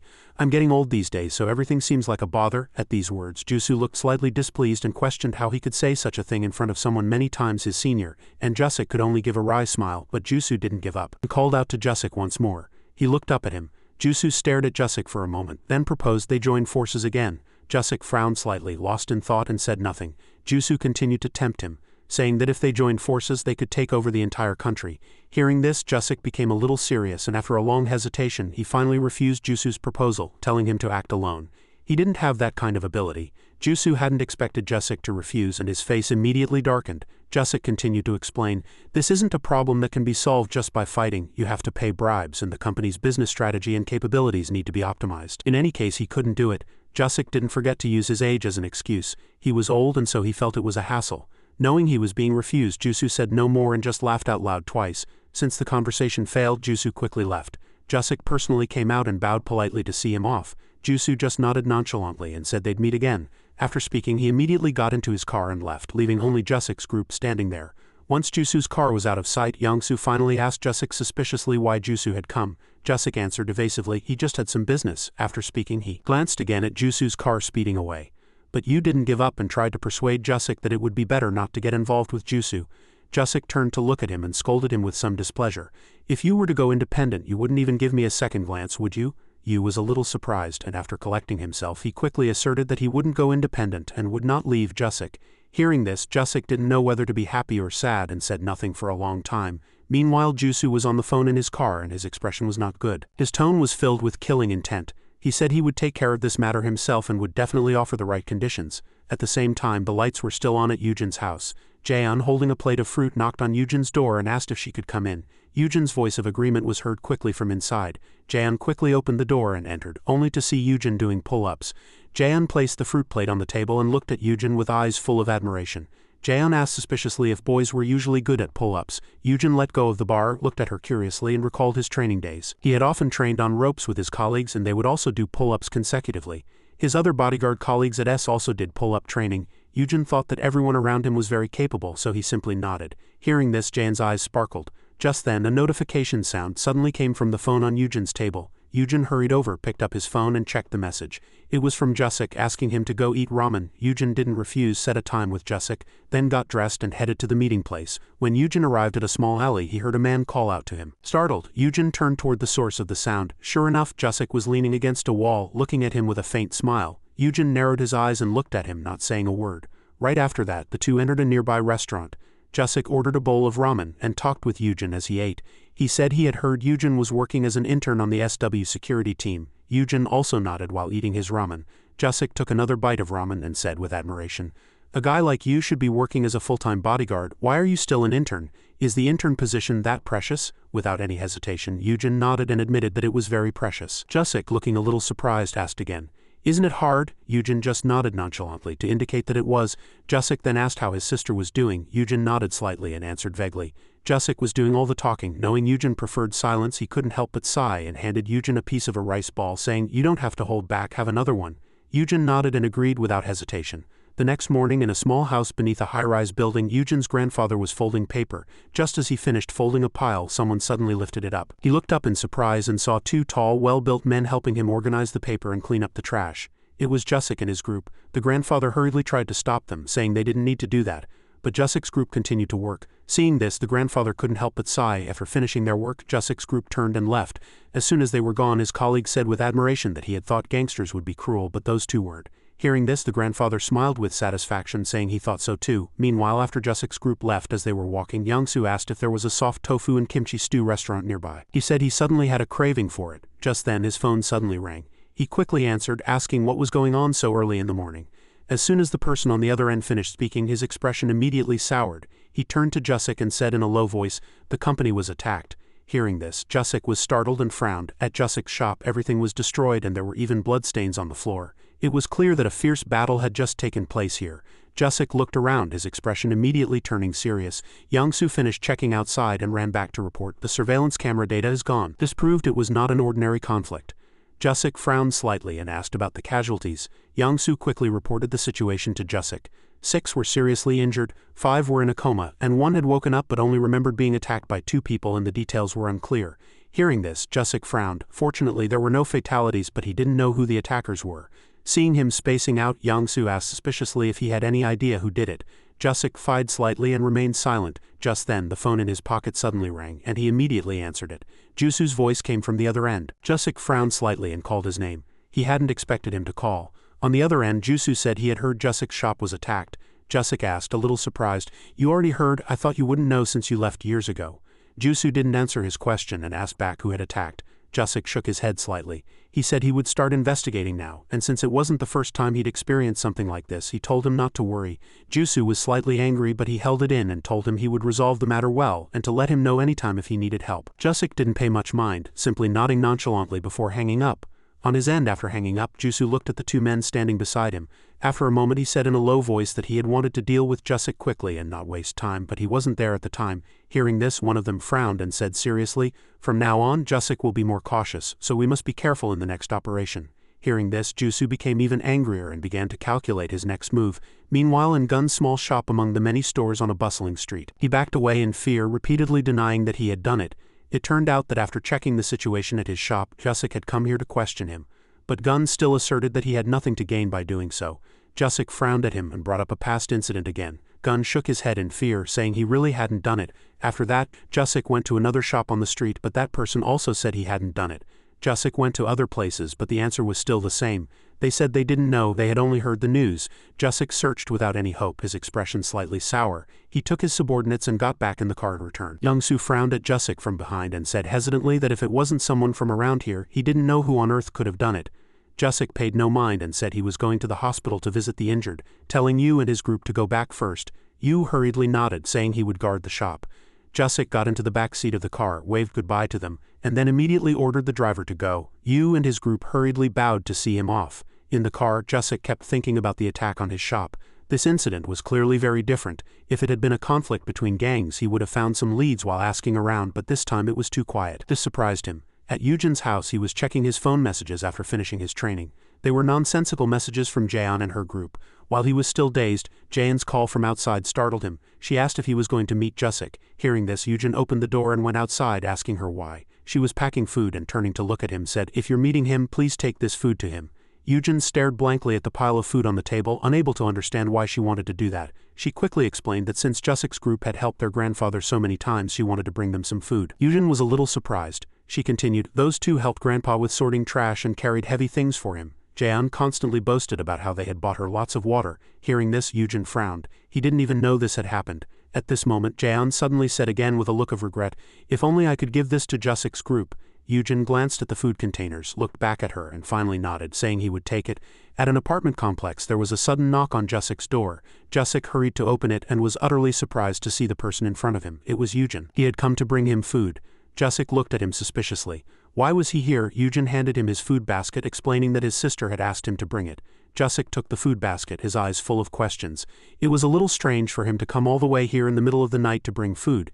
Eugen looked at him intently, and when Jusik said nothing after taking it, he turned to leave. Seeing this, Jusik hurriedly stopped him. He hesitated and then invited him to come in for a glass of water since he was already here. Eugen looked at him with some hesitation, unsure whether to go in or not. Meanwhile, a black car was driving quietly down a deserted road. Inside the car was Jusik's subordinate. He asked his man if he had checked on Jusu's people. The other man nodded slightly, confirming that he had sent someone as soon as he heard about Jusik's situation. But he hadn't gotten any information yet. He said Jusu's side was currently inactive to avoid being discovered, so it would take some time. Hearing this, Jusik's subordinate couldn't help but frown. Although Jusik hadn't said it, this incident had happened right after Jusu appeared. Thinking this far, he couldn't help but sigh. He would find out who was behind this. Just then, a car appeared from nowhere and rammed into his car. The collision was quite strong and his car was severely damaged. Jusik's subordinate was bleeding heavily from his head due to the collision. He didn't know what was happening. While he was dazed, a shadow suddenly appeared in front of him. Immediately after, the man grabbed his hand and kicked him ruthlessly, and the sound of a bone breaking echoed. At the same time, in Jusik's building, after inviting Eugen into his home, Jusik was checking the food he had brought. He marveled at why she had sent so many food baskets, saying he didn't know how long it had been since he received food like this. He also didn't forget to compliment his sister on her cooking. Eugen stared at him blankly, hesitating slightly, unsure if he should speak. After a moment, told him that Jaeon had made the food. At these words, Jusik was startled and looked at him, asking again if his sister had made it. Eugen nodded without any hesitation, recalling the girl who was always smiling and talking next to Eugen. Jusik was a little surprised. After a moment, Jusik, still in disbelief, asked again. His sister made it, not his parents. Eugen nodded slightly and explained. Because they had no parents since they were young, they always had to cook for themselves, so she was very good at cooking. Hearing this, Jusik couldn't help but frown. He hadn't known they were orphans since they were young. Eugen frowned and looked at him, not saying a word. Jusik also looked at him, feeling a little awkward. The atmosphere was a bit tense. Sensing the situation, Jusik suddenly scratched his head and laughed, then put the food in the refrigerator. Since it was his first time at his home, he wanted to offer him something to drink. But as soon as he looked at the drinks in the fridge, he frowned. There was only alcohol in the fridge, no soft drinks or anything else. Seeing this, Eugen didn't mind and stood up to leave. Jusik, feeling a little embarrassed, stopped him. He said he would go downstairs to buy something and asked him to wait a moment, but Eugen shook his head and refused. Jusik still didn't want to let him go and tried to stop him. Just then, the phone on his table suddenly rang, interrupting their conversation. The continuous ringing caught Jusik's attention and he quickly answered the call. Someone on the other end said something to him, and he just nodded. But at that moment, his expression suddenly soured, as if he had been told some bad news. Jusik couldn't help but frown and mutter, "Hee Wong-sok is missing." Although he spoke softly, Eugen still heard him.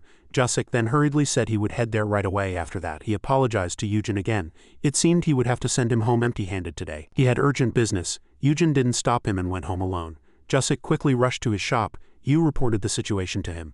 2 more shops had been attacked at dawn yesterday. Yu's face was a little grim at this point. He said that Hee Wong-sok had been in a car accident at the same time and they hadn't been able to find him since. Another person hurriedly added, "Everyone who was with Hee Wong-sok was hospitalized, but he's the only one missing. They've contacted other hospitals, but there's been no result." The more Jusik listened, the darker his face became, and he ordered them to find him. Instead of finding out who attacked, Jusik ordered them to prioritize finding Hee Wong-sok. The men immediately bowed their heads and accepted the command. After giving the order, Jusik frowned and fiercely bit his lip. Was it that person's doing or not? As he was thinking, a phone notification suddenly rang. It was Jusu.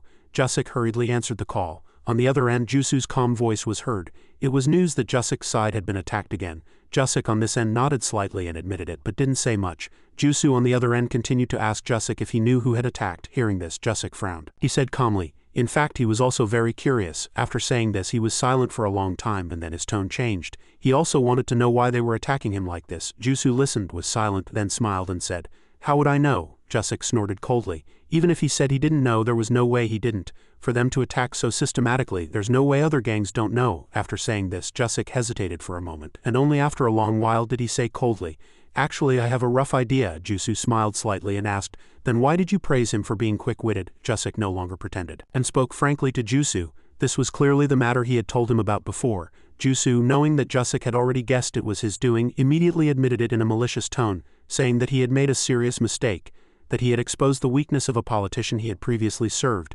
Hearing this, Jusik was shocked that he knew even about this. Jusu sneered at Jusik, saying that he had done such a foolish thing even though he clearly knew what the consequences would be. After that he smiled slightly and said that from the perspective of the powerful they would naturally not let him be. They had failed to deal with him last time too. He asked him mockingly, did he think that was the end of it? On this side, Jusik silently listened to Jusu's warning. If an example wasn't made, other dogs would also bite their masters. Not only that politician but all the other dirty bastards wanted to deal with Jusik. As soon as his words ended, a miserable scream was immediately heard from the other end, and Jusik's face on this side soured. That scream belonged to Hee Wong-sok. He was being electrocuted at this moment, and the current continuously flowed into his body, making his body tremble non-stop. Jusu smiled slightly and asked Jusik if he could hear from the other end. Jusik fiercely bit his lip. If his target was him, why did he have to target Hee Wong-sok as well? Jusu snorted coldly. Who told Hee Wong to be suspicious and follow him? A mere dog daring to act big in front of him. Jusu raised his eyebrows and triumphantly continued to provoke Jusik. He said he was very happy on the other end and that they would give him more money if he killed Hee Wong-sok as well. It seemed they hated him to the extreme. The more Jusik listened, the worse his face became, and he silently said nothing. Jusu, knowing that Jusik had already guessed, laughed loudly and asked if he wanted to say his last words before his subordinate died. Since he had fought together anyway, helping him was not a problem. After speaking, he handed the phone to Hee Wong-sok and told him to say something to Jusik. On the other end, Hee Wong-sok weakly called out to Jusik. At this moment, Jusik fiercely frowned. Jusik called Hee Wong-sok in a low voice, a hint of worry flashing across his face. Hee Wong-sok was now covered in wounds and blood soaked his entire body. Hee Wong-sok miserably apologized to Jusik. On the other end, Jusik listened, sighed and scolded him, asking what he was apologizing for. Before he could finish saying that it was because of him, Hee Wong-sok cut him off from the other end. He wasn't worried about that. Hee Wong-sok took a deep breath and said he was worried that Jusik would be left alone and skip dinner. Hearing this, Jusik's hands couldn't help but clench into tight fists. Hearing Hee Wong-sok's rambling, Jusu quickly snatched the phone and asked him if that was his last will and testament. At this moment, Jusik no longer gave Jusu any face, and directly warned him that if he killed Hee Wong-sok he would definitely take his life. Hearing this, Jusu threw his head back and laughed loudly as if he had heard a funny story, scolding Jusik for being crazy. Did he think he wouldn't kill Hee Wong-sok out of fear if he said that? On this side, Jusik fiercely shouted again. He was originally going to warn him one more time, but suddenly the sound of a fight came from the phone, startling him. On this side, one of Jusu's subordinates flew in from outside without even knowing where he was hit and collapsed on the ground. The people inside were startled when they heard the sound and turned their heads to look. Jusu was also slightly surprised and wanted to see what was happening. Hee Wong-sok also raised his head and looked towards where the sound came from, and right after, a long, slender leg stepped in from outside. As soon as he saw his demeanor and gaze, Hee Wong-sok was shocked. His two eyes couldn't help but widen. He couldn't believe his eyes. The person who came was dressed in black, wearing a hat and a mask, with only his eyes showing, but Hee Wong-sok recognized that it was Yoon. Hee Wong-sok never dreamed he would meet him here. Why was he here at the same time? In the control room, Chaokyu was constantly rubbing his eyes, trying to find something, and it seemed he had been doing so for a long time. It turned out that Yoon had asked him to check the surveillance cameras to track where Jusu's group had hidden the person. Although Yoon had covered his face with a mask, Hee Wong-sok recognized him and wondered why he had appeared in such a dangerous place. Yoon silently entered the room, lost in thought. Yoon's cold gaze made Hee Wong-sok shiver, and he began to think that Yoon might have come to save him. However, Jusu had not yet realized the danger Yoon would bring. He just thought Jusik was trying to prank him. He ordered his subordinates to deal with Yoon and bring Jusik here at any cost. After giving the order, he turned back and his subordinates attacked Yoon. Jusu continued to mutter that Jusik must have sent this person. He pretended to answer the phone while talking. Meanwhile, his subordinates surrounded Yoon and one of them threw a punch at him. However, Yoon quickly dodged and landed a powerful punch on the enemy's stomach, knocking him to the ground. When another guy tried to ambush him from behind with a club, Yoon reacted quickly, kneed him in the knee, and then Yoon landed a powerful punch on his jaw. Just then, he noticed another guy approaching with a knife. Yoon quickly twisted the knife-wielding guy's hand, making him drop the knife. Immediately, Yoon choked the enemy. bringing him down. Anton watched helplessly as his subordinates were taken down one by one. Yoon alone rampaged through the group and no one could touch him. The subordinates lay on the ground groaning in pain with clubs scattered everywhere. Anton was so angry that his eyes were filled with killing intent. At this moment Yoon had taken down all the subordinates. Leaving them in pain at his feet, Jusu turned around, a look of disbelief on his face. Even the bloody-faced Hee Wong-sok looked up at Yoon, thinking that Yoon was definitely a professional. Now it was Yoon's turn to face Anton directly. Their Jusik was already in a ready stance. Despite this, Yoon calmly faced him. The two rushed at each other. Anton threw a powerful punch, but Yoon easily dodged to the side. Following that, Yoon blocked another punch with both hands, then spun to the side and kicked Anton's knee. After that, he landed a powerful knee strike on his face. Anton tried to grab Yoon, but Yoon quickly brought his elbow down on his head. Suddenly, Yoon felt a stinging pain in his thigh. As Anton stepped back, a small cut was revealed on his thigh. Anton held a knife with a sinister expression. Despite this, Yoon maintained a calm appearance and was not flustered at all. Jusu, who was on the side, was shocked. He hadn't expected Anton to pull out a knife in this fight. Yoon immediately began to attack. The two's fists and knives clashed fiercely. Yoon landed a powerful punch on Anton's stomach, making him stagger. Suddenly a blade flashed and came straight at Yoon. However, Yoon was able to block it with both hands in time. He quickly twisted Anton's arm, trying to take the knife from him. In an instant, Yoon had disarmed him and landed an elbow strike on Anton's jaw. The fight ended quickly as Anton fell defeated. But right after, another knife flew towards Yoon, forcing him to dodge. Another of Jusu's men attacked from behind with a knife. Yoon blocked the attack with his hands and then counterattacked with his own knife. The man was pushed back and Yoon delivered a finishing blow. Blood splattered from the enemy's body. He fell to the ground, clutching his arm in pain. Jusu, who was still holding a cigarette, threw it to the ground with a shocked expression on his face. He asked Yoon who he was, saying he had never heard of someone so strong under Jusik. Yoon didn't answer, glanced at him and walked closer. He ignored the trembling Jusu and walked up to Hee Wong-sok. Hee Wong-sok stared at Yoon with wide eyes, unable to understand why he had saved him. When he asked why, Yoon simply replied that this incident was related to him. Hee Wong-sok was surprised, but Yoon continued to explain that even if it wasn't related to him, he would have saved him. Hee Wong-sok was even more surprised and found it hard to understand upon hearing those words. Yoon remembered Jaeon telling him that Jusik's gang often helped their grandfather when he was being bullied. He remembered Jaeon's smiling face when she talked about it. Jusu interrupted and offered Yoon a job. He thought it was a waste for Yoon to be working under Jusik and said he wasn't suited for this country. Yoon just glanced at him and said nothing. Seeing this, Jusu, knowing his offer wasn't attractive enough, pulled out a pistol hidden behind his back and aimed it at Yoon. Hee Wong-sok was startled. He hadn't expected this bastard to pull out a gun. Jusu sneered that Yoon's fists were useless in front of his gun, saying that with just one pull of the trigger, Yoon would die instantly. However, as he was bragging about the power of the gun, Yoon quickly moved to the side. Jusu couldn't keep up with his movements and started firing wildly. In an instant, Yoon had approached him, and a dagger was plunged straight into Jusu's right chest. Yoon rushed forward, driving the dagger deeper into his chest while pinning him against the wall. He twisted the dagger, making Jusu scream in pain. Yoon said mockingly, "He must have never used a gun properly before. If he had, he would have known how difficult it was to hold a gun with one hand and hit a moving target like himself." Jusu's eyes widened, wondering who this bastard in front of him was and why he felt so afraid. Yoon's gaze, that intimidating gaze, made him unable to control his fear. Goosebumps covered his entire body. Despite this, Jusu gritted his teeth, thinking he could kill Yoon with a single slash. He used all his strength to push his body back, trying to push Yoon away and regain the upper hand. Right after, Jusu grabbed the knife embedded in his chest with his hand and pulled it out. Blood splattered everywhere from the wound. He nonchalantly threw the knife on the ground and Yoon, from beginning to end, silently and coldly watched him without saying a word. Jusu painfully clutched the wound on his chest with his hand but continued to shout at Yoon as if to scare him into flinching. He rushed forward and threw a powerful punch with his left hand, but Yoon reacted quickly and barely managed to block the attack. Immediately, Yoon counterattacked, elbowing Jusu in the stomach, making him so pained and caught off guard that he couldn't breathe. Jusu opened his mouth in pain, but he didn't give up, gritting his teeth and throwing another punch. However, this punch was also easily and lightly dodged by Yoon. Without any hesitation, Yoon punched Jusu in the jaw and right after, landed a precise knee strike, making him unable to stand any longer. Jusu fell to his knees on the ground, completely exhausted and unable to resist anymore. Suddenly, a soft but intimidating hand touched his shoulder and Jusu raised his head in fear to look at his opponent. Before he could even realize what was happening, Yoon had already landed a powerful knee strike on his face. With that one blow, the fight was over. That powerful knee strike sent Jusu flying backwards and blood splattered everywhere from his nose and mouth. It stained the ground at Yoon's feet. Jusu was now just a painful corpse, lying on the ground panting and motionless, completely defeated.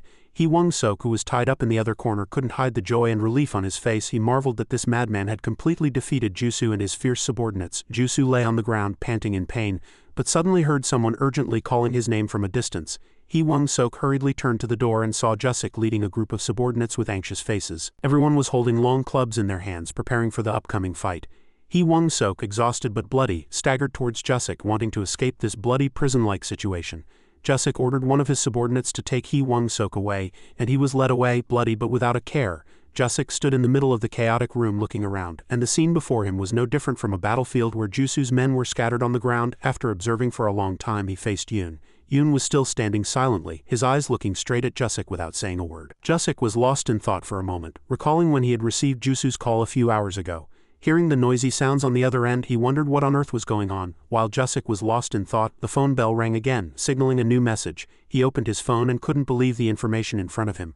Returning to reality, Jusik still couldn't believe that Yoon, who was just a high school student, was able to do all this in front of him. He thanked Yoon, but Yoon said nothing and walked coldly past Jusik. Jusik's subordinates quickly moved to the sides, making way for Yoon to pass, but no one dared to try to stop him. At this moment, Jusu slowly stood up. In his pain, he gradually began to understand everything, and realized that he had misjudged the situation from the beginning. He had suspected from the start that the monster was not one of Jusik's men.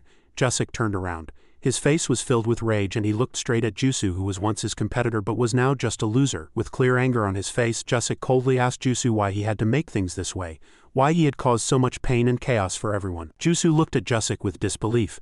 He sneered and replied that Jusik was talking nonsense. Jusu couldn't understand why not everything was allowed in the gangster world. He asserted that if he had just killed Jusik, he could have continued to rule this country without any obstacles. Jusu challengingly continued to shout. He was so sick of living peacefully with guys like Jusik and always considered them a potential threat.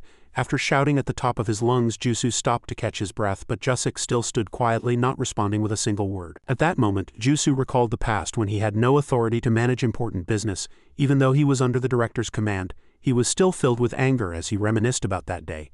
One day, Jusu overheard his subordinates saying that Jusik was going to leave and form his own gang. The subordinates whispered about the real reason for Jusik's departure, and they all agreed that Jusik was superior to Jusu in every way. This whispering nearly drove Jusu mad, but he couldn't stop them. The subordinates added that if Jusik left, they would immediately follow him, and that many others in the gang had also decided to follow Jusik. From that moment on, Jusu's anger exploded, and he couldn't control the boiling blood in his veins. Back in the present, Jusu confronted Jusik about the reason he took his subordinates and left. Jusu felt a deep sense of betrayal. He shouted that if Jusik didn't want to clash with anyone, he should leave the underworld and find a normal job. Jusu insisted that Jusik should not have broken the rule of the gangster world, that the river water does not interfere with the well water. At this, Jusik coldly opened his mouth and said that it was Jusu who had broken the rule of the river water not interfering with the well water. Unable to believe his ears, Jusu was startled and asked again. He couldn't understand how Jusik could say such a thing. Jusik continued to explain that no matter what happened, he could never betray his loyal subordinates. Jusik's words cornered Jusu, leaving him unable to find any logic to rebut. When the conversation ended, Jusik sighed and said that Jusu would never understand the value of loyalty and righteousness in his entire life. But whether he understood or not, Jusu had to take responsibility for what he had done this time. Hearing this, Jusu's subordinates stepped forward with their clubs. Terrified, Jusu was startled and asked why Jusik was having his subordinates deal with him instead of facing him directly. He had been stabbed and was in pain, his body covered in blood. Jusu began to back away. Fear was evident on his face, and unable to suppress his anxiety, his provocative attitude changed to one of pleading. He begged Jusik for forgiveness. However, Jusik stood quietly behind his men, calmly smoking a cigarette, paying no attention to Jusu's pleas. His words were ignored, and only Jusu's desperate curses could be heard between the sounds of clubs hitting his flesh. Sound of the clubs echoed rhythmically, and blood splattered from Jusu's body in all directions. It was a room stained with violence. At 2 a.m., Yoon finally returned home after a long day. As he grabbed the doorknob and was about to enter his room, he heard a voice calling from behind. It was Jaeon. She had just woken up from the sound of the door. Jaeon asked Yoon in a slightly reproachful tone why he was coming in so late. She chided Yoon for playing too many games lately, reminding him that no matter how much fun he was having, he should come home a bit earlier so others wouldn't worry. Yoon gave Gon a warm smile. He promised to come home earlier next time so she wouldn't have to worry. Jaeon gently asked about Yoon's uncles, urging him to treat them well so they wouldn't be sad. Yoon smiled and nodded. His smile eased the tense atmosphere of the previous battle. Hee Wong-sok recalled the past. Seeing the large bag of money suddenly placed before him, he was confused, and a suspicious curiosity about the source of the money arose. At that time, Yu always stood by Hee Wong-sok's side, worrying about him. He gently told Hee Wong-sok that the money was for his grandmother's surgery, and Hee Wong-sok grew even more pensive. Hee Wong-sok was suddenly surprised and asked about the enormous sum of money. He wondered how his boss could have so much money and was confused. Jusik reassured him, saying that if the money was not enough for his grandmother's treatment, Hee Wong-sok just needed to tell him, and that there was no need to worry or feel anxious about this matter. After standing blankly for a long time, Hee Wong-sok finally bowed his head and thanked Yusik for his help, but despite his heart being full of gratitude, he refused, saying he didn't need the money. Yusik immediately dismissed the refusal, asserting that since Hee Wong-sok's grandmother had raised him since he was young, Hee Wong-sok would not want her to pass away like that in his heart. Hearing his boss's words, Hee Wong-sok had no choice but to accept Yusik's goodwill. His mind was still filled with many mixed thoughts and a sense of helplessness. Yusik continued to advise Hee Wong-sok to take care of the person who raised him with all his heart, and upon hearing those sincere words, tears flowed from Hee Wong-sok's eyes. Hee Wong-sok bowed his head once more and expressed his gratitude. Yusik's nonchalant attitude made it impossible for him to know what he could do to repay his boss's kindness during this difficult time. Hee Wong-sok's grandmother received timely treatment, but she passed away a short time later. At the funeral, Hee Wong-sok apologized to Yusik, saying that he had received much help but had been unable to save his grandmother. Hee Wong-sok said that thanks to Yusik, his grandmother was able to pass away comfortably without pain, and he asked his boss to convey his sincere gratitude to the person who had helped him. Yusik smiled lightly, satisfied that at least his grandmother could pass away peacefully without further suffering, but a heavy feeling about what had happened still remained in his heart. After that, Hee Wong-sok went to a karaoke bar to check on the business and heard that Doc had been going to the sauna frequently and showing strange signs lately. He also heard that Doc had withdrawn all his savings and even rented out his house. It seemed he was addicted to gambling, which made Hee Wong-sok very worried. Everyone around was wondering who had dared to anger their boss, and Hee Wong-sok, as if struck by lightning, realized that something bad was happening to Yusik. Upon hearing this, Hee Wong-sok immediately rushed to the sauna that Doc was rumored to frequent. He urgently looked for his boss with a confused expression. The people in the sauna began to whisper about Hee Wong-sok's behavior, but he paid them no mind, wanting to find Yusik as quickly as possible to ask about this matter. Just then, a familiar voice from behind startled Hee Wong-sok, and he turned around. He saw Yusik calmly coming out of the bathhouse in pajamas. 2 streams of tears immediately flowed down Hee Wong-sok's cheeks. As soon as he saw his boss, the emotions in his heart exploded and Yusik was flustered, unable to understand what was happening. Back in reality, Yusik realized that Hee Wong-sok had woken up from his coma and was about to call a nurse to check on his condition, but Hee Wong-sok glanced at him and said there was no need. Silence filled the hospital room, with both of them saying nothing. Finally, Yusik apologized, taking all the blame for putting Hee Wong-sok in this situation. Hee Wong-sok immediately denied it. He said his boss had helped him a lot, and that it was not Yusik's fault. However, his boss remained silent with a face full of worry. Yusik said that Hee Wong-sok could have died because of what happened, but Hee Wong-sok calmly replied that it would have been fine if he had died. These words made Yusik even sadder. With a trembling hand, Yusik held Hee Wong-sok's hand and called his name in an emotional voice. Hee Wong-sok looked into his boss's eyes and smiled, saying it was a pity he couldn't get revenge on Jusu. At these words, Yusik was at a loss for words at Hee Wong-sok's calmness and didn't know how to respond. The two continued to talk, and the topic shifted to Yoon. Hee Wong-sok, thinking it was a good thing Yusik hadn't made a mistake before, said that Yoon was not only good at fighting but also skilled with a knife. The stories about Yoon completely broke Yusik's courage. He felt small in his heart, thinking of Yoon's outstanding skills. The sound of footsteps was heard from outside, and as the two looked towards the door, a man in a neat suit with tidy hair entered the hospital room with a serious face. Elsewhere, Yoon was on a phone call, and the person on the other end said that from now on they would entrust him with legitimate work. Yoon expressed his gratitude for this help. The person on the other end of the phone was none other than the chairman. The chairman said that since Yoon had helped when his niece was kidnapped, he felt he had to repay the favor. After hanging up, Yoon was silent for a moment, thinking about the conversation they just had.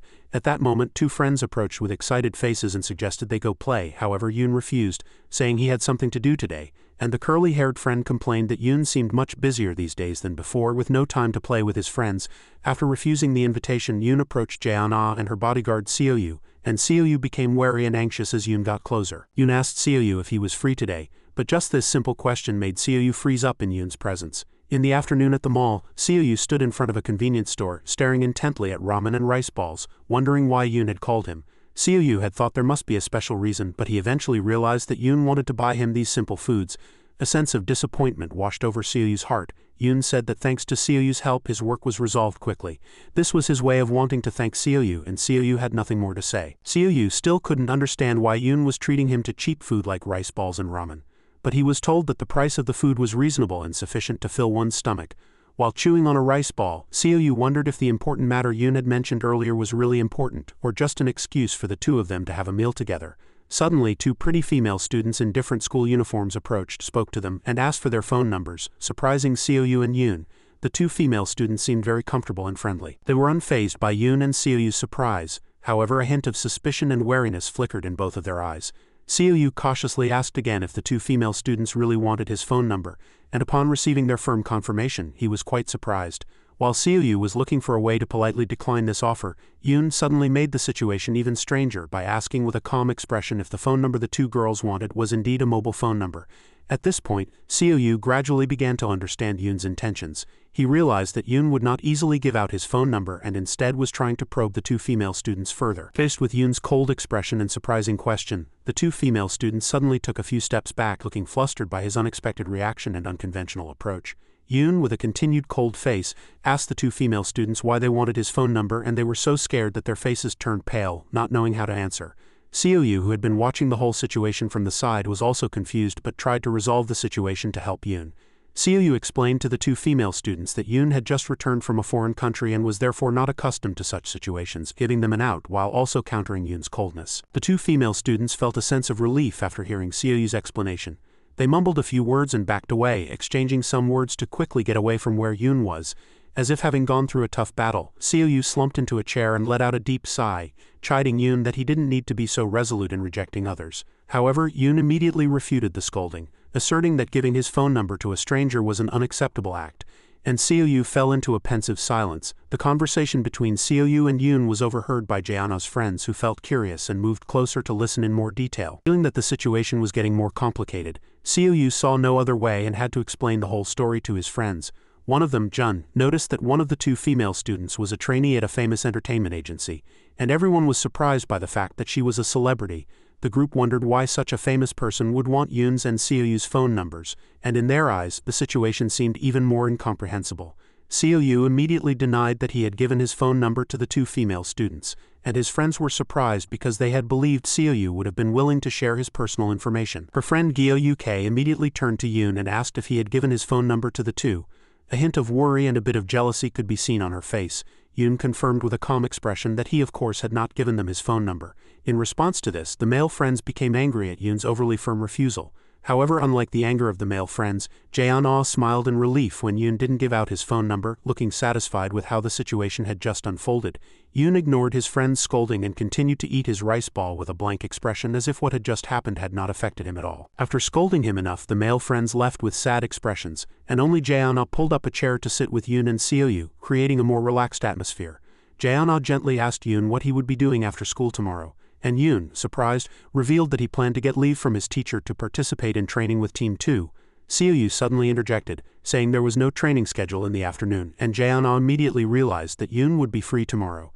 Jae-an quickly seized this opportunity and suggested that Yoon go play with her after his training was over, and Yoon, unable to refuse, agreed. While Yoon was still focused on prying open his cup noodles with his chopsticks, Jae-an sat beside him watching him eat with a satisfied expression and a smile. She couldn't hide her joy. Seo-yu, sitting on the side, couldn't help but notice Jae-an's gentle gaze directed at Yoon, and he felt a little awkward in his heart, not knowing what he should do. Suddenly, the sound of footsteps and murmuring was heard from a distance, and Seo-yu recognized Yoon's younger sister Gon approaching with her friends, conversing cheerfully. Gon's friends seemed to have just eaten spicy chicken feet. They were exchanging stories about the two female students who had asked for Yoon's phone number, and Gon was surprised by this information. The curly-haired friend who came with Gon's group still glared at Yoon and Seo-yu. However, Seo-yu quickly denied that he had given out his phone number, and the atmosphere became even more tense. At Seo-yu's denial, Gon's friends were all surprised and stood dumbfounded, their faces filled with surprise and confusion, as they had believed he would have given them his phone number. One of Gon's friends, Gonjuku, had a very serious expression upon hearing this information. Yoon, sitting on the opposite side, continued to eat nonchalantly as if nothing had happened. Seo-yu calmly said that he would only say this once. He had no intention of giving his phone number to anyone. At that, Gon's friends fell silent and looked at each other. Jae-an smiled awkwardly to diffuse the situation and tried to change the subject, but she felt a slight sense of unease in her heart. In another cafe, a group of female students had gathered and were whispering about what had just happened. They praised the handsome looks of Yoon and Seo-yu, seemingly unable to forget the incident of asking for their phone numbers. One of the female students recognized that Seo-yu had a familiar face, but she couldn't tell who the person with him was. This made them even more curious about Yoon's identity. The group thought Yoon was. When one of the famous girls stepped forward but failed to get Yoon's phone number, they were puzzled. Yoon remained silent, and a surge of anger rose within her, thinking he was deliberately ignoring her. Despite her proactive approach, this only strengthened her resolve. The next day, Yoon's friends were bored as no one was free to hang out, and they began to chat about what life must be like for someone as handsome as Yoon. As they were deep in conversation, a girl suddenly approached and spoke to them, making them both happy and fearful, unsure of what was about to happen or who was approaching them. They were even more surprised to realize it was the famous girl Yuna who had asked Yoon for his phone number last time. She smiled and greeted them naturally, leaving them flustered. Yoon's friends couldn't believe Yuna was talking to them directly, and had to look around to see if there was anyone else nearby. This made the situation even more awkward. They even had to briefly consult each other to confirm if she really wanted to talk to them, after which they continued the conversation with bright smiles. Yuna was inwardly delighted to see her friend's reaction, thinking it was exactly as she had predicted. She then suggested they go to a karaoke bar with her and her friends. Upon hearing this, Jun and his friends were instantly surprised, unable to believe they had the chance to go to a karaoke bar with Yuna's friends, something they had never imagined before. Yuna smiled brightly, making them even more excited by adding that she also had 3 friends, a perfect match for their number. She quickly led them to her friends, and upon arriving, the 3 were immediately overwhelmed by the impressive beauty of Yuna's friends. They couldn't hide their amazement. Yuna thought to herself that she needed to get close to Jun's group since she had heard Yoon often hung out with them, believing that maintaining a good relationship with them would make it easier to approach Yoon. Suddenly, the sound of Jun's apology echoed, making the atmosphere awkward. Yuna was bewildered, not knowing what was happening or why he was apologizing. Jun's group apologized to Yuna, explaining that they couldn't go to the karaoke bar with her because they had planned to rank up in a game today. Hearing this, Yuna couldn't believe what she had just heard. Jun's group further explained that ranking up was an important event they couldn't miss, and then they quickly left, leaving Yuna behind with a look of surprise and disappointment. At the SW Group headquarters, the chairman expressed special gratitude for Yoon's act of saving ruins. This had helped them secure several very important projects with this partner. For this reason, the company intended to call Yoon in and reward him. His contributions had recently brought many significant benefits to the company. However, Yoon refused the reward. He explained that he had done it out of his responsibility as a company bodyguard, not for any other purpose. The chairman disagreed with this humility. He said that although Yoon had refused last time, the company had profited so much this time that the reward was both necessary and justified. Yoon still firmly refused. He emphasized that he was just an intern bodyguard, and if they wanted to reward someone, they should reward the other bodyguards who had handled the situation before him. The chairman smiled and explained that the other security teams had already been rewarded, but since Yoon had the greatest merit in this situation, there would be a more special reward for him. Not stopping there, the chairman emphasized that Yoon had saved both Jae-ah and Jae-an in dangerous situations, and each time he wanted to repay him, but Yoon refused every time. He was determined not to let it slide this time. Yoon refused once more, saying, "I'm fine. I don't need any reward from the company." The atmosphere in the quiet room seemed to pause at the chairman's question. "Don't you want to help your family?" This question made Yoon pause and think for a moment. The chairman continued to encourage him, saying that accepting this reward was not illegal but simply a fair compensation for his merits. He suggested that Yoon could think it over and didn't need to answer immediately, but could make a decision slowly after careful consideration. After a moment of silence, Yoon left the room after the meeting without another word. On the way back, the chairman's secretary spoke with him, saying he couldn't understand why Yoon would refuse such a large reward. The chairman asked again if he had secretly sent a large sum of money to the village where Yoon lived during his mercenary days. The secretary confirmed this was true. He had secretly sent a huge sum amounting to billions of won, money he had earned by risking his life, to rebuild the community that had once cared for him. This made the secretary unable to understand why Yoon had chosen to use almost all the money he had risked his life for in such a way. The chairman shook his head and said that Yoon was at least not a mercenary for money, but a person working for a higher ideal. On his way out of the company, Yoon happened to meet a director of SW. This woman greeted him and asked if he had just met the chairman for an important talk. She also knew the reason he had met the chairman, and right after, Jae-an's cousin was surprised to hear that Yoon had refused the reward. She asked him why he had refused such a large reward that not everyone could easily obtain. Yoon simply remained silent and didn't answer, and the director lamented that he was still too young to fully understand the chairman's sincerity. Yoon smiled and replied, "It's okay, everything is fine." As the director turned away, she muttered that she had almost forgotten he was a high school student. Yoon simply remained silent, said no more, and continued walking, lost in thought. Upon arriving at the gym, Yoon trained very hard. From climbing ropes to boxing drills with powerful punches, he poured all his strength into his arms. A voice announced that training was over and that everyone was going for drinks. However, it was said that Yoon and Seo-yu would not be drinking at this party as they were still minors. In the restaurant, the smell of golden brown grilled meat filled the air. The people around encouraged Yoon to eat a lot for his health. The team members said that thanks to Yoon, the team had received a big bonus, something that had never happened before, so everyone was very happy and excited. One by one, the team members filled Yoon's plate with meat and delicious food. Someone even grilled pieces of meat and placed them on his plate, expressing their gratitude and affection for Yoon's contribution.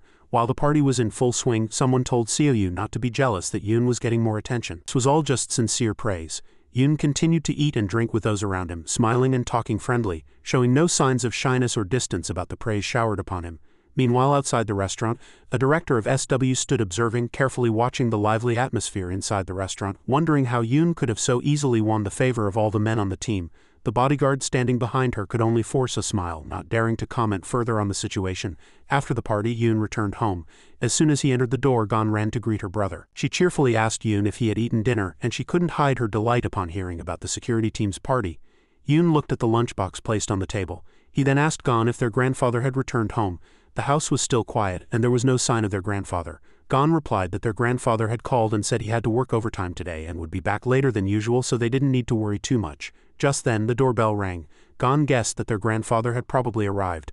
The two siblings hurried to open the door to greet their grandfather, but they couldn't help but be surprised by his appearance. He was slowly entering the house. His hand was constantly rubbing his back, and he looked like he was in severe pain. Their grandfather told Yoon and Gon that he had strained his back while lifting heavy objects at work. This made it difficult for him to move. Gon quickly said she would prepare a hot pack to relieve his pain. Meanwhile, Yoon hurried to help his grandfather sit down on the bed to rest.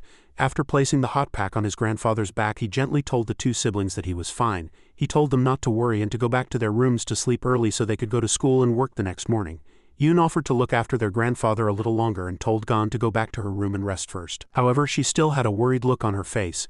Yoon sat beside his grandfather, quietly watching him rest, and the words the chairman had once said to him came to his mind. He recalled the question that had been troubling him. "Don't you want to help your family?" Those thoughts made Yoon hesitate about his decision, and he began to ask his grandfather if his current job was too hard. Yoon carefully suggested that it might be better for his grandfather to rest more at home instead of doing such strenuous work. His grandfather, with a nonchalant face, replied that no job was easy, and he felt very lucky to be able to do a job that could take care of himself and his family at his age. Yoon continued to listen to his grandfather's words in silence, thinking. His grandfather looked into his eyes and asked in a gentle but deep voice if Yoon was perhaps worried about money matters, which surprised Yoon. It was because his grandfather had hit the nail right on the head. His grandfather smiled warmly and explained that Yoon didn't need to worry too much.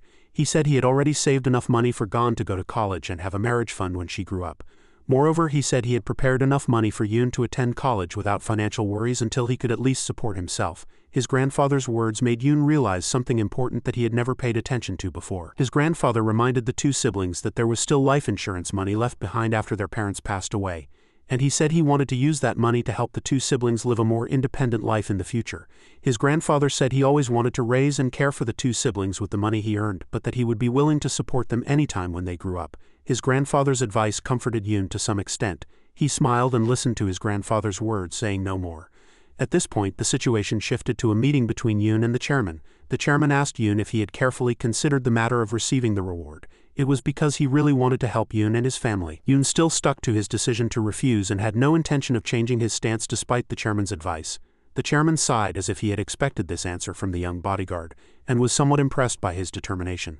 The chairman tried to persuade Yoon further, emphasizing that this bonus could be a great help to his family, especially his grandfather who was getting older and needed more rest. Yoon told the chairman that his grandfather wanted to raise the two siblings with his own labor and did not want to depend on anyone. These words surprised both the chairman and his secretary. They had never imagined that Yoon had such a prideful grandfather. The chairman smiled and praised how lucky Yoon was to have such a good and respectable grandfather. Yoon also smiled at the chairman's praise, but this smile surprised both the chairman and his secretary. It was because they had rarely seen Yoon smile before. After a short conversation, Yoon was allowed to leave, and right after, the secretary unhesitatingly praised Yoon for being well-spoken, for sticking to his stance without hurting others' feelings. On his way out of the company lobby, Yoon happened to encounter two men in suits. One of them wore glasses and seemed to be of a higher status than the other. Yoon maintained a calm demeanor and continued walking without paying them any mind. However, the two men took notice of him. The man with glasses in particular seemed to have noticed something unusual about Yoon and watched his retreating figure. The man with glasses later asked his companion who the person who had just come out of the chairman's room was, and his companion immediately promised to investigate him. On the other hand, the director of SW was flustered to hear that Lee-ho was at the company. It was completely unexpected for her. Her secretary explained that he was late due to a sudden schedule change. However, what was noteworthy was that he had just met and talked directly with the chairman. The director recalled Jae-na's warning. A warning that if she had listened to her, everything would have proceeded smoothly and nothing bad would have happened to the company. She was lost in thought, feeling that the power struggle with Lee-ho was becoming more complicated. Meanwhile, in the chairman's office, Yang-ho, the young man with glasses Yoon had met earlier, was sitting opposite the chairman.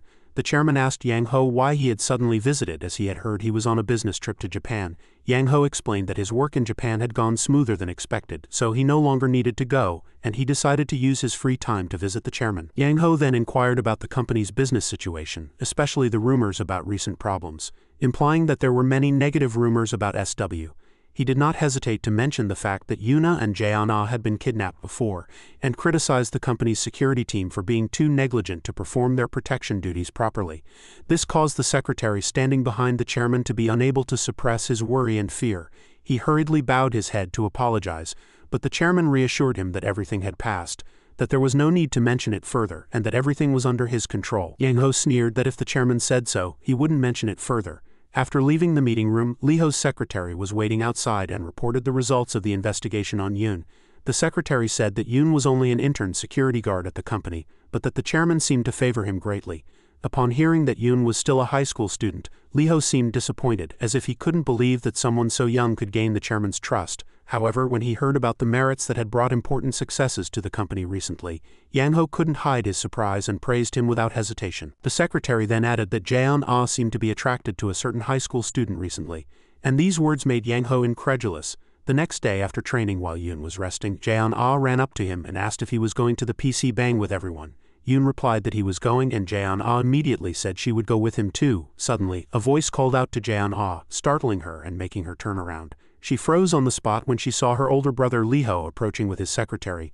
Lee Ho asked about Jae-ah's health, but her eyes were filled with worry as she looked at her brother. As soon as Lee Ho saw Yoon standing next to Jae-ah, his eyes became more severe and he clearly seemed displeased with Yoon's presence. Seo-yu came over and bowed to Lee Ho, but he glared at Seo-yu and brought up the incident where Jae-ah was kidnapped while Seo-yu was by her side, startling Seo-yu and leaving him speechless.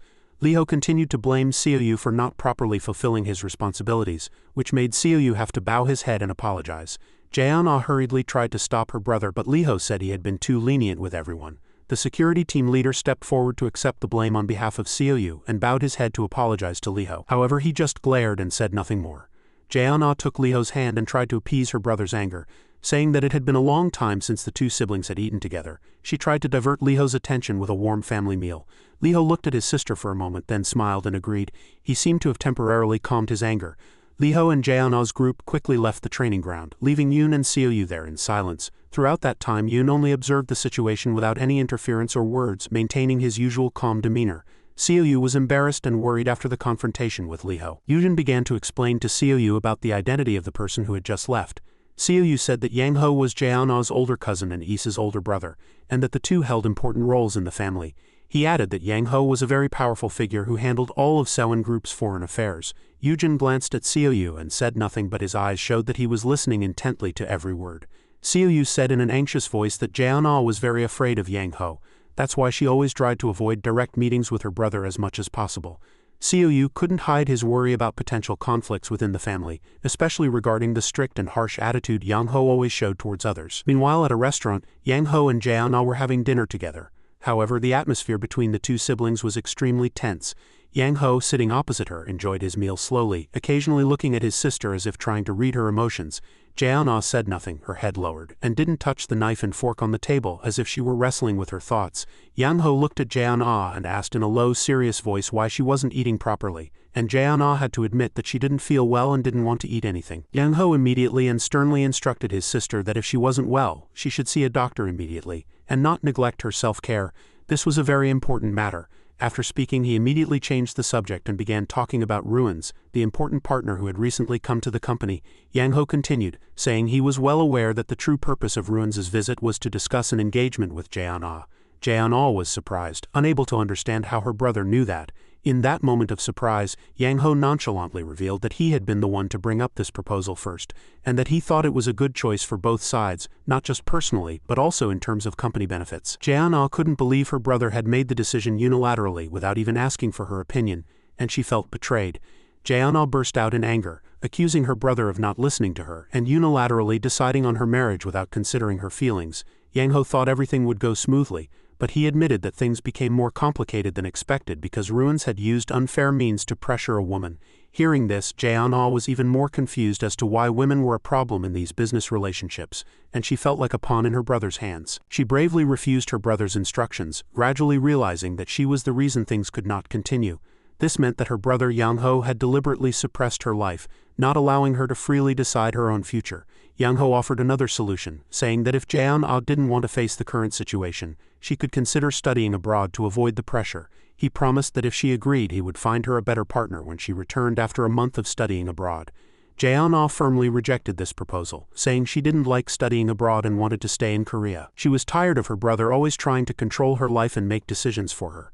Yang-ho was surprised to hear her refusal. He said this was the first time Jae-na hadn't followed his words, and he couldn't help but question her recent change in attitude. Yang-ho continued to speculate that Jae-na's change seemed to stem from her relationship with the intern Seo-yu. Jae-na was so surprised and worried by this that she couldn't respond. He said she didn't need to hide her feelings. At this age, dating was a completely normal thing. However, Yang-ho warned that this relationship would not be good for the future of either her or Seo-yu. Their relationship could cause unexpected problems. When Seo-yu was mentioned, Jae-na's face turned red and she couldn't hide her embarrassment. Just then, a sneering voice was heard from the entrance. The voice asked why Yang-ho was more worried about his younger sister than himself. The person who had just entered was Jae-na's older cousin Issa. She approached and asked Jae-na to leave so the two of them could talk alone, and Jae-na hurriedly stood up, picked up her bag and left the restaurant. Issa sat quietly in front of Yang-ho and asked about his recent work. Yang-ho replied uncomfortably that this was not the time to sit back and drink tea. The company's business was proceeding very slowly, requiring high concentration. Issa smiled and said that the business in the defense industry was never easy, and all these difficulties were within expectations. On her way back, Jae-na was still deep in thought with a sad expression. When she stepped outside, she saw Yujin and Seo-yu already waiting for her there. The two seemed to already know she would be returning home with them. She asked in surprise why the two hadn't gone home yet, and one of them, Seo-yu, smiled and explained that they had to carry out their mission. They escorted her to the car and drove her home, by which time it was already completely dark. For the entire ride back, Jae-na sat quietly without a word, but Seo-yu kept glancing at her through the rearview mirror. Yujin also sat beside her, replaying in his mind the conversation where Seo-yu had previously explained the oppression Jae-na had to endure under her brother's control. Yujin remembered Seo-yu talking about how Yang-ho had cared for Jae-na since she was young, but that this care was in fact closer to control than love. When Jae-na's father was alive, she wasn't overly controlled, but after he passed away, her brother began to tighten his control over her life. Yujin was lost in deep thought, feeling the pressure Jae-na had to endure under the guise of Yang-ho's protection. Yujin suddenly asked the bodyguard, Seo-yu, why Yang-ho wanted to control his sister so strictly. Seo-yu speculated that Yang-ho wanted to preserve Jae-na's shares in Sewon Group to use to his advantage in the power struggle with director Issa. He didn't want to allow Jae-na any freedom that he couldn't control, so that all the power would remain in his hands. Hearing this, Yujin remained silent, but in his heart, he began to feel disgusted by these manipulations. Back in the present, Jae-na apologized to the two bodyguards for making them wait so long. She explained that they were originally supposed to meet at a cafe, but later the plan changed and they had to change the location. Yujin gently said it was fine as long as she was safe. As the group was preparing to head back, Jae-na suddenly realized that none of the three had eaten dinner and suggested they stop by a nearby convenience store to eat ramen and kimbap together. Seo-yu asked in surprise if she hadn't had dinner with her brother. Jae-na replied that she had sat down for a meal with Yang-ho but felt uncomfortable and barely ate. Her answer made the two bodyguards surprised and worried. At the convenience store, Jae-na ate her kimbap and talked with the two bodyguards. She ate deliciously, and seeing her look more comfortable, they felt a sense of relief. From a distance, a shadow was secretly watching them. It was Yang-ho's secretary, tasked with monitoring all of Jae-na's actions. The secretary immediately called Yang-ho to report the situation. In his office, Yang-ho narrowed his eyes as he listened to the report and frowned when the secretary described how Jae-na was happily eating with the bodyguards, including Yujin. He ordered the secretary to continue keeping a close watch on his sister's every move. After hanging up, Yang-ho sighed, his mind full of schemes. He smirked and muttered to himself that a caged bird wants to escape its cage, but its master won't let it go so easily. He felt that Jae-na was gradually wanting to break free from his control, and this made him anxious. The next morning, as she was about to get in the car to go to school, her bodyguard team was surprised to see new bodyguards appear. This new team of bodyguards announced that from now on they would be protecting Jae-na, replacing the previous team. The head of the security team asked in surprise for the reason, and just then, Yang-ho appeared with a solemn expression. He accused the team leader, saying that after Jae-na was kidnapped, the previous security team was no longer capable of protecting her. The team leader couldn't refute Yang-ho's criticism and stood silent with his head bowed. The security team thought that Yang-ho should handle everything according to official procedures to avoid confusion. Jae-na's brother immediately replied, emphasizing that he had spoken directly with the General Affairs Director this morning to handle everything properly, and that there were no problems. He even gently advised the team leader to let go of his meaningless pride and entrust these professional duties to true professional bodyguards. He continued to explain that the newly arrived bodyguards were all people who had been vetted many times and had protected important figures around the world, so no one could doubt their abilities. The team leader was not easily convinced and immediately showed his opposition, refuting him. He argued that his security team was also professional and could not be disrespected like that. However, Jae-hono's brother immediately denied it, scoffing that you can't be called competent if you call yourself a professional but let the person you're supposed to protect get kidnapped. Faced with such a challenging statement, the security team didn't know how to respond and fell into an embarrassed and ashamed silence. Jae-hono, sensing the situation was becoming tense, advised Young-ho to stop and not escalate the situation further. She told the team leader to go back first, smiling gently to reassure him that she had no serious problems. The security team leader felt helpless in this situation, and knowing he couldn't change anything, couldn't say anything more. In the end, he bowed his head, saying he understood and would follow Jae-hono's words, then turned and quietly left the scene without looking back. Jae-hono approached the new bodyguards and dealt with the change in her security team calmly, trying not to show any signs of concern. At school, class had already started, but Jae-hono and her bodyguard Seo-yu had not yet appeared in the classroom, making Jun-chan and other classmates wonder if Jae-hono and her bodyguard were absent today. Yujin just glanced down without a word, his mood affected by this sudden change. Unexpectedly, Yujin received a call from Seo-yu, who was close to Jae-hono. Yujin answered the call, and on the other end, Seo-yu informed him that from today, the Team 3 bodyguards would no longer be protecting Jae-hono. Surprised by what he had just heard, Yujin fell into deep thought without a word. Seo-yu added that when they met later, he would explain the reason for this change in more detail. Meanwhile, at the Team 3 bodyguard training ground, the team members were very angry and discussing the decision made by Jae-hono's brother today. One of them couldn't hold back his feelings and said he couldn't just watch all of this unfold. Hearing this, the team leader immediately cut everyone off. He said they had no choice but to accept the orders from above and announced that until new instructions came from the top, Team 3 would no longer protect Jae-hono. This announcement silenced the entire security team. They felt a sense of loss and helplessness. They didn't know how they were supposed to protect the person they had sworn to protect. At this time, Jae-hono's older cousin Issa and her secretary also arrived at the training ground.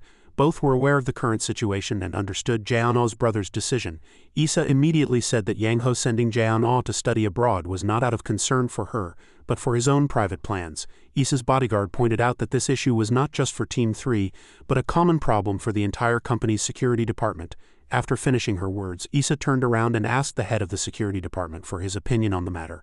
The secretary replied that the department head had nothing special to say, and Issa hesitated, not knowing her brother's true intentions. On their way out of the training ground, the secretary added that he had been suspicious ever since Yang-ho brought a large group of bodyguards from a foreign country to Korea. Yang-ho had clearly been planning this for a long time. The secretary explained that Iron is a private military company on a global scale, and their personnel are all elites with outstanding experience in protecting important figures around the world. Issa asked her secretary how their company's bodyguards compared to Iron's. The secretary replied that it was difficult to compare because Iron operates in various fields besides protecting important figures. However, in terms of bodyguard duties, even though his company was considered the best in the country, Iron had far more data, agents, and superior experience in handling situations. Hearing this, Issa agreed that if the Team 2 leader said so, it must be true. The secretary speculated that since Jae-hono's brother had many activities abroad, it was a reasonable reason for him to hire Iron instead of using a domestic security team. However, Issa thought that Yang-ho didn't trust anyone besides contractual relationships and might be suspecting a spy within the company. As Yujin was walking to the training ground, he happened to meet Issa and her secretary coming out. He greeted them politely. Issa stopped and asked Yujin what he thought about the change in the security team. Yujin calmly replied that he would fulfill his own responsibilities and that there was nothing to worry about. His answer made Issa smile with relief, and she continued on her way. Yujin continued into the training ground where all the Team 3 bodyguards were waiting and asked about what had happened today. Late in the evening, Jae-hono locked herself in her room. She crouched in a corner of the room, sad and deep in thought about everything that had happened. Yang-ho's secretary reported to him that Jae-hono had cancelled all her schedules for the day and was cooped up in her room, refusing to see anyone. Hearing this, Yang-ho ordered him to prepare a new schedule for Jae-hono, demanded that she attend a meeting with people from a chaebol group to strengthen their relationship. The secretary replied that the schedule was already set, everything was ready, and all Jae-hono had to do was carry it out. After the report was complete, Yang-ho ordered the secretary to leave so he could continue to think about his next plan. As soon as the secretary left the room, Yang-ho took his phone out of his breast pocket and called a pre-saved number. On the other end of the line, a man answered with a cryptic smile. He seemed to know what was about to happen. Without hesitation, Yang Ho informed him that his company and Iron had signed an official cooperation agreement as the man had previously suggested. The man on the other end of the line said in a polite but secretive tone that if Yang Ho needed any help he could contact them anytime. It was because he was a very important client to Iron. After hanging up, Yang Ho muttered to himself about how his cousin was able to expand the company's defense industry with Heo Hun's help. He couldn't hide the hidden ambition in his heart, and was determined to use this relationship to climb to a higher position in the group. Meanwhile, at Yujin's house he was training with a pull-up bar in his small training room. He focused on each movement, trying not to let the chaotic thoughts in his head affect his training. But suddenly, his phone rang, forcing him to stop his training and check who was calling. To his surprise, the call was from Jae-na, the person he had been protecting all this time. He grabbed his jacket to cover his sweat and went downstairs. When Yujin opened the door and stepped out into the yard, he saw Jae-na standing there with a gentle smile on her lips. Behind her were two new bodyguards, their faces tense and unfriendly. Yujin looked at Jae-na without a word, not knowing if this meeting would bring something new or if the tension between the two sides would continue to escalate. Yoon slowly led Jae-na to the convenience store where he had been waiting, her expression somber. Without a word, Yoon went inside to buy items for the two of them. While sitting outside, Jae-na kept thinking about the recent events, especially the words of her brother Yang Ho, which weighed on her mind. Jae-na clearly remembered Yang Ho saying he would leave in 2 days, and she was worried about the preparations for the upcoming event. Yang Ho had urged Jae-na to prepare thoroughly, saying the schedule had been delayed by a week and he didn't want the situation to become more difficult. Jae-na was worried but didn't respond to her brother's words, remaining silent and lost in thought about everything that had happened. Yang Ho looked at Jae-na sternly, but his gaze couldn't change her silence. She kept her head down, her expression sad and confused. Yang Ho reminded Jae-na that she had to work for the company. It was the only way she could enjoy benefits that others couldn't have. Before leaving, Yang Ho warned her not to repeat the same mistakes as last time. This filled Jae-na with fear, and she didn't dare to say another word. With her head bowed, Jae-na obediently accepted her brother's instructions. She didn't want to cause any more trouble, not just for herself but for her family as well. Suddenly, a carton of milk was placed in front of Jae-na, breaking her train of thought. It was Yoon, who had just returned from the convenience store with a drink for her.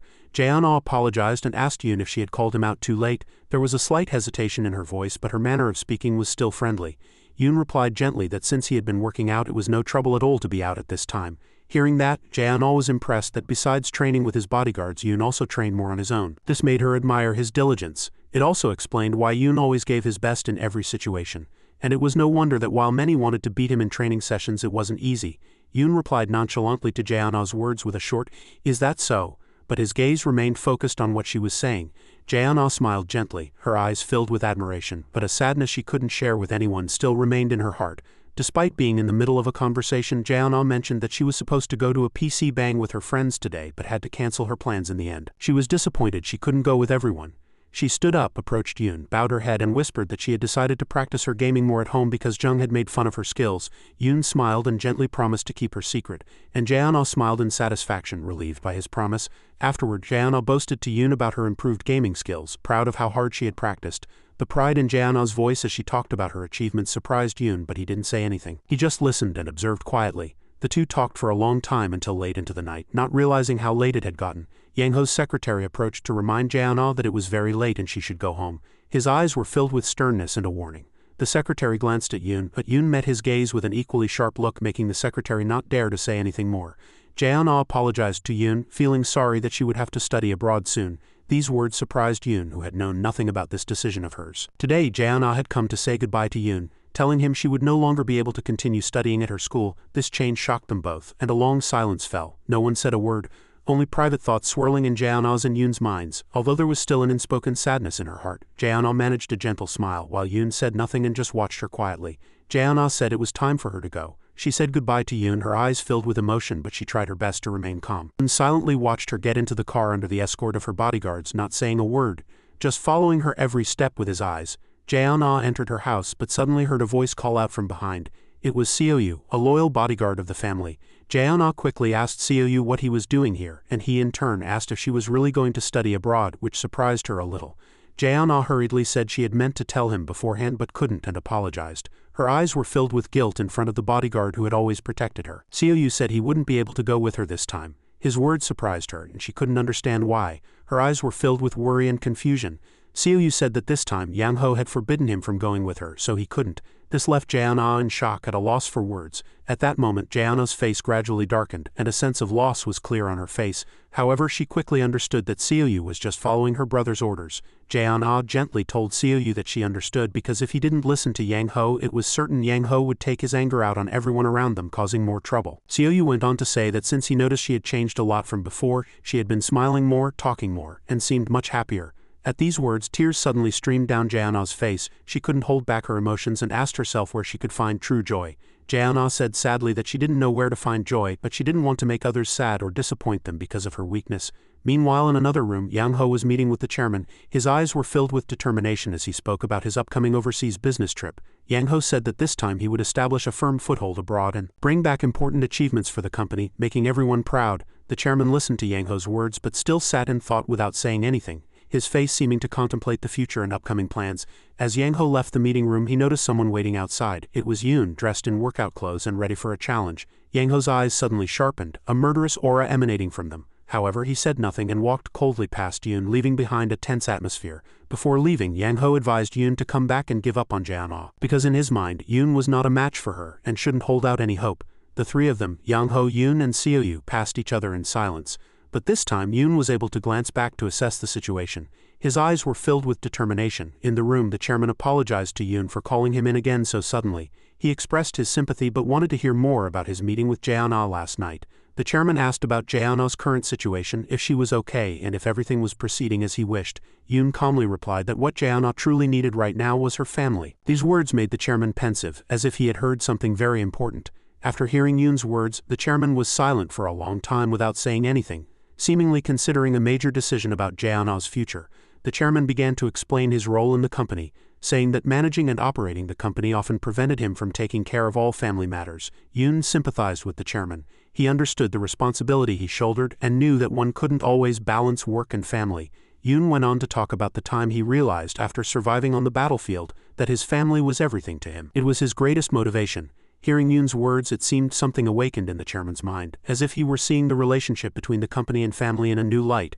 After returning to him, Yang Ho's secretary reported that Jae-na had not yet come out of her room. She had stayed at home for 2 whole days without any movement. Yang Ho suspected she was avoiding the intern bodyguard, and his secretary confirmed it was accurate, which pleased Yang Ho. He thought his sister knew how to restrain herself. Inside Jae-na's room, she lay on her bed staring at her phone screen doing nothing. She had a very sad expression as she read the messages about herself. Seeing everyone urging her to come back to school quickly, she smiled for a moment, but the smile vanished when she saw them say their game win rate was higher without her.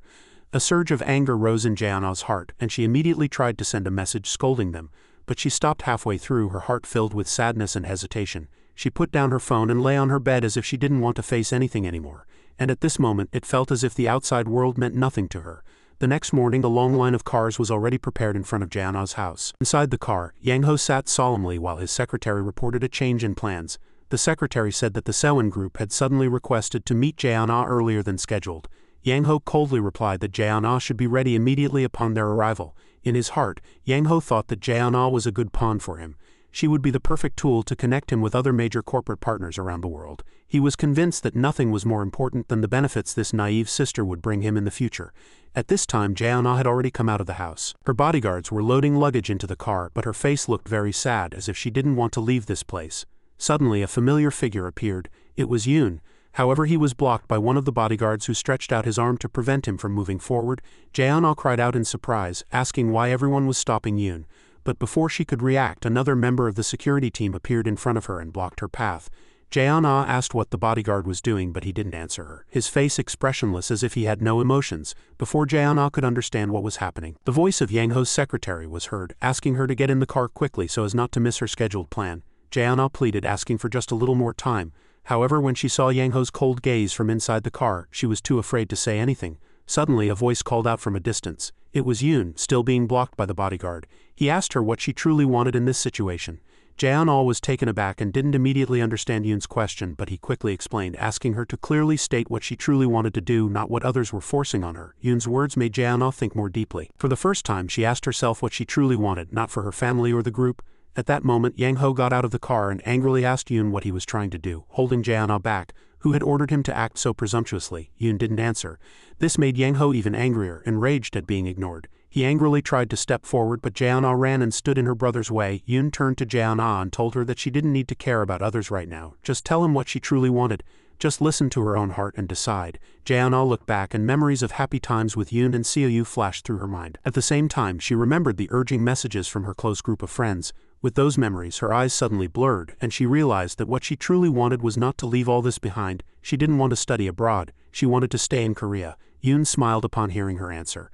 He was relieved that Jae-na had finally found the courage to face her true wishes, not someone else's. Yang-ho was furious and ordered Jae-na to get in the car immediately, then commanded his secretary to get Yoon out of his sight immediately so he wouldn't cause any more trouble. Instantly, the team of bodyguards rushed to attack Yoon.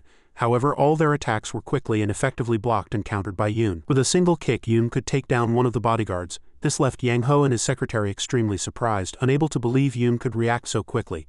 When two other bodyguards rushed in, Yoon continued to defeat them with powerful and decisive moves, leaving the rest of the security team frozen in shock.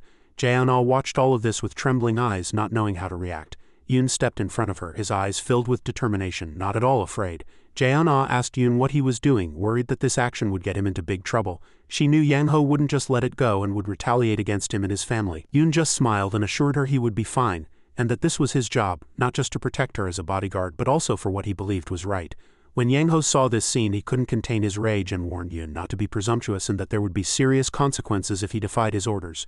Yoon simply replied that he was just doing what he had to do as Jae-na's bodyguard, and that he would continue to do so whether Yang-ho liked it or not. Yang-ho lost his patience and ordered his secretary to quickly deal with Yoon and put Jae-na in the car, instructing the security team to act immediately. As the security team prepared to attack Yoon, they suddenly stopped when they saw another group of people approaching. It was Jae-na's old security team, led by Seo-yu. Jae-na couldn't believe her eyes. She was surprised that her old security team had appeared here. This made the situation even more complicated and tense.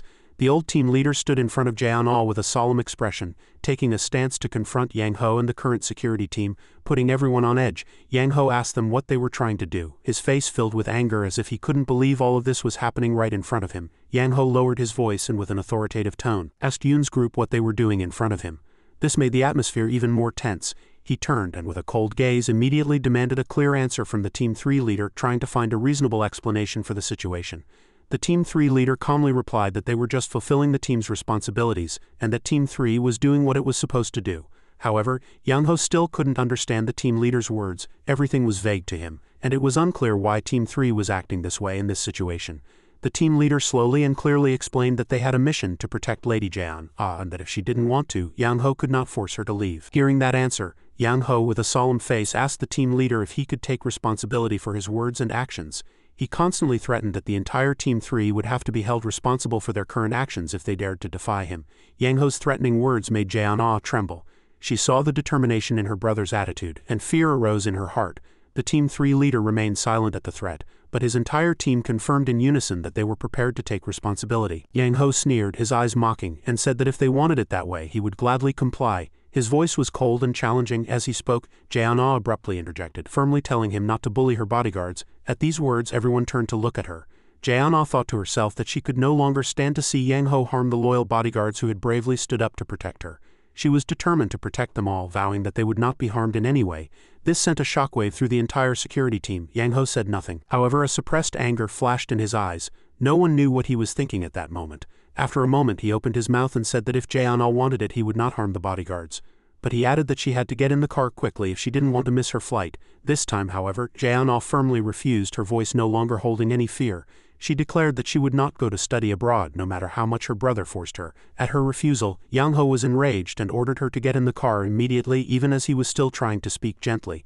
Jae-na was startled by Yang-ho's anger, but she stood firm in her position, unshaken by his threats. Suddenly a shadow appeared in front of Jae-na, blocking her path. It was Yoon, with a cold face and an unwavering gaze. The entire bodyguard team looked at him.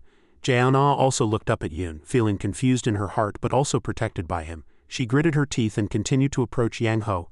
She firmly said that from now on Yang-ho could not unilaterally decide everything related to her life and that she wanted to make her own decisions. Yang-ho, angry, repeated the familiar question to her, if she could take responsibility for her words. His voice was full of challenge. Without the slightest hesitation, Jae-na asserted that she would take full responsibility for what she had said and that Yang-ho no longer needed to worry about her. At this, Yang-ho inwardly thought about how his sister, with no abilities whatsoever, dared to stand up to him.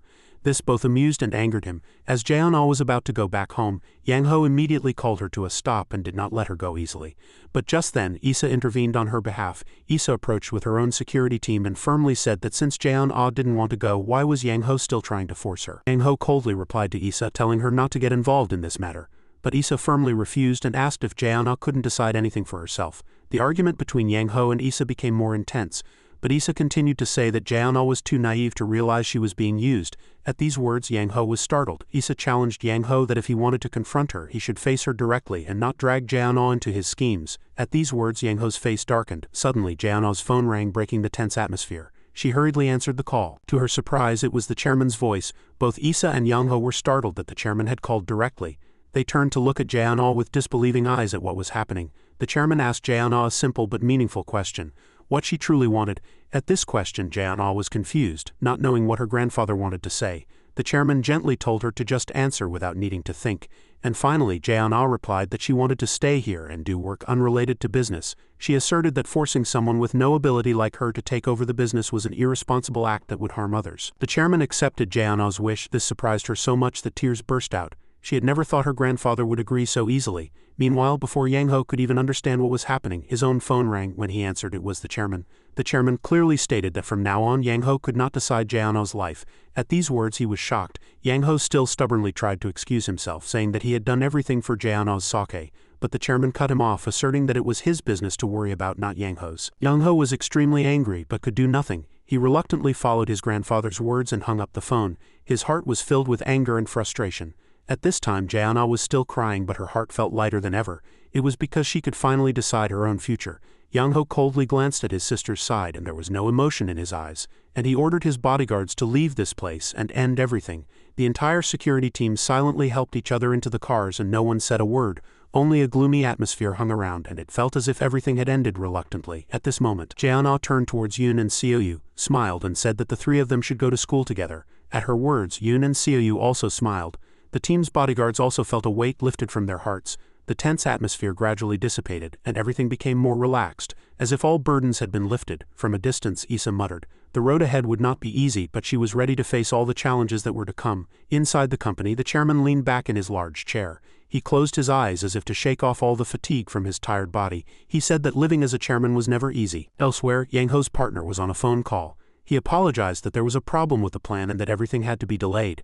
But only a gentle voice was heard from the other end of the phone. The partner said that's how things are with work, and that if he needed help he could say so at any time. He said he would help Yang-ho with all his heart and that there was no need to worry. Yang-ho sat in his room fuming about the events of the day. He thought Jaeon-ah had betrayed him, and that without her stocks she was nothing. He thought of Issa and got angry. He couldn't understand why she had suddenly appeared in that situation.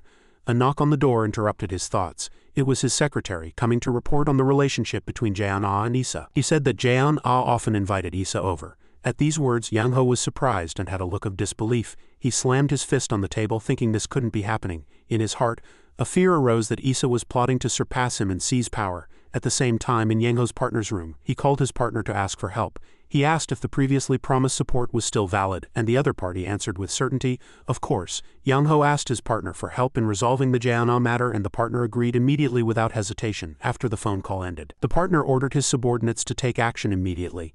He didn't care that many people were currently on missions. His secretary reported the situation, but he didn't care at all, only wanting the task he had assigned to be completed quickly. The next morning, Jaeon-ah suggested going to a PC bang with her friends after school. Everyone was surprised. She had been making suggestions often lately, but it was because she was so bad at games.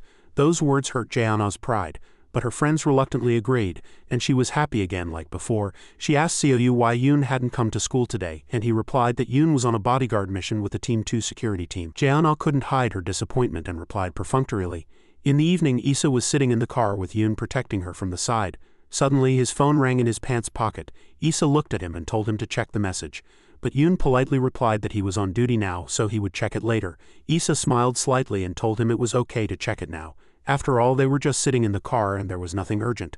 After a moment's hesitation, Yoon glanced at Issa and took out his phone from his pocket.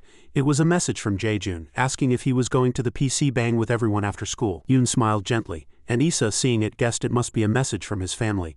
After putting his phone back in his pocket, Issa asked him if he had time tomorrow evening after work, and Yoon was slightly taken aback, not knowing what she wanted. Issa said she wanted to invite him to dinner. but Yoon replied that he had already made plans to have dinner with his friends. Issa didn't give up and said they would be meeting an important person and having dinner there. After a moment's thought, Yoon agreed, and Issa couldn't hide her satisfaction. That night it was already 9 p.m. at Yoon's house. He turned on his phone for 1 minute at 9 p.m. sharp, as instructed by 006. After waiting for a moment, Yoon's phone suddenly rang with a call notification. He answered the call, thinking to himself that everything seemed to be proceeding on time. From the other end of the phone, 006 reported important information. He said that the training center and a person named 032 had received orders from another place, and that they seemed to be investigating him. 006 added that that was why he had captured 032, and that he believed 032 was being manipulated by someone he called a mad dog. Yoon said nothing throughout the call, and 006 continued to speculate that his identity was still being kept a secret. 006 said that since they hadn't been able to completely deal with Yoon, the training center had suffered a serious loss by ousting him. The mad dog's boss seemed to be trying to hide this fact, and that was why 006 was reminding him to be careful, and that if he was careless he would be caught. Before ending the conversation, Yoon asked about 32's condition, and 006 replied that he had recovered but was still confused about life outside the training center. Before hanging up, 006 didn't forget to remind Yoon to be careful in all his actions. After hanging up, Yoon carefully removed the battery from his phone again, stared at the phone and fell into thought about everything. The next morning at Sewin Group, when Issa entered the company, all the employees quickly moved out of her way as soon as they saw her. Issa continued walking with her bodyguard and Yoon. The two were preparing to lead her to her car, but from a distance a pair of binoculars was watching their every move. A woman dressed in black with her face covered was carefully observing Issa from afar with binoculars, her gaze not leaving Issa's figure. Suddenly she was startled to see Yoon standing right next to Issa. Her eyes widened in disbelief and she muttered to herself. At this moment Yoon was about to get into the car when suddenly his eyes turned towards the building where the woman was standing. He stopped and stared straight at the roof of the building, but it was already completely empty and there was no one there. He stood there for a moment without saying anything, then finally got into the car and prepared for the next journey. On the roof of the building, the woman with her face covered bowed her head and hid behind the rooftop railing, convinced that Yoon must have seen her. In a faraway country's training center, the mad dog's phone rang. He didn't make the other person wait long, sat with his legs crossed and answered the call. From the other end of the phone, 05's voice was heard. She asked if he had completed the mission. She replied that she hadn't completed it yet, that she had just arrived and scouted the target but that she had a question, so she called. The mad dog was quite surprised that she had called directly because of a question during a mission, but when he heard the question about 001 he paused for a moment. 005 asked about 01's death and the mad dog, as he had already prepared, clearly replied that he had blown up the entire place where 001 had been staying with a bomb. However, 005 asked again if the mad dog had checked the body, and he confirmed that he had. The mad dog asked back why she was suddenly asking about 001. 005 replied that after seeing 006 and 032 die during the mission, she suspected that 001 had done it. The mad dog laughed out loud and said this was not like her, and told her to focus on her mission. After the phone call with 005 ended, the mad dog hung up, worried that his and 01's secret was starting to be suspected by others. He thought to himself that he needed to get rid of 001 quickly. On the other hand, 005 noticed that no matter how well the mad dog hid it, he was flustered by the question about 001. And as she recalled that face, she asked herself if he was really 001. Her face showed deep thought and a hint of sadness as the image of the past 001 came to her mind. She thought to herself that he had really changed a lot over time. At this time, at a high-end hotel, Yoon was meeting with Major Kong. He was very surprised to see Yoon with Issa. He apologized for not having been in touch for a long time, but Major Kong said he was on a mission and couldn't be contacted, so there was no need to apologize. Major Kong told Issa that Yoon was very adaptable. Issa added that he was not only adaptable, but also got along really well with the team members and was loved by everyone. Major Kong smiled. He said that Yoon got along well not only with women but also with men, but realized something was wrong as he was saying it. Issa thought to herself that Major Kong couldn't speak properly when they were alone, but when he was with Yoon he was completely different. She recalled the moment when Major Kong had blushed and asked her to take care of Yoon, and she asked him how the two of them had come to know each other. Yoon looked at Issa's side and Major Kong began to explain that he had received Yoon's help 3 years ago while on duty abroad. He said that he was 16 at the time, was calm and trustworthy and had been a great help to him. He rattled on about their daily lives during that period. Issa thought to herself that he was hiding something. It was because the way he spoke was as if he were reading from a script that had already been written. Finally, Major Kong changed the subject by asking why the food hadn't come out yet. Issa smiled, but she thought to herself that his reaction to her one question was strange. Just then, Issa's phone rang, and she excused herself, saying it was an important call and that she would go out to take it. Left alone at the table, Major Kong asked Yoon about his family, especially his grandfather and sister. He said he was very surprised to hear that Yoon was working as a Sewin bodyguard, but on second thought he seemed well suited for the job. Yoon replied that he hadn't thought that far ahead yet, and Major Kong advised him to consider it as it was a good job, but Yoon firmly refused. Major Kong forced a smile and asked about Yoon's school life and friends, and he replied with a smile that everything was going well. Major Kong smiled. At that moment, Issa came in from outside and saw the two talking very harmoniously and smiled. She thought they must be very close. In the evening, as Yoon was walking home, he was startled to see a shadow in the crowd staring at him. He stood without a word, and the other person gradually revealed themselves as the two passed each other. Suddenly a knife was drawn and aimed straight at Yoon. However, the blade was blocked by him, and the arm of the person holding the knife was firmly held by Yoon's steel-like hand. 005 muttered that she had enough grounds to guess Yoon's current identity, and at these words his face turned pale. 005 asserted that he was 001. Yoon just glared at her and said nothing. After a moment he called out 05's name. In Yangho's partner's mansion, armed soldiers stood guard around, preventing anyone, not even a fly, from getting through. He sat in a luxurious room. He slowly swirled his cocktail glass and asked his assistant about the training center, sending 005 on the mission. He hadn't expected them to send one of the numbers for such a trivial matter. The assistant replied that since the training center had been under intense scrutiny recently, it seemed to be the best way to complete the mission discreetly. The boss nodded in understanding. He thought about how the numbers were a secret organization under the command of Iron, a special experimental team developed by the training center.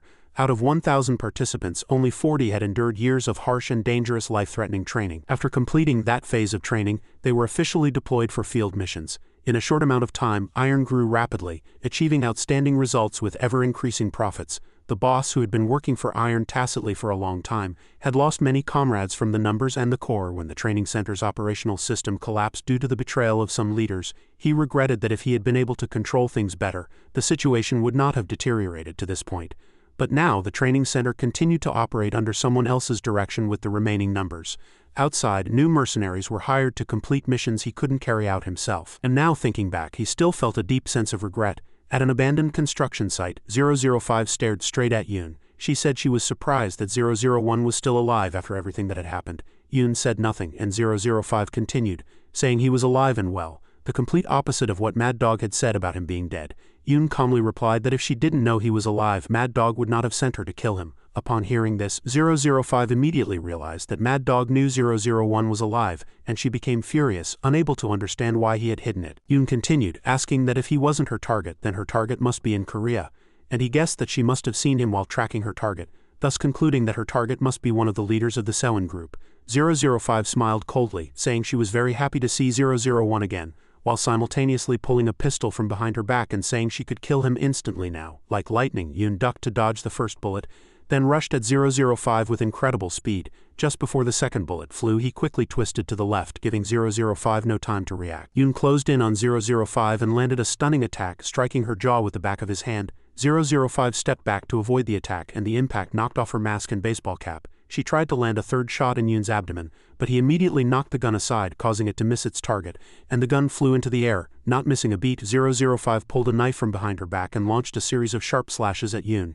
Yoon dodged the first slash, but she didn't stop, continuing her fierce assault. Yoon grabbed her arm as if to neutralize the knife. However, just then, 005 threw a right hook and he raised his arm to block it. Yoon counterattacked with a straight punch, and the two engaged in a fierce exchange. After a moment, 005 forcefully pulled back her knife-wielding arm, which he had pinned, and then kneed Yoon in the abdomen, causing him pain. When 005 swung her knife once more, Yoon quickly ducked to avoid it, then grabbed her knife hand again. This time he pushed 005 against a wall, making her hit the wall behind her hard, leaving her dizzy. Suddenly, Yoon released one hand to grab 05's shoulder and with a judo technique threw her hard to the ground. However, as soon as 005 hit the ground, she immediately swung her knife at Yoon, but he quickly backed away to dodge it. 005 quickly got up and resumed her fighting stance, but before she could react, Yoon's foot kicked her body hard. Not to be outdone, 005 used her foot to trip Yoon, making him lose his balance and fall to the ground. However, she immediately rushed at him with her knife and stabbed straight at him. In an instant, he raised his arm to block her attack, then grabbed her arm and twisted it hard, completely subduing 005. Pinned tightly, 005 looked back at Yoon with eyes full of hatred, took the knife from her hand and prepared for a finishing blow. 05's eyes widened at Yoon, and their eyes met in a tense silence. When the knife was just a few centimeters from her throat, 05 suddenly kicked Yoon hard in the stomach, sending him flying. The two hurriedly got up and resumed their fighting stances, preparing for the next attack. 05 asked him what he was doing, but Yoon remained silent and did not answer. She laughed coldly and said she was right here, yet he hesitated to kill a comrade. She continued to ask if he was hesitating now, even after 26 of their comrades had died. However, Yoon still did not answer. 005 continued, saying that they had chosen their own path, but they were comrades who had lived together in that hellish life where survival was tested every day. They had decided to trust and follow Yoon. Knowing that the path was full of danger and challenges, they chose to stay by his side. At this point, 05's face suddenly filled with anger. She said Yoon had murdered them out of greed and that there was no turning back. Yoon immediately denied it, saying he had never killed a comrade himself. Never once had he finished them off with his own hands. He said he had received an order from the training center and had to subdue them during an important mission, but he had not intentionally killed them. As 005 listened, she became suspicious of Yoon's words, feeling they were unclear. However, seeing Yoon's serious and truthful expression, she stopped talking, not knowing what to ask next. She asked who had actually killed them. Was this an excuse Yoon had made up to avoid the truth? But Yoon said he had only found out later that they were dead. 005 thought more carefully, trying to connect the events in her head. If it wasn't 001, who had actually killed 002 and the rest? She said that even if Yoon hadn't killed their comrades, the fact that he had betrayed everyone remained unchanged. Yoon sighed, recalling that in that situation, he could not kill innocent civilians who had nothing to do with the mission assigned by the training center. 005 listened and was silent for a moment, lost in thought as if trying to see everything from a different perspective. She smiled meaningfully and said that one thing came to her mind, that Yoon's gaze was completely different from before, as if he had become a completely different person. Yoon immediately changed the subject, guessing that Mad Dog would not have sent her here just to catch him. There must be another hidden purpose behind this mission. 005 did not deny it but said that in any case misfortune was right here, that danger was never far away. As she finished speaking, she threw a sharp knife at Yoon like lightning, but he skillfully dodged it. 005 immediately ran to pick up the gun she had dropped earlier. She coldly loaded it and aimed at Yoon, about to pull the trigger. Yoon, realizing the impending danger, quickly ran away, dodging the bullets fired from her gun. 005 didn't stop, running out of the building at high speed as if to escape. Yoon immediately realized something was strange. He didn't hesitate and chased after her to clarify the situation. When he got outside, he looked around as if he realized 005 had disappeared and there was no one in sight. Yoon did not give up and quickly made a phone call. Meanwhile, at a high-end restaurant, Issa and Major Kong were having dinner together, seemingly unaware of the dangerous events to come. Suddenly, a shadow appeared behind Issa, creating a more tense atmosphere. It was her assistant and security team, who had arrived to protect her from any dangerous situations that might arise. At a PC bang, Jaeon-ah was ranking up, completely unaware that a shadow was approaching from behind. It was the Team 3 leader and his security team, dispatched to protect Jaeon-ah in case of the worst. Jaeon-ah glanced at them as if she couldn't understand what was happening, wondering why they were here.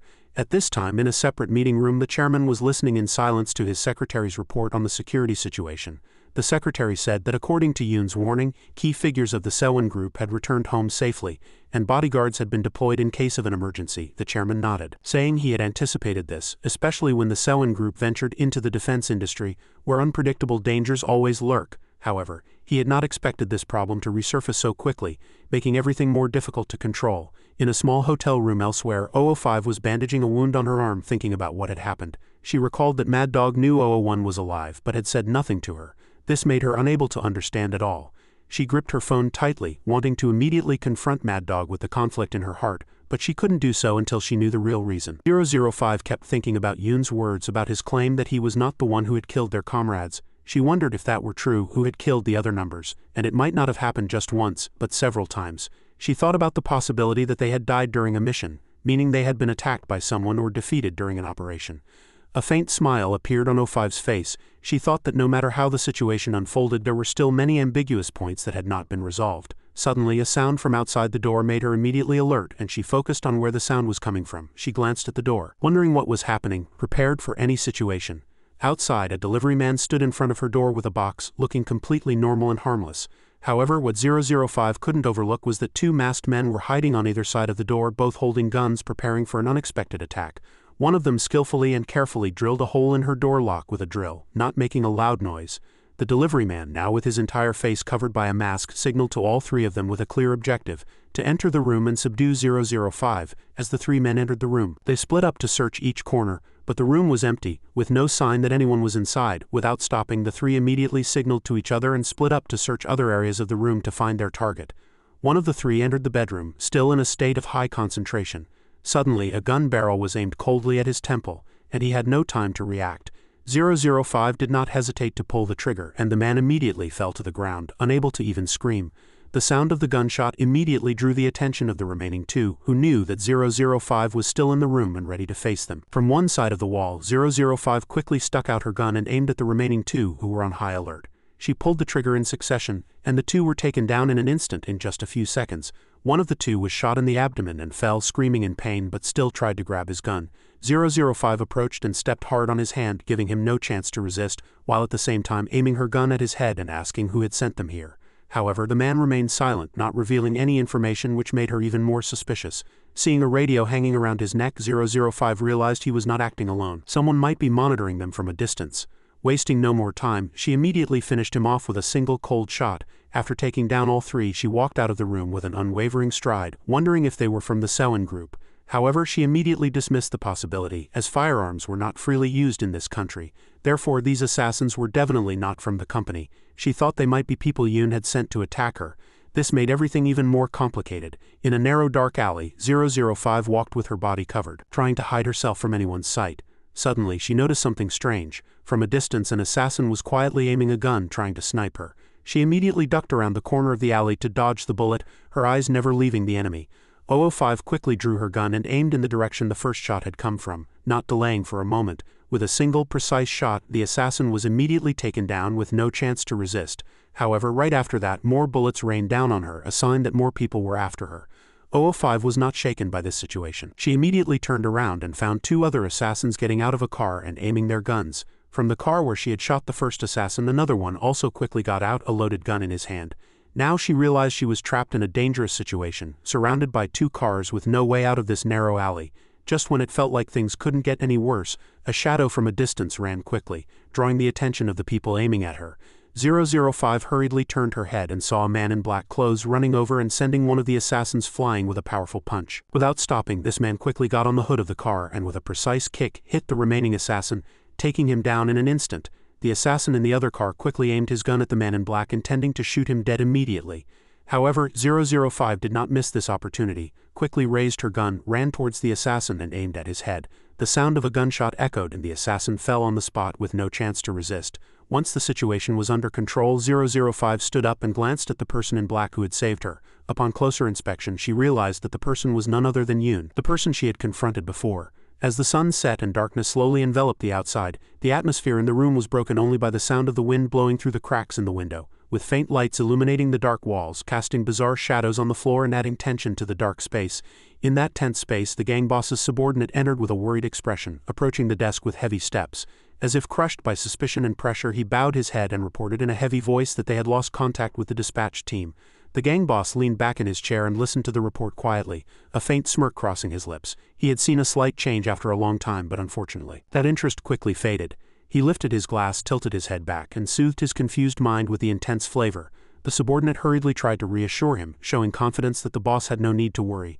They had covered all their tracks and no one would discover what had happened. The gang boss sipped his drink, lost in thought about the current situation.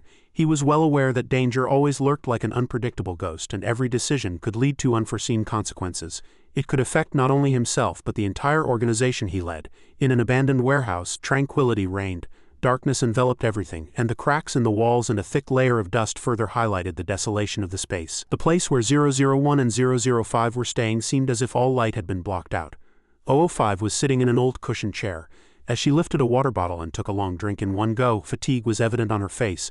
The cold droplets of water ran down her throat, helping to quench her thirst and somewhat calm the anxiety gnawing at her mind. While she struggled to regain her composure, 001 sat opposite her, staring intently. He noticed the traces of tension etched on 05's face and the pressure in her mind, and decided to slowly broach the subject and ask about the people targeting her. As soon as the question was asked, the atmosphere in the room suddenly became heavy and serious. 005 sighed and replied that so many people were targeting her that it felt like she wouldn't be able to escape these dangers. At the same time, she couldn't understand why 001 had chosen to help her in this situation, but it was both reassuring and suspicious. A long silence followed, and 001 still stared into space without any reaction, lost in thought about the problems that had befallen them both.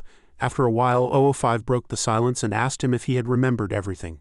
To that question, 001 nodded, saying he had remembered almost everything. But silence soon returned, and only the sound of labored breathing echoed in the room. 005 suddenly said that 032 had recently died, and that he was younger than 001. She gripped the water bottle tightly, her emotions welling up, and her eyes were filled with worry and fear. She added that they had died at almost the same time. This made the atmosphere in the room even heavier.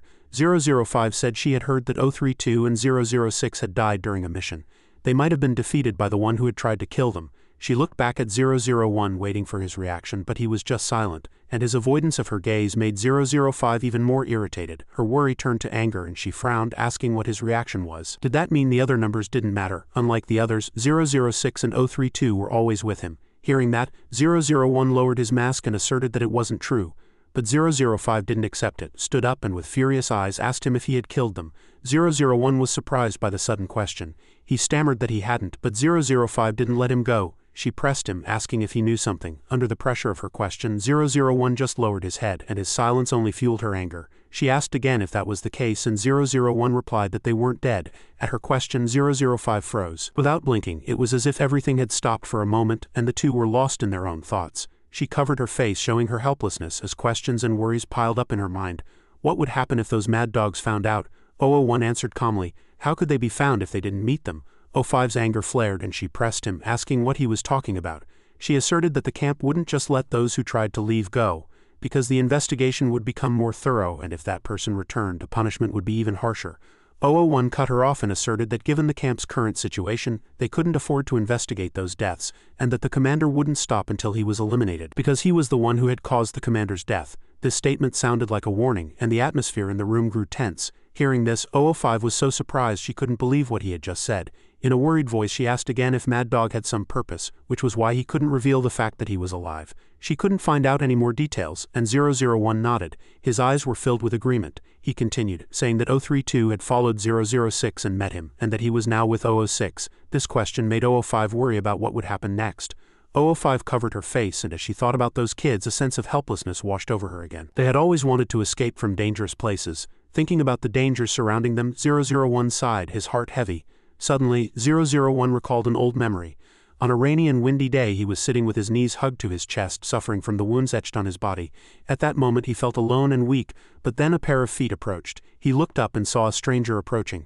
That person sat next to him, sharing the silent but sorrow-filled space. The scene kept replaying in his mind, and he sighed heavily as if trying to shake off the memory. Returning to reality, 005 stood up. Her face was filled with determination, and she asserted that her target was XJ. This surprised 001. Without waiting for his reaction, she turned and left, leaving 001 speechless and dazed. A sense of anxiety welled up in his heart, and he couldn't help but ask about her next move. 005 continued walking and said she had to go back. Her voice lowered and a seriousness was evident as she announced that she could no longer carry out this mission because her position had been exposed to unidentified individuals. 001 stopped. Watching her retreating figure grow smaller in the distance, worry surged in his heart. He was silent, not knowing what to say or do in this situation. And 05's determination made him feel helpless. He couldn't change the situation and could only watch her leave in silence. Back at the training center, a man was on a phone call, his voice worried as he reported that she had been attacked. A frantic voice from the other end confirmed that the killer had attacked not only her but also several other places. The man on the phone was the commander, the one who had trained Yoon. Hearing this, he was confused and didn't know how to react. Questions flooded his mind about who could have assassinated 005. This was truly unbelievable. The person on the other end continued to speak, but he couldn't focus. Tension was building in his mind. He couldn't waste time and couldn't help but question what was happening. He asked himself if she was implying that he had tried to kill her and why he would do such a thing. Reaching this thought, he stood up and slammed his hand on the table, his face filled with anger. He felt insulted and was worried about 05's safety. The person on the other end replied coldly that no one could know. The commander took a deep breath to regain his composure, tried to maintain a serious voice and advised her to stay calm. He didn't want to lose an important ally like her. However, 005 didn't wait, cut him off and asserted that she would abandon this mission and that he shouldn't look for her now. Hearing this, disappointment surged in his heart. He angrily threw the phone in his hand to the ground, his mind filled with frustration. Back at SW Group, the atmosphere in the room was very serious. The SW Chairman and Yoon sat facing each other, a soft light illuminating their faces. The SW Chairman expressed his concern, asking if everything had been resolved. With confident eyes, Yoon asserted that there would be no more problems in the future and that the worst had already passed. The chairman looked at him with a satisfied expression. Feeling convinced by Yoon's words, the Sewon chairman continued to ask about his decision. This was because it was a matter related to his own family. Yoon looked up and solemnly informed him that the target this time was Director Shin Isa. Hearing the name, the chairman expressed surprise and wanted to know more details. Yoon confirmed that although he didn't know the specific reason, he was certain someone was trying to eliminate Director Shin. With a bewildered expression, the chairman worried about the director's safety. The secretary standing next to the chairman also confirmed this information, asserting that they had been able to resolve this issue because they had caught the assassin. But Yoon just remained silent, and a heavy feeling about what had happened surged in his heart. Yoon continued, saying that the person sent to assassinate Director Shin was his old comrade. This surprised both the chairman and the secretary, and they couldn't help but worry about the situation. Yoon explained that this organization tracks professionally, and they don't just kidnap or threaten but actually carry out assassinations. The chairman, with a bewildered expression, asked about that person and what had happened. Yoon replied that the person had abandoned the mission and returned, and that his old comrade would no longer assassinate Director Shin. The secretary disagreed, saying that just because Yoon's old comrade had abandoned the mission, it didn't mean the problem was solved. He warned that other people could target Director Shin. With a confident voice, Yoon asserted that this matter would be much easier compared to his comrades. The secretary closed his eyes and was silent for a moment, thinking about the possibilities that could arise.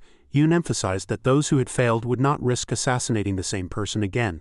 The chairman, still worried, reminded Yoon that while he knew he was an outstanding mercenary, he was curious about his past.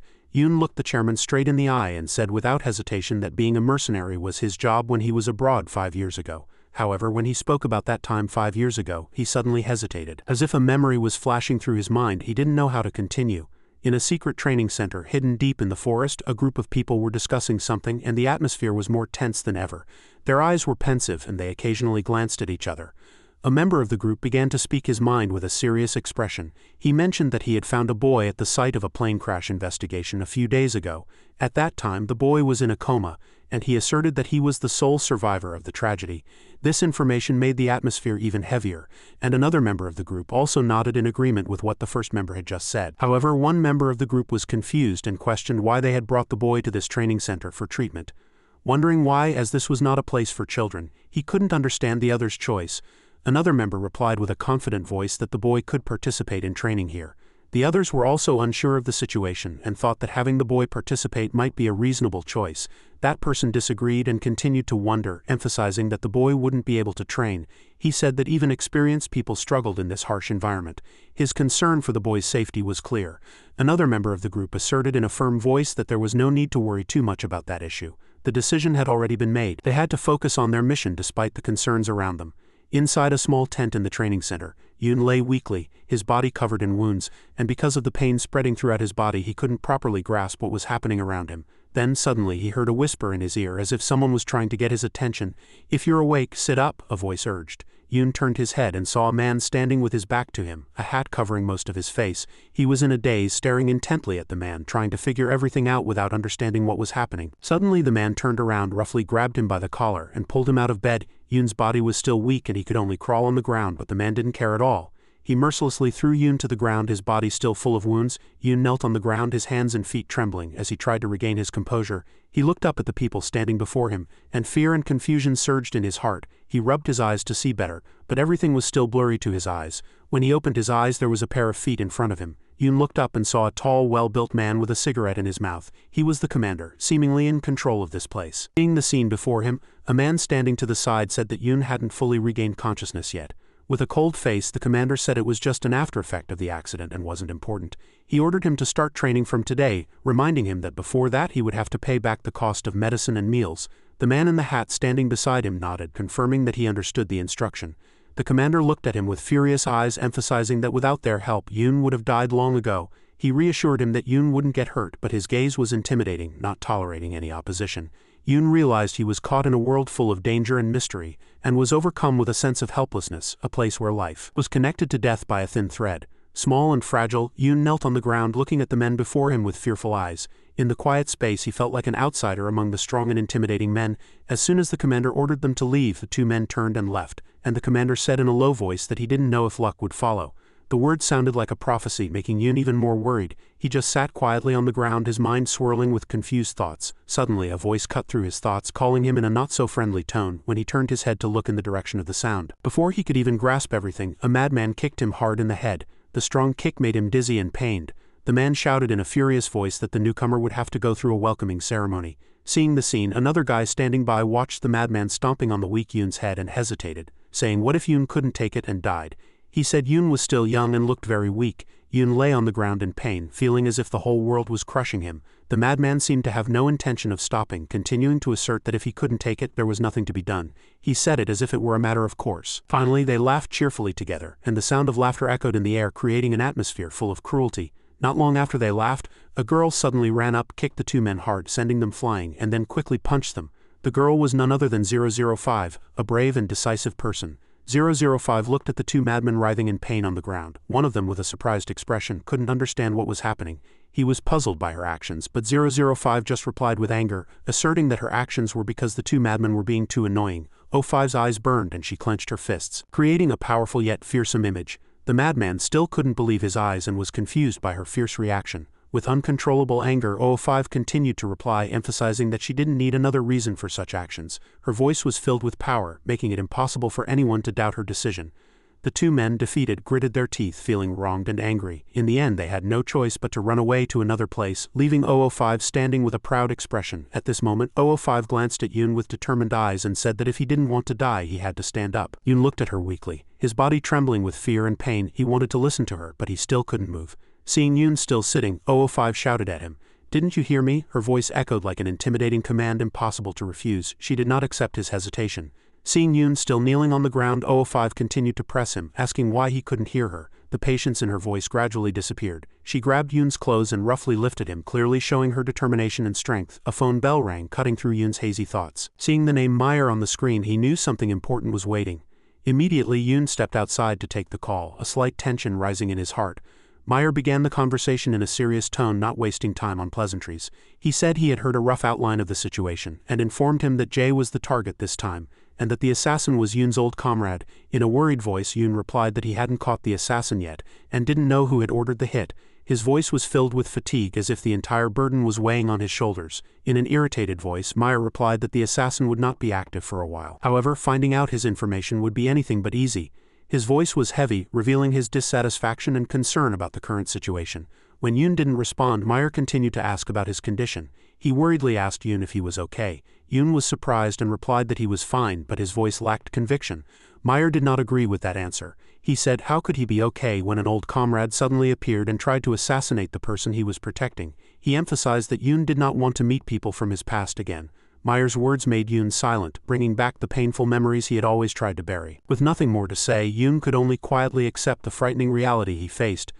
Meyer urged him to talk to him if he had any difficulties, reminding him not to try to endure it alone and stressing his concern. Yoon sincerely replied, thanking Meyer. However, Meyer didn't want to hear the thanks. He reminded him that if he had anything to share, he should tell him, expressing his worry and determination to help his friend. The conversation ended with Yoon's soft reply. Even after hanging up, Meyer remained silent, lost in his thoughts, trying to find a way to support Yoon during this difficult time. Both of them felt that the upcoming battle would be long and full of challenges. As Yoon was staring at his phone, his sister Jaeon suddenly appeared, breaking his train of thought. She was surprised and asked her brother why he was spacing out like that. Yoon, realizing his sister's presence, looked surprised and quickly answered. He tried not to reveal his feelings. Jaeon looked at her brother with worried eyes, feeling that something was not right. She continued to wonder about her brother's mood, feeling something was strange, but Yoon shook his head and tried to reassure her that he was fine. However, Jaeon didn't believe it and insisted that something was definitely happening. Yoon just looked at his sister and forced a smile, trying to hide his worries. Jaeon continued to probe, suspecting it was related to Jaeon. Yoon shook his head again, insisting it wasn't. His sister didn't give up and continued to tease him, saying Jaeon must be sad. She guessed it might be because of a game rank issue. Yoon shook his head again, insisting it wasn't that either. While the two siblings walked together, 005 stood nearby, watching everything with interest. 005 muttered to herself as she saw Yoon's dazed expression. She felt something interesting as she watched them laughing and talking happily with each other. However, at the same time, she couldn't help but wonder about Yoon's mood. She wondered how he could maintain such a relaxed expression in such a complicated and tense situation. At the training center in the forest, a tense atmosphere prevailed. The commander stood before his subordinates and everyone stood in orderly lines, ready to listen. He firmly declared that the training process would now end. In the crowd, 005 and 004, their faces covered in scars, were listening intently, their faces filled with worry. 006 and 032 were also focused. Their gazes were fixed on the commander, oblivious to the wounds on their bodies. The commander stood with a firm posture, arms crossed, and suddenly looked towards Yoon. He announced that trainee 982 would now be given the number 001, and from now on he would command this unit. Yoon quietly looked at the commander with an unwavering gaze, showing no fear or hesitation. He felt the weight of the responsibility he had to bear. The commander wasted no time and ordered the team leader next to him to bring someone over. Immediately, a subordinate grabbed one of the trainees by his clothes and mercilessly threw him to the ground. The sound of his body hitting the ground echoed, sending a chill down the spines of those watching. The commander continued, emphasizing that this was the final training, and those who fell behind would be executed. He aimed his gun at the young boy lying on the ground, declaring that there would be no mercy, no matter how badly he was injured. The atmosphere at the training center became heavier than ever. The trainees stood quietly, their hearts filled with fear and confusion. The commander continued to stare at the young boy, cruelly commenting on his predicament. His words echoed like a warning, a reminder of the harshness of this training process where life and death were separated by a single decision. As soon as the commander finished speaking, 001 suddenly stood up in front of him, startling him. 001 declared that from now on this unit belonged to him, and he would be responsible for all related matters. This declaration surprised 005, 004, 006, and 032. They all turned to look at 001 in unison, their eyes filled with surprise and worry. The commander was angry and scolded 001 for daring to have such an attitude. Despite being questioned, 001 remained silent. His unwavering gaze showed no hesitation. The commander couldn't contain his anger and continued to declare that even though 001 had finished training, he could still beat him to threaten the other trainees. He sneered and challenged 001 to prove himself to his unit. Immediately, he threw a knife to the ground, and it stuck right in front of 001. He claimed that if 001 couldn't defeat him in this fight, he would spare the young boy's life on the ground. 001 stared at the huge commander with an unwavering gaze and didn't say a word. Behind him, 005 and 006 also watched him carefully. The tension in the atmosphere was more palpable than ever. They knew that what was about to happen would decide not only the young boy's future but their own as well. 001 bent down to pick up the knife that had fallen on the ground. But before he could grab the knife, the huge commander quickly ran over, grabbed the knife and struck him hard on the head. 001 almost fell from the successive painful blows, but he still stood firm. The commander had a satisfied look on his face and mocked that 001 had the best sense of balance in battle among them. He laughed wickedly, but he didn't know that 001 had already clenched a handful of dirt in his hand and suddenly threw it in his face. The commander clutched his eyes with both hands and let out a string of pained curses. Not missing this opportunity, 001 immediately ran to pick up the knife and rushed at him. When the commander opened his eyes, he saw 001 and thought to himself that this guy was really arrogant. Despite the wounds on his head, 01's unwavering gaze was directed at the commander. He ran forward with all his might, and the sound of knives clashing echoed sharply in the air. The slashes continued, creating a fierce battle. The commander sneered and declared that no matter how special his talent was, 001 was just a trainee, and he wondered how he could dare to challenge the most outstanding person like himself. He arrogantly said that a guy like 001 who didn't even know about training had no right to do so. However, 001 was not afraid at all. He glanced at him, then suddenly slashed him hard with the knife, and the commander froze in disbelief. 001 jumped up and launched a series of attacks on him. In the end, his slashes made the commander pay the price. He became a loser who had lost one eye. The commander looked at the wound 001 had inflicted and was filled with rage. He angrily threw a cup to the ground, and as he thought about the current situation, his heart was filled with anger and frustration. He couldn't accept that 001 could inflict so much damage. Back in reality, Yoon was actively jogging. His footsteps were rhythmic in the quiet space of the training ground. Suddenly, he noticed a familiar shadow and stopped. When he turned around, it was 005, the person he had not expected to come looking for him. The two sat on a bench back to back, creating a private space amidst the rustling of the forest. 005, with a serious face, began to share her thoughts. She blamed the commander for the recent attack and said she had decided to cut contact with the camp for a while. She recounted that she had been attacked, and when she investigated everything, she realized she could no longer be with the camp. Hearing that, Yoon was silent, not saying a word. Complicated thoughts rose in his mind, but he didn't want to interrupt her. 005 continued to emphasize that she wasn't asking for permission to return and insisted that she didn't like him, and despite having escaped death, she only had a few comrades left. But what made her smile wryly was when she saw Yoon living happily, as if he had forgotten everything from the past and nothing had happened. Yoon felt a sense of discomfort in his heart when he heard 005 say he had betrayed and left them. All this time she was still facing difficulties. She mentioned that she couldn't believe he could talk to a cute girl. Yoon was very surprised and said that was his sister Jaeon. And as the atmosphere grew heavy, Jaeon ran up and called him. He turned around and his eyes lit up when he saw his grandfather and sister approaching. In an instant the atmosphere became more cheerful, but many thoughts still lingered in his mind. 005 felt awkward upon being invited to Yoon's house for dinner. Although delicious food was laid out on the table, she still couldn't shake off her awkwardness. Yoon's grandfather turned to 005 and gave her a gentle smile. He softly said that although there wasn't much food prepared, she should eat comfortably. His invitation warmed 005, however, she still replied shyly. To create a more comfortable atmosphere, Yoon personally served her a bowl of rice and placed it in front of her. The four people sat at the dining table. As they enjoyed the meal together, the atmosphere became cheerful. Despite everyone eating deliciously, 005 still kept her head down with an awkward and worried expression. Confused thoughts swirled in her head. I've tried to kill this guy, is it okay to eat with him like this? The hesitation made her even more awkward, and as she looked around she felt lost in everyone's cheerful conversation. The grandfather saw that she wasn't eating anything and worriedly asked if the food wasn't to her taste, saying he was willing to make something else if needed. 005 quickly shook her head, not wanting to disturb him. In the end, she picked up a spoon and took a sip of soup, then looked back at Yoon, who was eating deliciously. These ordinary sights made her feel more awkward than ever. Suddenly, a scene from the past flashed in 05's mind. It was when she and Yoon were sitting under a tree at the training center, sharing dry rations. The others around them were also eating makeshift meals. Everyone was tense, as if waiting for an imminent battle. The surrounding atmosphere was heavy, and the sound of a loud explosion from a distance broke the silence. The sound was like an urgent call, making everyone stop and drop everything in their hands. In an instant, no one was thinking about eating. Everyone immediately picked up their guns and prepared to fight. Back in reality, the atmosphere of the meal warmed up as the grandfather saw 005 eating deliciously. He happily said that he was glad to see his granddaughter enjoying the food. However, 005 was just so awkward that she couldn't say anything. Her gaze swept past the faces of the grandfather and his sister Jaeon. Both of them were smiling gently at her. Before long, all the food on the table was gone. 005 felt awkward in this situation and didn't know how to react. The grandfather didn't let her hesitate and asked if she had known Yoon before. Hearing Yoon's name, 005 still seemed awkward and couldn't find the words to answer. Yoon noticed her awkwardness and stepped in to explain. He said that she had met him when he had lost his memory. The grandfather was surprised and asked if the two had known each other before.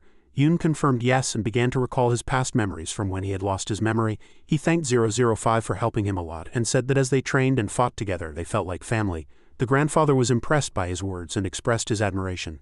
005 couldn't help but be surprised by the deep bond between the two. At Yoon's house, everyone was seeing 005 off. Suddenly, the grandfather took 05's hand and thanked her for taking care of Yoon.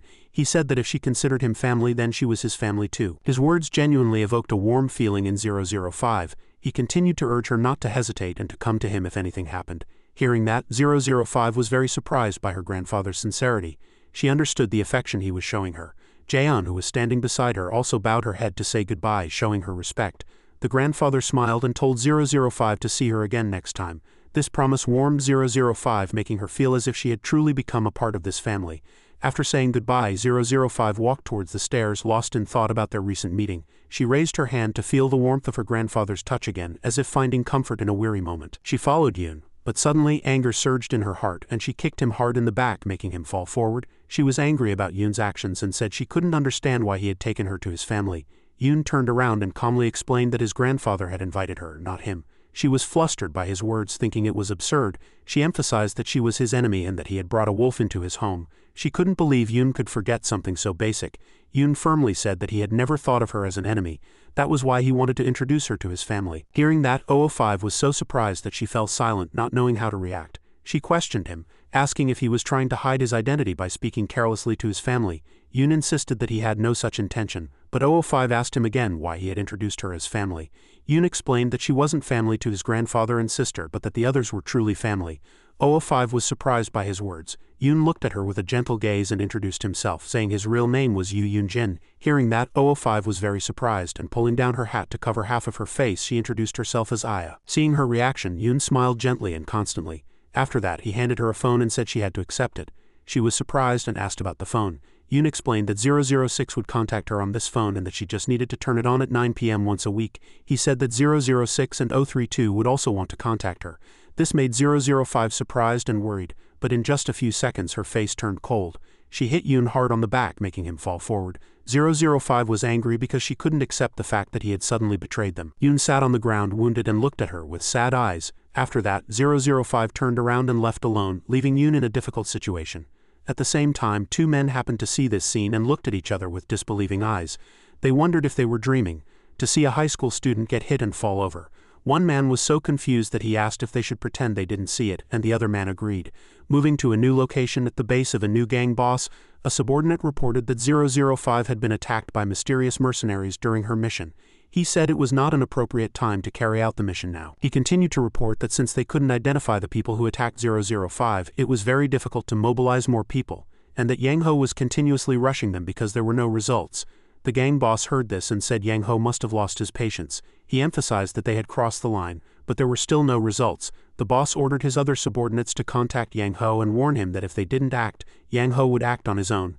The subordinate asked with a worried expression if their plan to use Yang Ho to cooperate with the Sewon group would fail if that happened. The boss replied that the Sewon group would suffer a big loss and they would lose nothing. He confidently declared that Sewon would fall into chaos and that would be their advantage. In an office at the Sewon headquarters, tension filled the air as a woman entered. she approached Shin Liho and reported that she had found another job as per his orders. Hearing this, Shin Liho frowned and said nothing.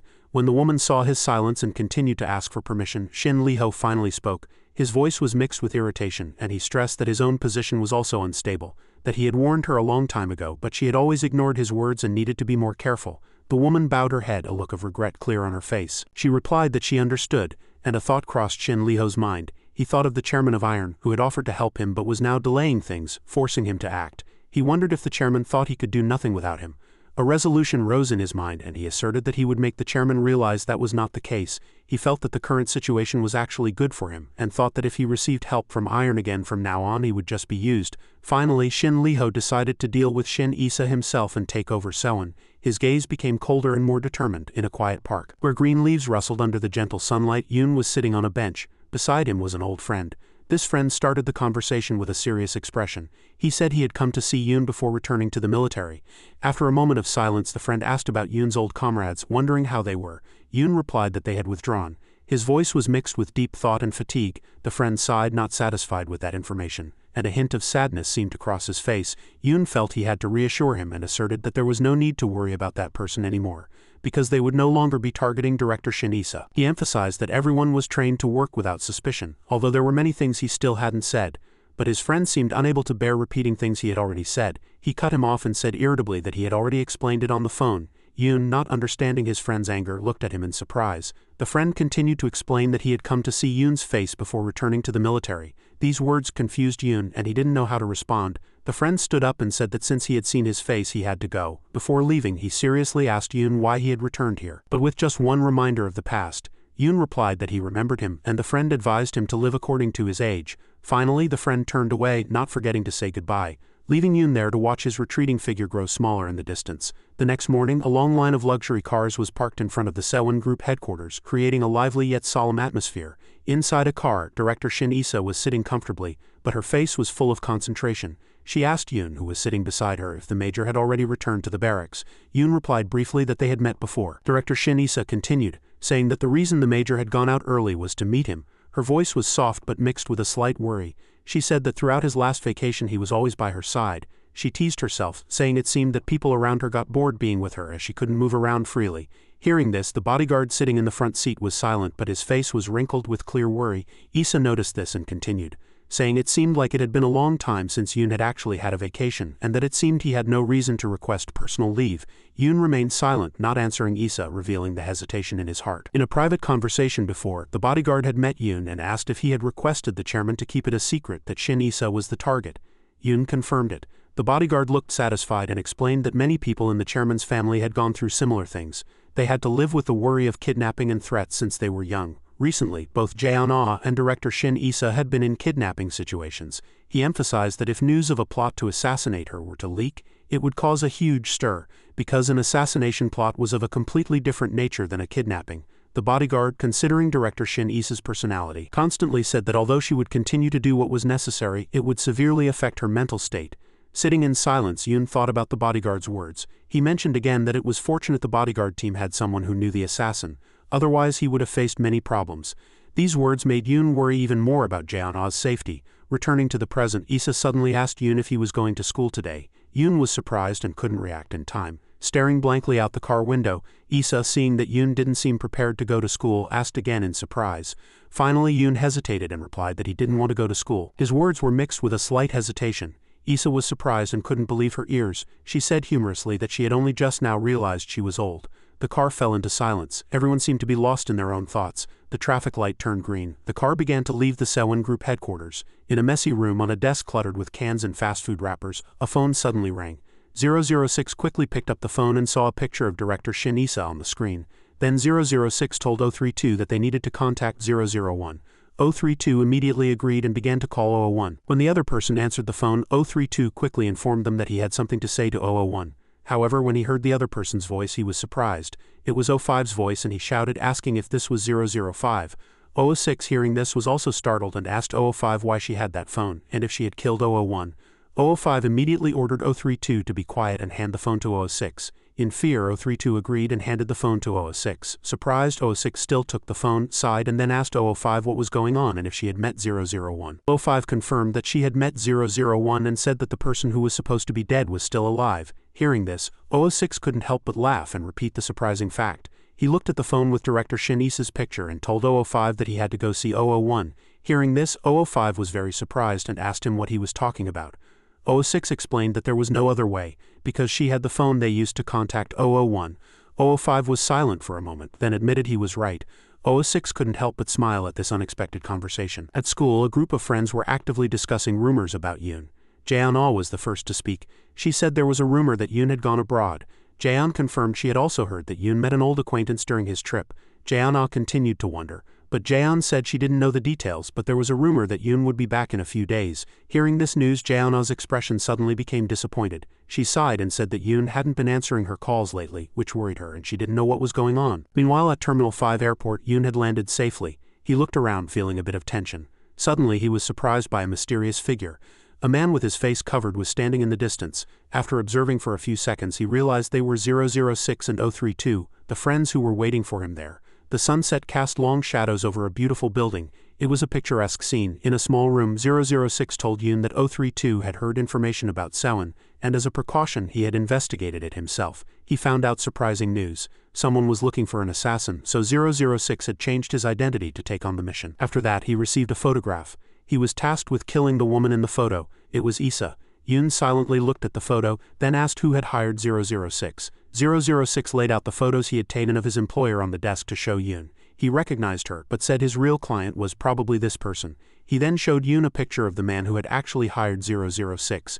Yoon looked at the man who hired 006 with a tense face, suppressing his anger. He said nothing, but 006 said there was no proof yet that Lee-ho had ordered the mission. 005 was investigating further. He continued, proudly saying that the woman he had dealt with lived right next door, and that these people often leave evidence of their misdeeds. 032 was engrossed in his laptop at this time. He reported that he had successfully retrieved the file. Then he said the target he had hacked would be back soon, so they had to leave quickly. The phone connected to the laptop was quickly unplugged. 005 closed the laptop screen, and everything looked as if there had been no intrusion. At the same time, the woman who had hired the assassin for Director Isa was already in the elevator. A short while later, the elevator arrived and the door opened. 005 had already left before she returned home. The two passed each other in front of the elevator door. Then they passed by like strangers. 005 got on the elevator, and she got off. With her sharp eyes, 005 watched her steps until the elevator door closed. Meanwhile, Yoon was still looking at the photo 006 had given him. He recalled the chairman's words. The chairman had said he respected his grandfather. Suddenly, 006 announced that he had found proof. Hearing this, Yoon looked up at him, waiting for him to continue. A short while later, in Lee-ho's room, he was surprised by the news that Yoon, Director Isa's bodyguard, a high school student, had come to see him. The secretary stood at the door and said she had tried to kick Yoon out, but wanted to ask if she should inform him beforehand or just tell Yoon to leave. He refused and said to let him in to see what he could do. As the secretary left, he muttered to himself, wondering why Yoon was here and if he wanted to sell him information about Isa. A short while later, Yoon was led into the room by the secretary. Yang-ho glanced at him, appraising Ly, and told him to sit. He remained seated and said, wondering if he had heard wrong, what wind had brought Yoon here. Suddenly a phone bell rang, interrupting their conversation. It was a call from the chairman, and he asked the chairman how he could help. When the chairman asked if it was Lee-ho, his face suddenly turned cold and he answered, yes. The chairman warned him that he had crossed his limit. However, he still pretended not to understand what the chairman was talking about. The chairman calmly said, is that so? You ordered Isa to be killed, didn't you? He was startled, unable to understand how the chairman knew his intentions. He jumped up from his chair in a fluster and said, what are you talking about? How could I do such a thing to my sister? The chairman still replied coldly, do you think I would be telling you this if I wasn't sure? He could no longer say anything. The chairman clearly must have evidence. The chairman ordered him to stop everything and return immediately. He finally showed his true nature, gritted his teeth, and said he didn't want to. He had gone mad. I made this. It should be mine. If you try to bring me down, I will resist with all my might. The Sewon group will be split, and the company's value will drop, he continued to threaten. The police won't accept the evidence you have. If this becomes public, the company will suffer even more losses. What will happen to the chairman's beloved employees? He smiled wickedly. Shouldn't you be begging me to come back? The chairman had not said anything so far. He listened to his words in silence. Then he shouted. He would not go back. Never, ever. After that, he immediately hung up the phone, constantly thinking to himself how the chairman knew about his plan. He suddenly realized something and glanced toward Yoon. He was on the phone and he stared at him intently. An order came from over the phone, bring him here. I'll prepare the return flight. After receiving the order, he hung up and quickly stood up. He started to panic at this point and sweat poured down. He fearfully asked Yoon if he had come to catch him. Yoon still stood there, but his cold gaze made everyone tremble in fear. The secretary was no exception. She also started to break out in a cold sweat. Suddenly Yang Ho burst out laughing like a madman. He had gone mad. He laughed and said it was strange. What was the chairman thinking? How could he send a kid to catch him? He asked him if the chairman thought he would obediently follow him if he sent him here to ask. He hesitated for a moment and continued. So you're telling me to go back with you, really? He still didn't answer his question. He said this. Secretary, get Yoon out of my sight. And he called for the bodyguards to come up to the VIP room quickly. But no one responded to them. She kept calling, but still no one answered. Because the bodyguards had all been knocked out by 006, 032 was calmly observing the cameras in the surveillance room. Yang Ho, seeing the secretary keep asking, impatiently asked what was going on. When she replied that there was no response from the bodyguards, he started to get scared. He shouted, "No security is responding. What does that mean?" The secretary was still trying to make contact. She couldn't understand why contact with all the security teams was lost. And then she was surprised, as if she had suddenly discovered something. She stood in front of Yang Ho, drew a gun and aimed it at Yoon. Yoon stared intently at the series of actions that had just happened. He couldn't understand what she was planning to do. Yang Ho also wondered what she was doing and why she was aiming a gun at Yoon. She said, "Not being able to contact the security team isn't a simple problem. There were no issues just a moment ago when I let him in." Yang Ho still didn't understand what the secretary was saying, and his big head couldn't comprehend her, concluding that Yoon still had an accomplice. Very quickly the room door was pushed open by 005. She entered the room without any hindrance. Seeing this, the secretary immediately aimed the gun at 005, but Yoon jumped in and helped 005 dodge to another place in time. The secretary, seeing Yoon suddenly jump in, followed him with her gaze. After that, she kept shooting, but no one was hit. 005 approached her step by step, but she reacted slowly. She shot but missed, and 005 easily knocked the gun out of her hand. She quickly blocked 05's next attacks. The two stared intently at each other. As they locked eyes, she vaguely remembered that she seemed to have met this person before. Then she asked 005 who she was. However, 005 thought it wasn't even worth answering and immediately threw a punch at her. She tried not to fall over embarrassingly. She rushed to attack 005, but she quickly dodged. The two continued to attack and dodge, and she could no longer dodge and was hit in the head with an elbow. 005 grabbed her shoulder and strongly slammed her head against her own knee. Then the secretary could no longer bear it and rolled to the ground, and her falling posture was quite unsightly. 005 stood there looking down from above, admiring her handiwork. A shout to stop was heard, forcing her to look in that direction. At some point, Lee Ho had aimed a gun at 005 and Yoon. He shouted in anger. He didn't know why on earth Yoon had become a bodyguard. He said he would not be returning to Korea. If Yoon didn't want to die, he should get lost right now and go back and tell the chairman. If something like this happened again, he would deal with the chairman thoroughly, so don't even think about catching him. He gritted his teeth and thought, full of resentment, he would not forgive them. He had already sent people to deal with Doc, even if the chairman locked him up and cut off all contact with the world. The gun in his hand trembled constantly, but he could still do what needed to be done. SW was bound to be his alone. Even after hearing his words, Yoon began to approach him step by step. Seeing Yoon approach, he backed away, telling him to stop at once if he didn't want to be shot and killed. Yoon said nothing and moved even closer to him. He shouted in anger, "You're really stupid. Do you think I don't dare to shoot?" At that, Yoon quickly rushed in and grabbed his gun-wielding arm. Yoon looked at him coldly and simply replied that yes, he wouldn't dare shoot him. And without any emotion, he punched him in the face, making him dizzy. It was the first time he had been hit like that. Blood splattered everywhere. Yoon grabbed his head again and emotionlessly slammed it to the ground. His blood splattered in all directions. He didn't move, but Yoon showed no signs of difficulty at all. Seeing this, 005 said it was funny that Yoon wouldn't shoot someone who had aimed a gun at him. Yoon replied that he couldn't help it because he was not his enemy. Just then, 006 and 032 leisurely walked in. 006 said that was right.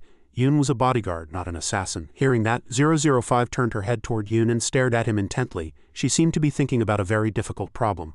032 said he had erased all traces inside and around the building. 006 exclaimed, "It's been a long time since we were together. It's a strange feeling. Doesn't everyone feel that way?" Yoon and 005 still had emotionless faces, and 032 smiled. He definitely felt that way too. Finally, the four of them stood looking at each other. Perhaps they had to admit that 032 and Yoon felt that way too. Finally, Yoon opened his mouth. He informed everyone it was time to go back. At the SW group, the sunlight was truly beautiful. A bright new day had begun. But in the chairman's office, a man was constantly kneeling and apologizing, saying he had failed to raise his child properly. The chairman's face darkened. He said seriously, "I don't know how you found out about this, but I won't forgive you this time. Lee Ho has crossed the line." He shed tears. "Father, what are you saying? I will never forgive this either." He knelt again. "Lee Ho is my son, but Jeon is also my daughter. To try and assassinate my family, I can't forgive him." The chairman was silent at those words. He stared at his son. He kept crying and apologizing. "Father, I'm sorry for not educating my child properly." The chairman finally sighed and opened his mouth. "Even I couldn't completely follow my parents' words. Besides, Yang Ho has been away from his parents for quite some time." Hearing that, Liho's father still kept his head down, constantly crying and apologizing. But in his heart there were only vicious thoughts. He cursed his son for being a fool. At the same time, at Yoon's house, after Liho returned to Korea, his sister and grandfather were very happy about his return. She asked him if he had met his old friends. When he said yes, she told him to put down his luggage and wash up quickly. The grandfather had prepared a lot of delicious food for him. Hearing that, the grandfather shyly refused. The grandfather said it wasn't for Yoon but because he wanted to feed Jun delicious food. But Jun had an "I understand" expression. Yoon looked at his grandfather and thought of the chairman. The chairman is truly unfortunate to have a grandson like Yang Ho. Unlike the grandparent-grandchild relationship fighting out there, the grandparent-grandchild relationship in this house is truly lovely and peaceful. Yoon smiled, grateful for the life that had allowed him to have such a happy family-like home. The scene changed to Director Jae. She was surprised by the news of the engagement being called off. Her father laughed happily and admitted the news he had just heard was true, but she couldn't understand why the engagement was cancelled. Then why did they get engaged in the first place? He explained that it was because they initially needed to rely on an old military family to enter the defense industry. But now they no longer needed to. Although SW was still a new company, the difficult times had passed. She said that canceling the engagement so suddenly would cause problems. He said he thought so too, which was why he had found another partner with much better conditions. With a cold face she asked her father, "Was that your purpose?" He smiled and didn't answer. He was subtly admitting his daughter was right. She continued, "I heard my younger brother was stripped of his power and I can't find him either. He's not the type to back down so easily. He's an ambitious man, so what's going on?" Hearing that, he leisurely drank his tea and replied, "He crossed the line, so it's only right that he ended up that way. You just need to know that. So unpleasant." She told her father he couldn't cancel the engagement so unilaterally. He now seriously told Jae that Yang Ho had caused a very big problem. But since his position was very important, we must do our best to protect the company. Besides, above all, father might sacrifice you. He only wants his son. He stood up after finishing everything. He had finished all the preparations.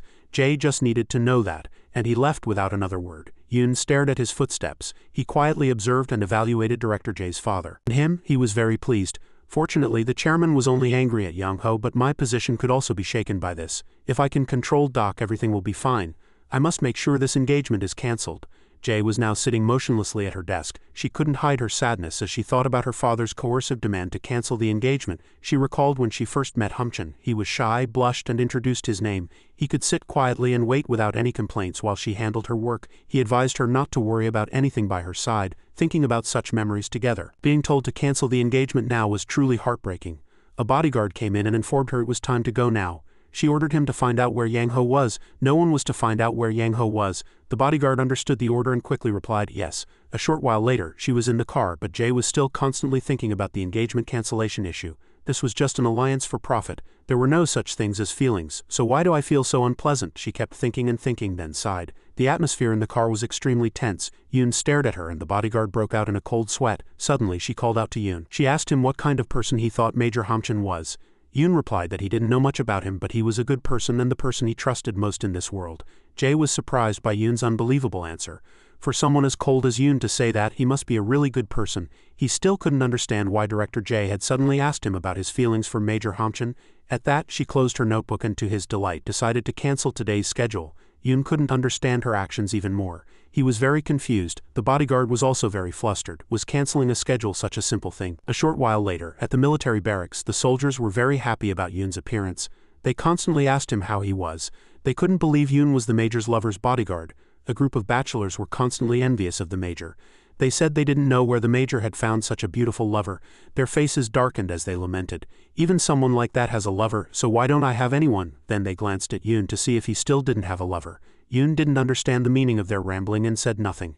At the same time, in a room, it was revealed that she had cancelled all her schedules to come see the Major. The Major was very happy but played dumb and asked, "Why did Jae come here?" She replied to him, "You always come to my workplace, so can't I come here?" She continued to ask if he was shy or if he disliked her coming. Hearing that, he hurriedly explained, "What are you talking about? Nothing like that. I was just curious why you stopped by here." She lied, smiling as she said, "I just stopped by on my way." Hearing that, Hamchin didn't ask for the reason anymore.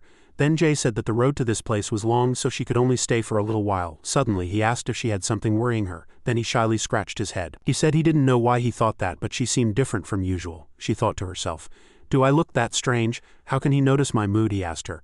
I don't know what's happening, but is there anything I can do to help? She was surprised by his words. Then he continued, I don't actually have much money and I can't sell my family's land. And he smiled shyly, looking very depressed because of his poverty. He was just a soldier and didn't know much about society. He had no talent. He always thought he was of no help to Jay at all, but despite that he would always be on Jay's side. Even if her family opposed, he would always be by her side. Jay never thought he would say such things to her. She quietly listened to him. And finally he said he was sorry. He could only do that much. Jay was silent, not saying a word. She clenched her hands tightly. Finally she smiled and replied, thanking Major Hamchan. Then she said she wanted to ask him this question. He told her to say it without hesitation. He likes to talk, but she smiled and said gently, please cancel the engagement with me. Hamchan was crushed. He was in extreme pain, as if he had heard shocking news. As night fell, Jay got in the car and left the barracks. The atmosphere in the car was now even more tense than before. She stared blankly out the car window without a word, her eyes filled with sadness. At that time Hamchan was very surprised by her words. He couldn't say anything. The words lingered at the tip of his tongue, but in the end he couldn't say anything. He bowed his head to the table, thought several times before speaking, and quietly thought deeply. Then he forced a smile, but he couldn't hide his sadness. He agreed to her request. Then Jay asked again, aren't you curious why I'm making such a request all of a sudden? He simply replied, there must be some reason. She was surprised that she hadn't expected him to ask or to have such an empathetic thought. He even told her he would tell his family about the engagement cancellation himself. He explained that it would be problematic for her to request the cancellation, so he would choose an appropriate time to tell his family about it. She was surprised at how calm he could be. He didn't like her. On the way back, she constantly thought that the Major was really not suitable for her world. She had just deliberately spoken to the point so he wouldn't waste any more time. She thought he would hold on to her, and she picked up her phone and called her father. He asked her, what is it? We just met. She said she had just talked to the Major about canceling the engagement. Yoon was very surprised by the news of the engagement being called off. He was no less shocked than the poor Major. On the other end of the phone, her father said, what if they can't take responsibility for canceling the engagement? Did you mention that to him before? What if he doesn't agree? She replied, I only spoke when I was sure. We changed our minds, but we will make him feel like he was in the wrong. Her father's face turned red with anger upon hearing that. He angrily asked, when did you do that? She told her father she was on her way back after talking to Hamchan. He told her, good job. It must have been hard for you to meet and talk in person. I'll handle that family's matter. She hung up the phone and sighed, everything is over and it's not complicated. She called the security team leader. He answered immediately without a moment's hesitation. She ordered him to send Choi's file to Yoon immediately. Then she turned around and called Yoon, her eyes very serious. Yoon looked at her, waiting for her to continue. In the meantime, her father was very angry. He couldn't believe he had to do this. Such troublesome children. Then he glanced at Manager Choi and ordered him to quickly execute what had been prepared. Manager Choi bowed his head and quickly received the order. Everyone was busy, but only Major Hamchan was sitting there blankly looking at the sky, the ground and the clouds. He constantly thought of Jay. Just yesterday she came to see him, and now he was engaged to be cancelled. He didn't feel happy inside. No one knew why he was so depressed. Why had he been so gloomy from yesterday until now? They guessed he must have been dumped, thinking, poor guy, what should we do? That night the Major was finally so sad that he went out for a drink. He stared at the glass and recalled when the two first met. At that time he thought, what era is this? An engagement without even seeing each other's faces. He even thought people must have photoshopped the picture. This is really too much. Then a figure appeared, making him look up. A beautiful woman stood there, smiling gently and greeting him. Oh, my love has come. His surroundings were now surrounded by the pink of love. He spoke his thoughts and they soon came out of his mouth. Jay is much more beautiful than in the picture. As he thought that, he fell into sadness again and downed the glass in his hand in one go. Then he angrily slammed the glass on the table. A woman gently approached him. She asked him, why are you drinking like that? She asked if she could drink with him. Seeing this, he just replied politely. He wanted to drink alone. Then she shamelessly sat there, not intending to leave. Suddenly a sound was heard, making him startle and look in that direction. A waiter had spilled a drink and was apologizing to a customer who was still cursing. Taking advantage of him looking that way, she secretly put a drug in his glass. And finally she left. She sighed and said she was of no help to him. He looked in the direction she left with an emotionless face, and he picked up the glass again and drowned his sorrows alone. Suddenly a hand grabbed his glass. It was Yoon. He came to stop Major Hamchan from drinking anymore. The Major was slightly drunk. He asked Yoon, what are you doing here? He paused for a moment upon hearing Yoon say he had had too much to drink. Then he said sadly, yeah, I know. I just got dumped, so why am I so miserable? Then Yoon helped him up from his chair and carefully escorted him to the parking lot and put him in the car. Hamchan apologized to Yoon for being drunk. Yoon hurriedly said, it's okay. As soon as he finished speaking, Major Hamchan passed out completely. Yoon quietly looked at Hamchan. He recalled what Jay had said to him yesterday. She said that Choi was her father's right-hand man. Her father was Vice Chairman Seon. Given the Vice Chairman's personality, he would definitely do something within a few days, and that matter would be handled by Manager Choi, so Yoon had to keep an eye on him. Lost in thought, he closed the car door. Just as he stood up, he saw a group of people staring at him with annoyed expressions. A short while later, Jay received a report that the vice chairman had drugged Major Humchin's drink to frame him. Yoon confirmed once again that Jay's words were accurate. Then she told him to continue staying by the major's side. I understand. A moment ago, he had easily dealt with those gangsters without any effort. At that time in the office, Jay kept tapping on her desk. She was thinking about her father's actions. It seemed he was trying to get Humchin drunk and frame him. She admired how her father's actions were truly fast and unexpected. The bodyguard, seeing her like this, comforted her, telling her not to worry. It was because she also knew of Yoon's abilities. A sudden phone call cut through all her thoughts. It was a call from the major. Why was he calling at this hour? Wasn't he asleep yet? As soon as she answered the phone, the major shouted loudly, "Jay, I love you." She was truly surprised. She couldn't understand why he was suddenly confessing to her, but as soon as he finished speaking, he collapsed on the bed and fell back asleep. She was very confused, unable to understand what had happened. The bodyguard also heard the major's confession and was equally flustered. Meanwhile, the vice chairman received a report of failure. Someone had appeared next to Humchin and intervened. It had happened so quickly that he had no time to act. He asserted that such a thing would not happen again. The vice chairman said it was his last chance and that if he failed again it would be the end. He ended the call, slowly took the phone from his ear, and then his face turned extremely evil and vicious. He glared at his big incompetent subordinates, and their leader apologized, saying he had let them handle it while he was away. He thought that was enough. As soon as he finished speaking, he was immediately hit with a punch. The leader was angry that he had dared to let those kids handle this matter. He said in a murderous voice, "You've gotten too arrogant, haven't you? How many tasks have I entrusted to you, and why is it like this time?" He opened his mouth wide and shouted, "If I give you a job, you should go and do it yourself." The subordinates all bowed their heads and couldn't say a word. Meanwhile, while the vice chairman was angry at those incompetent fools, Jay entered his room. He couldn't understand what she was doing here at this hour. She sat down in a chair and gently asked her father when he would be coming home. He put on a fake smile and said he had to finish his work first, then asked her what was wrong. She didn't back down and feigned concern, saying she just wanted her father to come home. Then she repeated the words seriously, "I want you to rest and come home." As she kept repeating it, he suddenly fell silent. Eventually, he understood her intentions. He feigned pain and said, "Father was so sad because of Yang Ho." "Why are you making your father's life difficult?" She sighed and said he didn't need to be sad. "We are not children." He sighed too. How can a father not be interested in his children? Hearing that, she asked him to tell her his true feelings. She frowned and said, "It's not because we are your children, but because we are your subordinates, isn't it? Subordinates have to follow their father's orders." But Yang Ho acted on his own. He was surprised by her sharp thinking. He closed his eyes and calmly replied, "Of course, your father has to have a cool head to take responsibility for this company. Many mistakes can happen, so don't you act emotionally and make mistakes." Hearing that, she looked her father straight in the eyes and smiled. "I think your actions will cause problems for the company. It seems you've been abroad for too long and are quite dismissive of the people here." He laughed upon hearing her words and said in a truly dismissive tone, "You are still young." Then he said with a contemptuous attitude, "I understand, I know your intentions, but what should your father do? Your father can't even listen to you," he added. "This is why she needs more experience." He knew that even if she was skilled in business, it wasn't enough. At this age, even though she had outstanding abilities and more opportunities than others, her father was steadily moving towards success. However, she had never faced someone like herself before as she was now. He was the vice chairman of S, so why should he listen to her? He smiled creepily and advised Jay that sometimes instead of talking you have to prove yourself.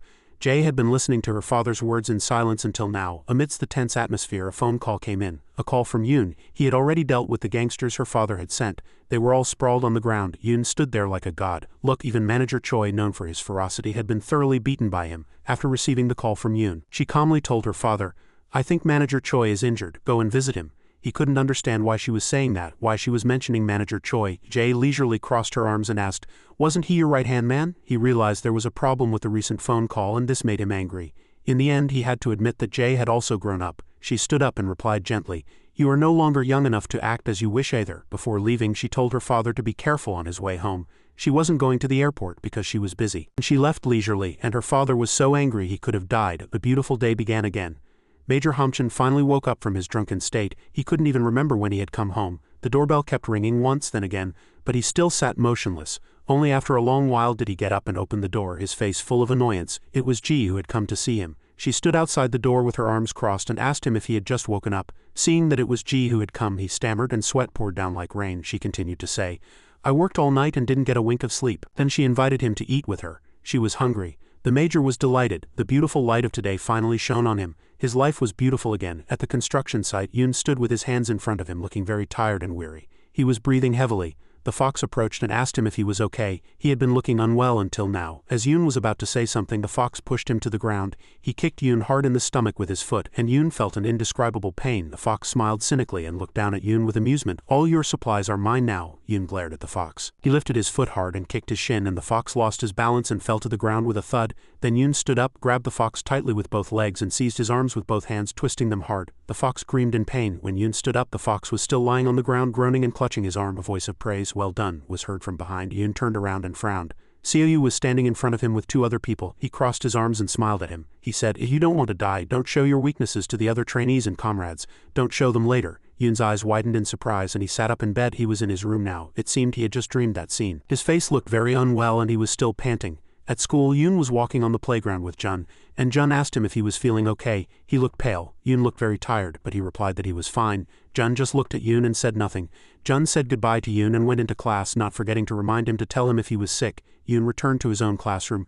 As he was sitting in his seat, his friends asked him to go get snacks, but he sat still without any reaction, as if he couldn't hear his friends' calls. His friends called him again, but he still didn't respond. The English book in front of him looked blurry. A hand touched his forehead and asked, "Yoon, are you sick?" He suddenly grabbed that hand and pushed it away, surprising Jae-na as well. She cried out, "Yoon, you hurt my arm." He let go of her hand and apologized to her. He was sweating a lot at this point. Jae-na looked at Yoon with concern. The rest of the people also looked at him and were very worried, telling him to go home early and rest. Yoon just looked at them and said nothing. After a while, Yoon's desk was filled with snacks and drinks. His friends had bought them for him. They didn't forget to remind him that he should eat a lot at times like these. Yoon looked at the food on his desk and fell silent.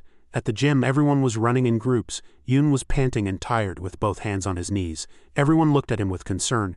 Bamsek came over and handed Yoon a water bottle. Then he reported to the team leader that he didn't seem to be okay.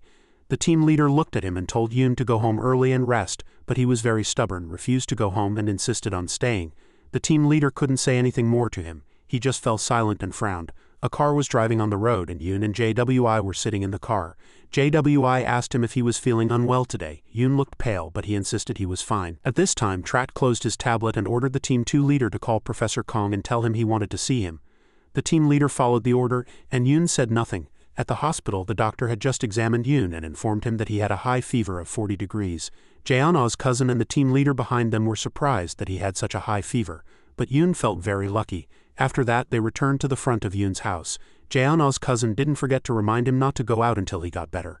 The car rolled away and Yoon turned around with the antipyretic in his hand. He went into the house with the medicine. Gon and his grandfather saw him returning and ran to the entrance, worriedly asking him what was wrong. He stood there and said nothing.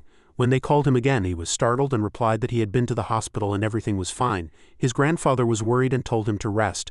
Yoon entered the house and found the table full of fruit plates. Gon quickly explained that his grandfather had bought them because he knew he was sick. The grandfather said that when you're sick, you need to supplement with vitamins. Yoon obediently listened to his grandfather and went into his room to change clothes. After entering the room, he didn't change his clothes but stood still at the door, his face full of worry. Outside, his grandfather and Jun had finished peeling the fruit and were waiting for him. When he didn't come out, Gon went to the door and knocked. Then she carefully opened the door and called her brother. Inside the room, Yoon was lying straight on the bed, still in his clothes, fast asleep. Gon closed the door and told her grandfather that Yoon was asleep. Steam was rising from the instant ramen. Yusik was sitting across from Yoon. He asked Yoon if he was sick. Yoon replied that he was fine while eating a rice ball in his hand. He had an indifferent expression, as if he didn't think a 40-degree fever was such a big deal. "Why are you pushing yourself so hard? Why are you treating yourself like that?" Yoon still answered naively. He didn't feel like he was pushing himself at all, it was just a slight fever.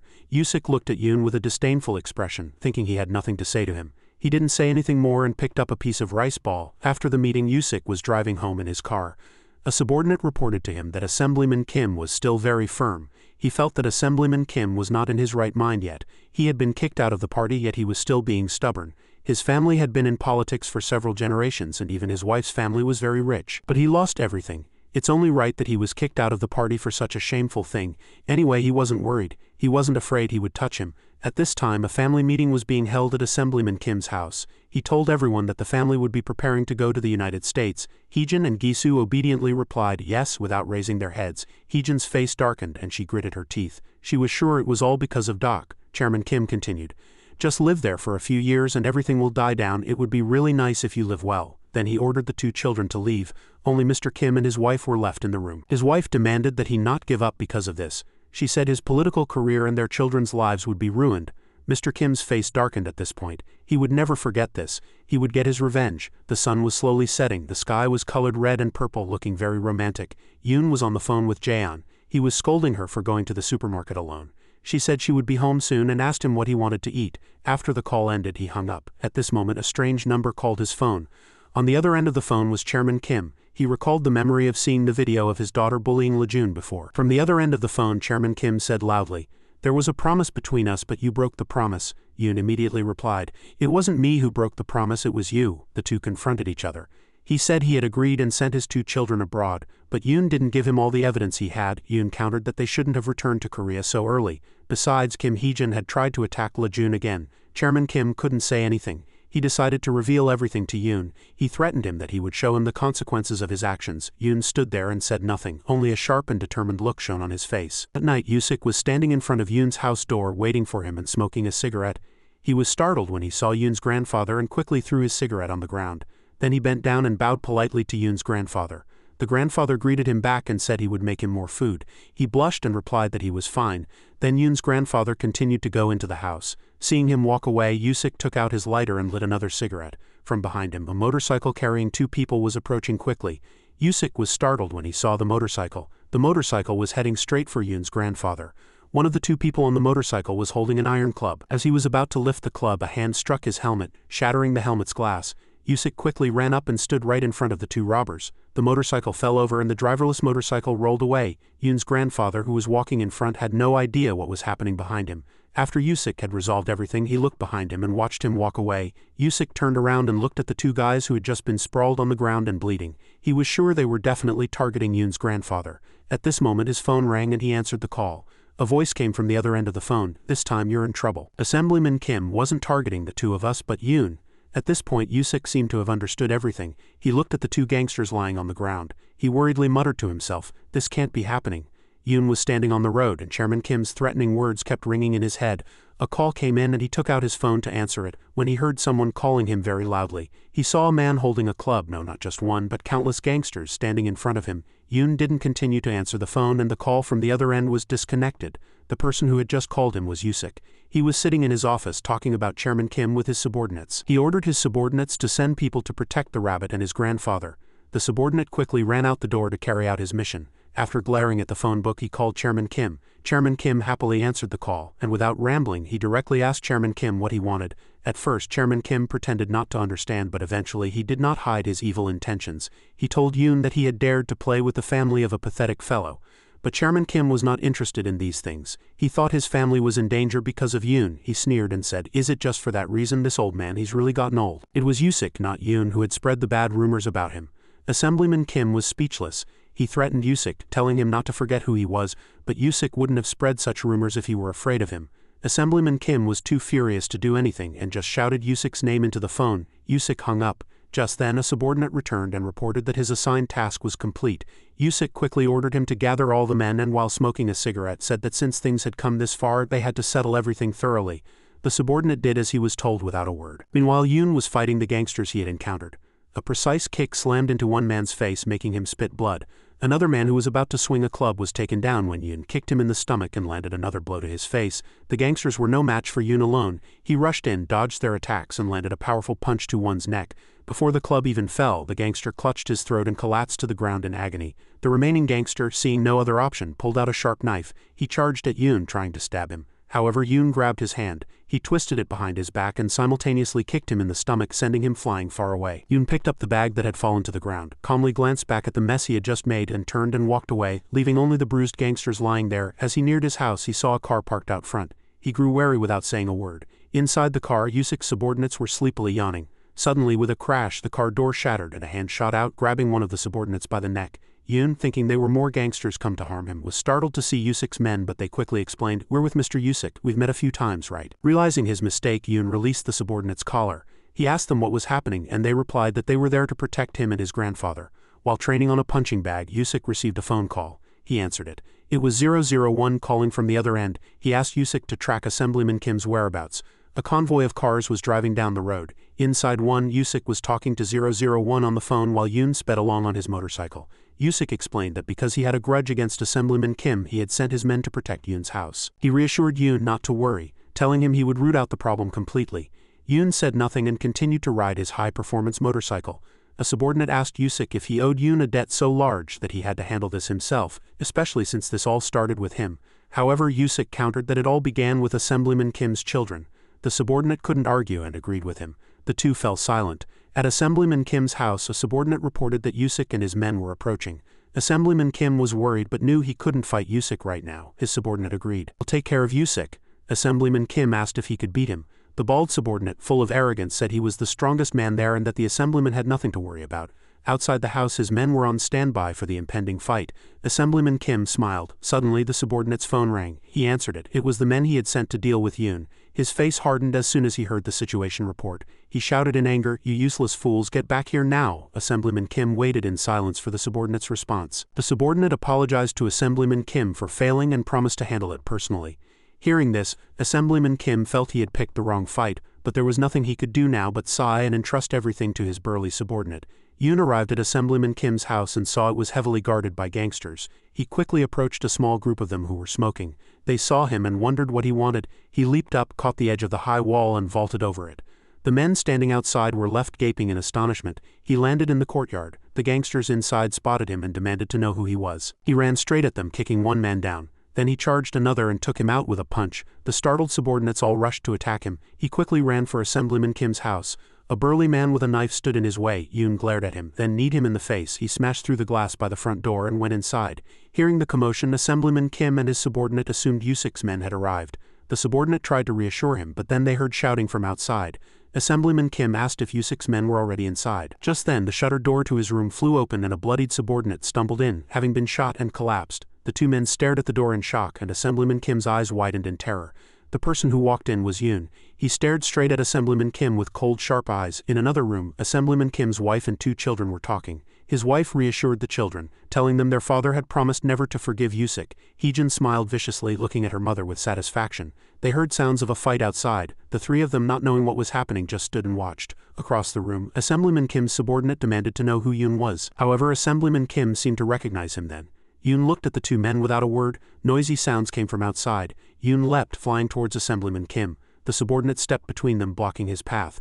Yoon threw a punch at him. However, the subordinate dodged and countered with a punch to Yoon's stomach. Yoon threw another punch, which was blocked by the subordinate's elbow. The force pushed Yoon back and the two began to face off. The subordinate smiled contemptuously and rubbed his large belly.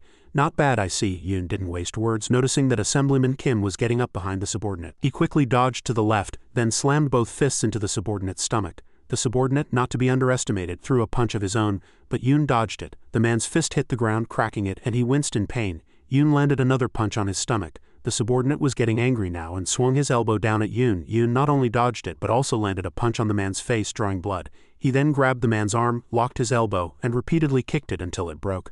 Assemblyman Kim was horrified. He couldn't believe that the man who had ruled this area for over a decade was being defeated by a high school student. The subordinate clutched his broken arm and stared at Yoon. He had never imagined Yoon would be so powerful. Just then, more men began to pour into the room.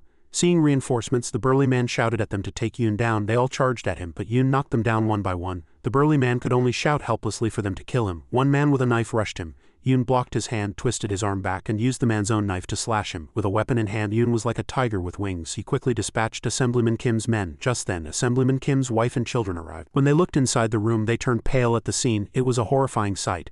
People were lying on the ground, covered in blood. Yoon charged at the burly subordinate. Only then did Assemblyman Kim realize he had truly messed with the wrong person. His face was pale with terror. Yoon continued to take care of the remaining gangsters, elegantly dodging attacks and landing precise punches to their faces. Yusik, who had arrived, was surprised to see him. "Isn't that Jae-jun's brother?" Gisu, standing behind, was speechless. He never thought Yoon was such a good fighter. Besides, this wasn't even a fair fight. Gisu's face was pale, drained of all color. Wang was still clutching his broken arm. He couldn't believe Yoon was only a high school student. Yoon had real skill. He wasn't just swinging a knife wildly. There was no hesitation in his movements. Yoon continued to land punches on the gangsters. He hit them relentlessly and kept winning. And the gangsters were gradually pushed back by his assault. Just then, Wang Suya hatched a nasty plot. He prepared to sneak up behind Yoon and stab him. Assemblyman Kim saw it all but said nothing, not realizing that Yoon had noticed the look on his face. Wang Suyuk charged at Yoon, raising his knife to strike. Yoon noticed, spun around, and drove the knife straight into Wang Suyuk's arm. Wang Suyuk screamed in agony. Yoon kept pushing him back until he fell. Blood spurted from his shoulder. Assemblyman Kim was horrified by the scene. Seeing their leader injured, Wang Suyuk's men froze, not daring to move. Just then, Yoon turned toward Assemblyman Kim. The assemblyman flinched but was too scared to move. Yoon began to walk toward him. Trembling with fear, Assemblyman Kim clenched his fists. With no other choice, he could only scream, "Do you think killing me will end this? Never, I will never forgive you." Yoon stared at him coldly without a word. Wang was still being defiant. He shouted for his men to get Yoon. At their boss's command, his subordinates charged again. But they were no match for Yoon to begin with. Kicked, punched, and struck, they all fell before him. Wang could only watch helplessly, furious but unable to do anything as Yoon did what he wanted. Seeing Yoon take down all the men, Assemblyman Kim was so terrified his limbs went numb. He tried to walk, but his foot slipped in a pool of blood and he fell flat on his face. Just then a foot came down on his arm. It was Yoon. He pressed down hard and Assemblyman Kim screamed in pain. Seeing her husband's agony, his wife, who was watching from behind, couldn't stand it and screamed as well. Yoon spoke for the first time. He said that Assemblyman Kim had to take responsibility for his actions. The assemblyman turned pale but couldn't say a word. Suddenly, there was a loud commotion outside. When some of Assemblyman Kim's men looked out, they were struck and fell to the ground. Yusuk's gang had arrived. Heejun and Gisu screamed, their faces pale as they stared at the door. Yusuk and his men charged in. He looked perfectly at ease with a cigarette hanging from his lips. Wang looked up, glared at Yusuk, and cursed at him. Yusuk looked at Assemblyman Kim and Yoon with a hardened expression. Then he looked at the assemblyman and sneered, his eyes glinting with victory and ridicule. A voice commanded Assemblyman Kim's men to sit down. They hesitated, remaining on their feet. Just then, Assemblyman Kim's wife shouted at Yusuk, reminding him that he used to be one of her husband's subordinates. The assemblyman lay on the floor, pale and silent. Yoon looked at Yusuk. There was a different look in his eyes. Yusuk noticed it too. He wondered if Yoon wanted to tear everything down this time. Suyik yelled and raised his knife to stab Yusuk, but one of Yusuk's men behind him struck him on the head with a club and he crumpled to the ground. Assemblyman Kim cried out in shock. He still glared stubbornly at Yusuk, saying he would never forgive him. Yusuk ordered a subordinate to give him a club. He spit his cigarette onto the floor and walked over to Wang. Yoon's eyes followed his every move. Wang looked up. Yusuk brought the club down on him again and again, splattering blood. His eyes burned with rage as he cursed him with every blow. Yoon watched Yusuk intently. Yoon remembered how he had worried in the car that dealing with Wang Suyik would be difficult, as he wasn't an easy opponent. But Yusuk had told him not to worry, that he would handle the man himself.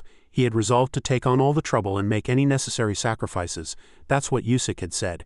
Everyone else just watched in silence. The bloody club dropped to the floor. After finishing with Wang, Yusuk sighed and was about to light a cigarette. Yoon walked up to him and asked, "What are you doing?" Without looking at him, Yusuk replied that this was no longer his concern, but Yoon thought this was his business. Yusuk sneered and said that Wang Suyik could no longer bother Yoon or his family. Yoon looked at him but said nothing. "Go home," Yoon said. "This isn't the way to protect your family." Yusuk knew Yoon was a good person. Yoon's eyes widened as he looked at Yusuk in surprise. Yusuk patted his shoulder and told him to leave everything to him. He then walked over to the kneeling Assemblyman Kim and demanded he listen. The assemblyman, though trembling, stubbornly offered to give Yusuk some real estate or even help him expand his territory. But Yusuk didn't believe a word of it. He said Kim was the one who had sent men to kill him multiple times. Yusuk raised the club and the assemblyman immediately begged for mercy. "Let's end this here," Yusuk said coldly. Then, just as he was about to bring the club down and kill him, a voice called out, "Wait!" A stranger had suddenly appeared. It was a senior executive from SW. Everyone was surprised to see him there. Assemblyman Kim's wife cried out, "I don't know why you're here, but please save my husband." The executive walked past her without a word. The SW chairman did not want a repeat of this incident and requested that Yoon return home. Assemblyman Kim and his wife were shocked that a senior executive from SW knew Yoon, who was just a high school student. Jae-na also quickly told him to go home. Yoon remained silent and said nothing. He left Assemblyman Kim's house. The assemblyman's 2 children were pale and trembling in a corner of the room. Assemblyman Kim, still on the floor, shouted that the SW executive wasn't here for him, but for a high school kid. He didn't realize that the person he thought was a secretary sent by the chairman was actually the SW chairman himself, the man who would decide his fate. On his way home, Yoon got a call from Yusuk. He reassured him that Assemblyman Kim's family would be punished, so he didn't need to worry anymore. Yoon thanked him, but Yusuk modestly said he hadn't done anything. He suggested they go get some noodles and Yoon agreed. Yoon hung up. He looked toward his house and saw his grandfather waiting for him. His grandfather apologized, saying it seemed Yoon had to worry because of him. He also comforted Yoon, telling him everything would be all right. Yoon looked at the man before him, his beloved grandfather, then he smiled and told him he was just staying up too late. The grandfather and grandson looked at each other and smiled. As soon as he stepped inside, Gon's voice filled the room, scolding him for not calling and making them all worry. His family had returned to its peaceful days. At the SW Group headquarters, Issa was sitting in her office. On the sofa beside her, Jae-na was playing a game. Unable to take it anymore, Issa shouted, "Jae-na, this isn't a place for games." Jae-na said she had come to see her older sister and promised not to be a bother. Issa suspiciously asked if that was really why she was here, and Jae-na insisted it was. Outside the door, Yoon and Seoyu stood guard. Issa tried to send Jae-na away. Jae-na, surprised, said, "It's fine, I can just sit here." But her older sister had already figured out her real intentions. She hadn't come to see her but to wait for Yoon. Jaeona, having been found out, was startled and blushed with embarrassment. With a happy expression, she went to the door ready to go back with Yoon. Issa sat in her chair and sighed as she watched her younger sister leave. On the bus, Jaeona's bodyguards were all on high alert, making those around them tense. Yoon wondered why Issa wanted him to ride the bus with her and protect her. Outside, a group of fully armed men stormed in. The bus was a real struggle. She wanted to ride the subway, not just the bus, but she was stopped. Yoon thought the subway was too dangerous. Jaeona smiled, looking at Yoon with loving eyes. Her eyes seemed to be full of love. Behind her, Seo saw everything and smiled. At the training center, 005 was walking, remembering Yoon's words when they had eaten with his family. Yoon had thought of her as his family. An indescribable emotion flashed across her face. Suddenly, a guard stormed in and tried to block her path. She punched him in the face. Then she opened the door and the people in the room stood up in surprise. At that moment, she was startled to see someone turn their head. It was 002 with black hair and purple eyes. He smiled and greeted 005. 005 asked him why he was here. 002 said he had heard someone say that 001 seemed to be alive. 004 said nothing. He seemed to already know of Yoon's existence. 005 didn't ask 002 again what he meant by Yoon being alive. She said she hadn't come here because Yoon was alive. At that moment, 004 stood at the window and said he had seen Yoon alive. Moreover, he and 001 had even fought. He was sure the person he had fought was Yoon. Yoon had a special skill that no one else could do. 005 realized she hadn't seen 004's face and turned to the leader. She asked him, "Mad Dog, you said he was dead." The leader said so too. At this, 005 was annoyed and gritted her teeth. She thought the leader was lying to her. 002 told everyone to stop and then asked again to be sure if Yoon was dead. The leader confirmed it once more. 002 was silent at this point, and the leader, knowing this secret had been exposed, became anxious. 005 couldn't understand what was going on and thought the leader wanted to hide the fact that Yoon was alive from 002. 002 looked back at 005 and asked what she thought about Yoon being alive. 005 said without hesitation that she would kill him again because he was a traitor. 002 smiled with satisfaction, and suddenly the door opened. At that moment, Landon appeared with a group of soldiers and said he had come to say hello.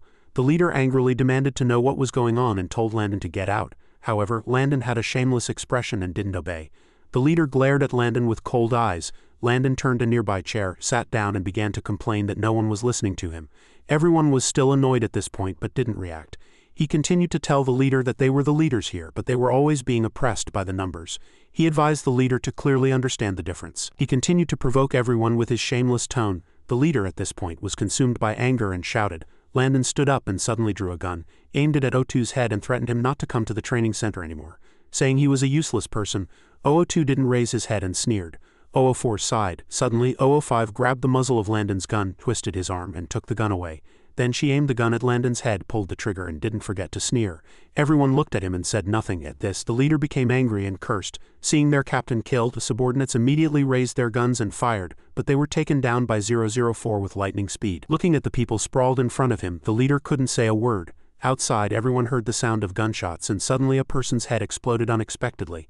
Then other people fell one after another. From a distance, a person was taking them all down with a sniper rifle. At this moment, 002 came back and asked the leader what he was planning to do. The leader said he would handle all of this chaos. Everyone decided to leave. Yoon was exercising at home. His phone turned on. It was a call from Liam. Liam directly said that he knew Yoon was alive and Yoon knew it too. Yoon was silent. Liam continued to talk to Yoon. 002 knew Yoon was alive when he met 004. However, he hadn't seen Yoon's face in person yet, so he wasn't 100% sure, and he advised Yoon not to be careless. Liam held Yoon's face in his hands and apologized to him. It was because Yoon had met 004 while he was rescuing 032.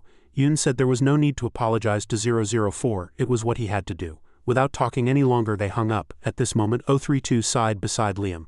He didn't know what would happen.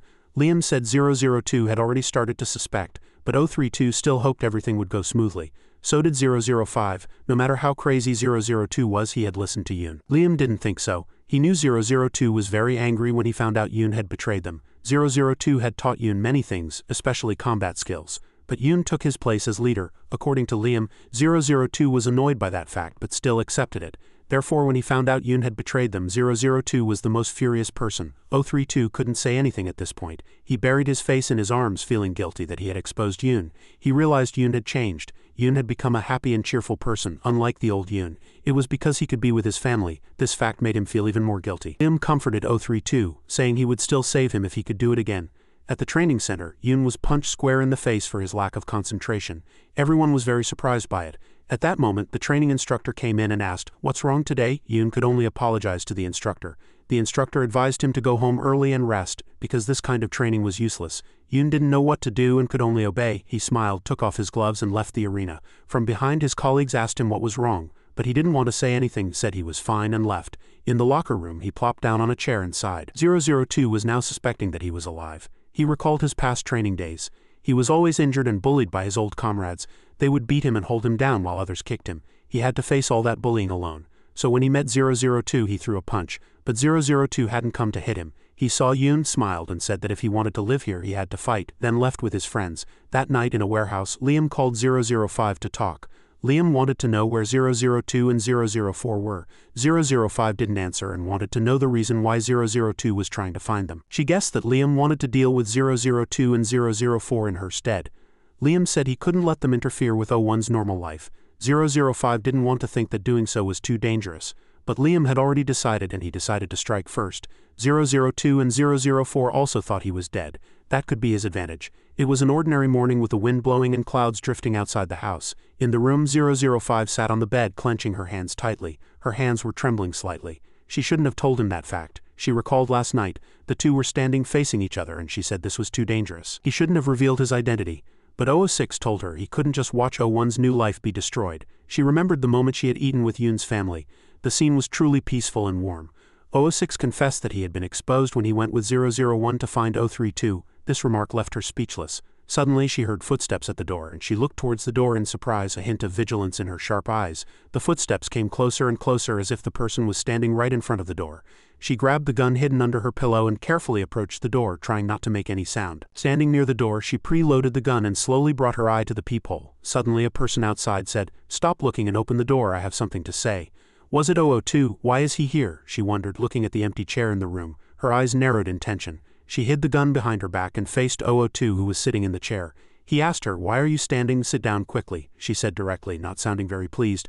"Stop beating around the bush, say what you have to say quickly and get out of here." He just smiled and got straight to the point, saying he had heard a story and wanted to tell her. But they weren't that close. He briefly said that 006 was still alive. This remark slightly relaxed her facial muscles. Meanwhile, he just sat and smiled. He clasped his hands and continued. This seemed to be a rather enjoyable matter for him. He smiled and mentioned 001 and 006. The people who were thought to be dead were coming back to life one by one. His eyes sharpened when he said that. Hearing this, 005 looked at his gaze and became a little worried. She couldn't say anything. That night in a warehouse, a man ran to the door, broke it down, and stormed in. It was 006. He had an injury on his stomach, holding a gun in one hand and pressing down on the wound with the other. He didn't expect them to be waiting, and bullets kept flying at him. 006 quickly ran through the hail of bullets and hid behind a wall, then fired back.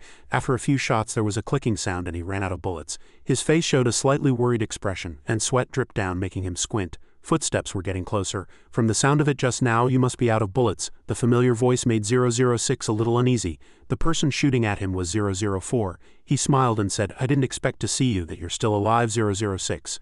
A shadow appeared from behind and rushed towards 006, and a huge body slammed into where 006 was standing.